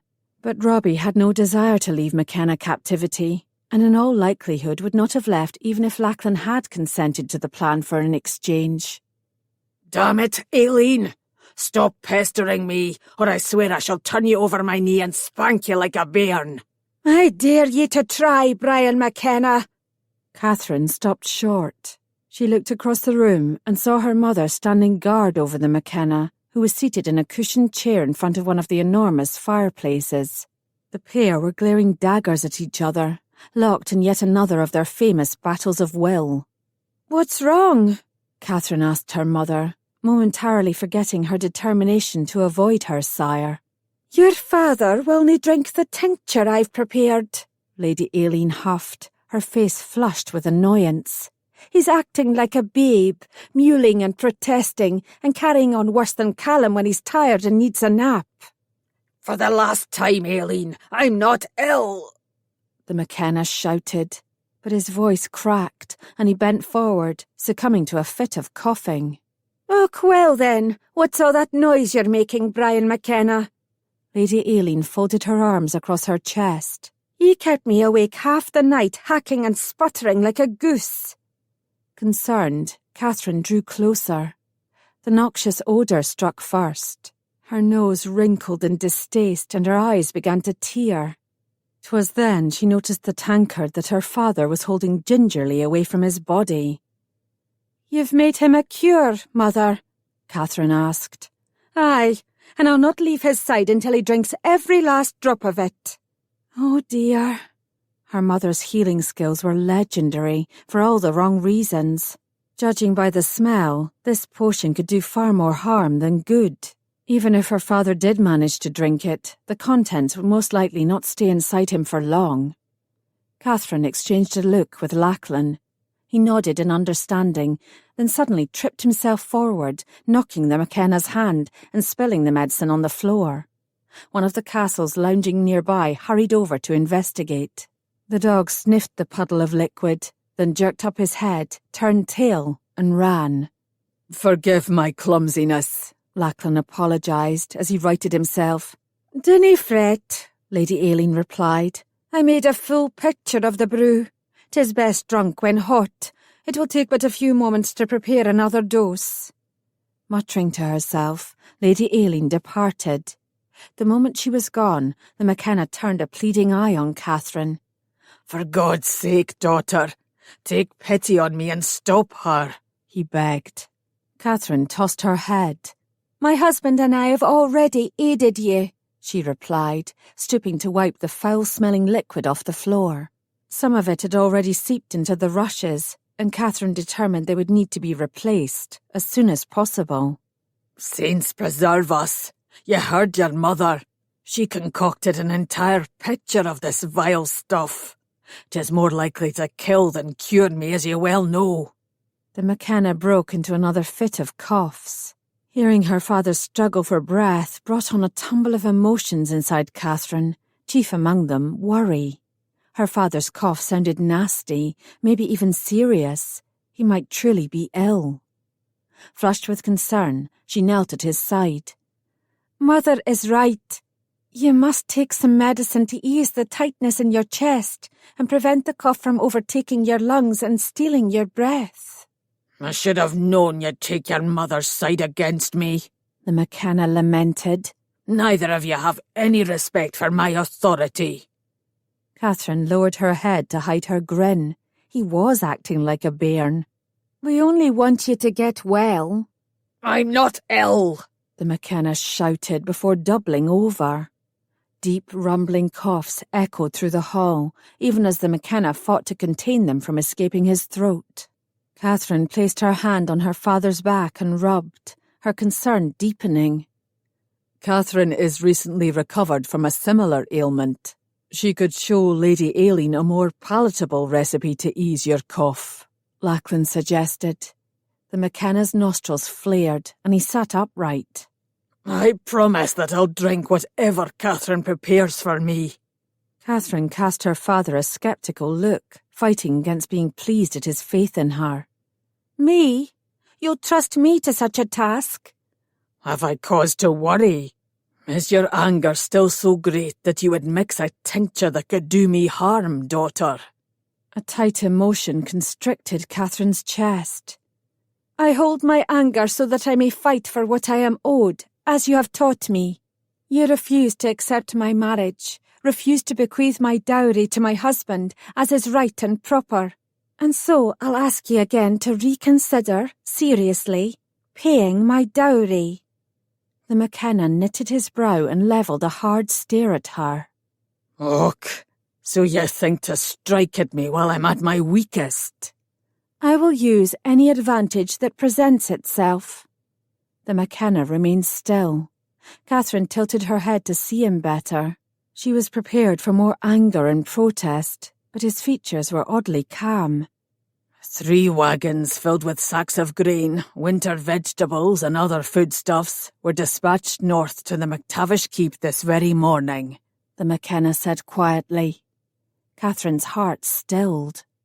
Part of my dowry? Aye. Your husband told me that his people were hungry. I couldn't let them starve, could I? Her chest swelled with emotion. Did she dare to hope that her father was finally starting to see reason? Was the rift between them beginning to mend? What of my dower lands? She asked. She felt Lachlan's tender touch on her shoulder. We should save any further discussions about your dowry until your father is feeling better. Catherine nodded. Lachlan was right. This was a significant gesture from her prideful father, a sure sign that he was softening his stance over her marriage. 'Twould be best to graciously accept this victory and bide her time until the next opportunity presented itself to press her suit. I'll steep mint leaves in willow bark, then add honey and whiskey to a mixture that should ease your coughing, Catherine said. It sounds like the nectar of the gods, the McKenna said wistfully. I shall also convince Mother to allow you to drink my tincture instead of hers, Catherine added. I am grateful to you, daughter. There is no need, Father, she replied truthfully. The McKennas care for their own. Aye. The McKenna sniffed. Now hurry and catch your mother before she returns with more of her evil brew. If she does, I shall be forced to spill it upon myself, and I've no doubt the foul odour will forever linger, even if this garment is washed 100 times. Chapter 21. May we ride beyond the large boulder near the loch today, Aunt Catherine? Lelas asked excitedly. That's where all the birds go to build their nests. I want to look and see if we can find one with eggs inside. 'Tis much farther than we usually go, Catherine replied. You and Callum will get tired, and so will your ponies. But we did it last summer with Uncle Graham and we never got tired, Lelas protested. Not even once. Uncle Graham always agreed it was the best place of all to ride. Please, please will ye and Uncle Lachlan take us? Lachlan bit back his smile.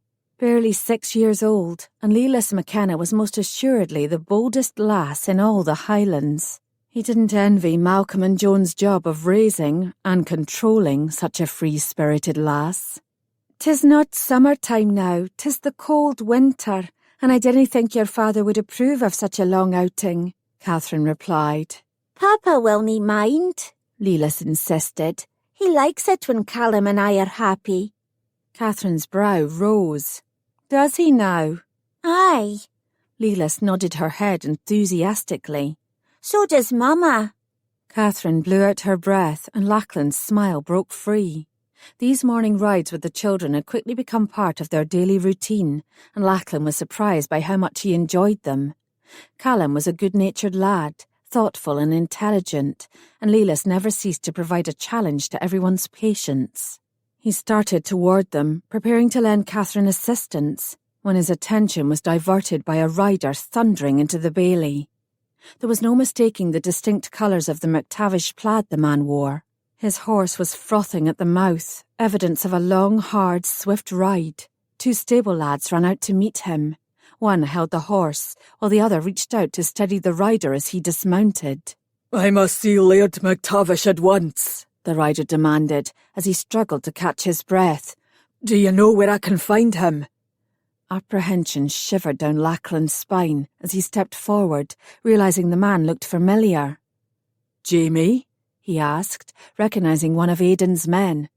Aye, Laird. Jamie bent forward and placed his hands on his knees, attempting to steady his breathing. I've an urgent message for you.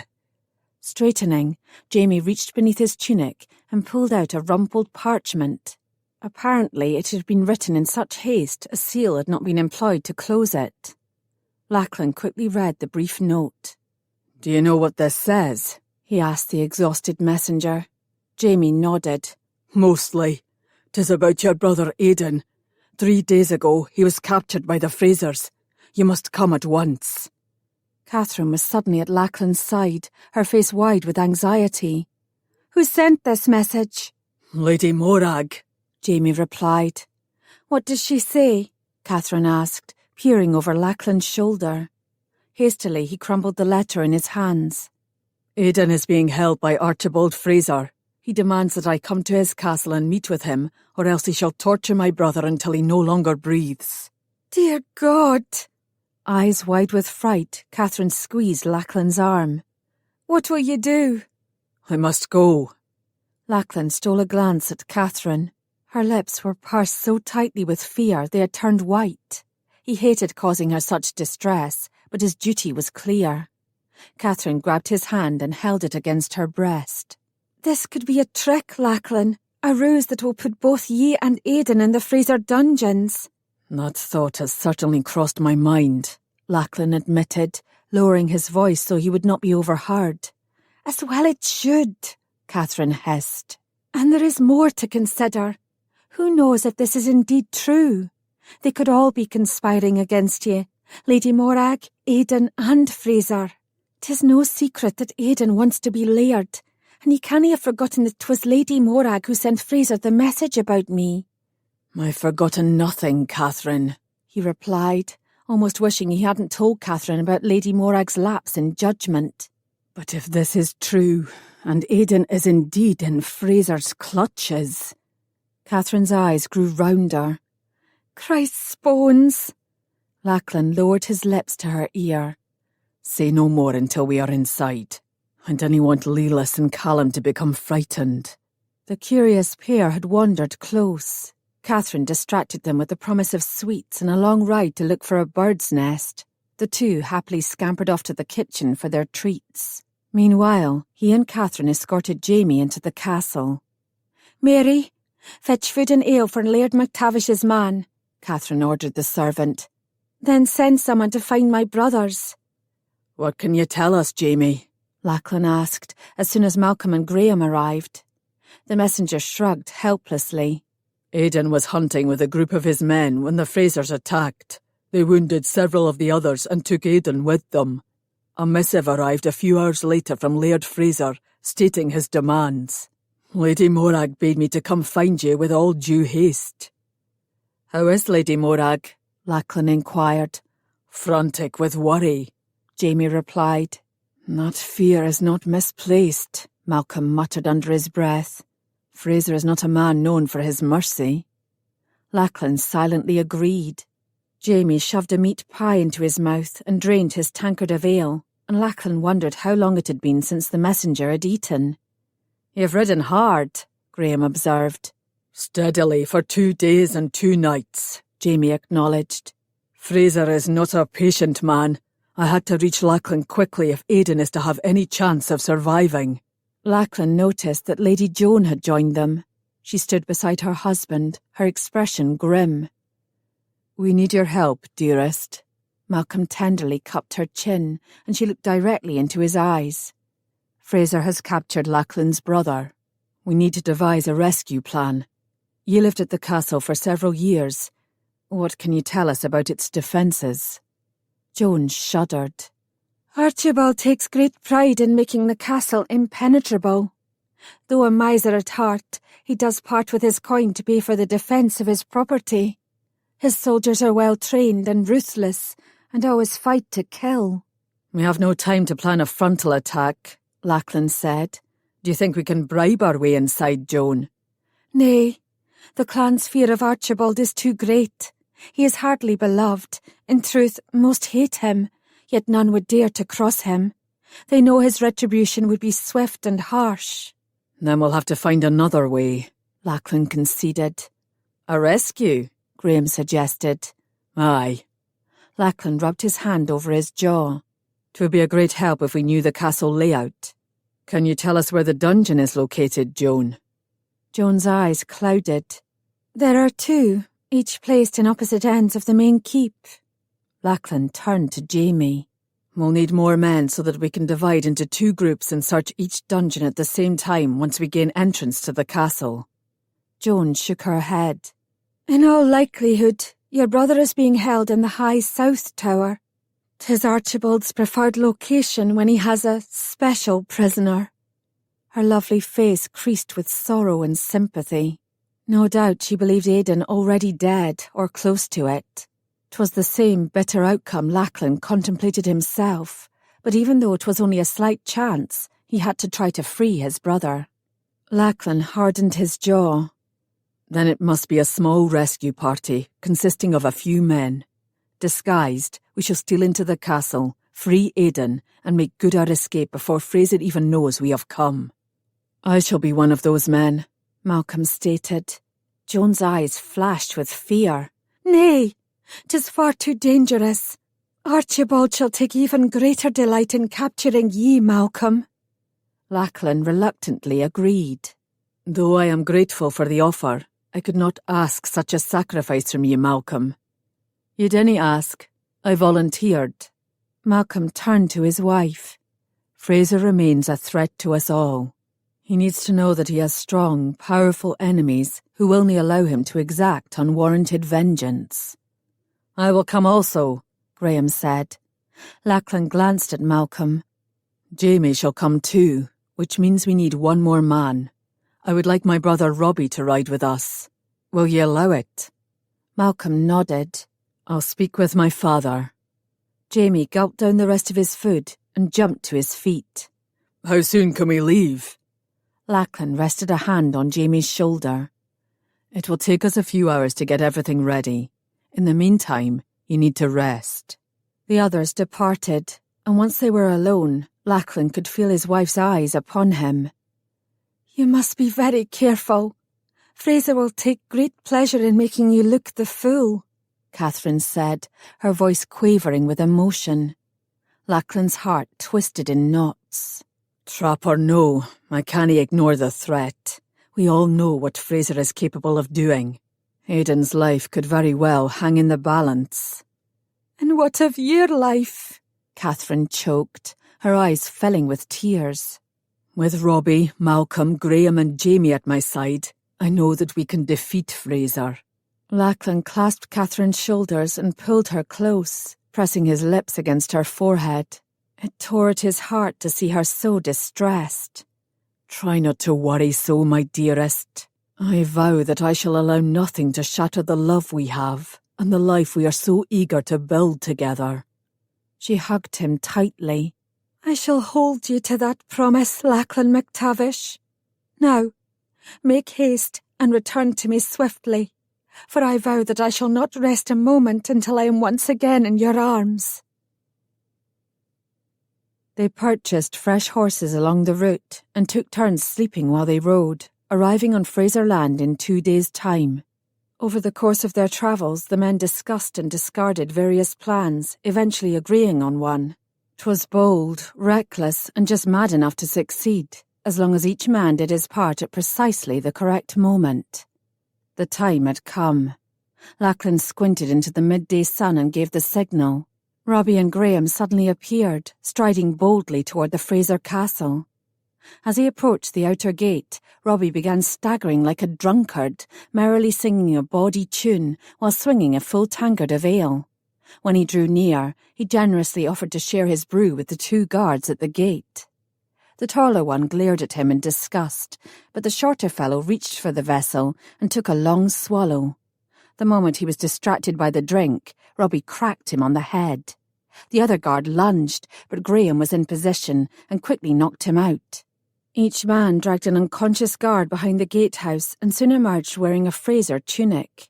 They quickly assumed the same stance and exact positions as the guards before anyone noticed the exchange. Let's go. Lachlan nudged Malcolm.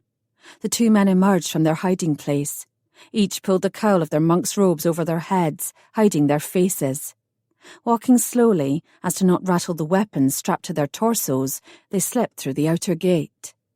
To avoid attracting any undue attention, they kept their heads bowed. Following Joan's directions once they reached the courtyard, they were able to quickly locate the outside tower doorway. As it was hidden from the parapet, they were able to approach the entrance unchallenged. However, Lachlan's initial elation at their success faltered when he noticed the heavy metal lock securing the door. We can force it open if we strike it at the same time, Malcolm predicted. Lachlan agreed. He turned and hunched his shoulders. Malcolm did the same. At Malcolm's signal, they struck the door with full force. It shook, yet held. Lachlan took a deep breath and nodded at Malcolm. They gave it a second and then a third lunge, and finally the wooden door splintered off its hinges. Lachlan peered inside. He motioned to the left to alert Malcolm where the guards stood. The staircase is on the right. I'll take care of these two while you climb to the tower, Malcolm whispered. The men parted. Lachlan inched his way around the corner, then flattened himself against the wall when he heard voices. Breath held, Lachlan waited until the pair of serving women he spied coming his way reversed their course, their footsteps disappearing in the distance. Lachlan's thick leather boots were silent on the stone steps as he climbed the staircase to the tower. He rotated his shoulder and prepared to burst through the door, but when he reached for the handle, he found it unlocked. A trap. Slowly, Lachlan cracked open the door, watching warily for signs of an ambush. Angling his head, he peered through the opening, disappointed to see a barren, empty chamber. Cursing beneath his breath, he opened the door wider and stepped inside. The chamber was freezing. The leather coverings had been removed from two large window openings, and the cold wind howled through the room with a keening cry. Reaching beneath his robe, he slowly unsheathed his dirk and moved farther into the chamber. A slight rustling noise on his left drew his attention. Lachlan swung around and caught sight of a body on the floor in the corner. Aidan? No response. Cautiously, Lachlan approached. He could see movement and realised it was the rise and fall of a breathing chest. Whoever it was, they were alive. Lachlan knelt down and carefully turned the body over. He froze. 'Twas so swollen and bruised he barely recognised Aidan's handsome face. There were streaks of blood on his cheek, and Lachlan realised that a swath of his brother's hair on the right side had been cleaved from his head. The scalp was raw and crusted, a sickening sight. Christ almighty! What's he done to you? Lachlan choked out. Aidan's eyelids fluttered. Have you come to give me last rites, father? Aidan croaked. I've come to set you free, brother. Aidan's left eye opened to a slit as the right was swollen completely shut. Lachlan, God does indeed have a wicked sense of humour, if a vision of ye is the final thing I see before I die. I'm no vision, Lachlan replied, slicing through the ropes that secured Aidan's wrists. They too were raw and bleeding, most likely from many unsuccessful attempts to break free. Aidan grasped Lachlan's forearm and squeezed. You're real, he exclaimed in wonder. Aye, can you stand? Aidan grimaced and shook his head. My legs are broken. Lachlan clenched his hand into a tight fist of rage. Fraser was every bit the monster they all said. However, now was not the time to dwell upon it. He had to get Aidan to safety. But how? His brother was unable to walk. Flummoxed, Lachlan looked out one of the windows, wondering if it would be possible to secure a rope around Aidan's waist and lower him to freedom. But as he scanned the ramparts, he realised it would be far too easy for one of the soldiers patrolling them to see the descent. Ah, so you have finally come, a male voice boomed in a cheerful tone. I'm pleased to learn that you received my invitation and acted so quickly to comply. Though you should have announced yourself in my hall instead of sneaking in here like a thief. Lachlan turned. Archibald Fraser stood in the doorway. His face was flushed with wine or cold, his eyes watchful and alert, his hand tightly gripping a long-bladed dirk. Lachlan kept his expression blank, swallowing back his disgust, tempering his response. Fraser was alone. If he could somehow manoeuvre him closer, there was a good chance he could slit his throat before the guards were summoned. I can see by your treatment of my brother that your hatred for the MacTavish runs deep, Lachlan said, refusing to allow Fraser to see how shaken he felt discovering Aidan in such a state. Aye, I've much to be angry about. Though he spoke calmly, Fraser's eyes were seething with a violent fury. You lied to me about the McKenna bitch, and you took my family's sword in an unfair fight. Your feud was with me, Fraser, not Aidan, Lachlan said tightly. Are you distressed by what has happened to your brother, MacTavish? Well, you've only yourself to blame. He would have been in far less pain if you had arrived sooner, Fraser taunted. I thought it would be amusing to send him back to his family in pieces, Fraser continued, tossing the weapon he held from one hand to the other. 'Twas so difficult to decide where to start. An ear, a finger. Pity he wore no ring that his mother could easily recognise and thus know the finger belonged to her son. So instead, I decided to start with a section of his golden hair. Do you think she screamed or retched when she beheld it? I should like to believe that she did both. Lachlan's stomach roiled. The bastard had scalped his brother. His fingers itched to reach for the dirk he had used to cut Aidan's bonds that now lay beside his brother, but he knew he would only have one chance to throw it. His timing needed to be perfect, or else both he and Aidan would die at Fraser's hand. Of that there was little doubt. What are you planning to do now? Lachlan asked, inching toward the wall. If he could position himself out of Archibald's direct line of sight, it should give him enough of a surprise advantage to make a lethal strike. If there was any justice in this world, Fraser would have a blade protruding from his black heart before he even realised he had been attacked. I've yet to decide my next move. Fraser laughed merrily, but there was no mistaking the murder in his eyes. Shall I be merciful?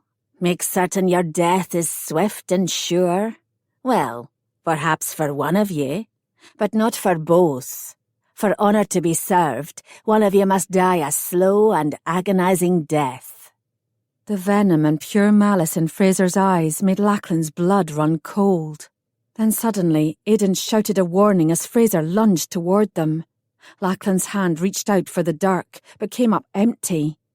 Cursing, he crouched low, shielding his brother with his body. He could hear Fraser approaching. Somehow, Lachlan was able to raise his arm as Fraser struck, blocking the blow.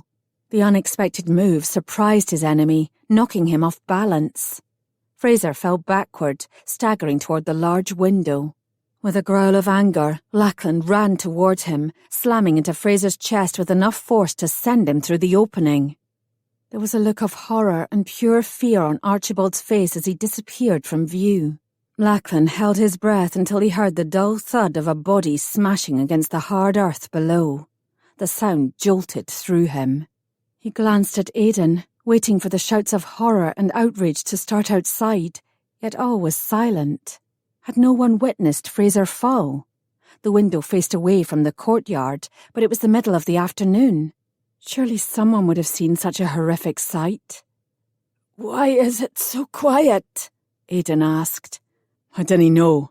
Fraser made no sound as he fell to his death. Is it possible none saw it happen?" The quiet remained, and hope began to flourish inside Lachlan. Was it possible that he and Aidan could flee the tower before the body was found? "Malcolm McKenna is somewhere below stairs. I'm going to find him. Between the two of us we should be able to carry ye out," Lachlan told Aidan. "Without being seen?" Aidan shook his head. "Impossible. The Fraser guards will be here any minute. Go quickly. Save yourself, Lachlan, before they arrive." "Nay, I came here to bring you home, and I'm not leaving without you." "Dinna be a fool, Lachlan.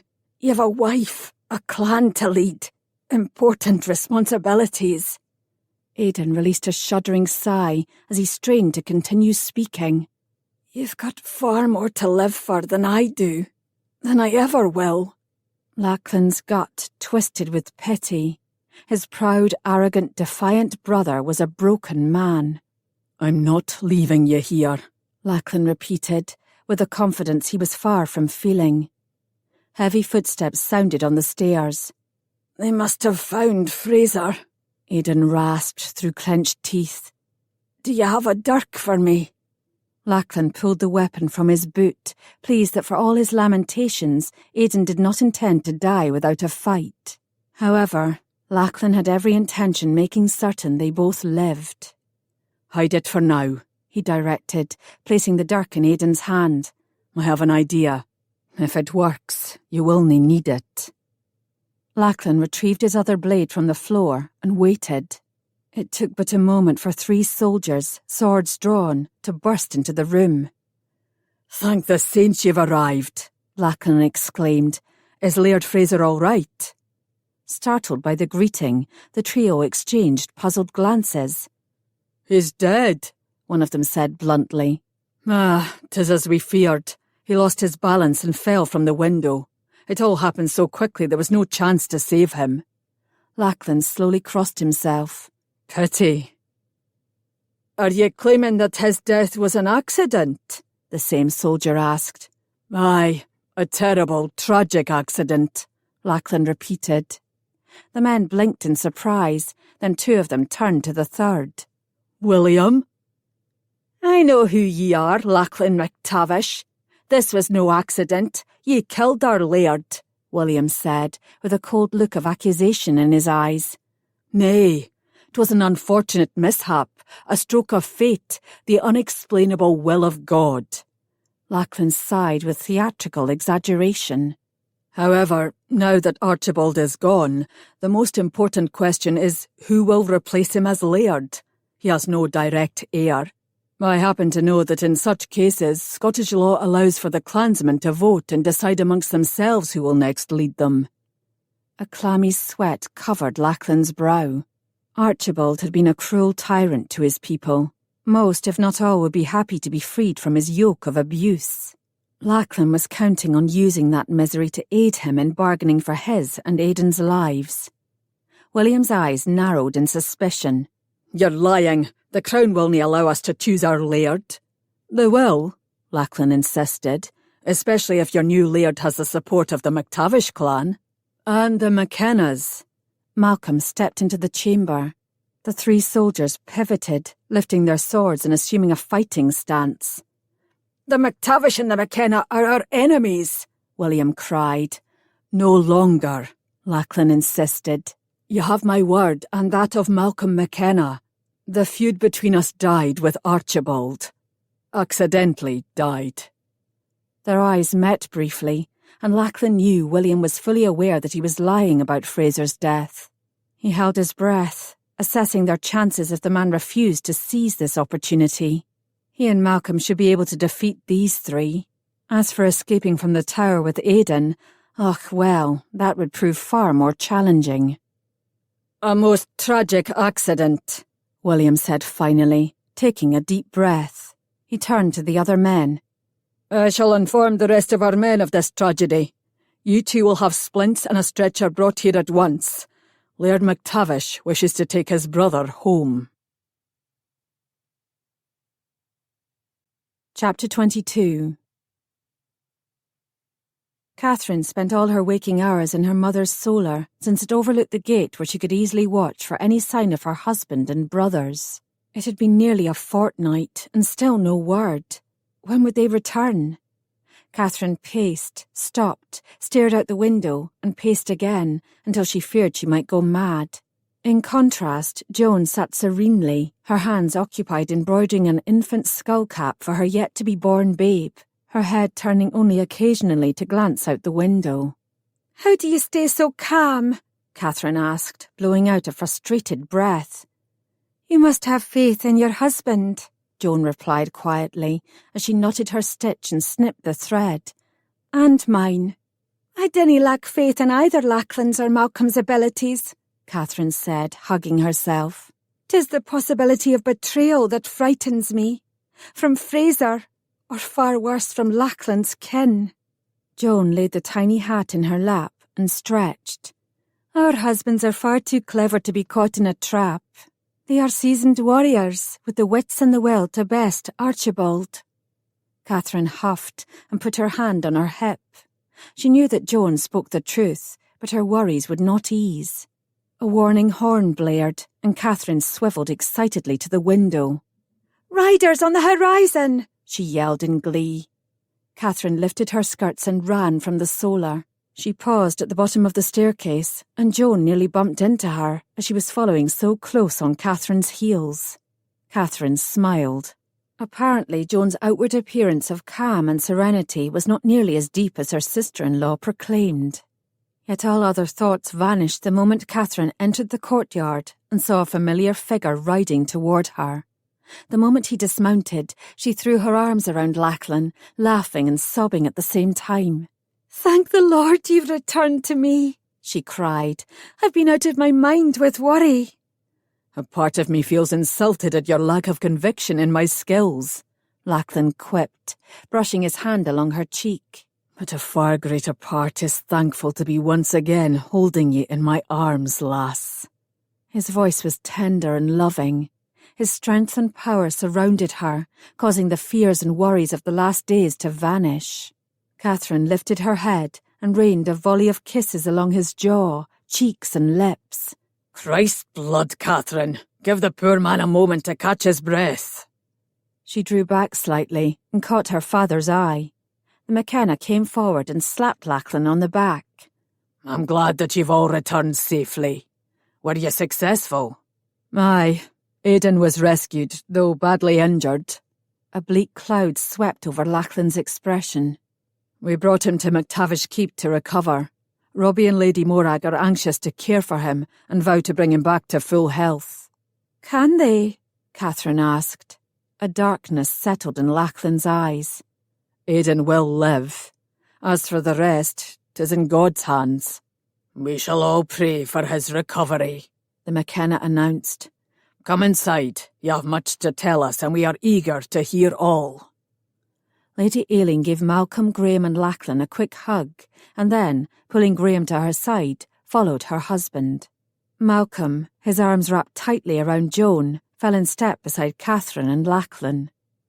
To ensure complete privacy, the family congregated in the McKennas' private solar. A protesting Lelas and a wide-eyed Callum were whisked away by their nursemaid, quieting only after Malcolm promised his children a special surprise. "Well?" Lady Aileen asked. Lachlan and Malcolm exchanged a glance.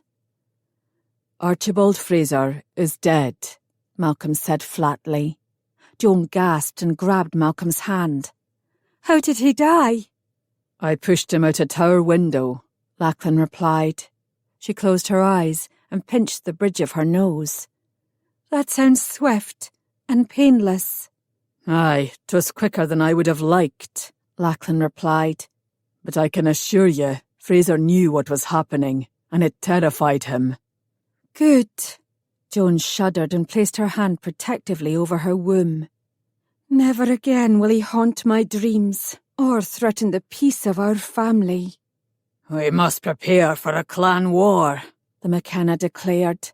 The Frasers will be out for blood over their laird's death. Catherine rubbed her forehead. "'Twas Lachlan who killed him. They will seek vengeance upon the McTavish, not the McKenna." We stand with the McTavish, her father said defiantly. They are our kin. Catherine blinked and a tear slid down her cheek. Hearing her father's vow to stand with her husband was the final proof that he had fully accepted their marriage and forgiven her. Malcolm leaned forward. Thanks to Lachlan's quick thinking, there'll be no cause for retribution against any of us, as long as we agree to acknowledge the legitimacy of the next Fraser Laird. The McKenna stroked his chin thoughtfully. Is he an honourable man? Lachlan and Malcolm exchanged another look. We have no idea. The men of the clan have yet to decide. Truthfully, whoever they pick has to be better than Archibald. Everyone nodded in agreement. The room grew silent, and the crackling of the fire in the hearth filled the chamber. Catherine leaned into Lachlan. All she wanted to do was to rest her head against his strong chest and listen to the steady beat of his heart. Damn, in all the excitement I forgot. The McKenna rose from his chair and rummaged through the papers scattered on his desk. A missive was delivered for Lachlan. Catherine's head snapped up from Lachlan's shoulder. "When? I never saw any messengers." Aye, 'Tis astonishing you missed him, considering how you gazed out your mother's solar window for days on end. The McKenna handed Lachlan a rolled parchment. It arrived 2 days ago. It bears the royal seal. Heart pounding, Catherine watched Lachlan break through the wax and read the letter. He lifted his eyes from the missive, and his solemn expression turned to one of amazement. My petition to the Crown to restore the MacTavish lands has been considered and awarded. What? Catherine snatched the parchment from her husband's hands and quickly scanned the letter. 'Tis not the same parcel of land that once belonged to your family, but rather a tract of property equal in size, not far from the McKenna borders. All eyes turned toward the McKenna, and Catherine swore she saw her father blush. I might have expressed my preference to the Crown for having a friend rather than a foe on my eastern border. Is the property adjacent to my dower lands? Catherine asked excitedly. We can expand that holding and create a new home for all the MacTavish clan. Lachlan's brow furrowed as he gazed down at the simple map drawn on the deed. Nay, there appeared to be many miles between the two. However, your land borders my quarry. The McKenna cleared his throat. I propose that we exchange Catherine's dower estate for the quarry and several hundred acres surrounding it. 'Tis hardly a fair exchange, Catherine protested. The dower estate produces goods that generate money for our coffers. The quarry will provide an even better income, and I will double the amount of seed and livestock that is part of your dowry, the McKenna countered. However, you must provide me with the stones I require to make repairs to my curtain wall and castle at no charge. And you shall sell me the material that I will need to build my castle at a very low price, Graham interjected. Lachlan's eyes lit up with interest. Catherine leaned in and whispered in her husband's ear. 'Tis a much better offer. Lachlan stood and extended his hand. I agree. I am anxious to give my clan a better life in a more hospitable location, and I find that I too would be pleased to have a friend rather than a foe on my border. The next day, after a vigorous morning on the training field with the McKenna brothers, Lachlan entered their bedchamber and found Catherine peering down at a large parchment unfurled on the table. She turned and smiled, motioning him forward. Come and look. 'Tis the map of the new MacTavish holdings. Father had it drawn for us. I've marked 3 different building sites we should consider for the keep, but I'm sure there are others. The property is vast. It will take us weeks to view it all. She leaned forward, and Lachlan took a moment to simply stare at her, admiring the view. His lovely wife did have a most delicious arse. Unable to resist the temptation she posed, he came to her and drew his arm around her waist. Moulding his chest against her back, Lachlan bent forward and began nibbling on her earlobe. The exhaustion and emotions he felt from the grueling pace of the past few days vanished. Holding Catherine in his arms had the power to bring forth a peace and contentment unlike any other. 'Twas a soothing balm to his soul. Are you certain you have no regrets about giving up your dower estate? He asked. Not a one, she assured him, nuzzling her cheek into the palm of his hand. We are blessed to have the good fortune of building a home for ourselves and our clan. 'Tis where we will raise our children and grow old together. Bairns. Well, wife, you know what we must do if you wish to have them. He caressed her thigh, sliding her gown up so he could touch the tender flesh beneath. She wiggled suggestively against him, expelling a throaty sigh. We must begin our search for a master builder soon so that we can start construction the moment the ground is no longer frozen. Lachlan groaned. God's teeth, Catherine. I'm trying to seduce you, and all you can speak of is building a keep. Not just a keep, Lachlan. We need a moat and curtain wall, stables, mews, an alehouse, a dairy, a chapel, and many other outbuildings, I'm sure. Damn, I should have bargained for more coin from your father, he muttered. We'll make up the difference by charging Graham more for his quarry stones, Catherine said, as she loosened the ties of her bodice. Lachlan took immediate advantage of the invitation, filling his hands with her naked breasts. Clever lass. He made love to her then, sweet and slow, until she cried out, exploding in pleasure as his seed bathed her womb. After, as the vestiges of their passion ebbed, Lachlan held Catherine close to his heart and contemplated the years ahead of them. "You are very quiet, Lachlan." She turned to face him, her smile lighting up his heart. "Do you have an idea for our new home?" He could feel his chest rumbling with laughter. I have several, though I suspect most will be overruled by my headstrong wife. "Well, not all of them." She traced her finger lovingly over his face. "We'll find our way together, Lachlan." He kissed her tenderly. Aye, lass, we will. Epilogue. 3 years later.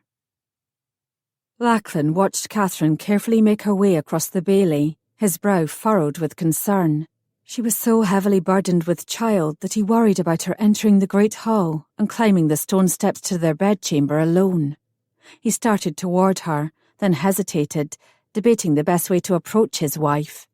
She was prickly as a thistle these days, smiling one moment, shouting the next, holding him tight, then pushing him away. The midwife insisted 'twas a sign that the babe was strong and healthy, and that he need not worry. Lachlan could only pray that she was correct. A miscarriage the year before had left Catherine heartbroken and depressed. Though at the time she had not even known her womb had quickened with life, the subsequent loss of the child had been hard on both of them. Mercifully, their shared grief and the distraction of building a home had eased their sorrow and strengthened their bond. It had taken 2 full years to complete the main tower and thick curtain walls surrounding the modest-sized castle Lachlan had commissioned on the land granted him by the Crown. They had moved in as soon as it was finished, and Catherine had gradually transformed the dwelling into a comfortable, welcoming home. The village at the base of the castle was also nearing completion. Most of the MacTavish clan had moved south, lured by the fertile land and the chance for a better life for themselves and their children. They tilled the soil, proud to grow crops that bloomed and flourished, while others worked the quarry, earning a small wage for themselves and a steady income of coin for the clan. As predicted, Graham had been the quarry's best customer.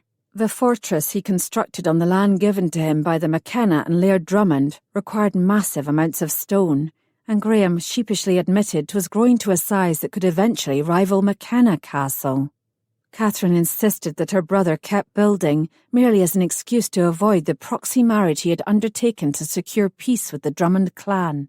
For when his castle was completed, Graham would no longer have an excuse for keeping his bride languishing in a convent. He would be obliged to bring her home and begin their marriage in truth. A fact that Hamish Drummond loudly mentioned to Graham and all the McKennas at every opportunity. Robbie had taken charge of the quarry and shown an interest in learning the building trade. He had demonstrated a true talent for the task, proving himself to be a tremendous asset. In thanks, Lachlan had given his brother his own cottage. Filled with confidence, purpose and self-worth, Robbie had finally persuaded the lovely Glynis to marry him. He had brought her parents to live in a cottage next to theirs, so his bride could continue to care for her mother. 'Twas an arrangement that suited them well, and the young couple seemed very happy. Lachlan's garrison had swelled in numbers. The many soldiers were housed comfortably in a large barracks designed by Robbie and constructed in the inner courtyard. Lachlan trained his men hard, confident in their fighting skills, knowing they would be ready if they were called into service by the Crown. Not all the MacTavish clan had moved here, though. Aidan and a few of his loyal men had elected to stay in the north.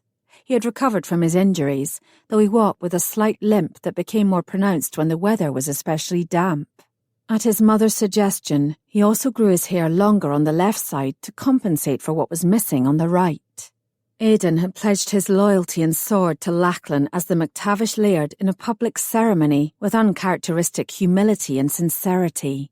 Though Lachlan prayed often that he would never have a need, he was confident that if he called upon his brother, Aidan would willingly fight at his side.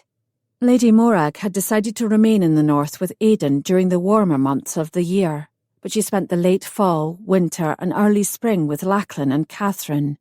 Lady Morag wrote often, expressing her desire to visit as soon as her first grandchild arrived, no matter what the weather. A grandchild. His child. An unmistakable emotion tugged at Lachlan's heart, tightening his throat and squeezing his chest until he could hardly take a breath. Enduring Catherine's pregnancy had put his patience to the most extreme test. He had worried daily over her health and that of the child, constantly battling his fears. Far too many women and their babes perished in childbirth. If anything happened to her, he shook his head sharply, unable to even consider the thought. You should be off your feet, Catherine, he called to her as he crossed the bailey, drawing near his waddling wife. Cease fussing at me, she snapped, swatting his hand away. Then suddenly she sighed, lowering her head in contrition. Och, my tongue seems to have a will of its own these days. A nasty one, too. I dinna know how you can endure my company.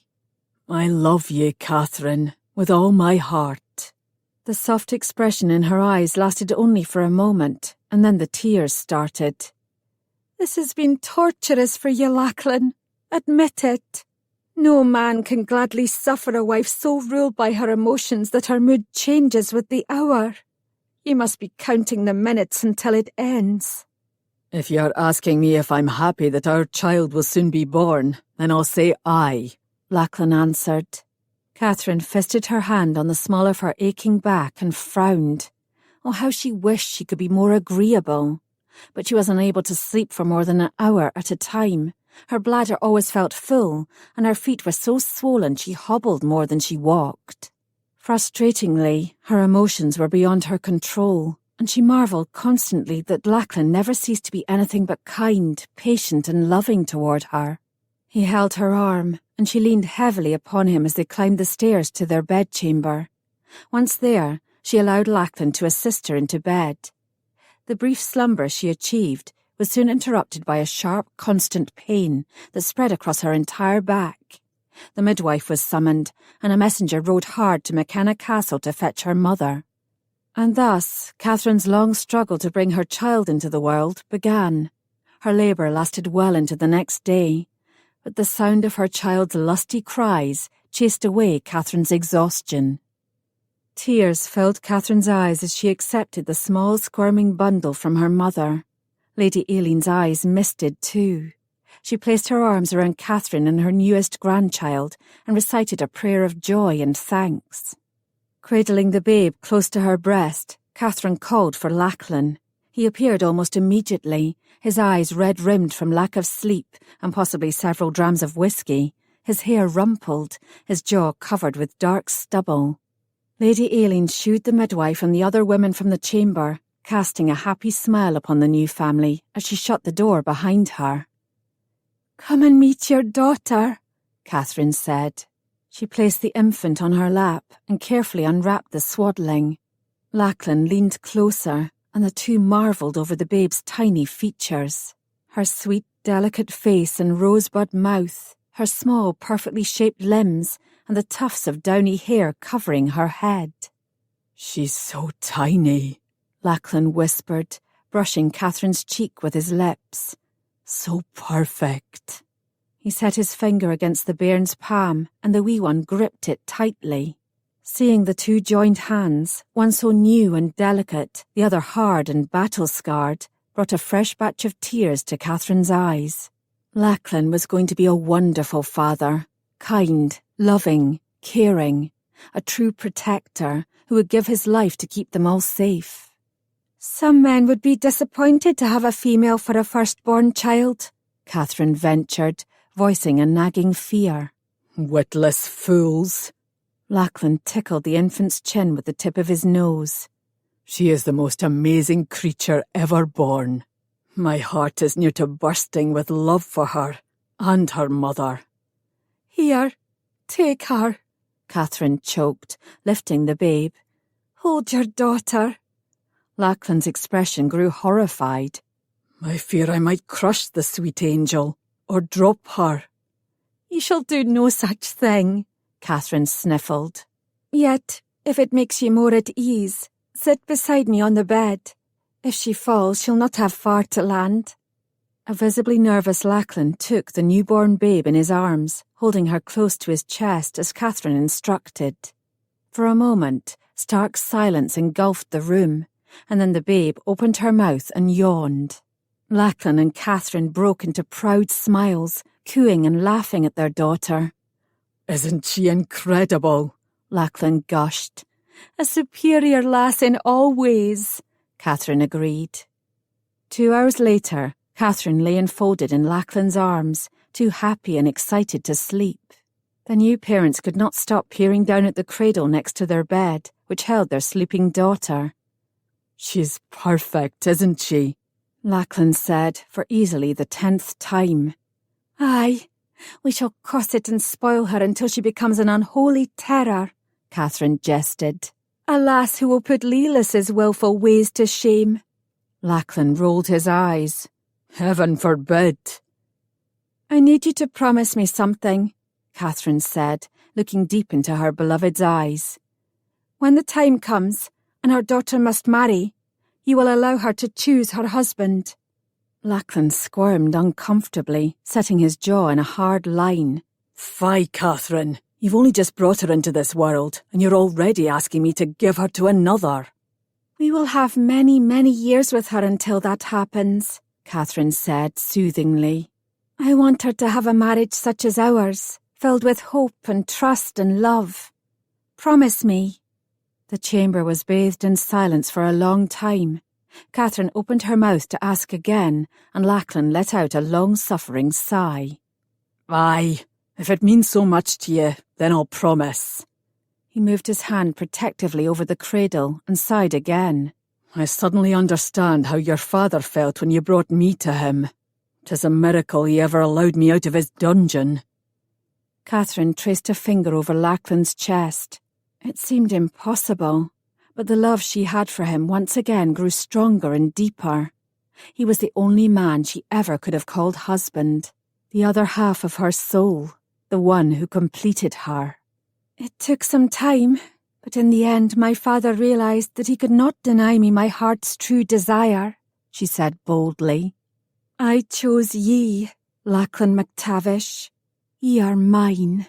"Now and always, my love," Lachlan agreed, as he pulled her close and kissed her deeply.